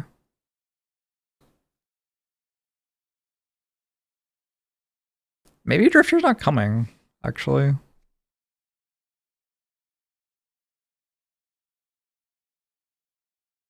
Because Deathwalker has wing clippers, and the boss is flying, and the entire thing on the mission is like, there's hazardous terrain everywhere. So you can still kill stuff by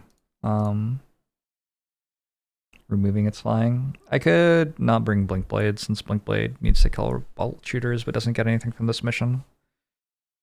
Drifter is getting stuff from this mission still. A relevant experience. Also just like Drifter's kind of good. Okay. So we have these wing clippers. After your melee attack, the target of the attack loses flying. So I have to melee attack it. Does stuff like Fluid Knight count? I think it does, yeah. No, I can't poison something with Fluid Knight. Can I? Shit, I don't know. Did I run mining camp before last mission either? Yeah, I guess I forgot. I don't know.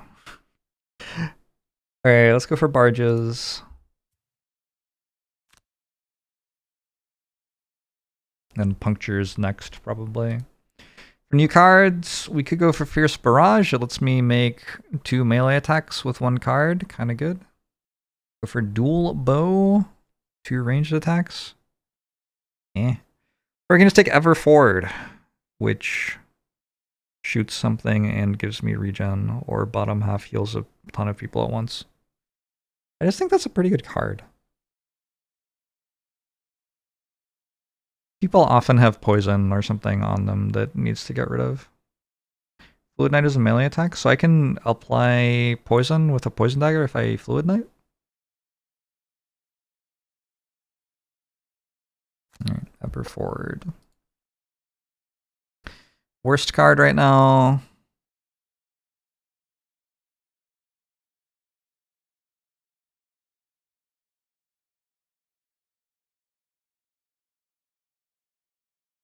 Violent Inheritance, maybe? Since you're not a character who wants loot. You can Poison Dagger with it. Huh. Cool.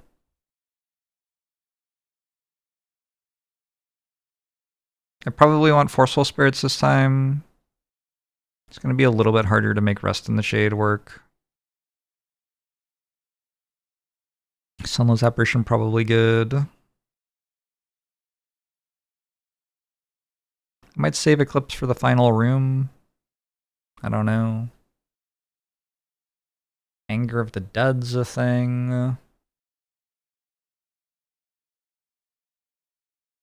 Lingering Rot with Warhammer in the board game. We could get Warhammer. Next week there's a traveling merchant, I could buy it.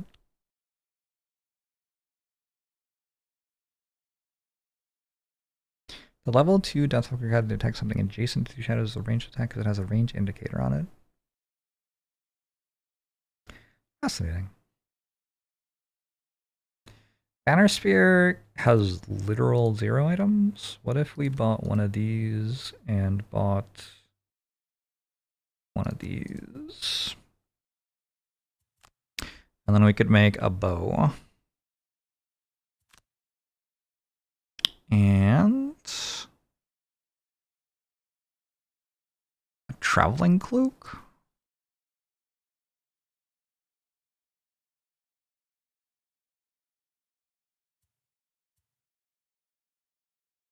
And some sort of potion.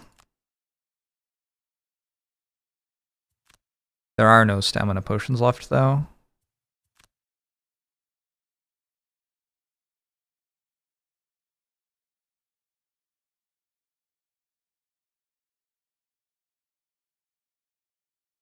My axe nuts here are...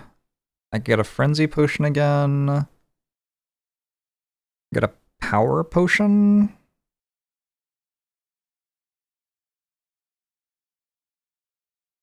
Or get an explosive vial. Those are all pretty decent. Go for power potion. Power potion is axe nut plus arrow vine.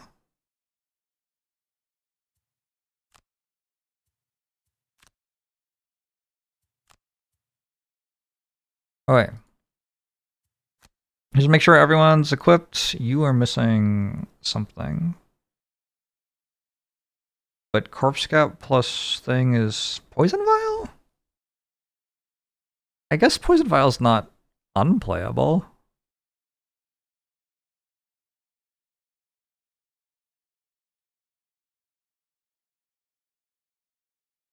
Poison Vial's not unplayable at all. Okay, I'll make this.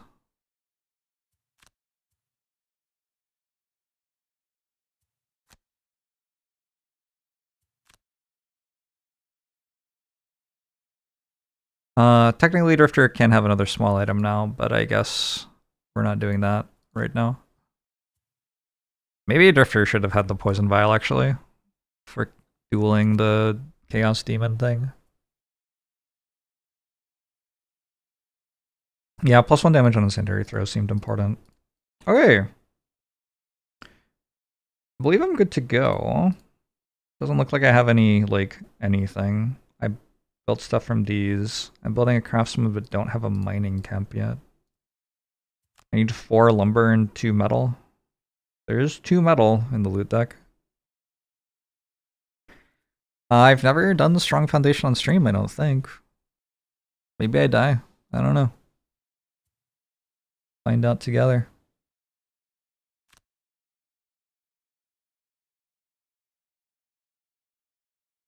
You are feeling a tad hungry as you walk down the road. You're considering stopping for a meal when you come across a thicket of bushes covered in thorns and red tin berries. The berries look delicious, but you know red tin berries are wildly poisonous.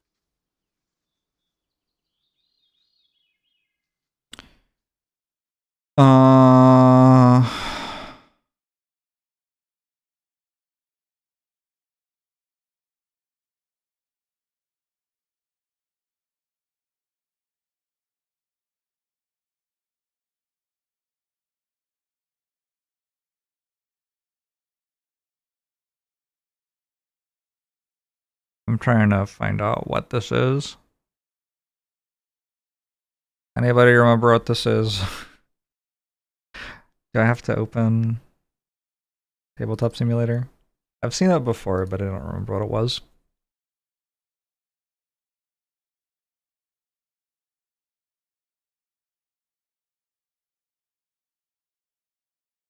No way the berries could possibly backfire.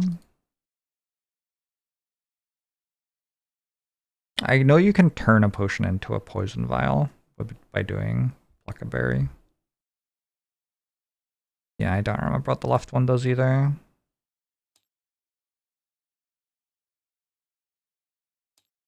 Find out shortly.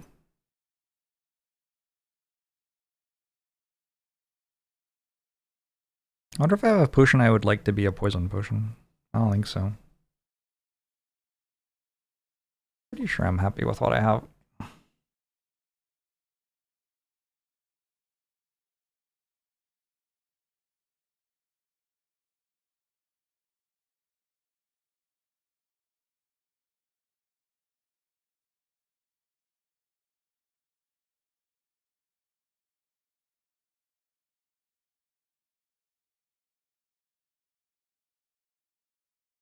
Alright, it's a road event.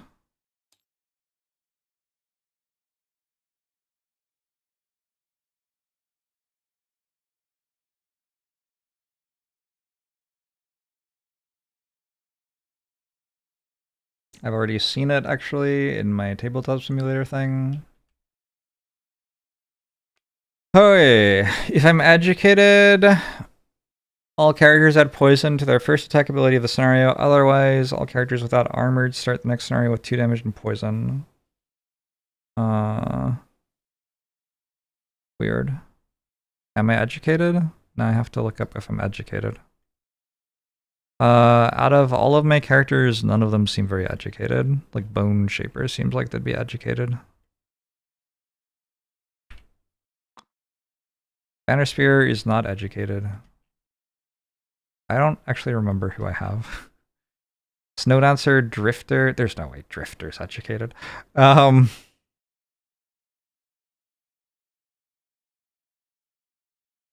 Tabletop Simulator is lagging. I've been streaming for 8 hours. I think Deathwalker might be educated. I know Deathwalker is persuasive.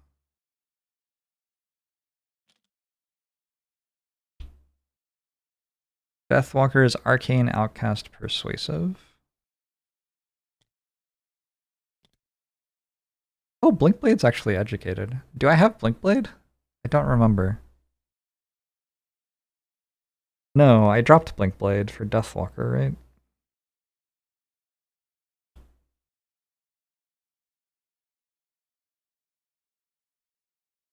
Maybe Snowdancer is educated. Actually, Snowdancer could be educated.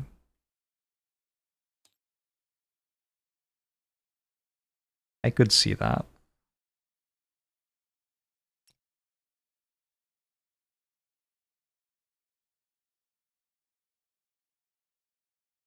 I remember all the talking we did when I rescued Snowdancer.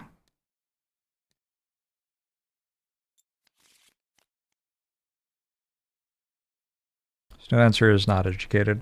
Alright, we'll pluck a berry and add it to an existing potion. But, like, actually...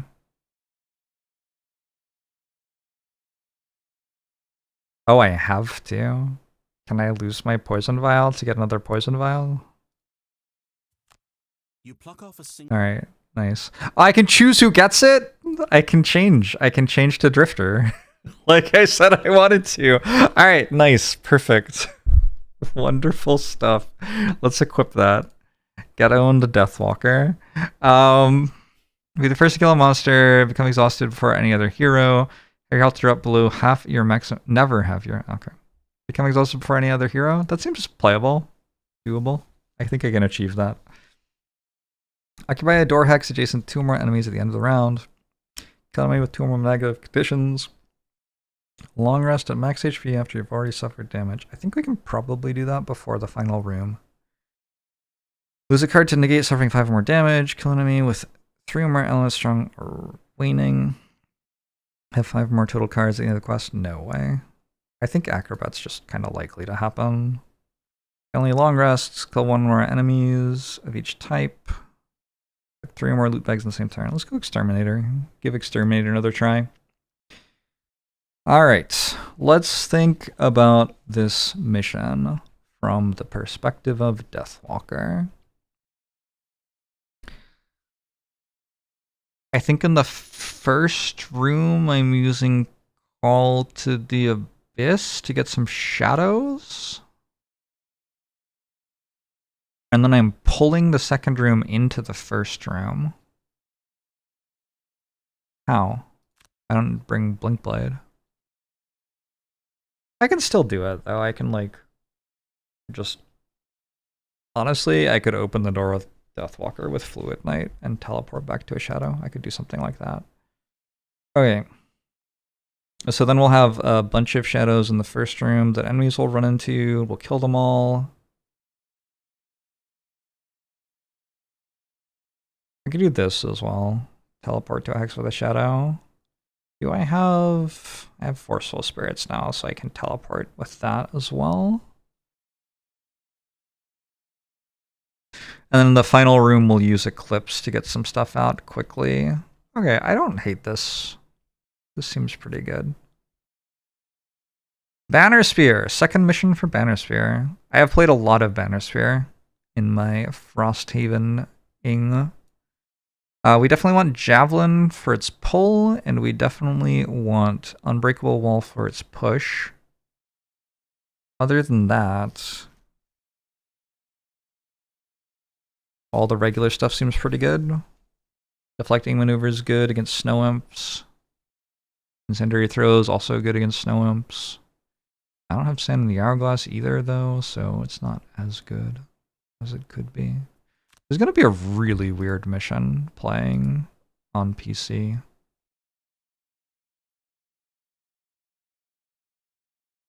Blinding Vortex seems great.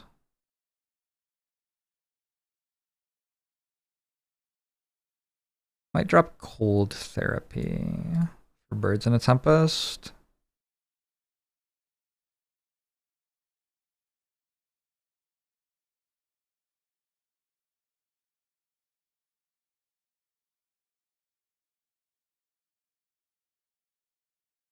White Winds. I have Banner Sphere, which will help with having air with my attacks and stuff. Maybe I want Spirit's Call, since I'll have more access to air. Although I'm largely... Javelin's the only thing that channels air, and I'm largely using the bottom half of it, I think, to pull things into hazards.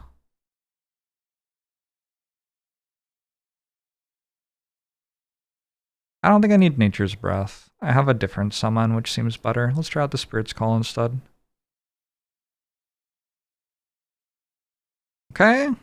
And then Drifter. Drifter's probably just drifting. We have the new card. I already put it in now, yeah?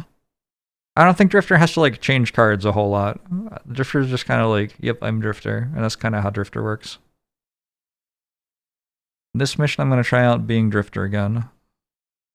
Oh, look at me. It's the Drifter cards. I had them the entire time. Responding to an alarm bell. You peer over the main gate of Frosthaven to see a group of unfamiliar figures approaching through the night's freshly deposited snow. As you watch them, it dawns upon you that this group leaves no trace of their movements, no footprints in the snow. Easters. You signal the gate to open and descend to meet them. Greetings! 8 shimmering forms all move their mouths in unison, but a single voice appears in your mind. We have come to ask for your assistance. You wonder why this group of Easters act and speak as one. And they explain as soon as the thought reaches your mind. When the betrayer brought about our dissolution, we were not strong enough to bring our forms back on our own, but through the strong bonds of our former life, we found each other in the vast emptiness and decided to meld, to become as one. Only by doing so did we bring ourselves back. We are not strong, the voice of 8 continues, not in the sense that others of our kind are, but if you help us, we will provide knowledge in return. We decide to help, and the figures immediately lighten their expressions. You have our thanks. We have located an old elemental array that will assist us in keeping our forms anchored to this plane. We cannot recover it on our own, as lesser spirits and malevolent creatures infest the area.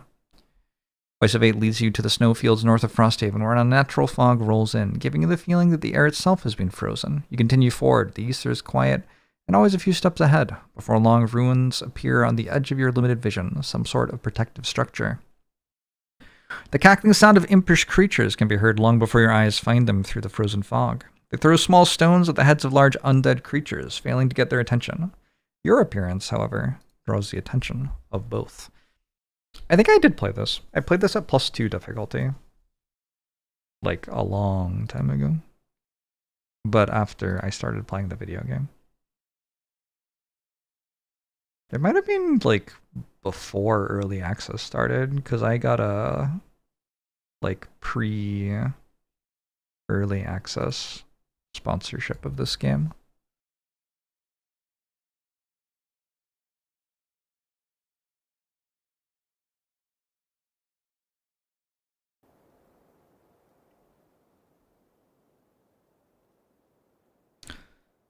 Round 1.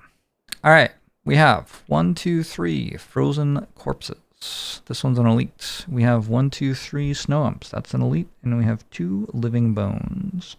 And the big thing with this mission is we have hazardous terrain all over the place, and the enemies add 2 push to all of their attacks.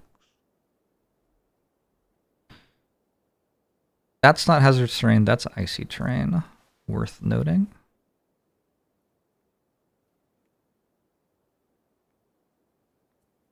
But probably the first thing I'm going to do is make another hazardous terrain.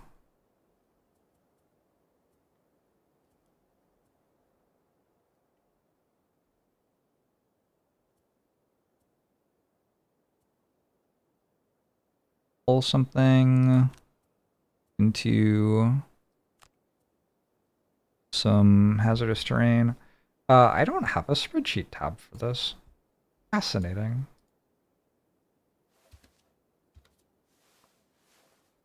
I wonder how long it takes to make a new one.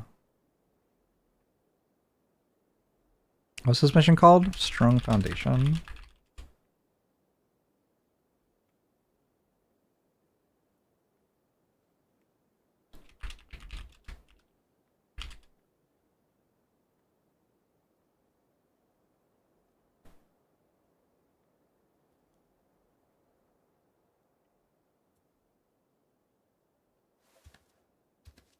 Wait, what? Oh. This needs to be frozen corpse, living bones, snow imp. Alright, I have to look up what frozen corpses do. Or alternately, over the course of the mission, I could write down what frozen corpses do. That could be kind of fun.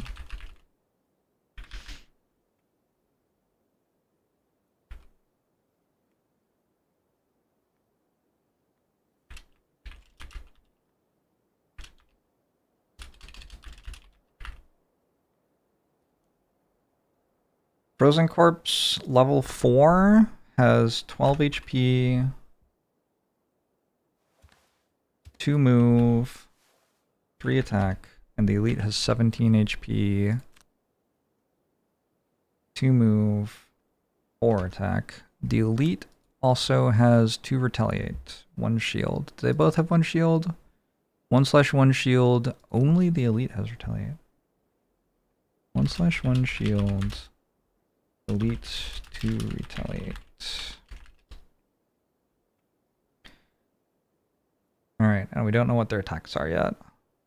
Cool. I'll work on this while I play the mission. And as I update it, our knowledge will increase.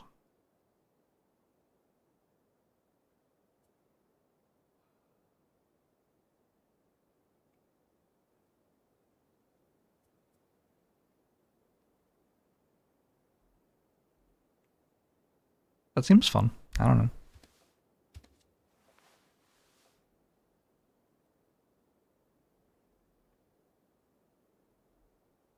Alright. I do think Carl was a frozen corpse for what it's worth, so I'm pretty sure it's exactly the same moves, but Still, this is fun, so we'll do it.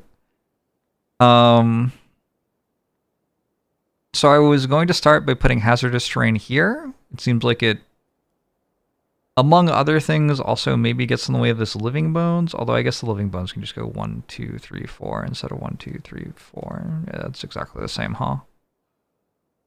Pull this in and push it away with unbreakable wall was my big idea. Do I want to throw down a banner?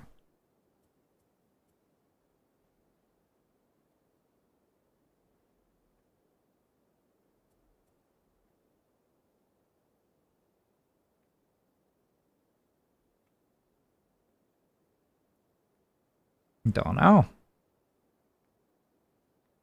About Drifter. What about Deathwalker? You want to know a fun story? The first time I played Frosthaven on Tabletop Simulator, I retired 4 characters in the same town phase, and then I got an entirely new party.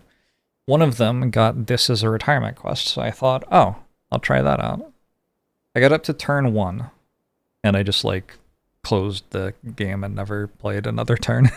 I was like, I just don't know what I'm doing, and I quit. So, that's my history with this turn 1.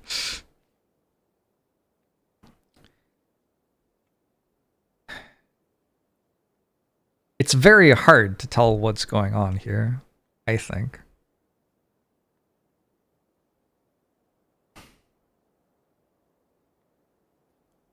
Instead of making another hazardous terrain, I could use Lifting Gust and just push it there. 1, 2, 3. It can get back in 3 moves. 1, 2, 3. I could push it to there. What would my bottom card be then?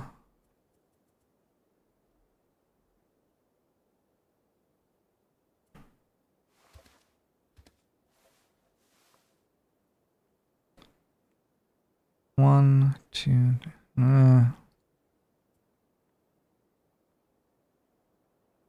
Yeah, I have no idea what I'm doing. Because it's like, it's clearly not a turn where you can just, like, play all of your powers.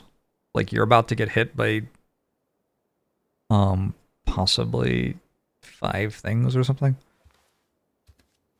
So playing all the powers doesn't seem right. I think not being on this hex takes away this Snow Ump's attack. And that's probably pretty good. Okay. So that's a thing I could do. Because that is an elite Snow Ump. Although it gives this Snow Ump an attack. But this one isn't an elite, so, you know. Also, this side has the Living Bones on it. Okay, so maybe I'm wrong. Do I have Combined Effort? I do.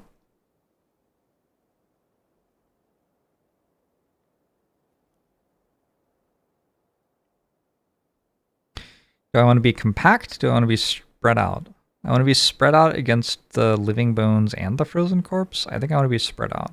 Okay. How am I going to do that? Drifter has jump shoes.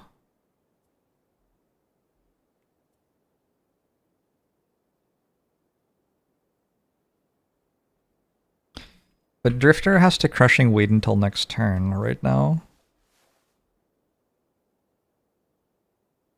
What if Drifter stands here? Drifter's mostly closer to everything than anyone else is. And Drifter did like Prudent Prep and Shockwave. Actually, yeah. That's like an invincible turn, almost. And that gives us time to get set with the other characters. Okay, having 2 shield does not make you invincible, actually, but... What if we pretend it does, you know? What do Living Bones do? 20, 25, 45, 64, 74, 81.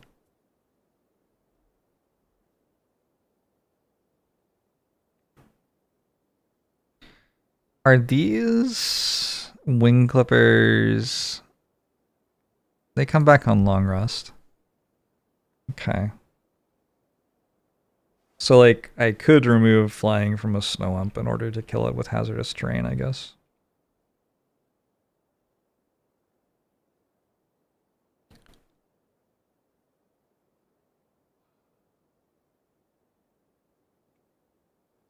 Two shield feels like you're invincible on a +0 or +1. I have 4 shield, actually. I have got, like, the chain armor. Against the living bones, we do not want to let that attack more than one person. Maybe we go here or something. So the living bones is stuck on one person. This will try to move 1 to me.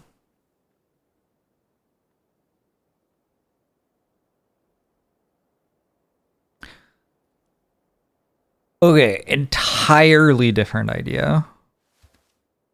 But I put hazardous terrain here and just stood 4 people there. That is an entirely different idea. Completely different. It seems kind of good. I think I'm into it. The way the living bones can't really get surface on me. The snow umps are a thing, but like the frozen corpses mostly aren't. Sometimes frozen corpses have a breath attack, I think. I think they have a 1 in 8 for breath attack. That would be bad. I'm down to try it. So our move is pull something in, and our top half is frigid growth. And then banner spear is going here to unbreakable wall, perhaps at the end of the turn.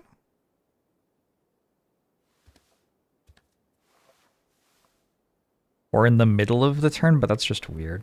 I don't think we're doing it in the middle of the turn.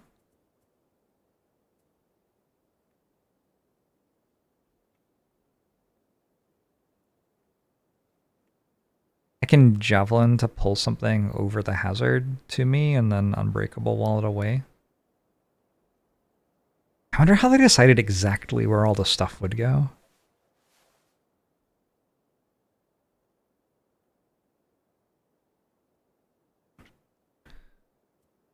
Deathwalker has to like move relatively quickly into cover, as it were.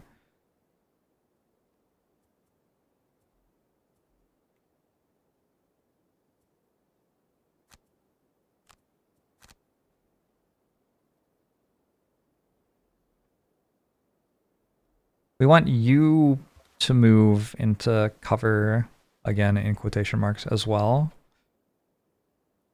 So can you just go faster? Ooh, give everybody else extra move? It doesn't even do anything. You just go at 23. And then Drifter can go... How fast are their immobilize? I feel like it's 23. I feel like it's 23. This is breaking my brain. Drifter's here with... I think this turn I don't bother. Let's just get the strong stuff. I'll take some damage, it's okay. Actually, Banners will mostly take damage.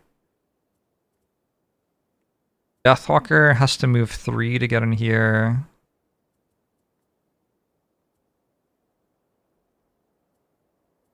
And then Snow Dancer has to move 4 to get in.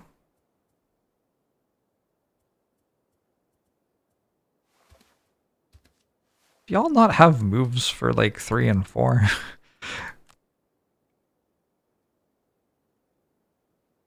20 beats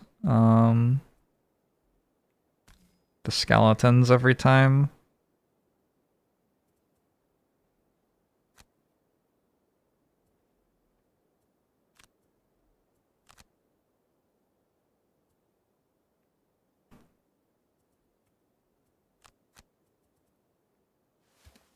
All right.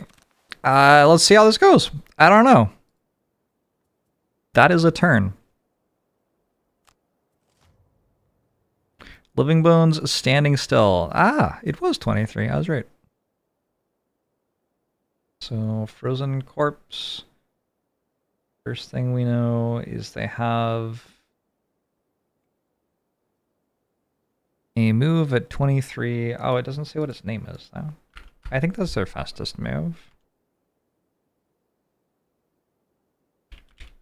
Move +1.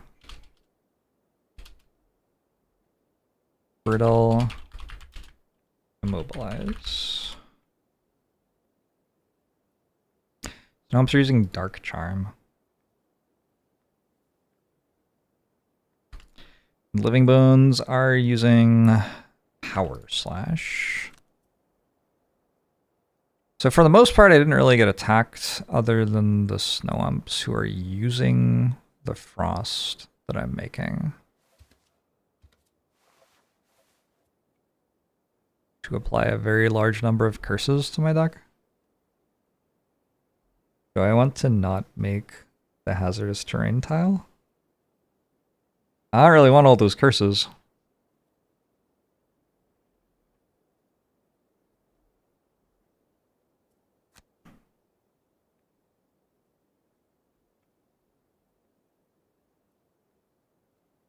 This one misses. So it's 4 curses. For 1 terrain tile.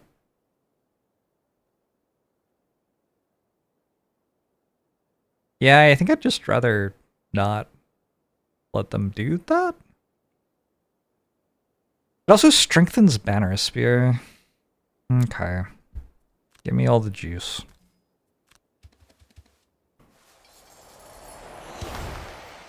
What if I die?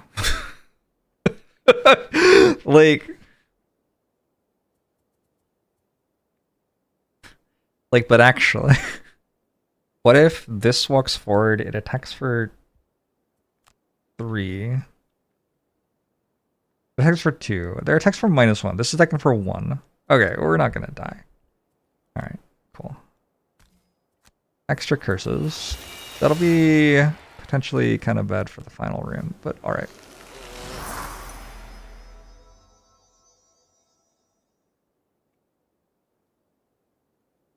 I want to use my stamina potion.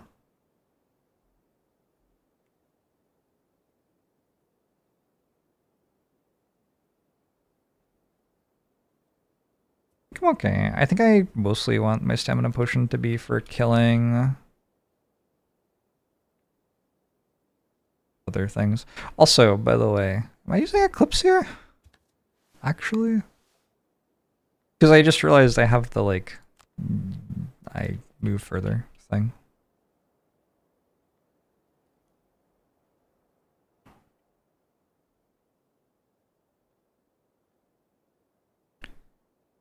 Does kind of seem like I could use Eclipse and then next turn I'd have Anger of the Dead.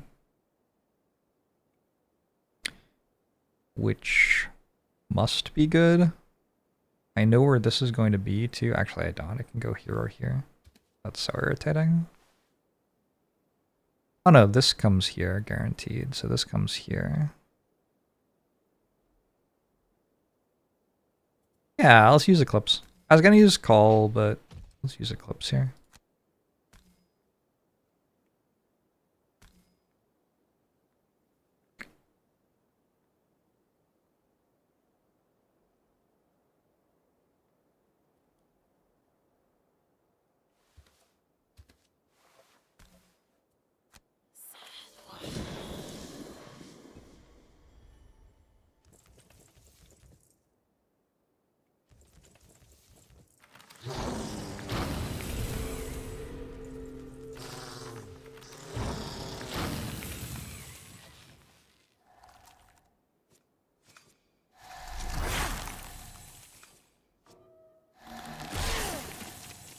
Okay so far?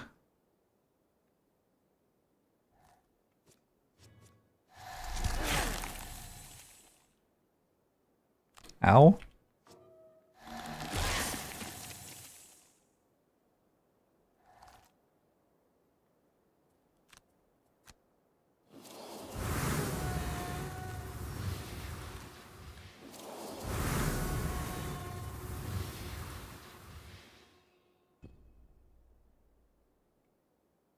Alright, the skeletons are kind of worthless here.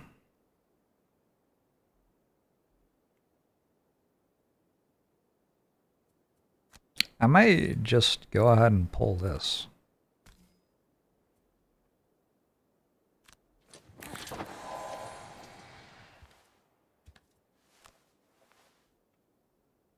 I'm strengthened. Use my power potion on turn 1. I feel like turn 1's kind of an important turn.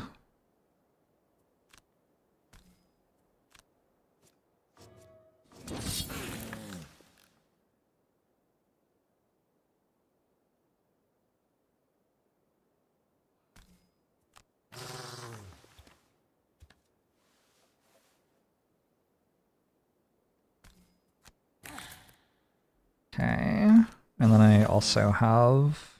Oh, did I want to leave this here? I think I wanted to leave that there. Oh my god, I have to do it all again. Oh! No, the power potion. Wait, did I already use it? I didn't use the power potion. Power potion.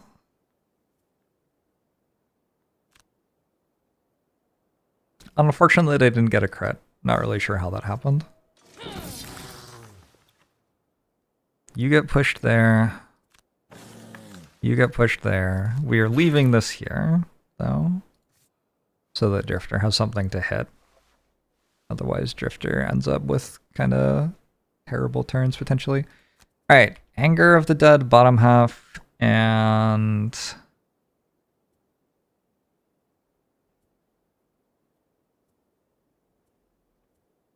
I don't know. I guess Black Barrage. Can Incendiary Throw happen before that? I guess it can, actually.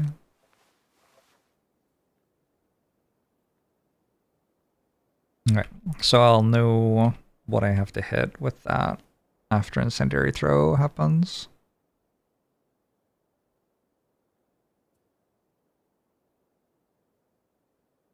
Drifter has... We should heal ourselves somehow, and we should hit something really hard. Seems good to me. Drifter doesn't really push stuff or anything like that. There's also Deadly Shot for, like, killing the imps.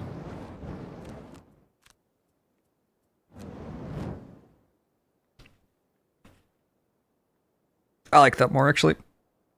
MCR Disco, hello! Thanks for the 2 years. I appreciate it. Hope you're well. We'll use bottom half of Whiteout to heal ourselves, and then Lifting Gust shoots that over there, maybe.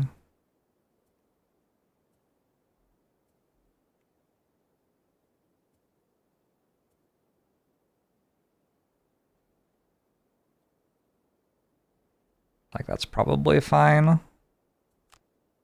1, 2, 3. It's only a range 3 attack.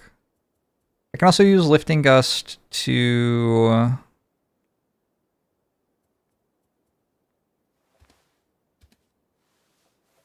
hit a Snow Imp, potentially.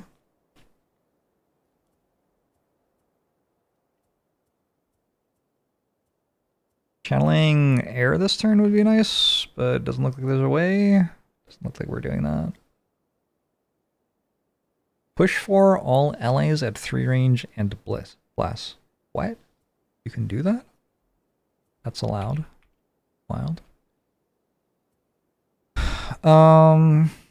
Pulling something onto this hazard would be good too. I think it's fine. I think we're like hoping that our tanks hold here, and we're mostly invested in killing the snow imps right now. Snow Imps are doing one of their ludicrous things again. They're doing Rotten Sting this time. The Frozen Corpses are doing their AoE. Okay. There's the AoE. 39, move, attack. 5 Hex Cone. Channel Frost. Redraw. Living Bones are doing. I think that's nothing special.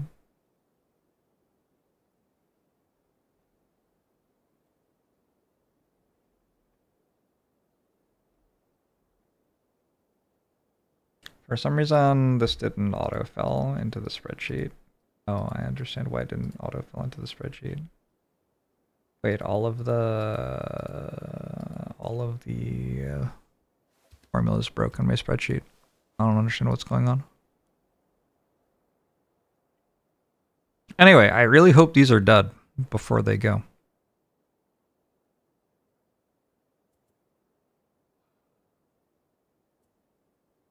This one can go, that's fine.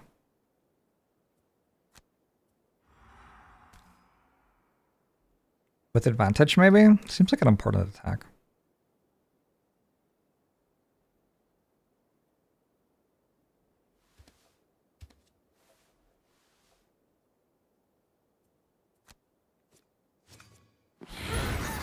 Hey, I got rid of the curse. That's super worth a spyglass.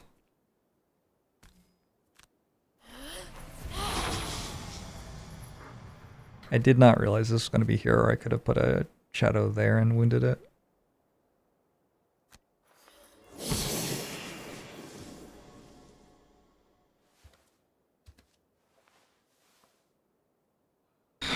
I'm thinking about making a questionable play with Drifter.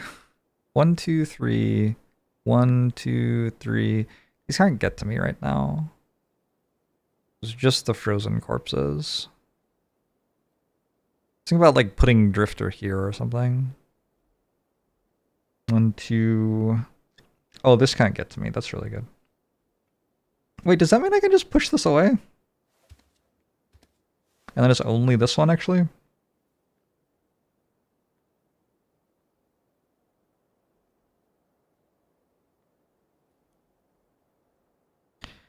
I mean, if it's only that one, I kind of just want to kill it with my potions.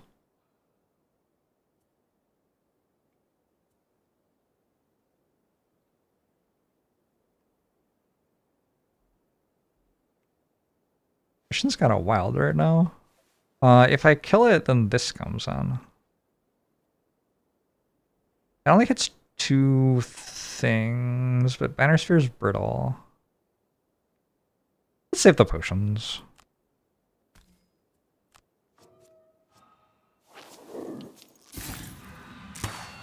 Interesting moment for a crit.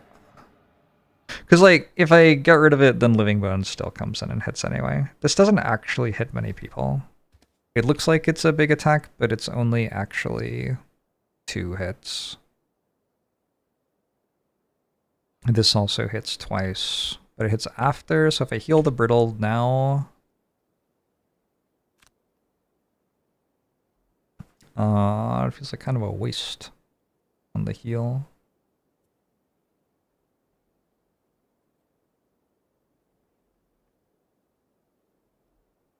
Everybody's brittle? Everyone. What happened? What happened, team? It was going so well. It wasn't going very well. It's a lie. That was kind of going okay, actually.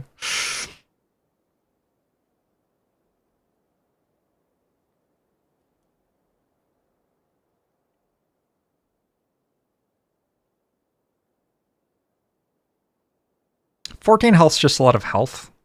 So I think probably help out the rest of the team who don't have like 14 base HP or whatever. Alright. How are we feeling about this? Not a -2, please. Nice.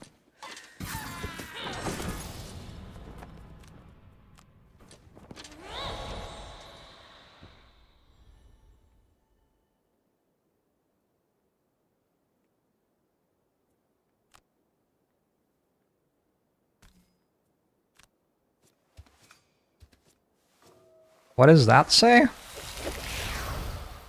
Oh, if it gets moved by the attack, it takes 1 damage. Which it absolutely did. That's pretty good.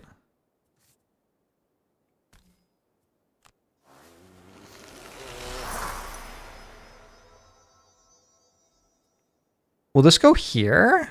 No? Well, if it tries, it will slide there, I guess. Yeah, I think we're okay.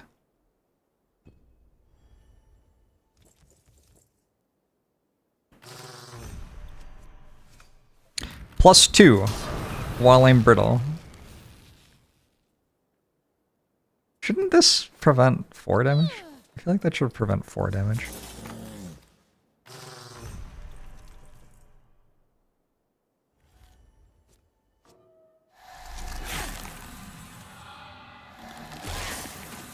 Hey, not too bad. Where's that new drifter card I have that heals everyone? Did I bring it ever forward? There it is. Made the bottom half of this card to get all my statuses clear. And then like top half of No Remorse, just heal more? Oh shit, I need my incendiary throw again. What a disaster!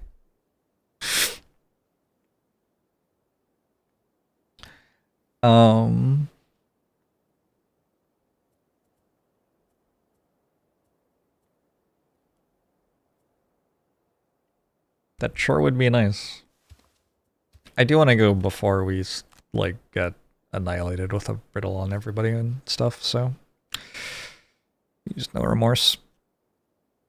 Bar for kill all enemies is scaring you? Yeah.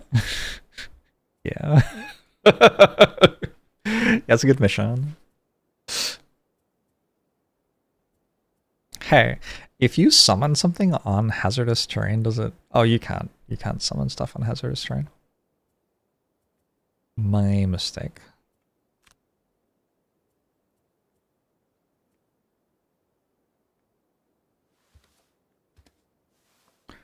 There's no real reason for me to go fast here. I might just go tip of the spear. Maybe regroup. Maybe at that point we'll want to get out of the corner. Probably not. Seems kind of chill in the corner, to be honest. I just need to kill that. Oh, in order to kill that, I actually do want driving inspiration then.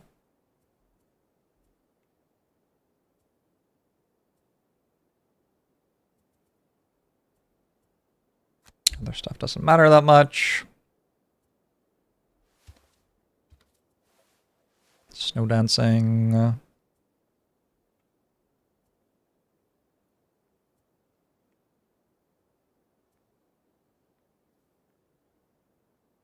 I will have a sun all of a sudden. Ooh, this is a great card here. Pull a bunch of stuff onto hazardous terrain. That seems very good.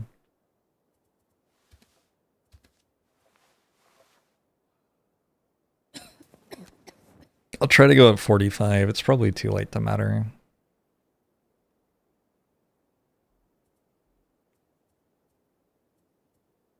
Is there like a... I'll go at 23 with Snowball, actually. Snowball seems like relevant healing. I am clicking on every card that says heal on it. It's a thing I have noticed. I could go Fluid Knight, Call to the Abyss. That kills a thing. Alright, yeah, that's like probably the simple way to kill a thing. What is +3 for player? +3 difficulty for players. Good conversation. Now you know. The frozen corpses are moving +1, attacking...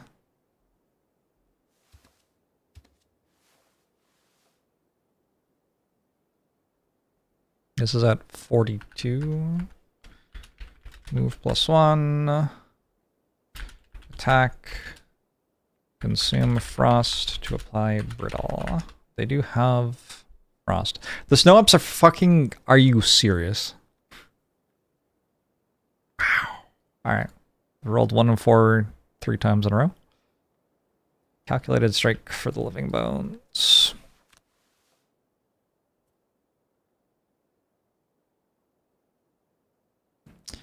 Hopefully it dies.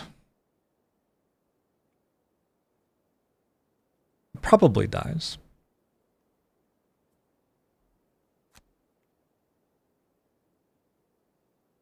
After it dies, we don't care that much about what they're doing.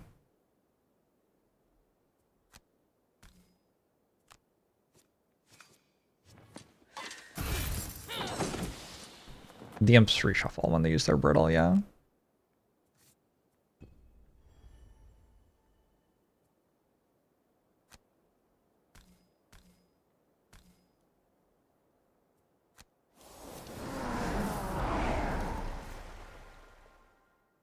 This is coming here and is hitting Banner Spear and applying brittle. This is hitting Drifter and applying brittle.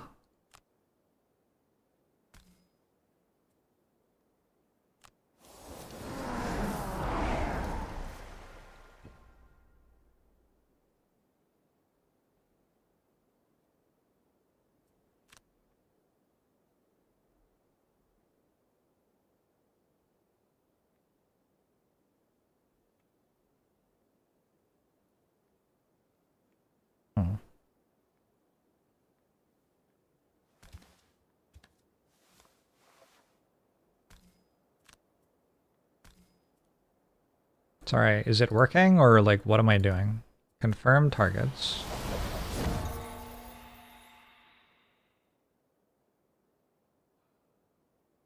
Sure.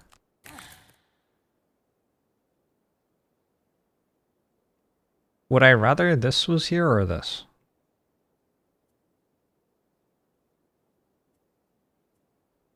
Feels like the answer is this.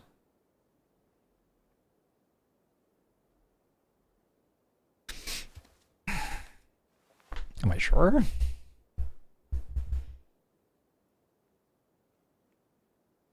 Also, why doesn't it let me choose what order I do these in?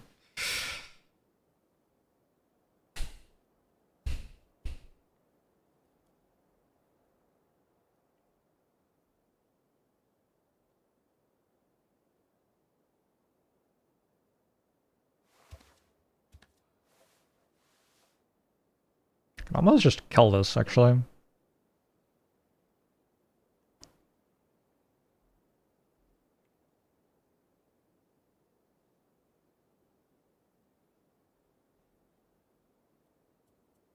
We're kind of running out of cards we can use.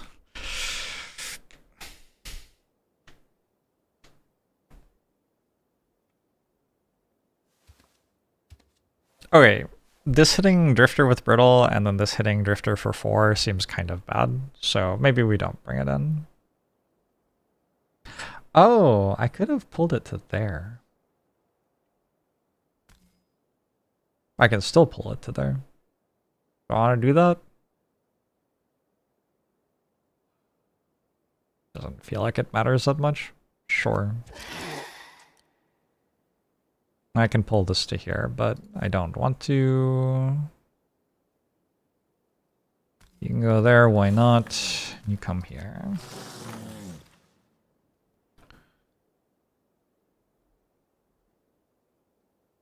They sure are all in a little circle. I want to get a card back. Next turn, I'm going to use like cross ones, maybe? I don't know. It does seem like I'm running out of cards.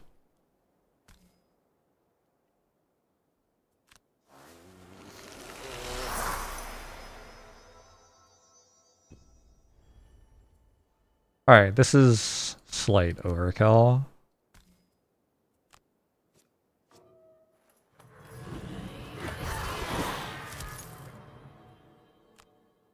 Get out of here, imps.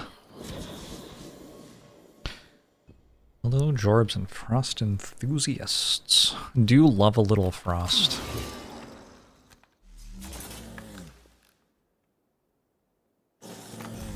If someone says they don't love frost, I find that suspicious.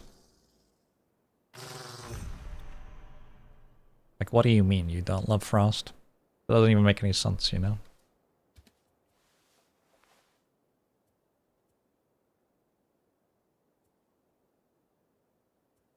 The one that lets me move with jump could have been an interesting option.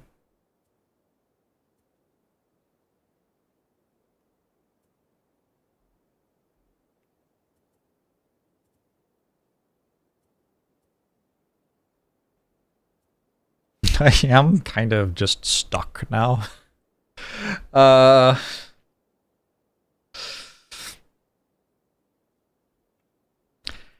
No, if someone dies to wind, you don't get kill credit. Bit of a shame.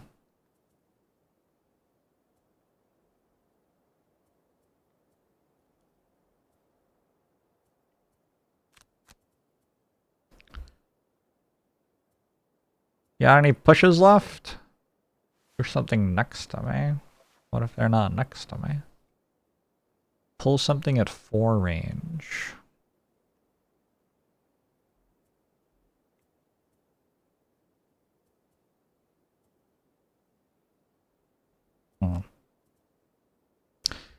Yeah, we're kind of running out of real cards here. But also, like, what am I gonna do? I don't know.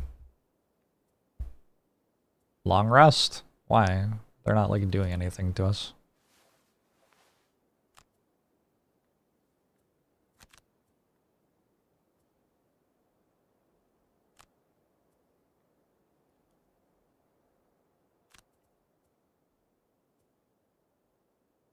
They're kind of doing something to us.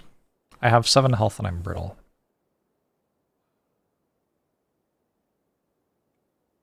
It's definitely a little something. How am I intending to open the next room, by the way? Because I don't really want to move. Kind of good right here.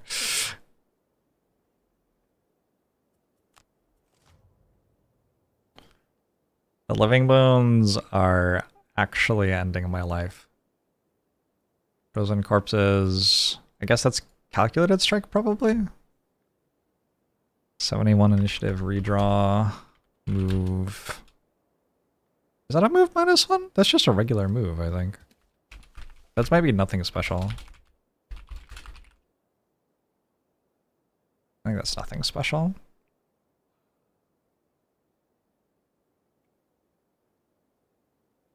I don't understand why all of the equations in this spreadsheet broke.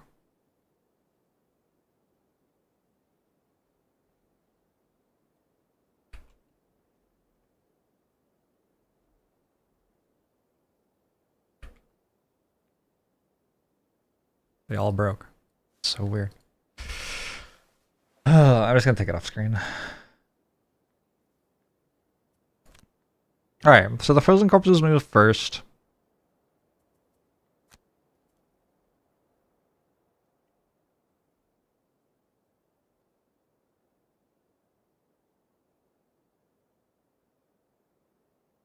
So like hitting this with tip of the spear would kill it, but would then result in the living bones hitting me for more than that. So maybe we just do this.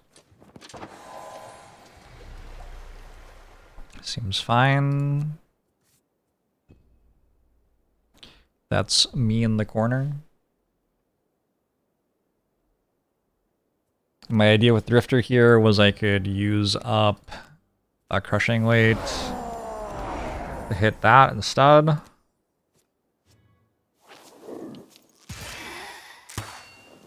Cool, and then I can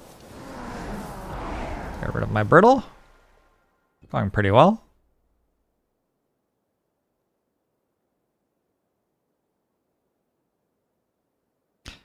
It's actually quite important that I don't kill this. So like forceful spirits on it, eh. Although this one goes first, there are only 2 attacks, right? Actually. Like this walks in and dies, and then this walks in and is on 1 HP. That's not that bad.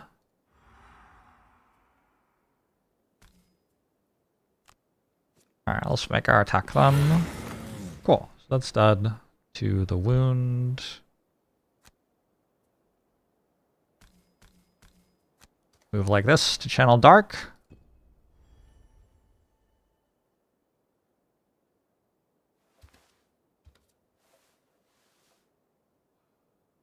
I guess all I have to do is hit you for 1. Woo! Rushing.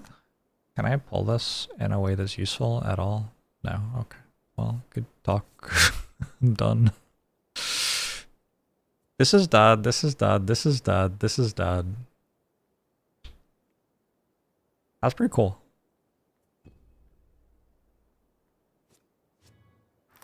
I wasn't really like prepared for this room to go this well.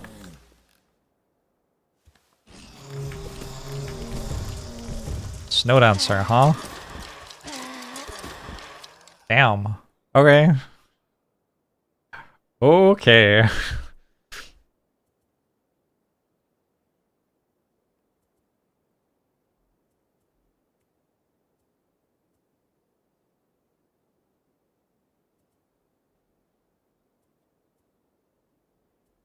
Very much a like Snow Dancer goes brr kind of moment.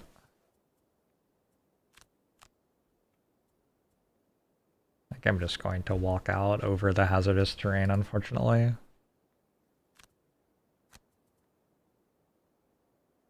Yeah, the Snow Dancer seems okay, I don't know.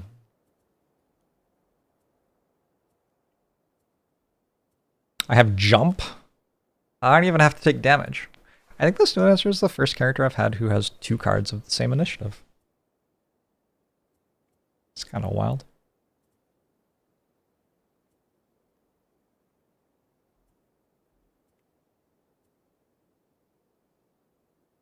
I don't have anything else to do. Let's have Blizzard as well, just in case pushing it's really good for some reason. But yeah, mostly I'm just like jumping and going this way, I guess.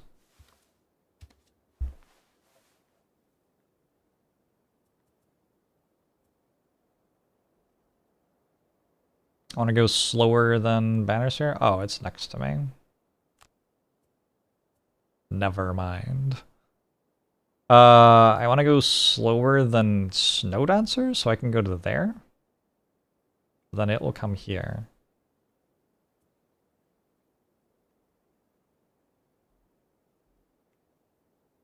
Very rude.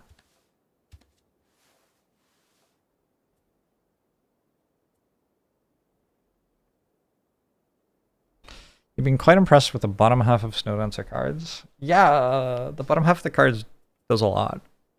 I think probably that's meant to be balanced by the top half not doing that much, but the top half also does a lot, so I don't really understand it. I'm at a loss. I don't know. It just seems like a good character. You have at all costs. Do right. So we could heal Drifter maybe with Banner Sphere.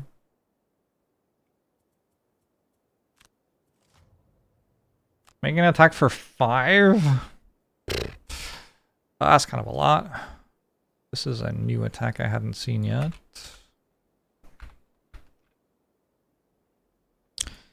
It's a move -1, attack +1, and then it can consume fire.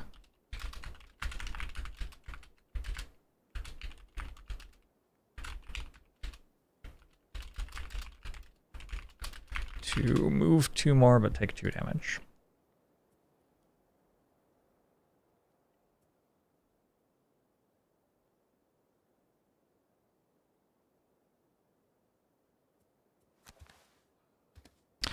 I might just kind of leave. I don't know. This thing seems kind of messed up.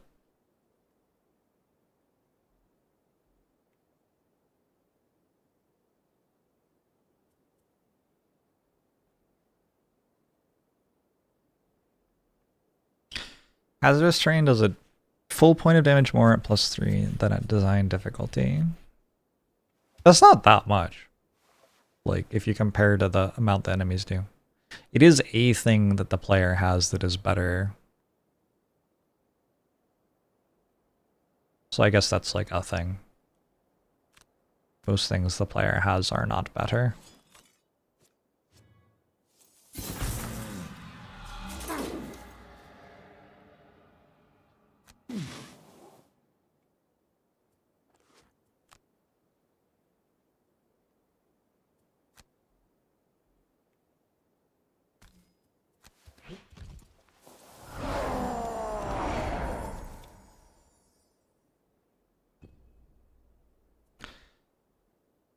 I don't really know how I'm killing this, but I am leaving. I've worked that much out.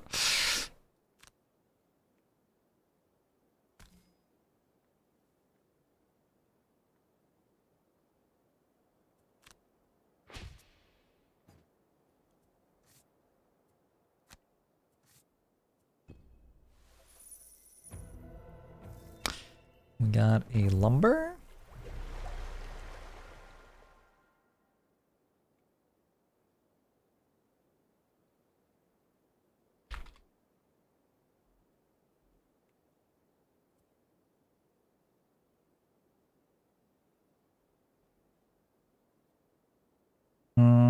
Yeah, my idea was I just use Charles Reinforcement to tank here. I think I'm about to finish Sluggard.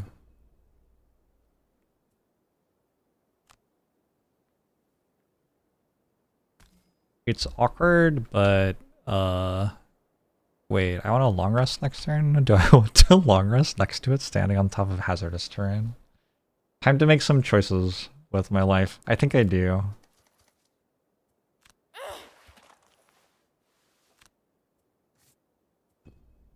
I will not make the attack and to retaliate though.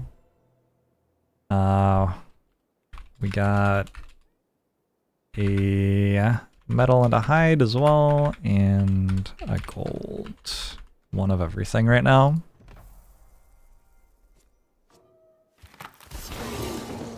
I've missed you, Charles. So you're long resting? You're like... Don't entirely know? You're long resting? You're long resting? Is this right? Surely this isn't right. Drifter has to tank with 20... Okay. Okay, Deathwalker has to short rest.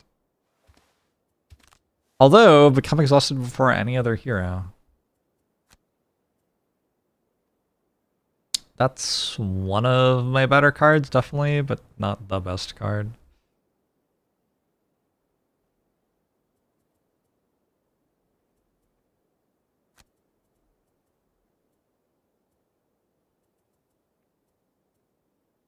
I don't think we're coming back to the corner for the next room. I think we're just gonna like concave around the doorway and let them come in.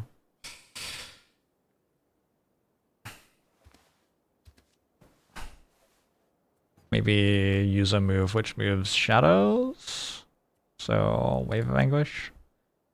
1, 2, 3. They're not quite in position, are they?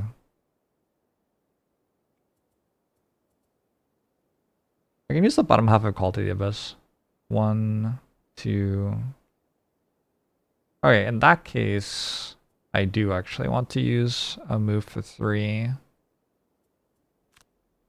So 1, 2, 3. Bottom half of Call to the Abyss right there. Then maybe open the door the turn after that. The Frozen Corpse isn't even doing anything. How awkward.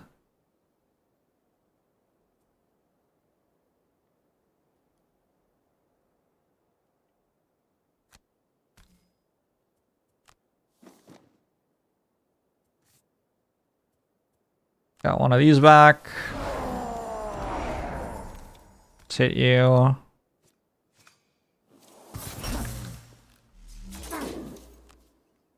Let's got one of these back.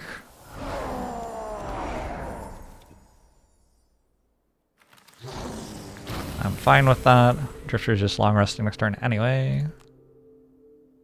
Let's go here. You know what's funny? The enemies add +2 to all their attacks. I've played the entire first room and that hasn't been a thing, a single time. There's not been a single time that they've pushed one of my characters. Presumably because I'm playing so well. That seems like the obvious reason, right?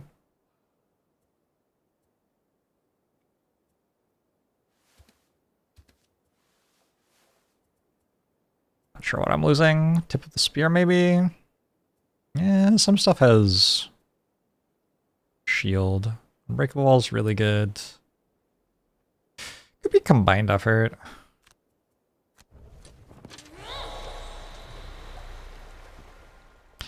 Back against the wall tech. I mean, yes. Blizzard is my new card. No, Blizzard's level 1. I can't even tell which card my new card is. It's that one. Birds in a Tempest. Alright, cool. Let's lose... I'll lose Blizzard.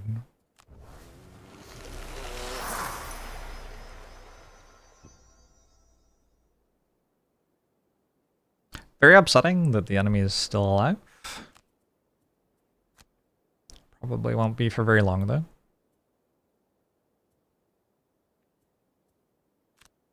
One, two, three, four. I can't use the frozen tiles at all. Kinda sad. Can't believe they put Billie Eilish in this game. Hey, good for them. Good, you want at all costs this turn, actually. Seems like people are missing some health, yeah. I have a guaranteed kill on this. By doing like crosswinds. Pull it onto the hazard.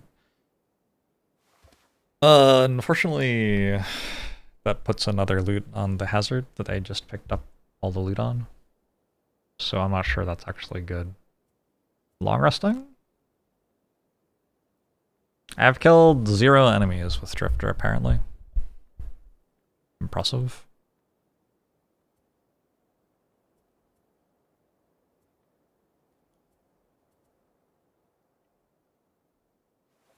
I have to decide if I want to put hazard terrain here. I probably do.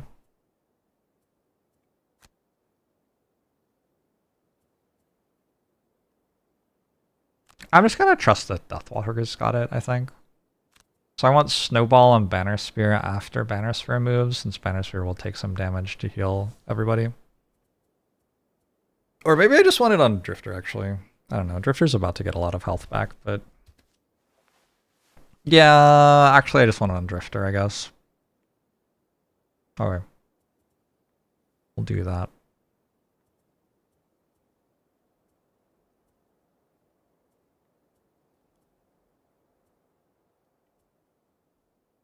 Collecting loot on ice tiles seems annoying. Yeah, I'm just gonna use a loot card for it.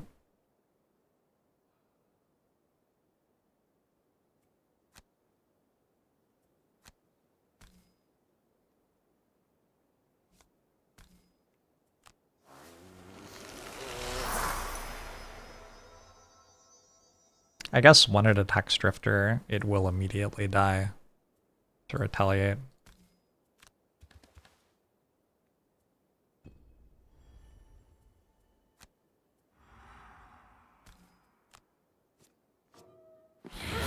But first it will die to Black Barrage. That is a clear room.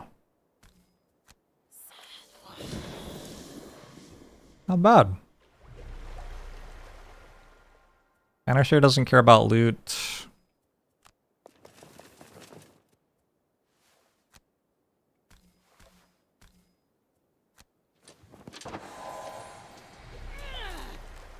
Look how much health Drifter has. Well, Drifter just 7, which is like Deathwalker's max HP, and Drifter's barely, like, barely above halfway now. Now at 8.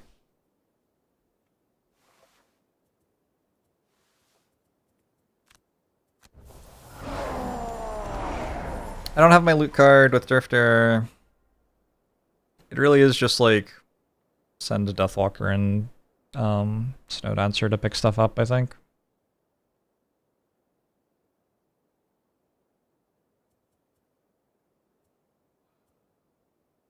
I used Fluid Knight already, so I can't open the door with Fluid Knight.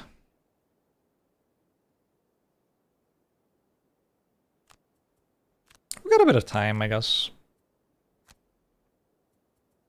I'm down 2 cards here, 1, 1, 1. Yeah, we're doing pretty well.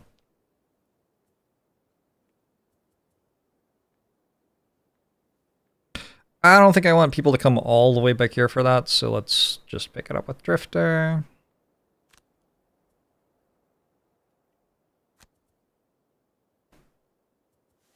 Although, honestly, I might be walking backwards from the door anyway.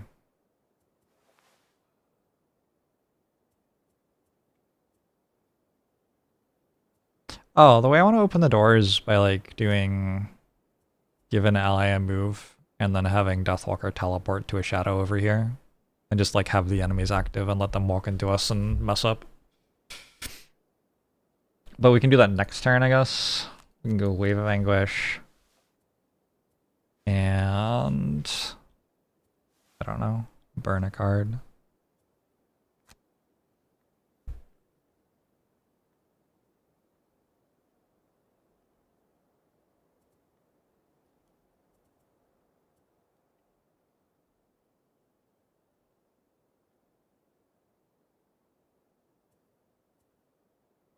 Could make a banner. Like, I use banners less the more I play this character. Well, no, there are some situations where I like them a lot, actually.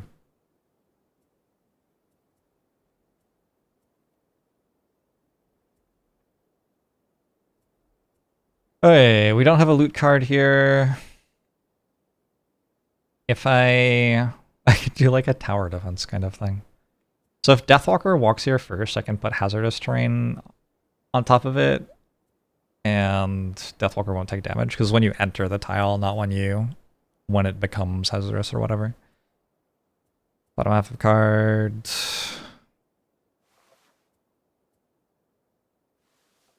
I think just move and heal's okay.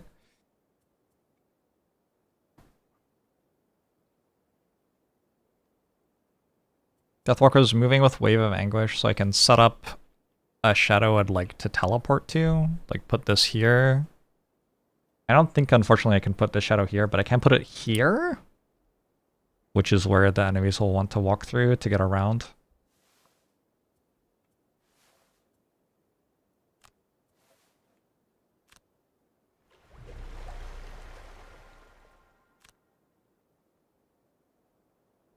I think I may have healed more than I needed to. I bet. Not a terrible problem to have. 1 gold.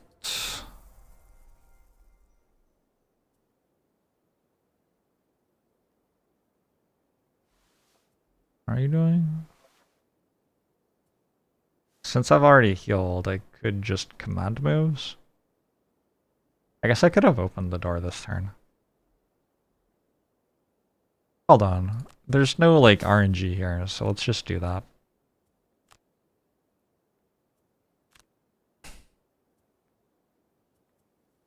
It's a, like, free turn or whatever, so it seems completely fine to... Yeah. Oh, I just, like, kind of forgot the Banner Sparrow existed. Yeah, okay. So we can do regroup to push this into here, and then teleport back. And... probably actually move forward and put the thing in the doorway then. I can move backwards later. The enemies will push us with their attacks. That can make us go backwards again. Except they might cheat and push us into the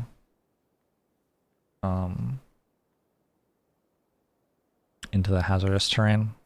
what I meant to get to choose where I'm getting pushed. Meow meow the meowmer! Hey, thanks for the 4 years. Hope you're doing well.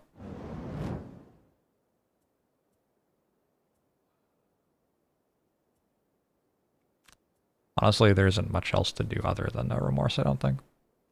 I go as slow as possible. With deadly shot. Yeah, maybe that's something. Oh wait. You have to go at 70, I guess. So the door is open when you move. I don't even want that. Nah. Go at 21. I need a card other than regroup. Top half of... We're just throwing something away, basically. Rallying Cry. And I need something other than Forceful Spirits with the teleport. I guess I'll be like right in front of all the enemies. I could hit them, maybe. Use Anger of the Dead? No, I'm using Anger of the Dead next turn.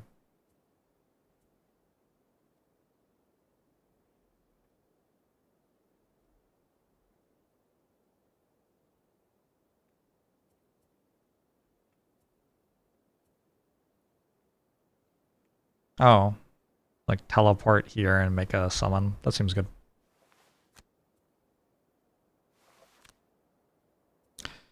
So Snow Dancer is going to go to here.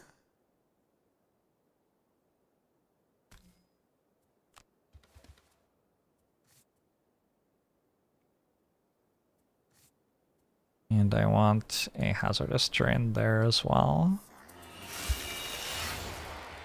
I'm just trying to force them to walk through the shadow next turn. They get wounded.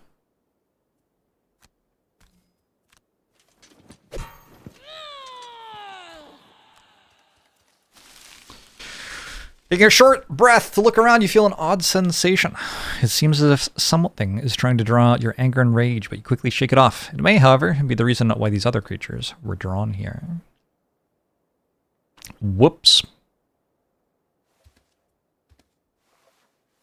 I didn't realize there were living bones in this room. I'm also brittle and immobilized.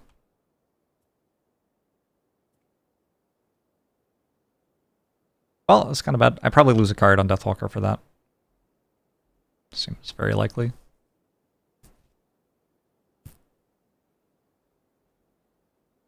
And a bunch of snow imps.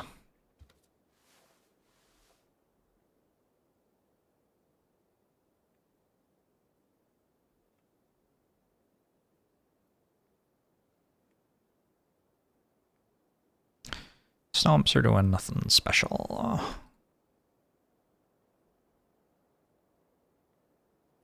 Living Bones, that's a hasty assault.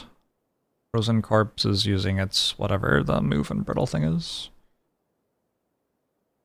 You have bothered your cat by being late giving her dinner.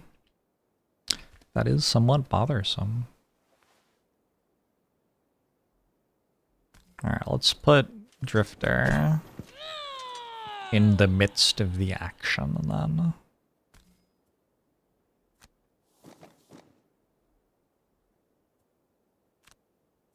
Who knows? Maybe they'll crit miss or something.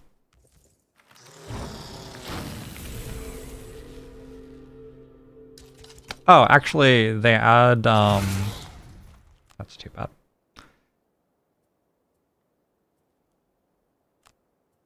They do add push to their attacks, though.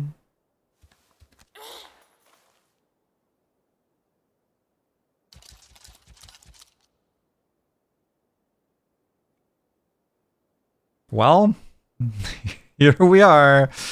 I'm gonna go like here.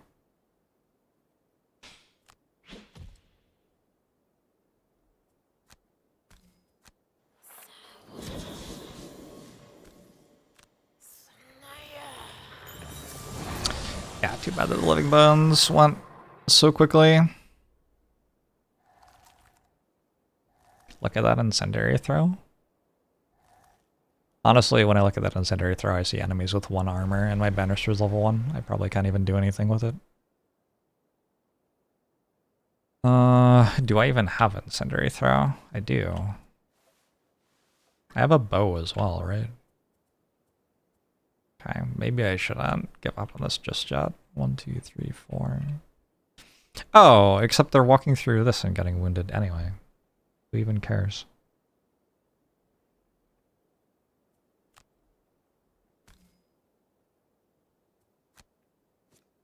I have a power pot. I used it on turn 1.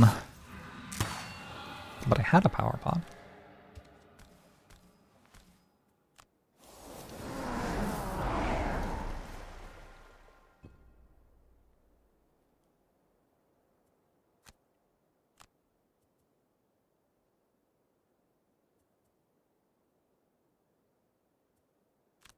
Maybe at the end of the turn, I can incendiary throw some snow imps.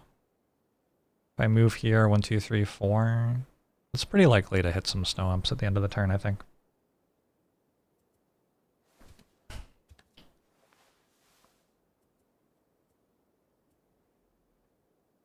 It's really weird because they're gonna walk in and hit me, and I'm just gonna, you know, fly away. 1, 2, 3, 4.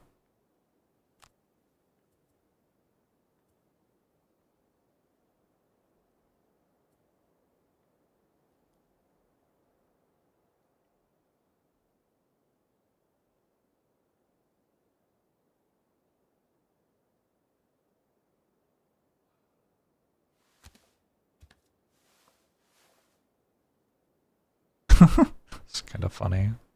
Actually works really well, I think. Okay.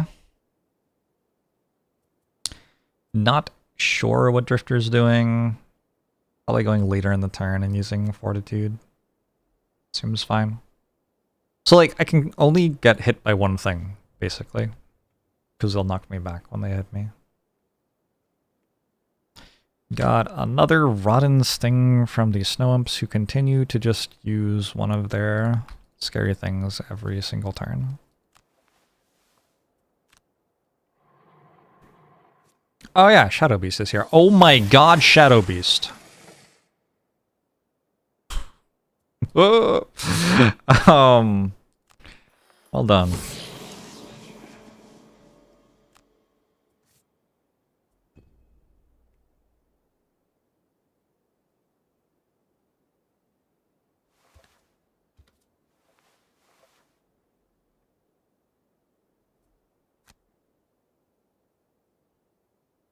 Gonna pull this to here.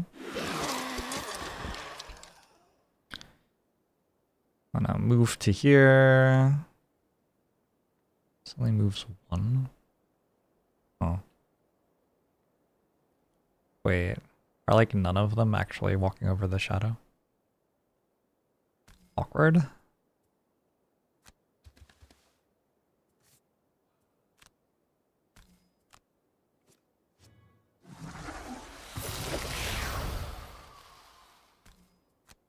I don't understand how Frozen Fist is a character. Why would Frozen Fist be a character when Snow Dancer is a character? Like, what?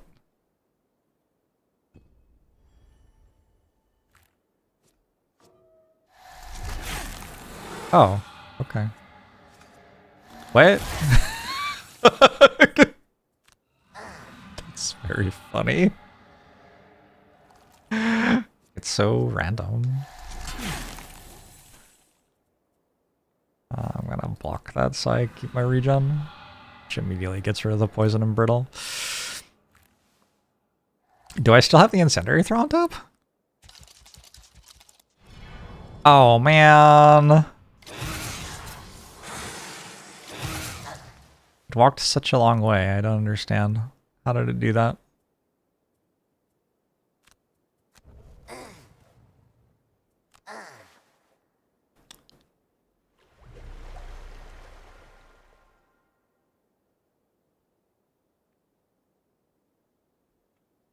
One, two, 3, 4. Yeah, I can incendiary throw this. Potentially exciting.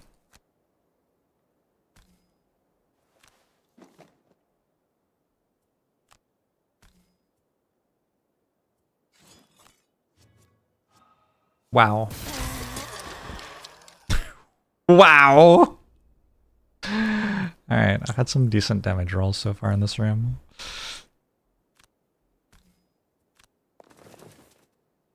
Did I just succeed at Acrobat? That's funny.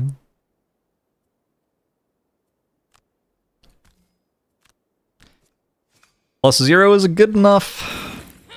Alright.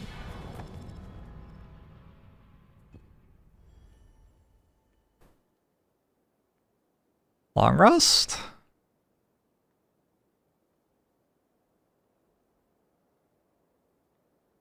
Fluid Knight?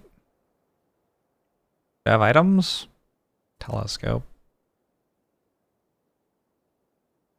It feels like a short rest kind of spot.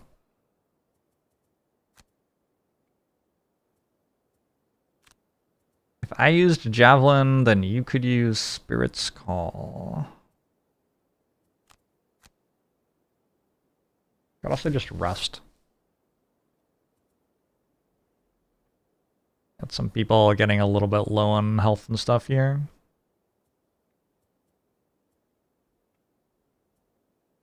I like the idea of moving forward with Shockwave and hitting somebody.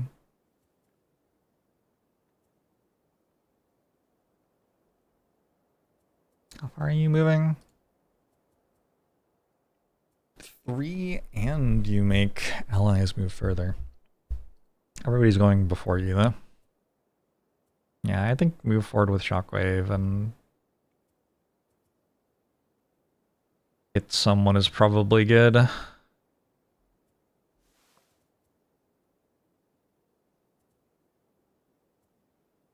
quite sure how to hit someone.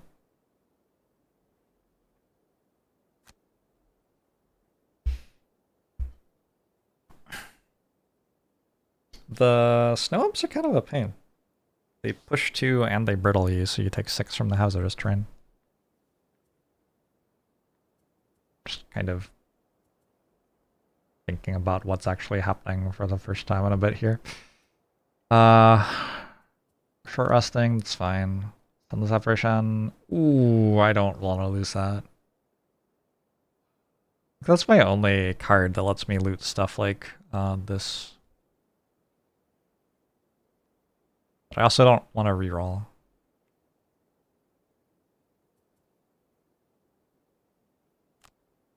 Oh my god, I lost Call to the Abyss. Concede? I think Deathwalker is going to successfully become exhausted before another hero. That's the good news.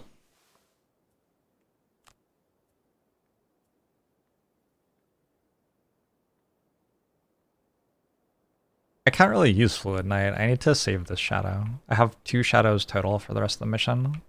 If I use Black Barrage, I can move them to places where they do something. Black Barrage and Wave of Anguish. I get them into the next room and use oh, Lingering Rot's done already. This character's not very good at the moment. I guess I'll pick up the loot. Somebody has to do it.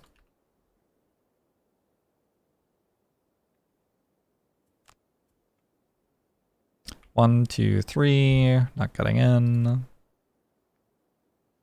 Just regular stuff from the imps.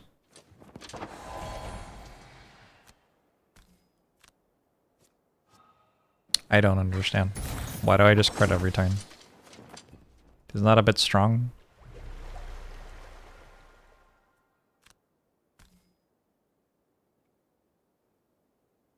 Why can I move like that? Hello? That's not how it's meant to work.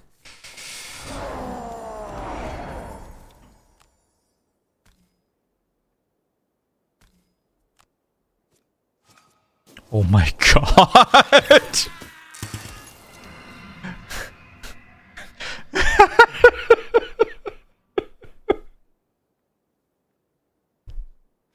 Okay.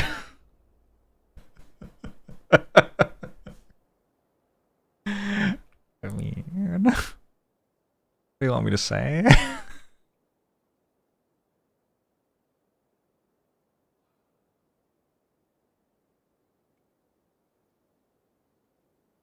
Don't have much to do here. Maybe I just pick up the loot.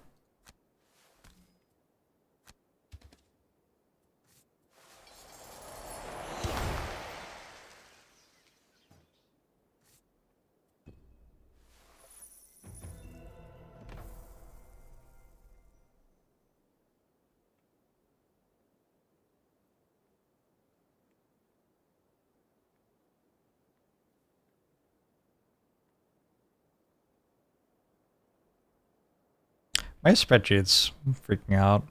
I was writing down how much loot I'd gotten, and it's disappeared. It does not like me having opened 2 copies of it, I guess. I don't know. Alright, well. I was gonna move my shadows 2 hexes.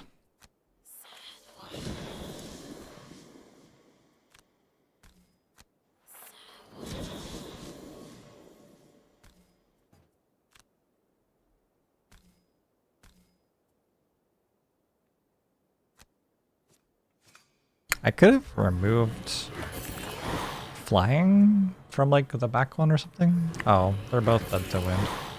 Not this turn, but next turn. That's fine.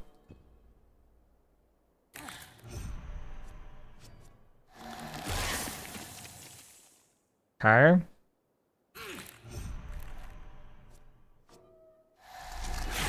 This game is very easy.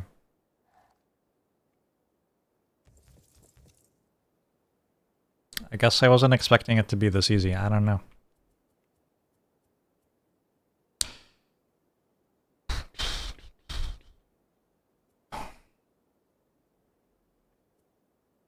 I should have put it here so that next turn I could use bottom half of Anger of the Dead. My bad. I'm gonna go like late in the turn and use Forceful Spirits. Seems fine. Just a God Gamer. I've just gotten like 5 crit hits / crit misses in my favor in a row. It's just a normal thing that happens to normal people like me.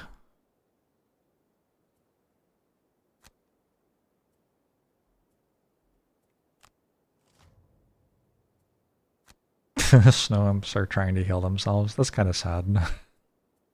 It's a little sad. I feel kind of sad about that. That's rough. One of them got the heal off. Yeah, I don't know. We have to pick up the loot now, I guess.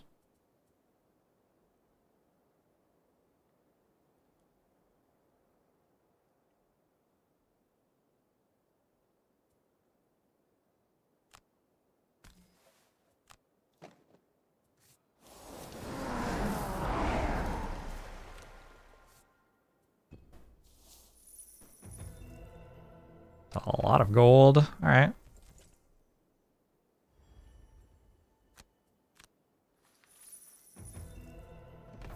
Aravine is nice. Do I want to teleport for it, actually? Maybe I do.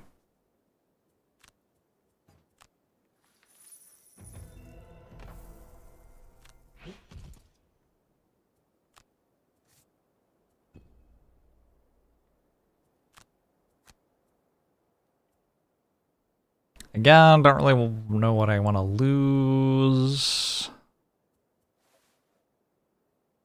Maybe at this point we can lose Deflecting Maneuver. I think we're through most of the imps in this scenario. I don't actually quite know what's in the last room. I know the general vibe, which is that there is a super villain we have to defeat.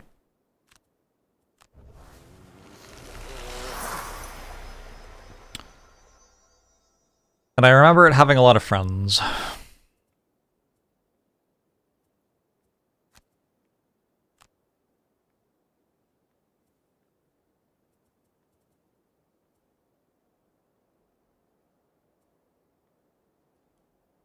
This is probably a short rest, not a long rest. That's an elite, yeah? So it has the retaliate.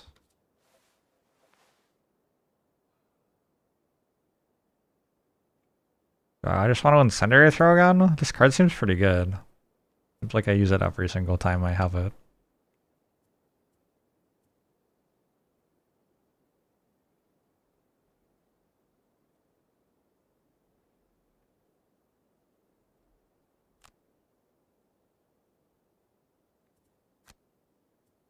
I think I'd rather just kill this. So like use Javelin or Driving Inspiration or something.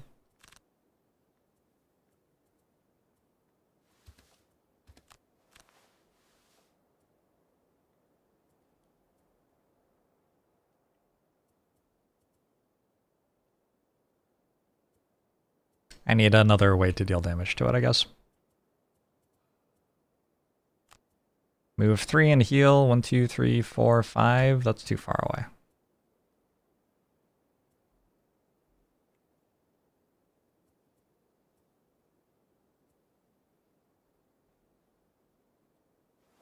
Let's just go toward the end of the turn and use Lifting Gust then.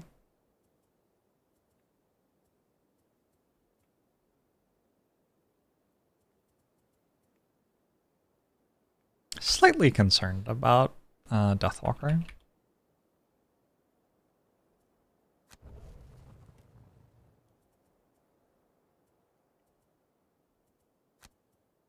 Move in and use Fortitude to hit this. That plus Banner Spear will kill it, and then we just have Frozen Corpse Elite, which shouldn't be too much trouble.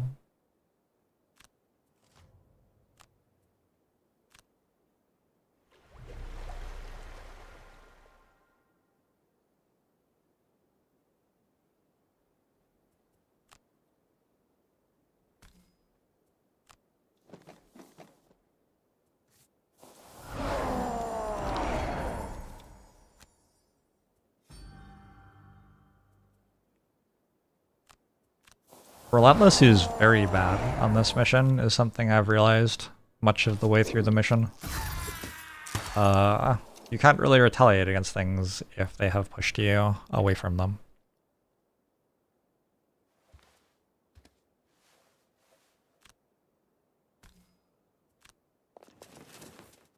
I think we are going to want to get a move on. People are running out of cards, so I am starting to pick up loot with people who don't really need it. They still kind of need it, like a little bit. Like it's not awful.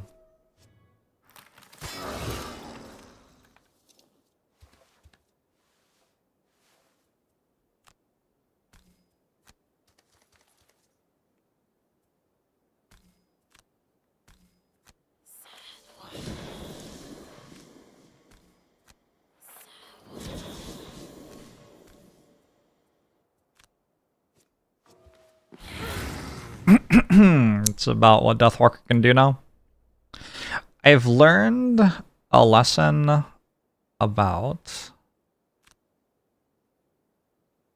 rerolling on short rests with Deathwalker. Probably won't do that quite as readily anymore. Might as well long rest.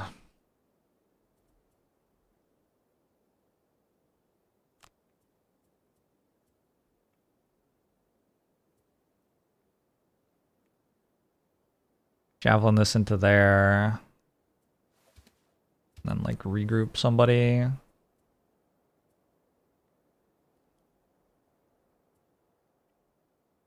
If it's already here, 1, 2, 3, 4, no.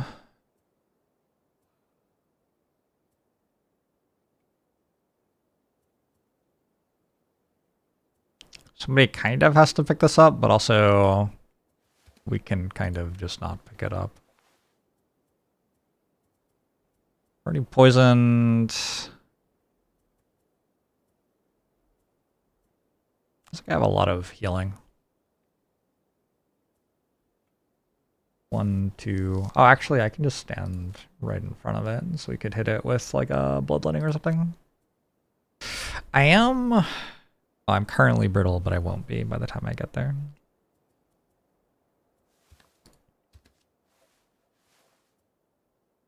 I feel like I needed all the loot for some reason.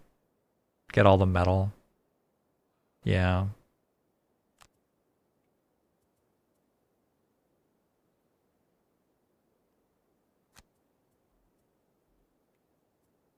2, 3. Give everybody else help.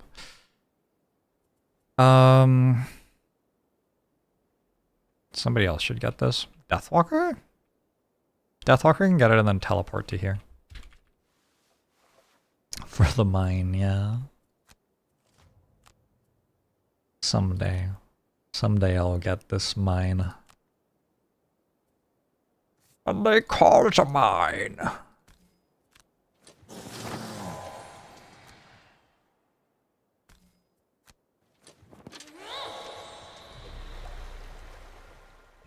I got first half of, or first third of battle tested tactician in this one.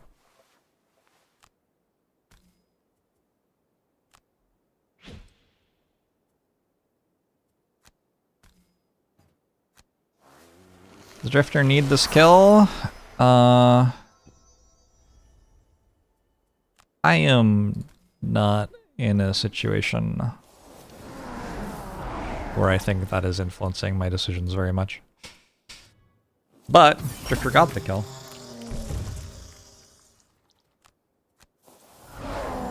So there you go.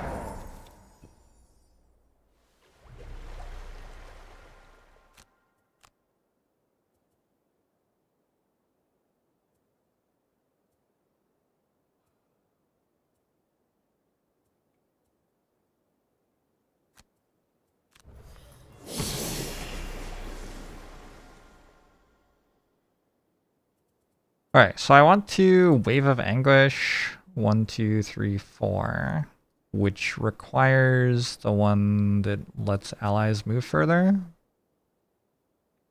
2, 3. Grant an ally a move again. Oh, it like combos. Cool.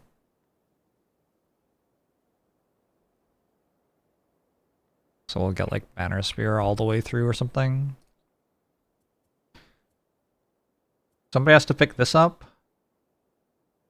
If Drifter went before Snow Dancer, it could be Drifter. And then Drifter can get a move forward. And then Banner Spear is just moving up. Healing someone, maybe? I don't know. Looks like they're going to be in the room with 5.5 cards lost on Deathwalker.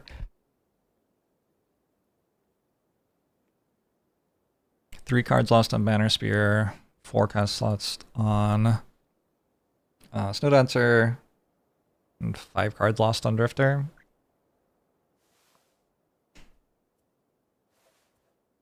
It's a little iffy.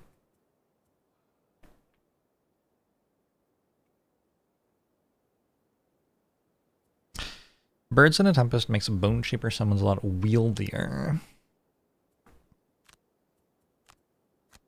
It's wild how the two options are like a thing that stands still, hits things for 3 and then dies, and a thing that makes every other thing in the game broken.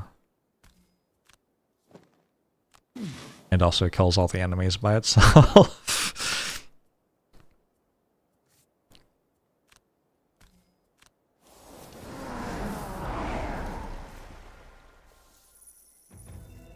Got a medal, nice.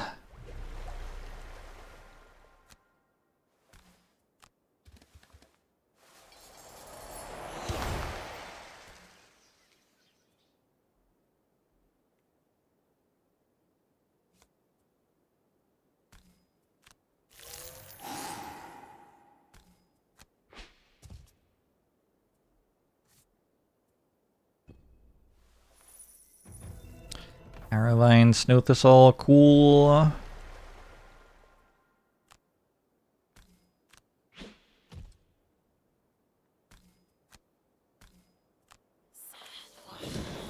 don't remember the last time I played a Deathwalker mission where I couldn't make a shadow.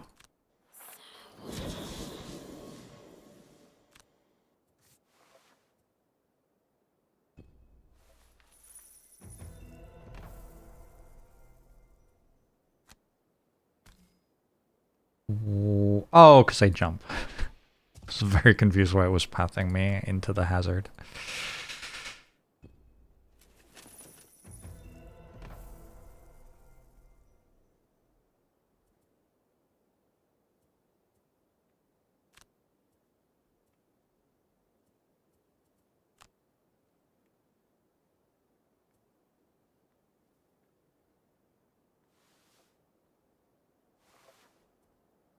Alright. Deathwalker can do some stuff. I could probably throw up a banner of strength going to this room. There are some snow imps who could mess that up for me, I guess. I guess I'll long rest next turn and then go turn after. There's a long rest here, a long rest here, and a long rest here.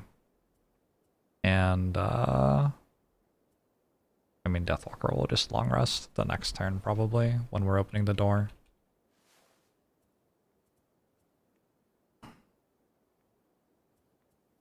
Okay.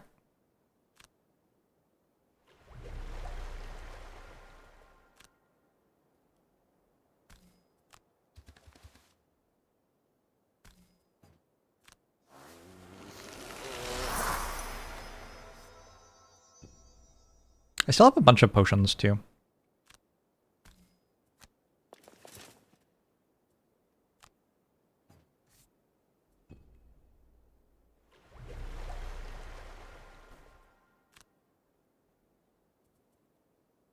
Wait. Oh, we're okay.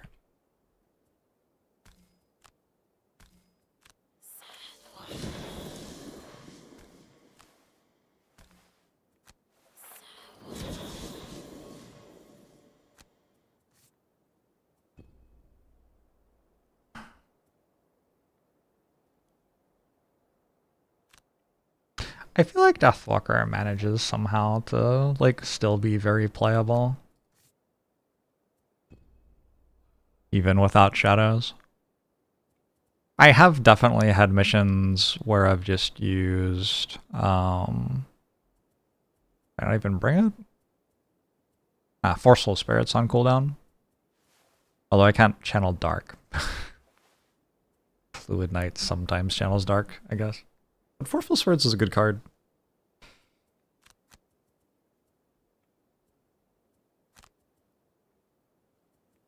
Salted bagels.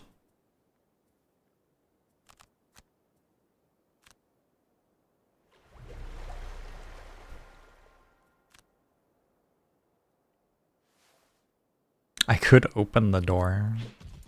I didn't know you could teleport into the door to open it.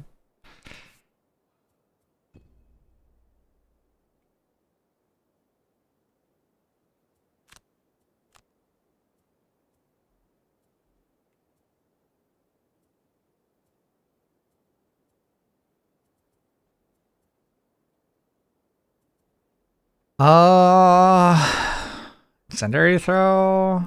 We're very low on ways to poison things if I lose Incendiary Throw. I might lose Driving Inspiration. It's a pretty good banner. But I have a lot of healing in the team.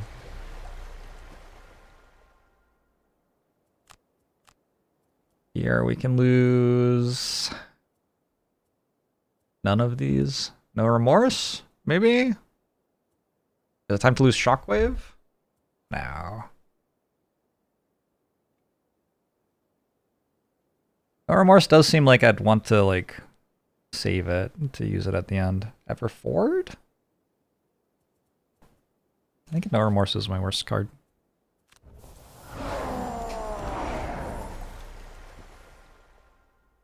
Forceful Spirits and Black Barrage's names feel like they are backward. Barrage does seem like it would hit twice. I agree. No Snowball? I think no Snowball.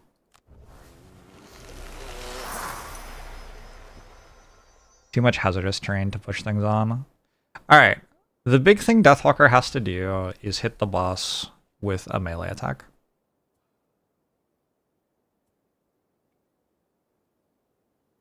So that we can use our wing clippers to lose its flying.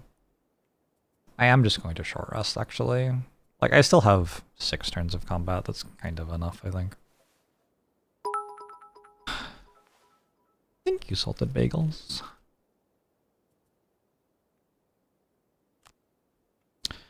I'm gonna run to the room and hit something with Fortitude with Drifter, and then we are off to the races. I think other people come in later in the turn, probably. Although... sure, yeah, we can use the top half of Enticing Breeze, and then the bottom half of... Ooh, what about Birds in a Tempest, actually? To get everybody into the room. Okay, never mind. In that case... maybe I'll play Frigid Growth as well, to like, mess them up and protect myself. And get set for a whiteout to kill some people and stuff like that next turn. Well, that means I can move like a long way. Maybe Incendiary Throw will be good by that point in the turn.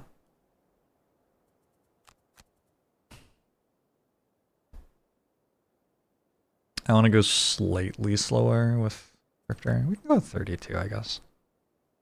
So I'm going to poison something so I can Incendiary Throw it. We'll see what Deathwalker has to do.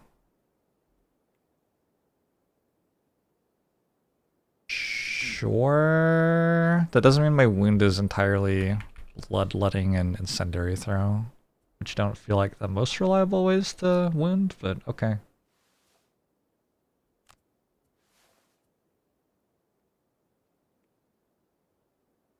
Alright, we'll see how it goes.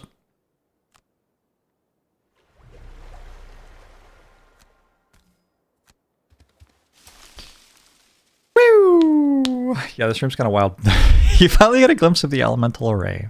A mechanical construct is encased in solid ice. Next to it, a wraith-like creature feeds off its energy. When it becomes aware of your presence and your intentions of clearing the area of its influence, it begins draining the ancient device with even more fervor. If you do not deal with it quickly, it will destroy the thing you came for. This is my ally. It counts as having 99 initiative. It must survive. I can lose cards to prevent damage to it. This is the Rime Heart. These are some frozen corpses. There are some snow imps. I don't feel like they have that much stuff, honestly. The Living Bones move 1 and then attack. 2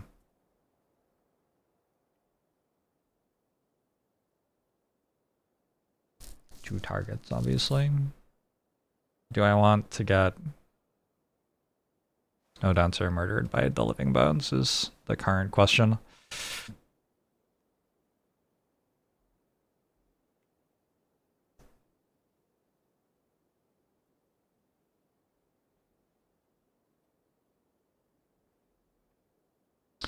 Yeah, the Living Bones are actually kind of the issue right now. Oh good, the Snow Imps have fucking rolled thing for the 7 millionth time. So maybe I'm not using Frigid Growth to not give them a second attack. Alternately, I give them a second attack, which makes them move favorably for me. Like they move up to take the extra attack. Ooh, and then we end up clustering them for Incendiary Throw, maybe.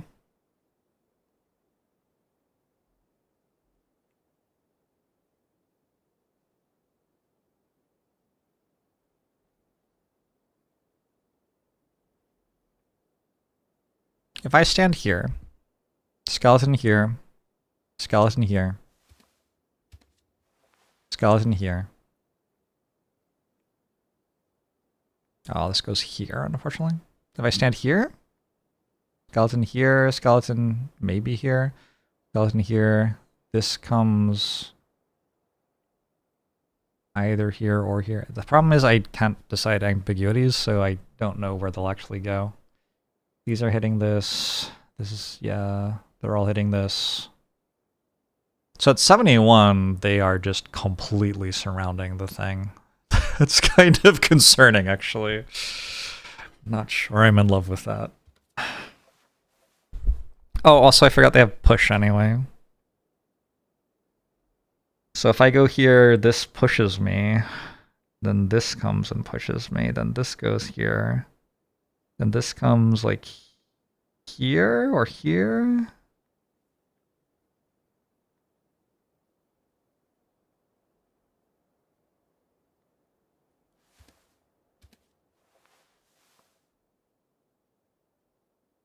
Very confusing.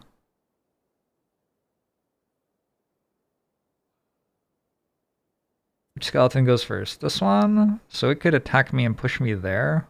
Woo! That doesn't seem good.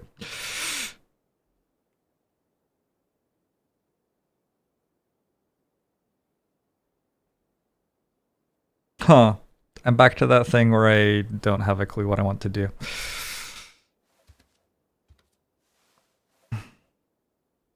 I think maybe letting the skeletons hit this isn't the worst thing in the world. It has 40 health. They're gonna hit it a lot on their first. Turn or two, but then they're gonna have to stop. Move here.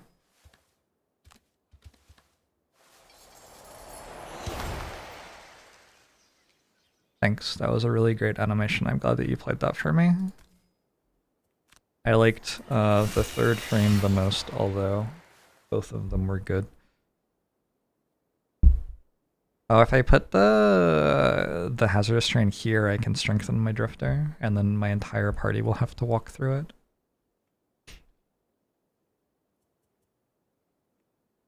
Like when you put it like that, it does sound like a pretty good deal. I've used... Whoops.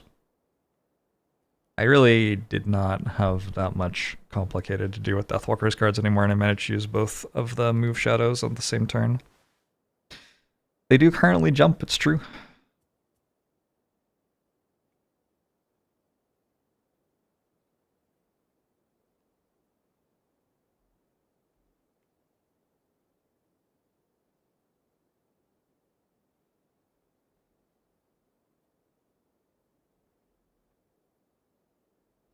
This is just staying here, right? But this is coming to either there or there and shooting Drifter? What if Drifter's in the room, actually? Gets pushed to there. This comes here. Does feel like there's probably a decent incendiary throw coming. Just have to work out how.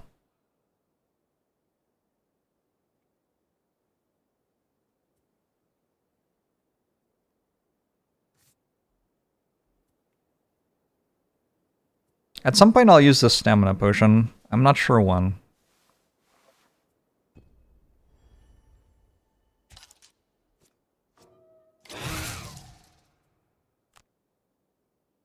That's kind of a nice interface, honestly.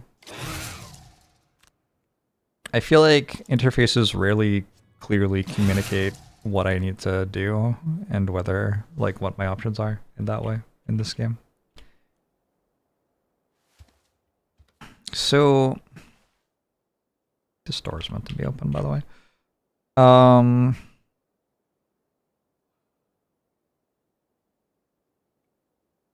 If I go here, the first stomp is that one. That's the second stomp.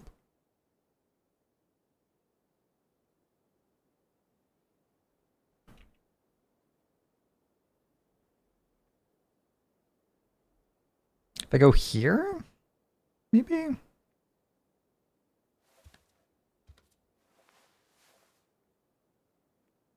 What I want is for this to come to that hex, I suppose. Which it will do if I stand there.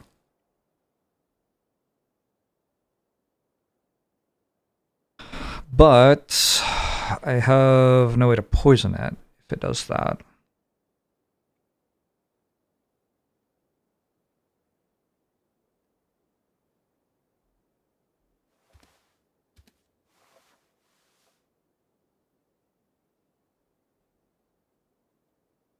I can move a long way, right?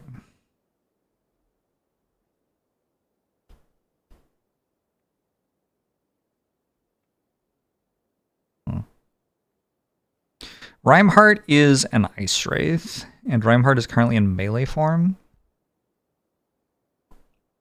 which means it has Retaliate 3.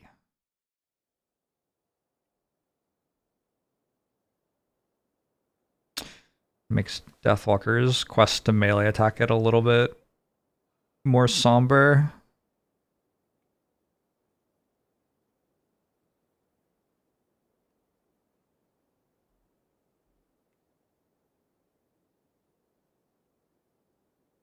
I guess I'll stand here.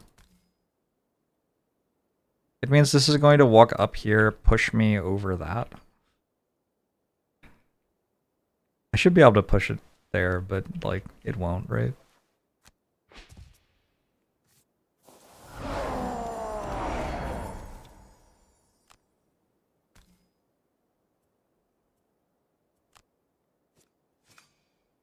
Interesting. I mean, okay. I don't think that ended up doing anything. But it was interesting.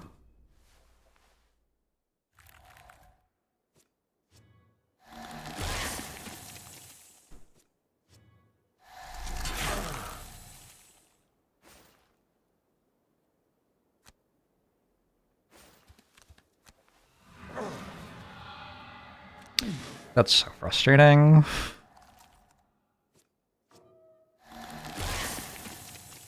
That sure does, like, make the mission harder. I don't know.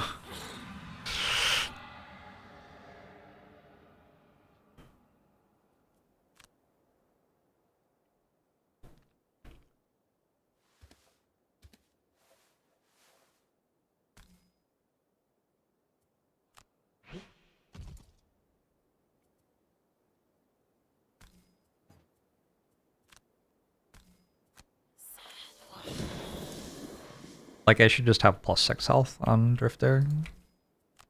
I'm allowed to choose where it gets pushed to, and it should be pushed to there.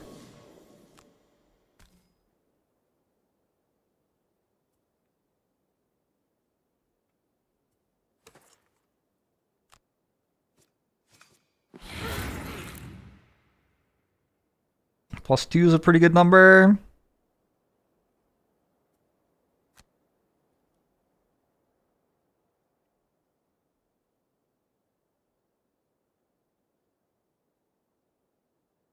That's difficult terrain.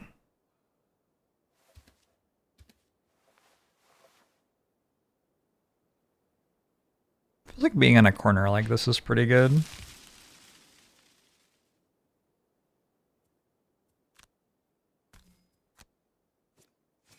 Ooh, it's kind of a big deal.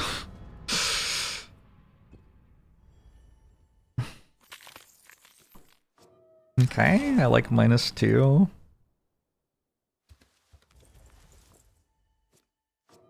I like wait.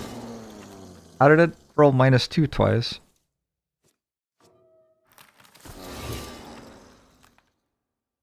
Oh, it has the boss deck? Is it using a different deck?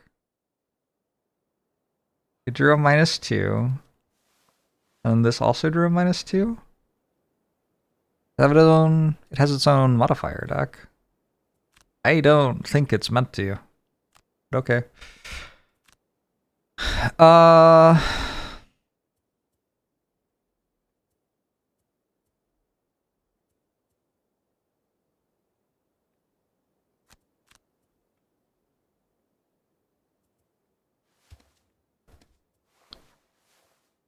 We have some stuff that needs killing.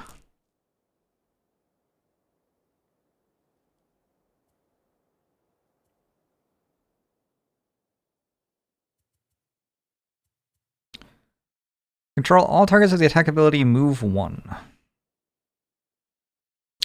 Move 1, move 1.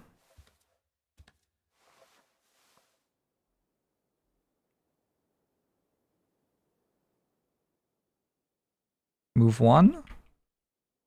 And get 3 things to walk onto hazardous terrain with that. But I'd need to be here or here? Oh no. Oh, it's range 4 as well. Okay.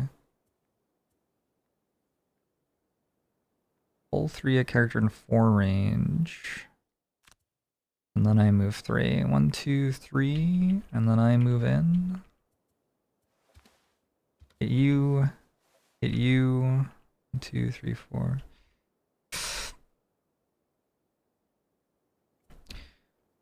Drifter is upsettingly at 0-ish health right now. So we just walk in and use Fortitude, use Vile Assault to get rid of the poison. What I'm not seeing is a way for Bannersphere to have a good turn at all.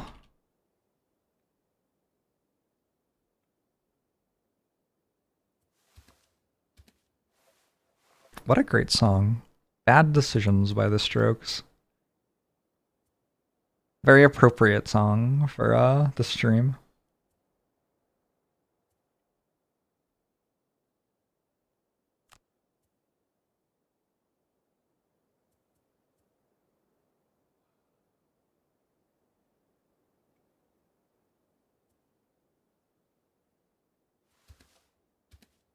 Hopefully the imps won't do one of their godlike things again. That'd be really nice if they would stop doing that. I would just make a banner of strength.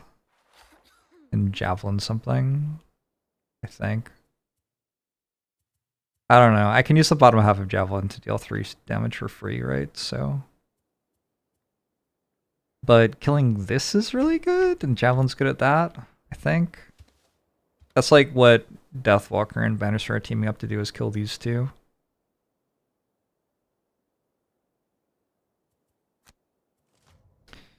Alright, we got nothing special from the imps.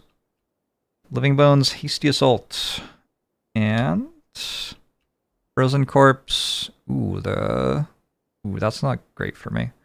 Rhymeheart is doing that, I guess. Sure. Did Rhymeheart change forms?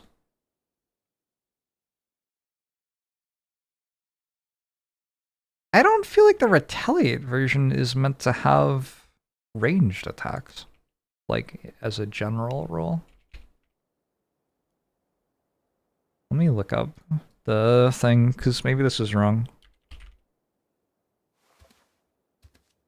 It's an Ice Wraith.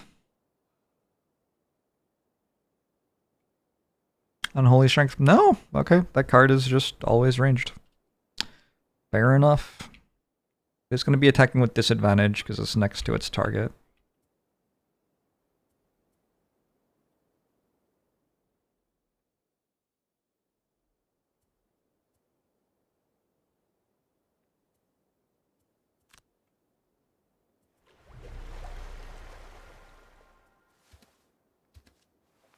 Why am I pulling this?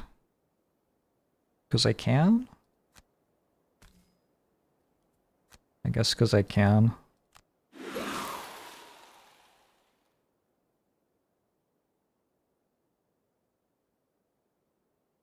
And then I'm moving to here. 1, 2, 3, 4. And at this. This.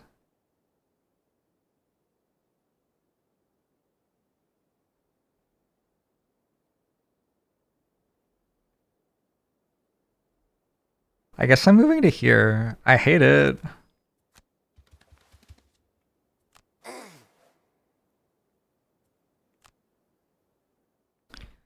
Alright, so select targets to attack. That one, that one, that one.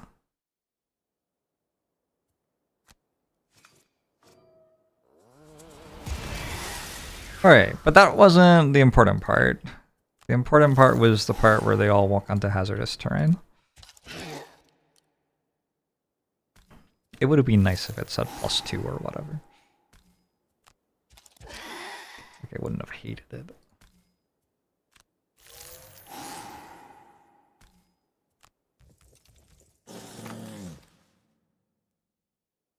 So it's an attack for 10 or whatever. Is there a card I'd like next turn? I think Enticing Breeze seems real good. Lifting Gust also seems real good. Alright, I think we're good. I don't think I have to Stamina Potion.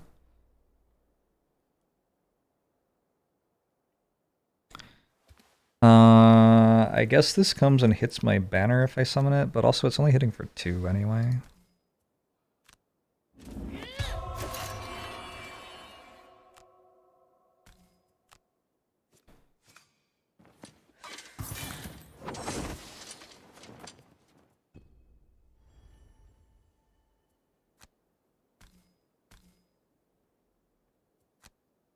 Zeros!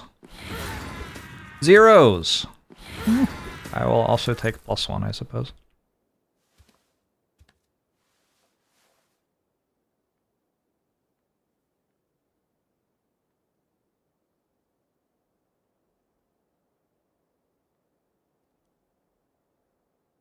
Choices.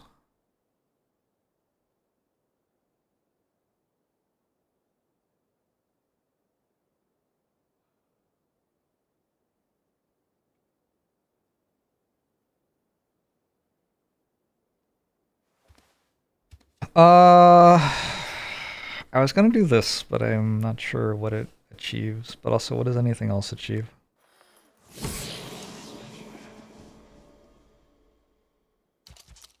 What?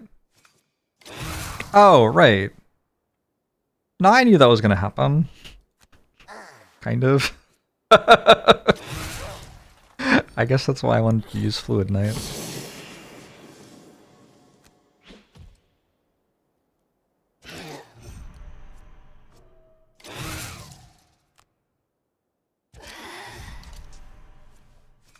+0 is fine. Oh, for fuck's sake. I forgot about that part. Alright, so the banner did literally nothing.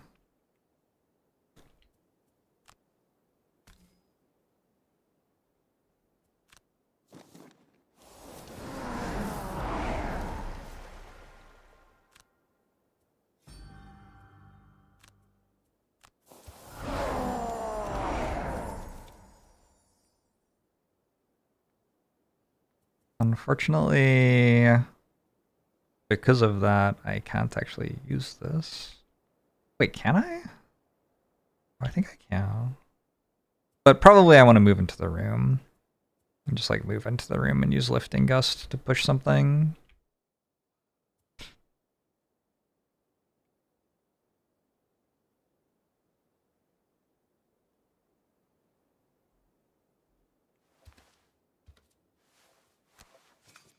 Is the game choppy or laggy, or is it the stream? No, it's the game. It's not well optimized.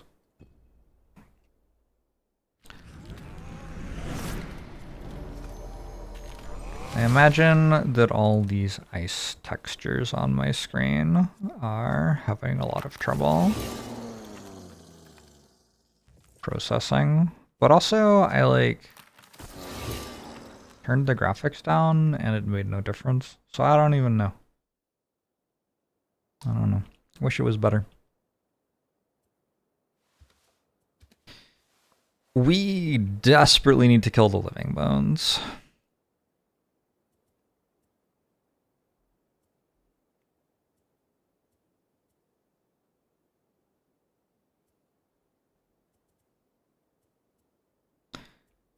Suddenly very, very important that we do that very, very quickly.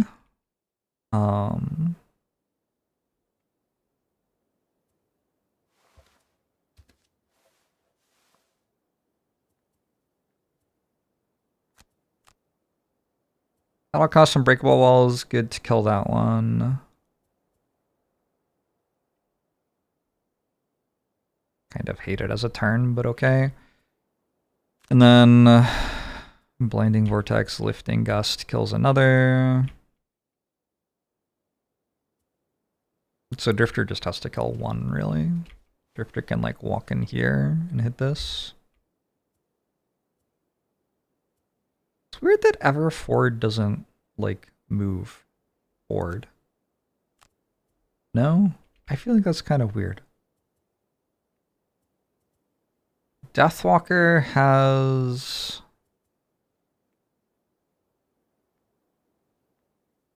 I don't know. Maybe a long rest.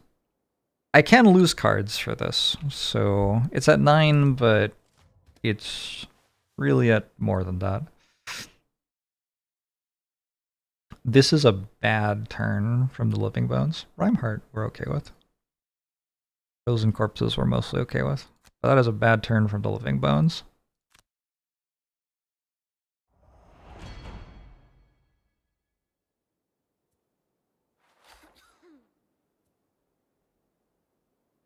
I could use poison for this.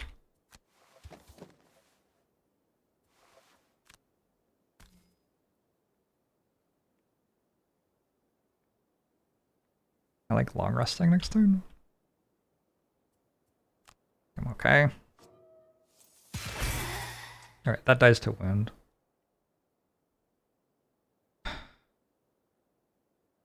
Oh, but it's still there when this one goes, so it actually protects this from being attacked. That's kind of funny. Alright, so Drifter's getting pushed to there, and this is coming in pushing Drifter to there. Ah! It's funny. Is it funny? I don't know. I find it funny, I guess. I could use Frenzy Potion now.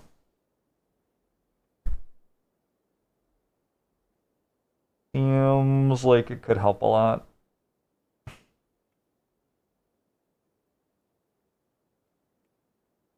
Let's use both potions.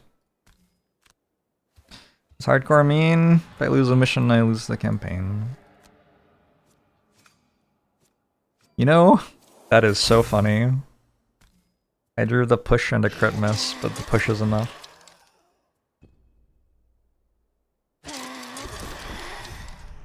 Alright, we got the Living Bones done. I guess technically not actually, but very, very close to that. 3. I need my Deathwalker to melee attack Rhymeheart still to remove that flight.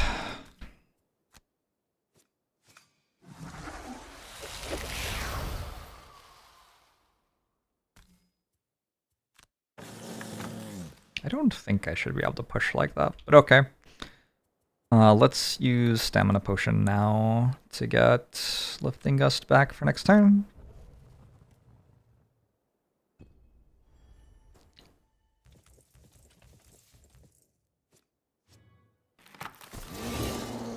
Ow. Ow.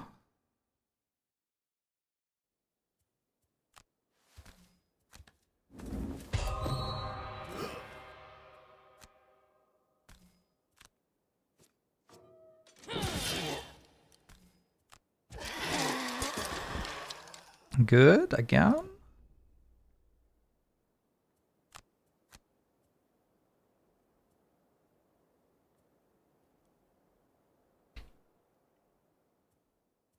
I need to teleport to a hex adjacent to a shadow. Then I need to, like, just move up. I can use Regroup with Banner Spear maybe to do it.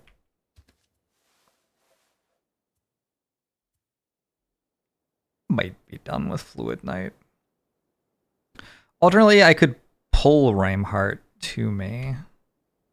Or push Rhymeheart? Rhymeheart.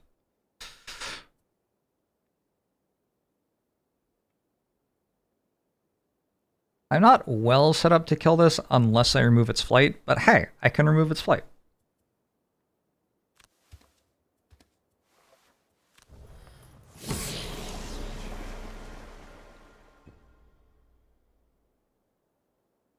And once I remove its flight, I can push it around and, yeah, take it for granted. Well, I will, well, I will.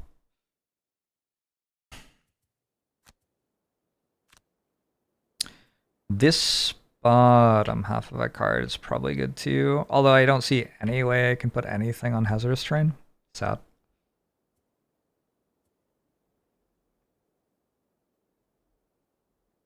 Banner Spear is very low on cards all of a sudden. Oh, it's mostly because of Charles Reinforcement. It's not as bad as it looks. I can short rest, I think. Definitely want to short rest here.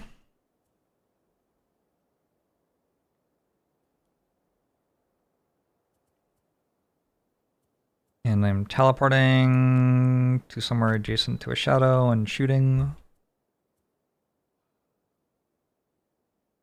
Seems good. You want me to wound?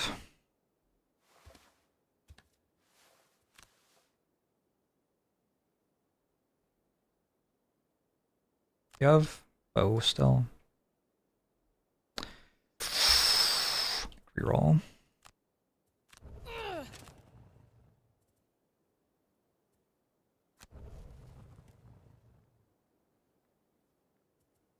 Let's use Deadly Shot. This does have Retaliate at 3 range, keep in mind. I'll Deadly Shot it from back here, and then I'll Incendiary throw it right afterwards. That'll wound this as well. I can also Javelin to pull this to me. Deal some damage to it. Also get it attacking me instead of the Elemental Anchor. There's a chest up there. Probably important to remember that. Rhymeheart is attacking for 4 without moving.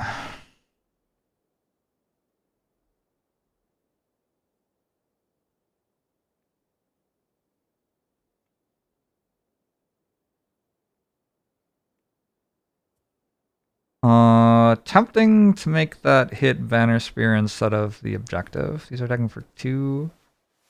This like loses me an entire card on someone, right? But if I just go faster, now I can just hit Charles Reinforcement instead.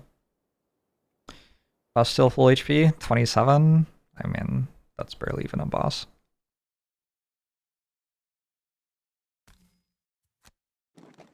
Does have a lot of healing though, actually.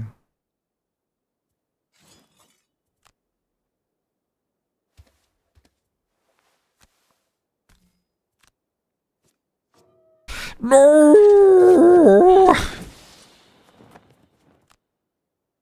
Oh, that is unfortunate.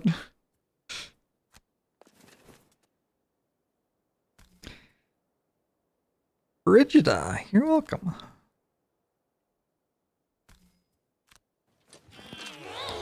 Fast, not immune to poison or wound. No, that's what I was just checking.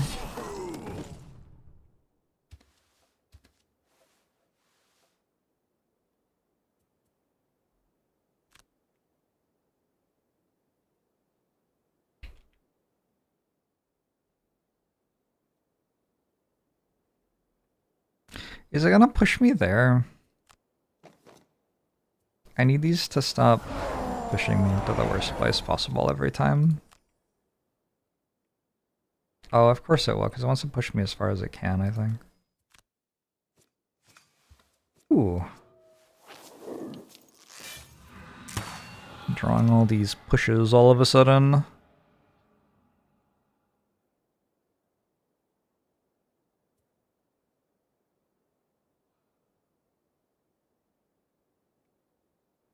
Oh, I can just push it up there and it won't attack at all.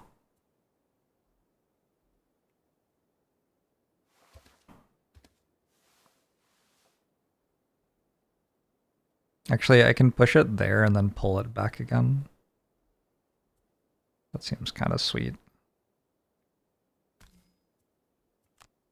I'll put you in the corner.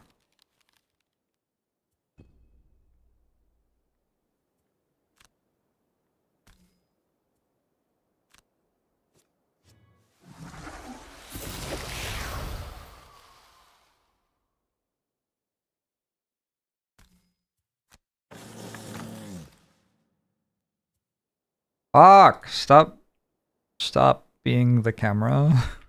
Please.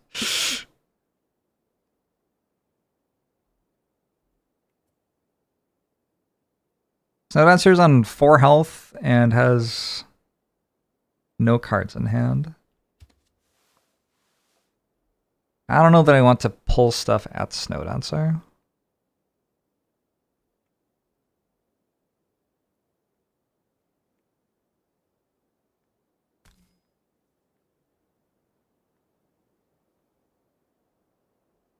Oh, Deathwalker might be able to kill this.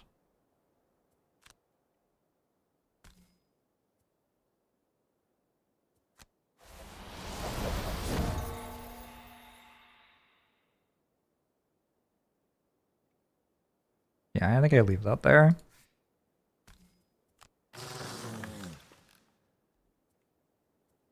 I want to change probably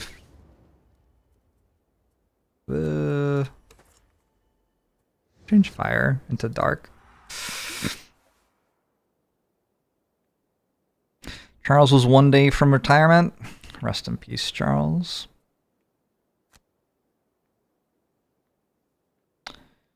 I could go there and be like 1 tile further away, but get to loot.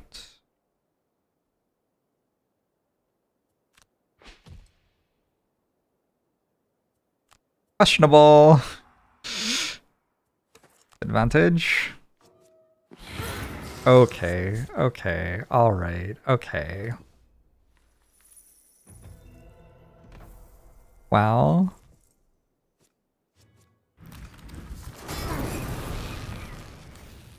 Wow. Wow.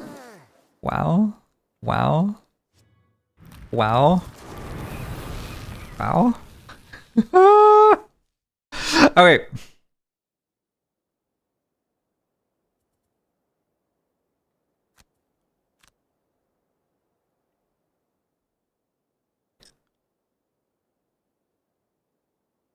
Deathwalker is almost there. So close to making a melee attack right now. Our friend, the elemental anchor, is definitely at 2 HP right now. So that's a thing to look into.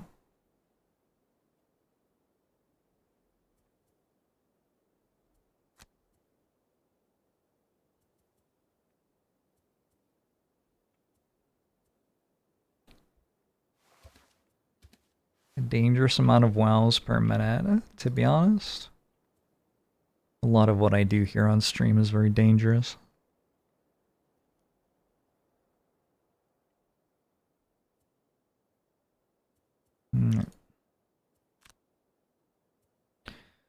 Lifting Gust seems like one of my better ones. I'm on 2. I'm on 1.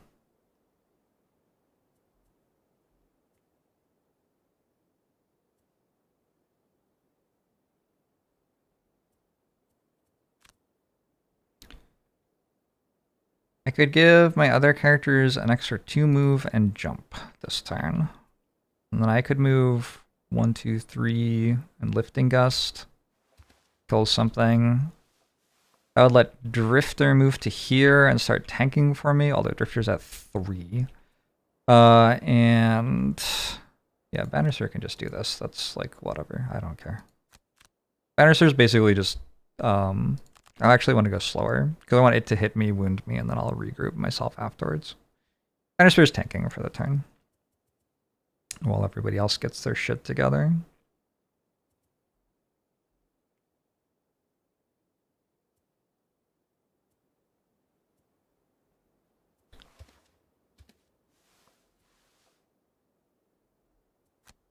What have they got? 68 big attack. All elite monsters of the type become normal and all normal ones become elite. Alright, so this is changing forms. So it will stop being melee and start being ranged. When it becomes ranged, it gets shield. But it stops having retaliate. And given that I'm largely trying to push it over hazardous terrain and everything, it doesn't matter that much that it has shield.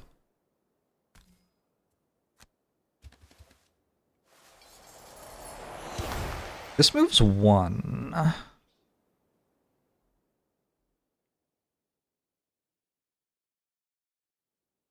So I think what I actually want to do here is I'll have range to it. Okay, well, that simplifies things then.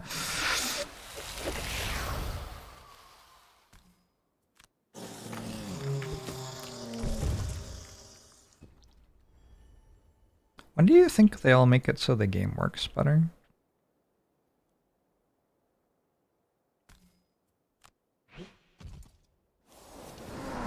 Alright, Drifter is here to tank this hit. Is a hit for 4. Got cards if it high rolls.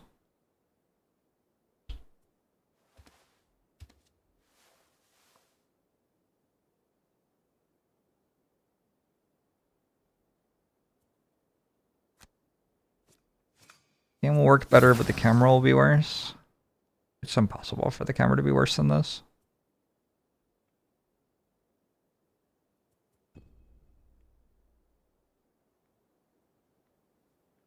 Are you looking at the camera at all? Like that couldn't happen.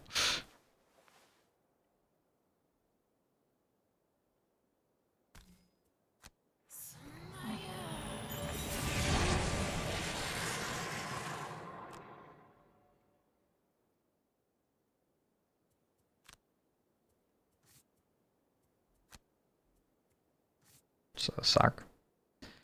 Just realized I have a better move.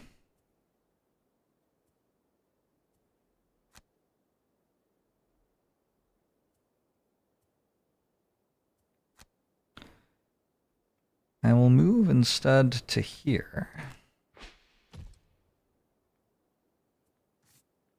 I'll bring my shadow with me. This way I can summon the shadow a little bit nearer to things.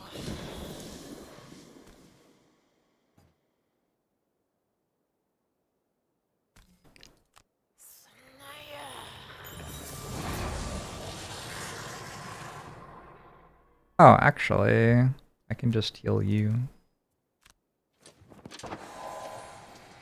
Seems like a good idea.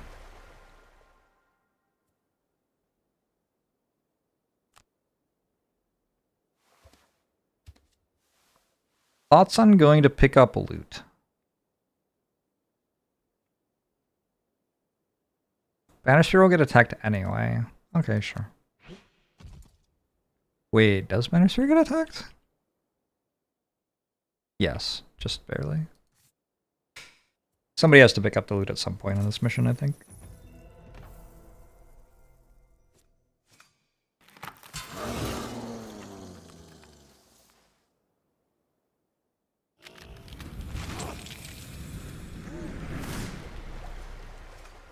What?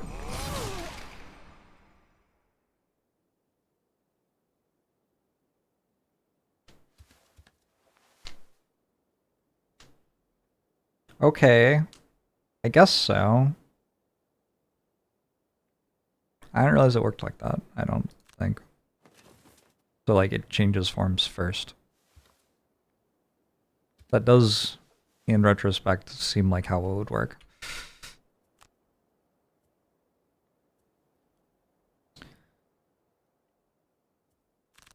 Want a long rest here.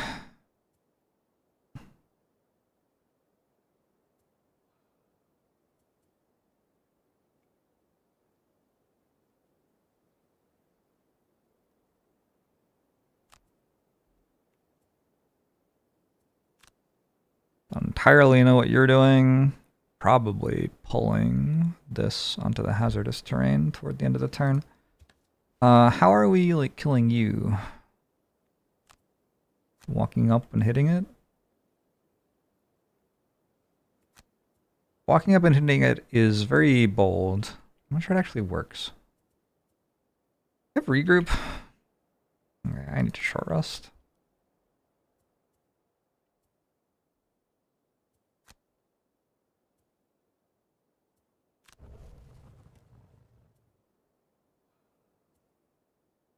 I might no longer have regroup.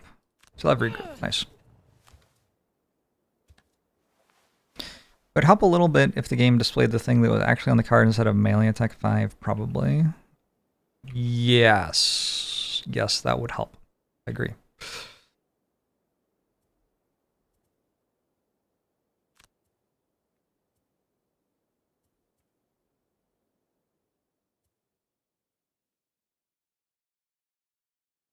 I want Javelin next turn to pull this over thing after it loses its flying.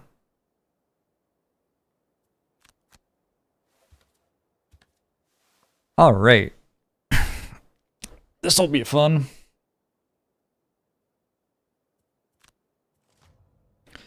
Attack for 3 at 4 range and curse.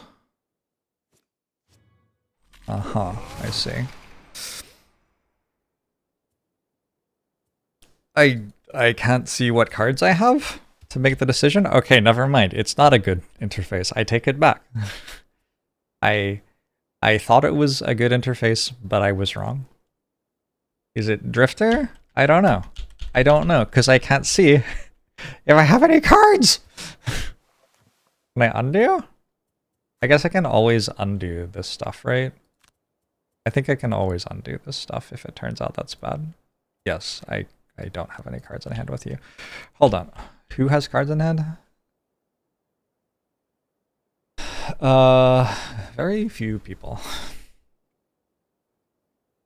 Very few people have cards in hand. It might actually just be right to lose 2 cards on Drifter anyway.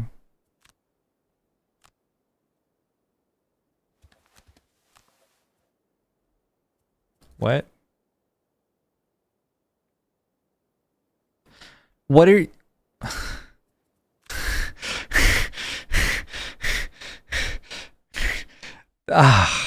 Imagine if the game was good. Like...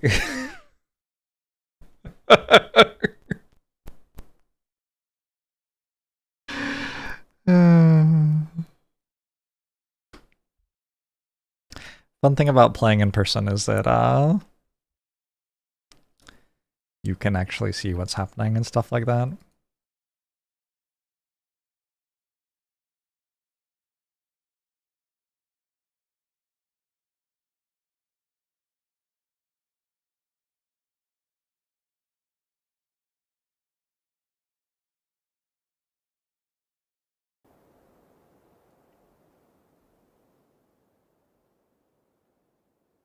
Alright. You short rested. You short rested.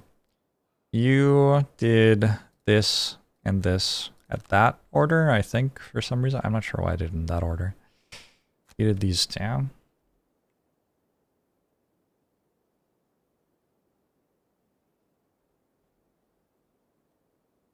Yes, I think so. You lost that. You re-rolled and lost that. Then we played regroup, and I don't remember. I think incendiary throw. I'm not sure though. If I'm wrong, I'm just going to play it out, I think. I think I did like this. Rhymeheart went super fast, did that. I decided to just lose 2 Drifter cards. Alright, here we go. I just click these. Let's lose... Not Fortitude. Not Vile Assault. I guess I'm losing Deadly Shock and Shockwave.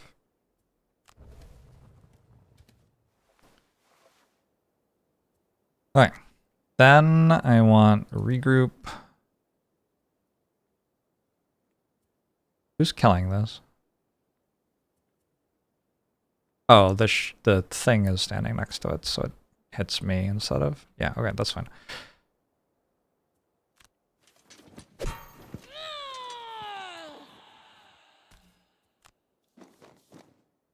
You go there. You go... Maybe there?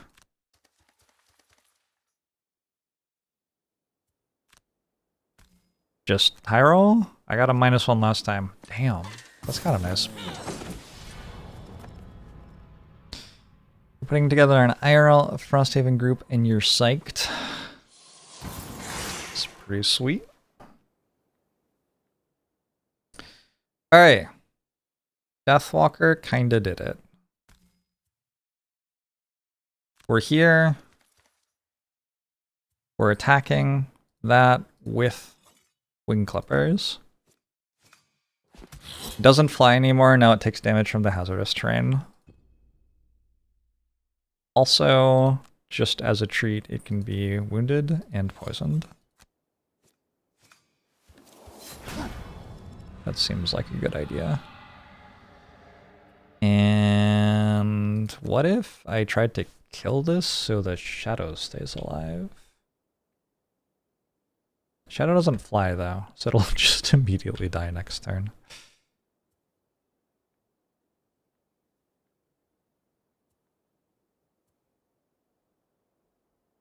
Oh, but I can pull you toward me, I think. Yeah. Okay, let's try to kill this so the shadow stays alive. Drifter has to get the final kill for Exterminator. I don't know if that's happening, but it would be cool if it did.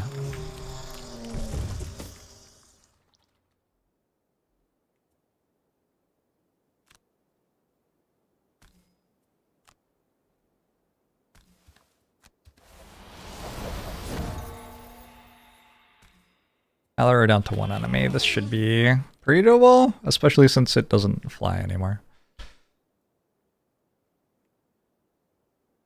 I want Tip of the Spear to work next turn.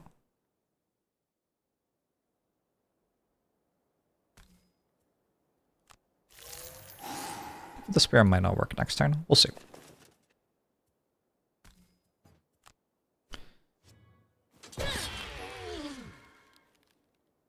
Eat Safiel.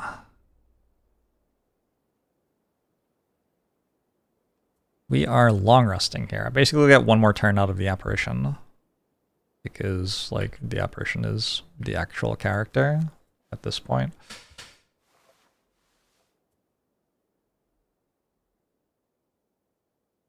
I think I'm long resting here too to get my poison dagger back. Because this heals quite a lot, so I want to make sure that I can poison it again. Am I long resting here? Maybe. Maybe. None of the items really matter. I can probably short rest here. Oh, the health matters for picking loot up? Not really. A 3 isn't actually enough.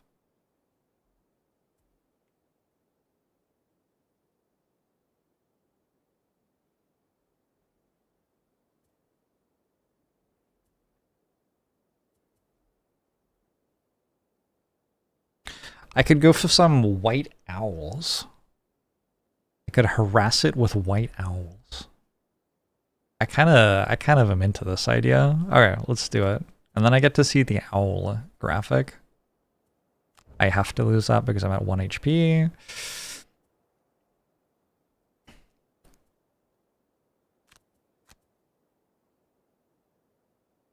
Get some owls out. Who doesn't love an owl? It heals, it moves, it attacks. Okay. Great example of why I wanted to get my poison dagger back.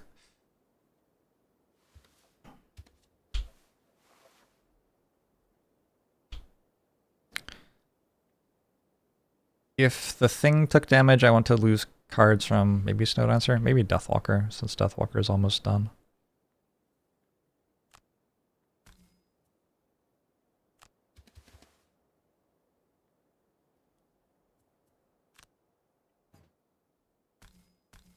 Oh!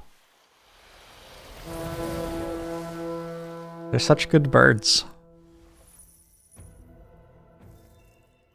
And 12 gold? Damn.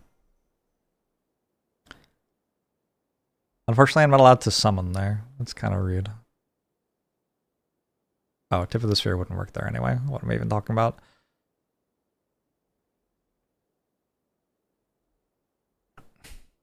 Maybe the play is use Javelin to pull it to here? What do you mean retaliate to? Oh, that's Drifter. Okay. Drifter does not actually retaliate against me. It is on my team. Good.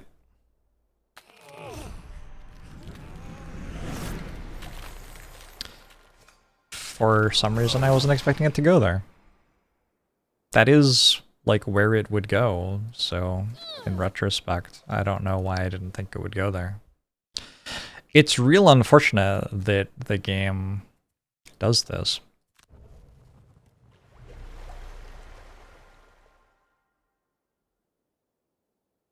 Like, I probably lose off that?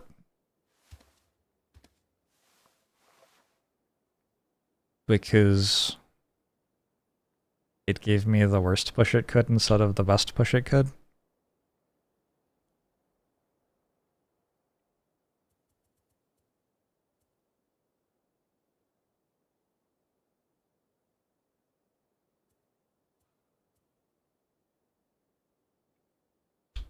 Maybe we'll find a way still. Hey, Great Scanardo!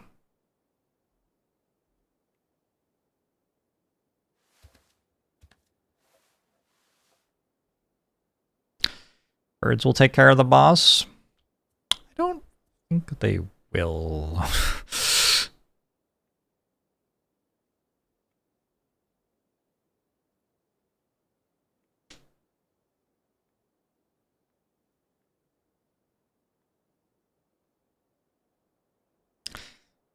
Okay, I'm going to go back to the javelin choice and just try to like understand what's going on here. If I stay here, it's gonna do that anyway. Is there a way for it not to push me into a thing? I could stand exactly here and then it can't push me into a thing. It'll move there and it'll push me like down here. Okay, I'm just gonna do that.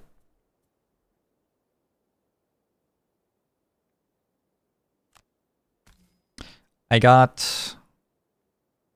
well, I actually dealt a lot more damage with tip of the spear with how I played it.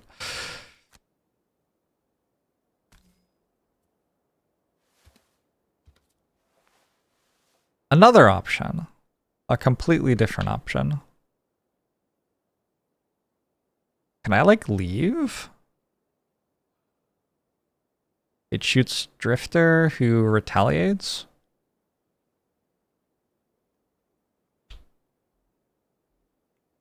Not sure that's better. I can go there or there. I wish I got to choose.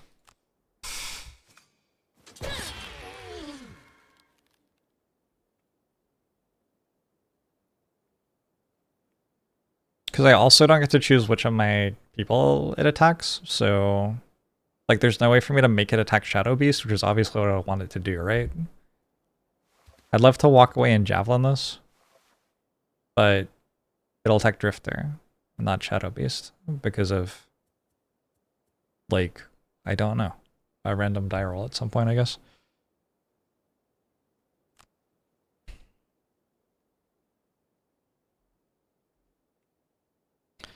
Is disadvantage really that bad here? Oh, like, should I have used Javelin instead of disadvantage? I have 2 curses. It probably actually is worse.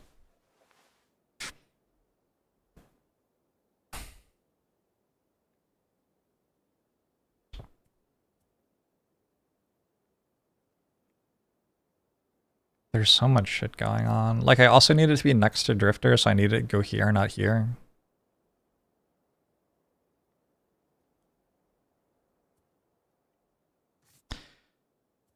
Tiresome. I don't know that it's actually that close.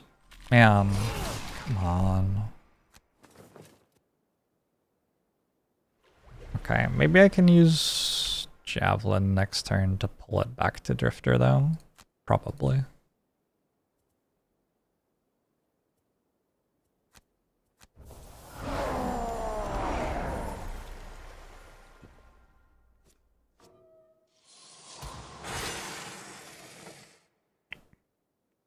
I have to unsummon the Shadow Beast now. Would have been real cool if it had tanked a hit first.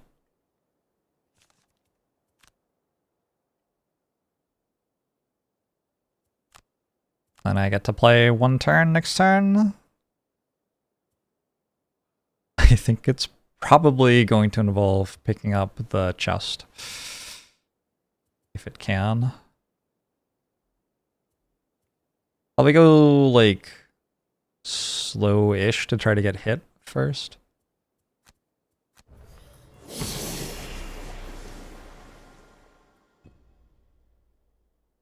Very fancy badges, Great Scanardo.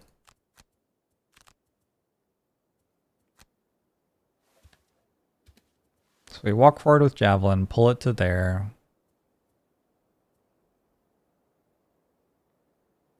Then fail to deal damage to it.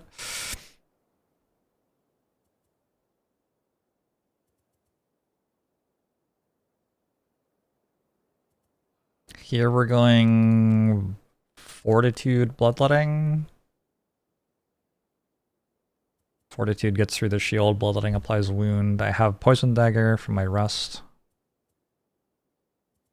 Here we are playing the cards we have.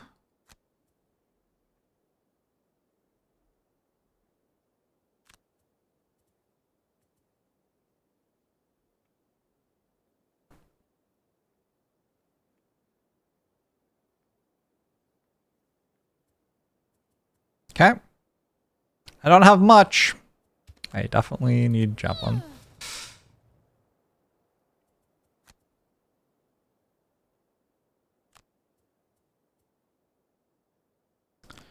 What you got? 71. Move, attack for 4. It's after Deathwalker has gone. Oh. I do definitely want Drifter to go before the birds. Yeah, but I guess I messed up. I don't know. That one seems like an I messed up thing.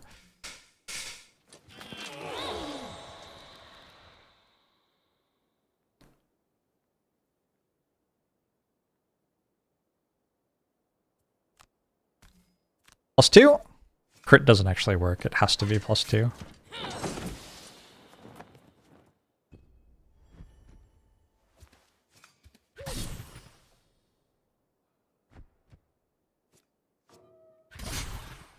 What do I think the Twitch Frosthaven 2 badge should be? Frosthaven 2? Is that even allowed?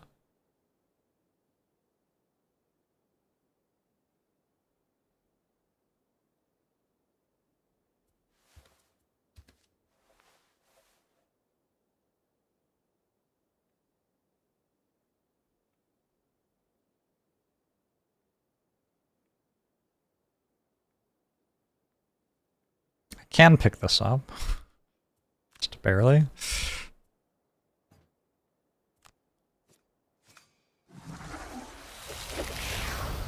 How dead would I be here without the wing clippers?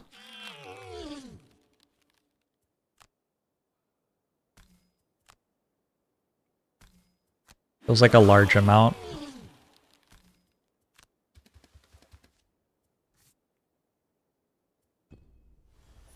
That's a good point. If something's like worth making a sequel to, why not just make a second sequel? Do this one first and apply the wound and poison. Ooh. And then just crit with this, and the game's over. That was pretty good.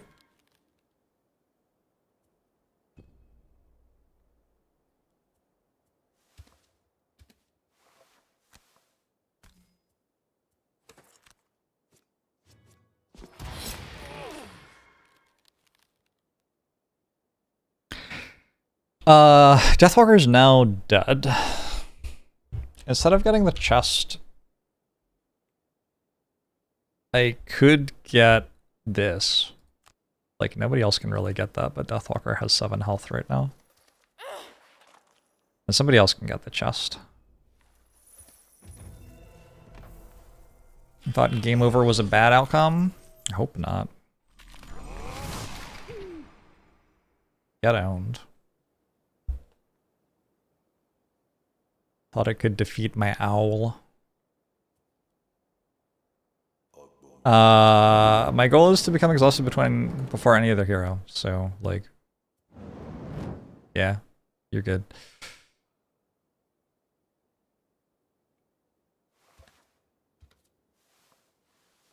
Javelin, if it goes before the enemy, immediately wins. If I short rest, though, I might not get Javelin.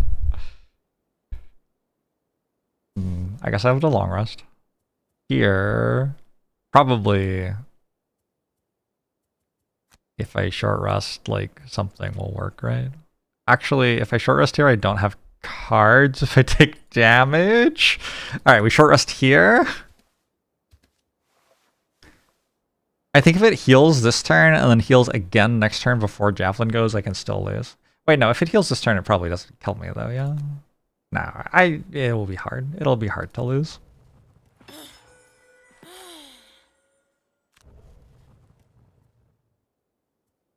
Hard, but I wouldn't put it past me.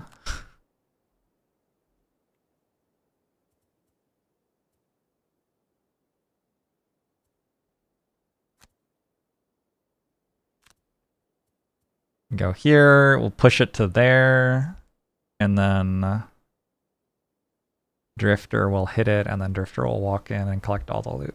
Alright, we got it as long as it goes slow. It went fast, it healed, and gave itself more shield. It doesn't matter, though. What? Drifter's going first? Oh, shit. Well, that's rude.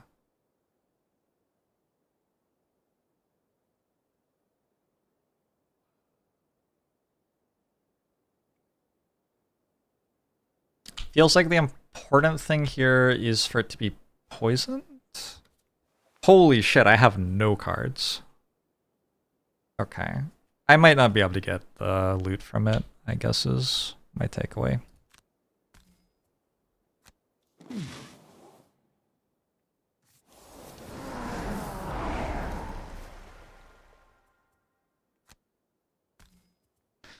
If I kill it with Drifter, I succeed at Exterminator. Oh, come on. Wait, hold on. No, that's actually... Huh. Well, is Viola Assault or Fortitude better? Fortitude's better, I think. Like, this is an attack for 5, and this is an attack for 2, and then an attack for 3. Against something with 4 shield. Unlucky.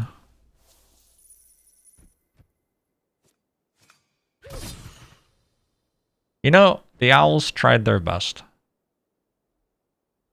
Wait, Drifter's standing in a bad place. Oh my god.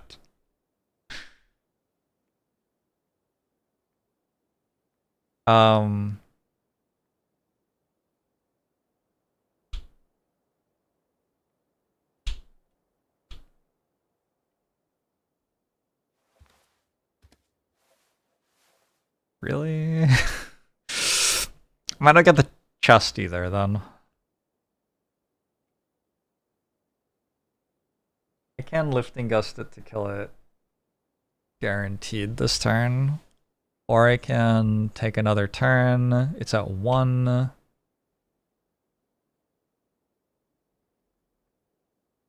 That seems not good.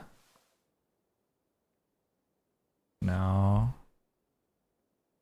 Undo since I intended for Snowdancer to go first.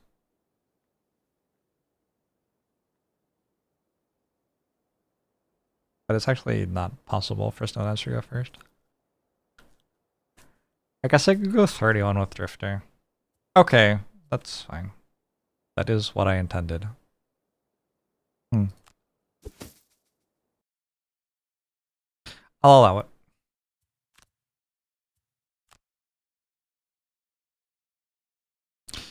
You hear that the chest contains a town in flames. Sounds like kind of a good time.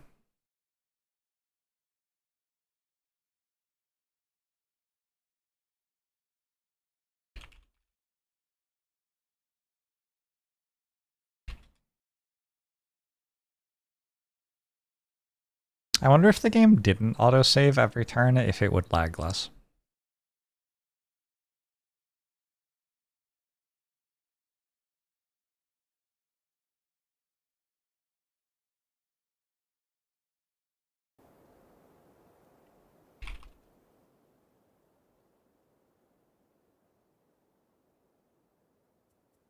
Alright, You short rusted. You long rusted. You short rusted. You short rusted. We lost Wave of Anguish and Exhausted, completing our combat goal. We lost Blinding Vortex. We lost Bloodletting. We did Fortitude, Vile Assault, and Lifting Gust Crosswinds. Goes at 13, heals itself, is on 3.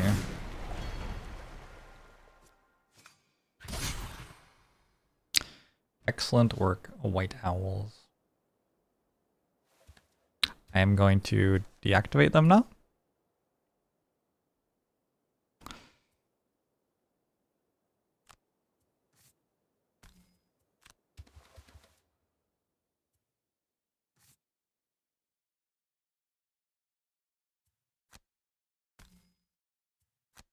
Does it not even allow you to select ambiguity for hero initiative? The second card is the tiebreaker.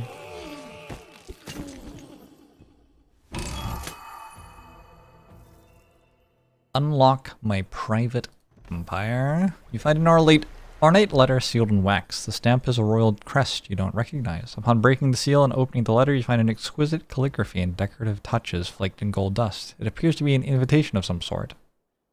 My esteemed friends, this letter has found its way to you, and by that alone I know that you are fated for grand things. Since you are of quality, unlike most of the other rabble I've seen in these blasted lands, I extend a warm, open invitation to join me and my court for a midwinter ball. I'm sure you've heard of my soirees. I can assure you that it will be just as unforgettable as the rumors grace them to be. There will be dancing, merriment, and excitement unparalleled. I've enclosed a map to my estate that I trust you will hold in confidence. Come, alone. When the winds howl and the winter sun drags in the sky in the bleakest way. We shall share a toast and the warmth of a roaring fire. His Grace, Emperor Ventilian. Excuse me, what? Do I have a new boyfriend? Sincerely, definitely not a vampire. Yeah, that sounded nothing like a vampire to me. The loot deck was empty anyway. Incredible. Incredible. Okay. I would have known that, but my spreadsheet stopped tracking things. We are level 3 on Deathwalker. We're almost level 2 on Banner Spear.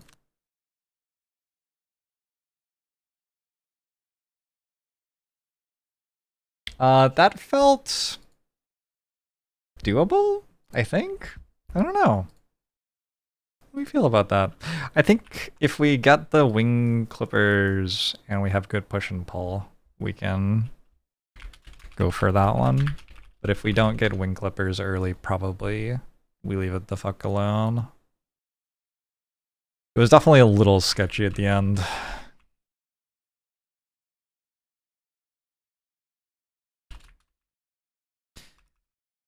Imperialism is unethical. Good to know.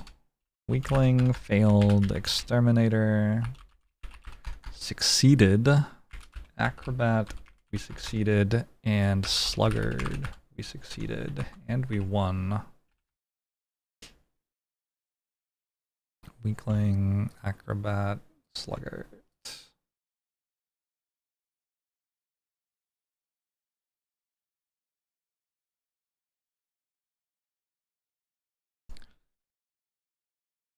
We're up to 32. I think we're at 28 last time, so this drifter is going to be with us until level 9. Solid. Personal quests, investigate the mysteries of an abandoned eastern outpost, a strong foundation. I'm sorry, do we not get a check mark? I feel like we should get a check mark. We got those, we got all the other loot. It's a good chunk of loot. That's a lot of money too, actually. 32, 44, 60 gold.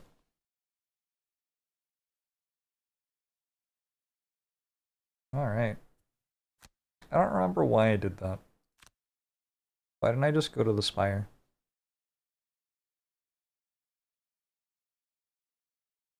Yeah, I don't know. The wraith disperses into the air, and the other creatures lingering in the air take flight, leaving you in peace. Without a sound, Voice of Eight materializes in front of the elemental array, and they position themselves around the device, chanting words of an ancient tongue. The sound of their 8 separate voices is eerie and beautiful, but it makes you wonder how much of their individualism they each gave up to sustain their existence. A few minutes into the chant, the ice upon the array starts melting, and one of the Easters steps forward, dissolving into a mist that envelops the contraption, making it glow from within. A few haunting minutes later, the misty Easter reforms and the rest falls silent. The anchor is the only thing still intact, Voice of Eight says collectively. We must find new elemental cores, at least 4 of them, and put them back into place, or this array will continue to be nothing more than a memory of ages past. We will search them out across the plains and return to you when we have devised a way to retrieve them. 2 shared lumber, 2 shared metal? Oh, damn. Okay.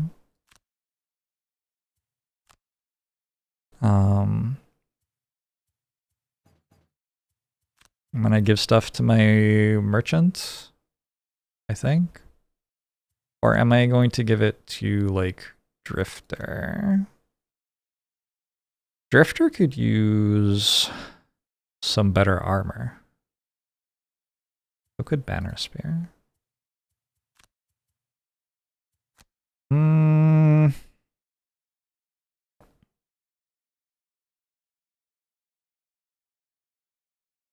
Drifter could definitely use some armor.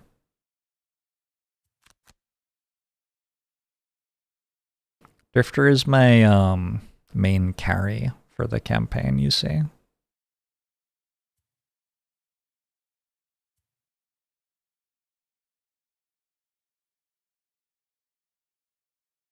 Choose greater strats can be very strong, and even if it sucks, it's such a decadent meme you can't resist it.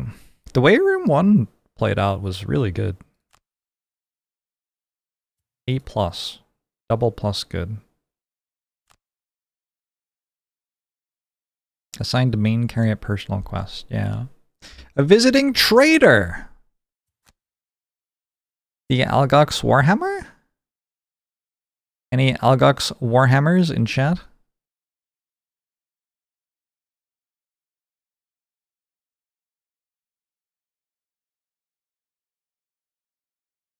You afford that? You can't afford it? This is so upsetting. I am upset. Is during a melee attack? You don't make any melee attacks. Man.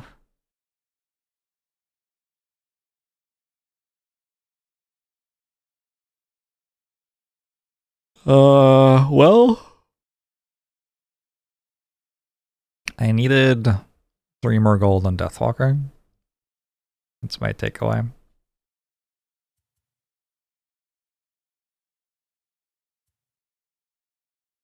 There is that one card that Drifter has, but Drifter kind of needs this Poison Dagger. I'm not even playing that card. Drifter has a Lost card that hits like a 6 cone, I think. Is that right? I don't know, it hits a lot of stuff. It might be a 9 cone, actually.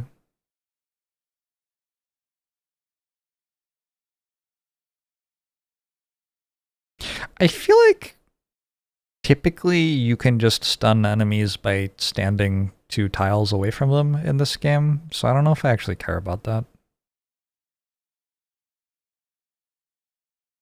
I'm gonna save my gold. We're getting kind of close to having the enhancer ready, and I think the enhancer is going to be better than any of these things.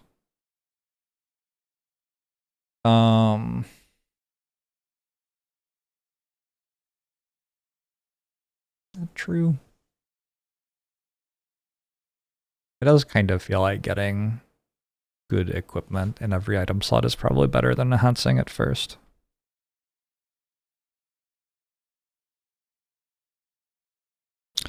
Blinding Vortex and White Winds are melee. So you're telling me Snow Dancer does have giant melee attacks? Also, I'm the merchant, so I'm trying to get 3 of everything. Alright, we'll go for it.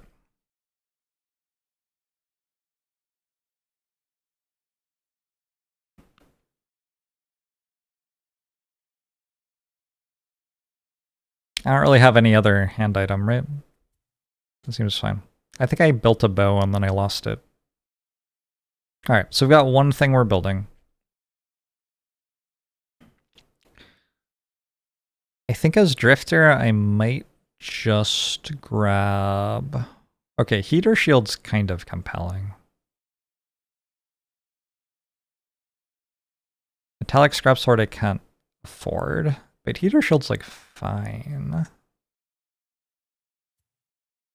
And I believe I have a hand slot empty still.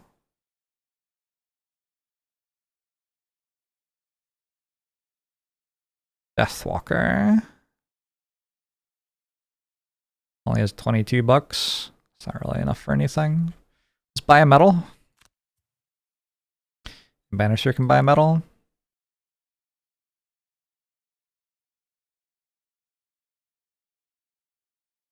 So I just got 60 gold and then spent 54 gold. So mostly didn't make any money. But we got like some stuff. Actually, I'm going to start a structure that costs 10. So I lost 4 gold total. IRL campaign. It's going really well. We are allowed to go for work freeze now. Open up. You open the door to find a grumpy quattrel with a low-riding sack of... We respect their request, right? Against all the curiosity. 30 shared gold? Holy. He wants 30 gold. I wish that happened in the other order. I actually didn't realize that it was meant to go in the order it went in.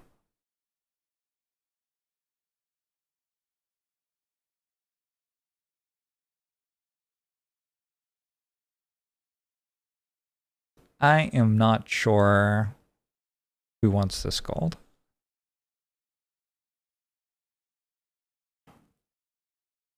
What's Deathwalker doing? Getting a bunch of lumber? Deathwalker has to come on a lot of missions. Let's give it to Deathwalker.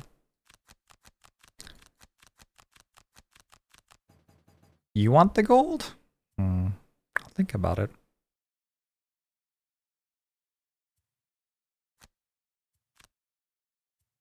I give Manosphere 1 gold so we can buy from structures 3 times. That might matter. At the Craftsman, requires down level 3 for another upgrade. We have more stuff now, like cured leather armor, which takes the -1 away from hide armor.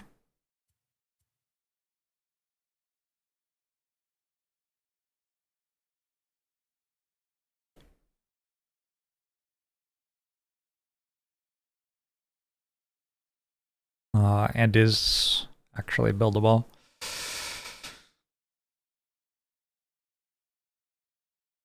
Just removes a -1 from my deck for 2 potion resources. It's not an incredible deal, but it's something.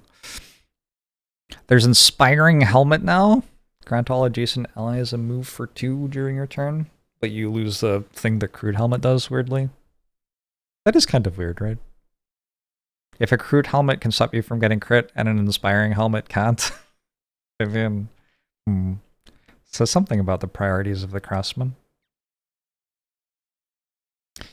Reinforced Shield is here. Reinforced Shield's pretty good, but you definitely have to have the thing which removes -1s from your modifier deck to be taking it.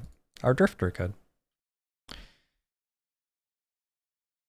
We just bought a Heater Shield though. We need shoes here. And there's a rough boots, which let us move even further.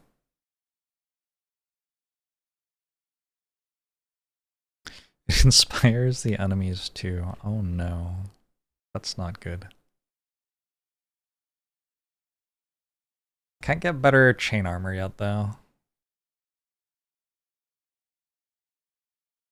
Probably we're gonna end up with a Crude Helmet here as well.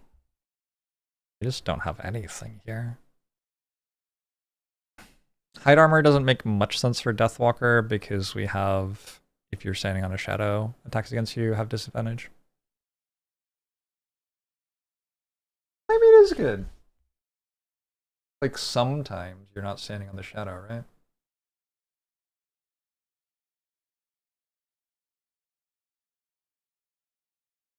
It's logically consistent because if you think about fictional characters, none of them wear helmets, which could prevent a crit. Very possible.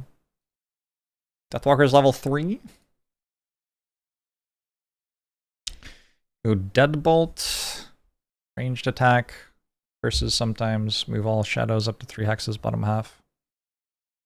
Or Ritual Sacrifice. 3 + 1 for shadow in or adjacent to the hex occupied by the target. Or remove any number of shadows within 3. For each one removed, gain experience and grant one ally or self a shield. It's a lot of shield.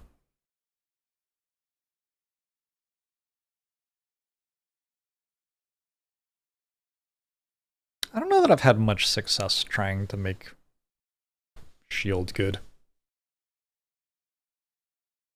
There are turns every now and then where it happens, but like for the most part, my successes have been with trying to stop the enemies from attacking at all by using invisibility or something like that.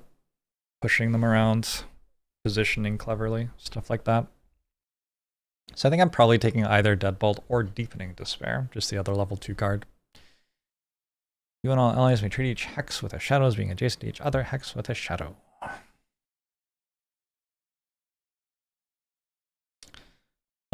There are definitely missions where that's kind of good. But I don't think I have any of them unlocked right now. So.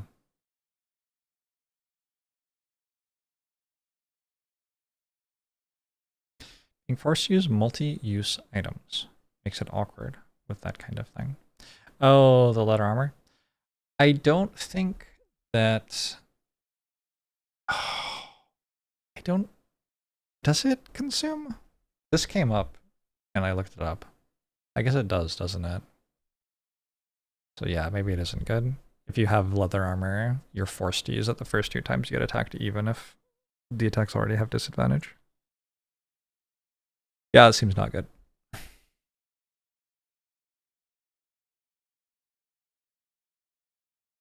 I don't have Penumbra. Is this right?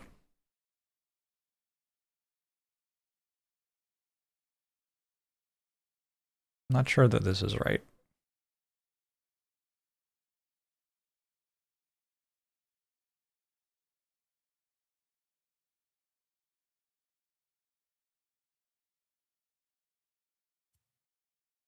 I've become doom-pilled. I am now a Doom gamer.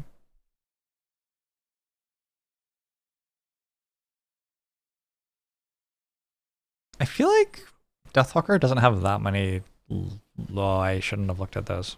I didn't actually read them. I feel like Deathwalker doesn't have very many high initiative cards.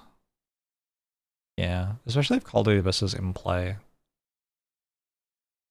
So maybe having the ability to go at 88 is actually kind of useful. I'm down for a Deadbolt. Also, I'm going for curses, apparently. I've taken 2 curse modifiers. I have Restless Spirits, which, for what it's worth, I haven't played the top half of yet in 2 missions. I leveled up without playing the top half of this card. And Deadbolt. So that's like 4 curses that I can apply.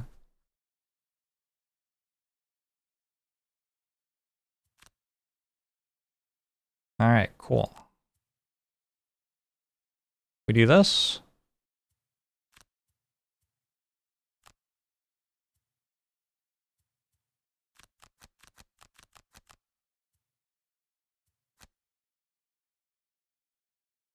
Do you need metal for some reason?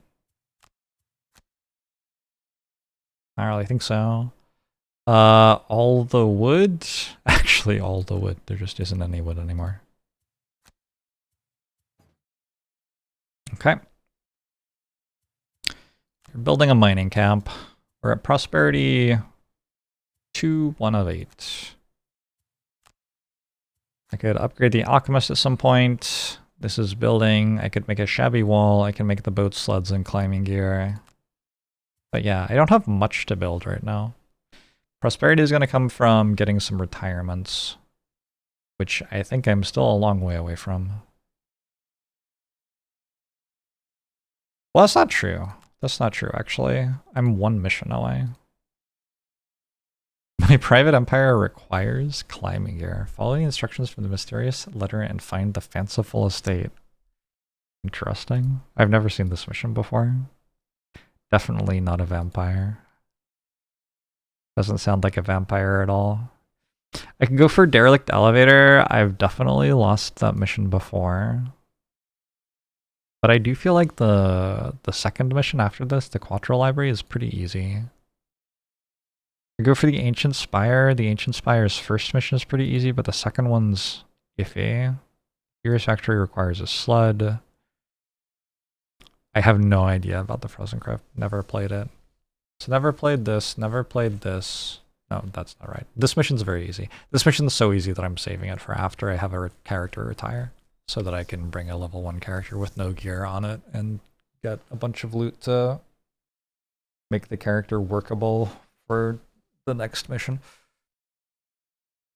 Yeah, never played this one. This one's very hard. I don't want to mess with this one until I have some stuff pretty well worked out.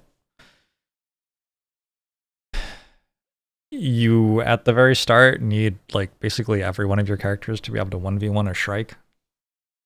An elite Shrike. And then there's like more mission after that, but I just straight up lost in the first room when I tried this the first time. I did not bring characters who could do that.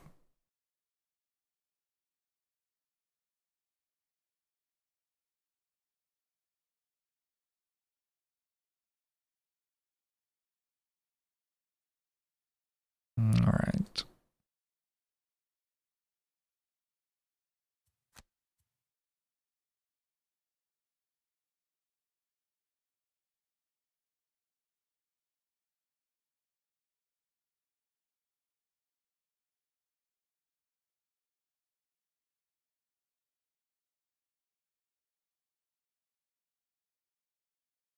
Probably it is sleep time for me. And then tomorrow it is probably Blink Blade kills 2 bolt shooters while Drifter tries to stop me from losing the campaign time.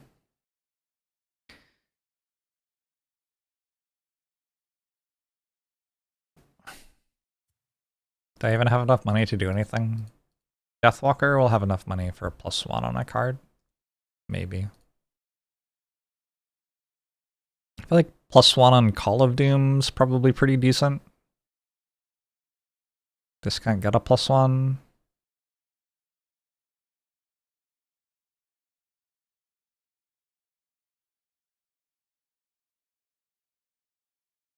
These cards don't actually upgrade that much. Oh, this can do... The triangle with a plus can do all sorts of stuff. I don't remember what it is, but it's possible that I could like bless everyone who's standing on a shadow or something like that. That probably costs like 150 or something though.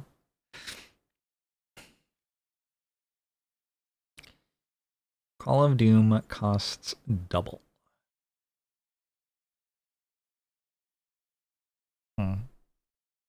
Well, guess I can't do that first.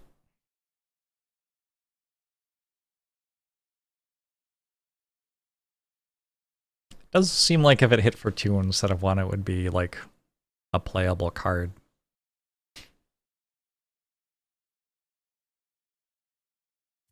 So the party would be no more Banner Sphere, +1 Blink Blade.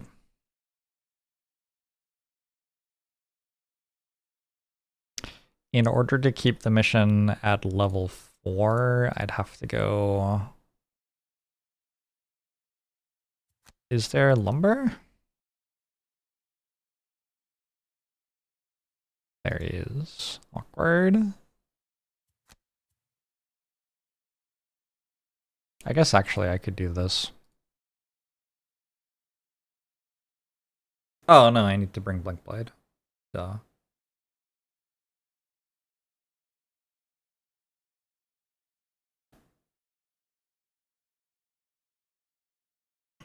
Geminate also needs loot.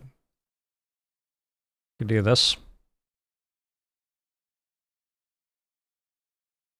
Blinkblade has to come. Drifter has to come.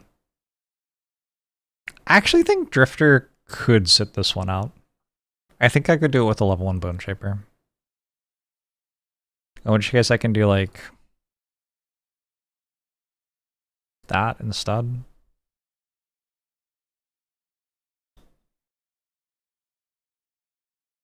I think Drifter's probably pretty good here though. Wait, what if I used Drifter in the main room and soloed with a level 1 Bone Shaper?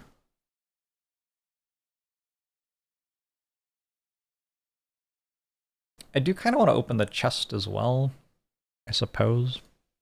Also, my Drifter is all like potioned up and stuff for it. Feels like a bit of a waste.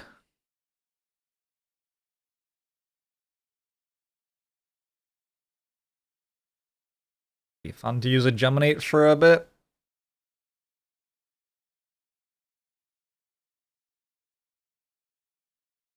I don't remember which one the bolt shooters are immune to, whether it's wound or poison.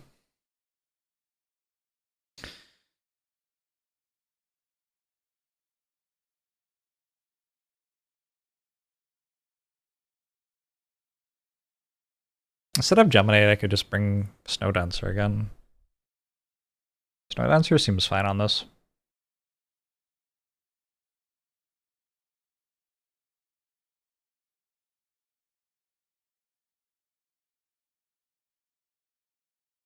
Snow Dancer seems very good on this, actually.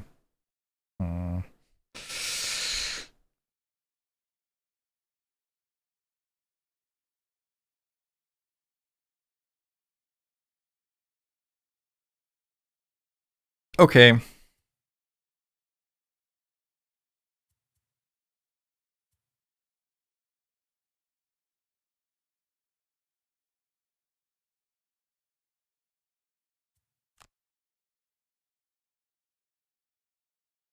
Take a look at gear.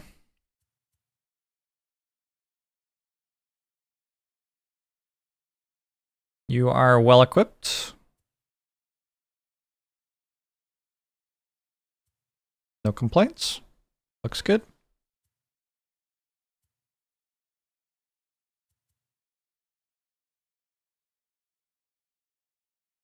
I don't need a crude spear super much here, but also I'm not like gonna change it.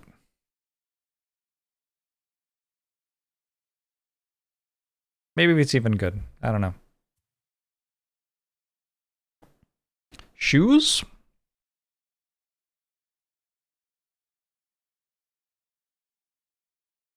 I think dancing slippers, 1, obvious flavor, success.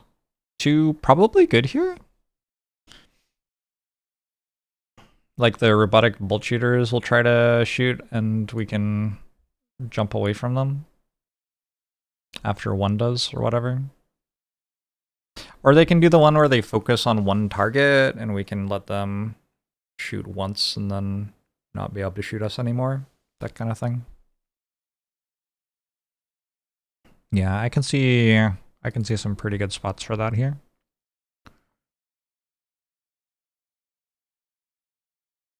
And go dancing silvers again. Just use both snow thistles. I don't feel like that's quite what you want on Banner Sphere though. I think Banner Sphere wants some like movement type boots, probably crude boots. Oh, I already have boots of speed. What am I even talking about? I need a hat. Crude helmet? Or inspiring helmet? Crude helmet builds into inspiring helmet. Alright.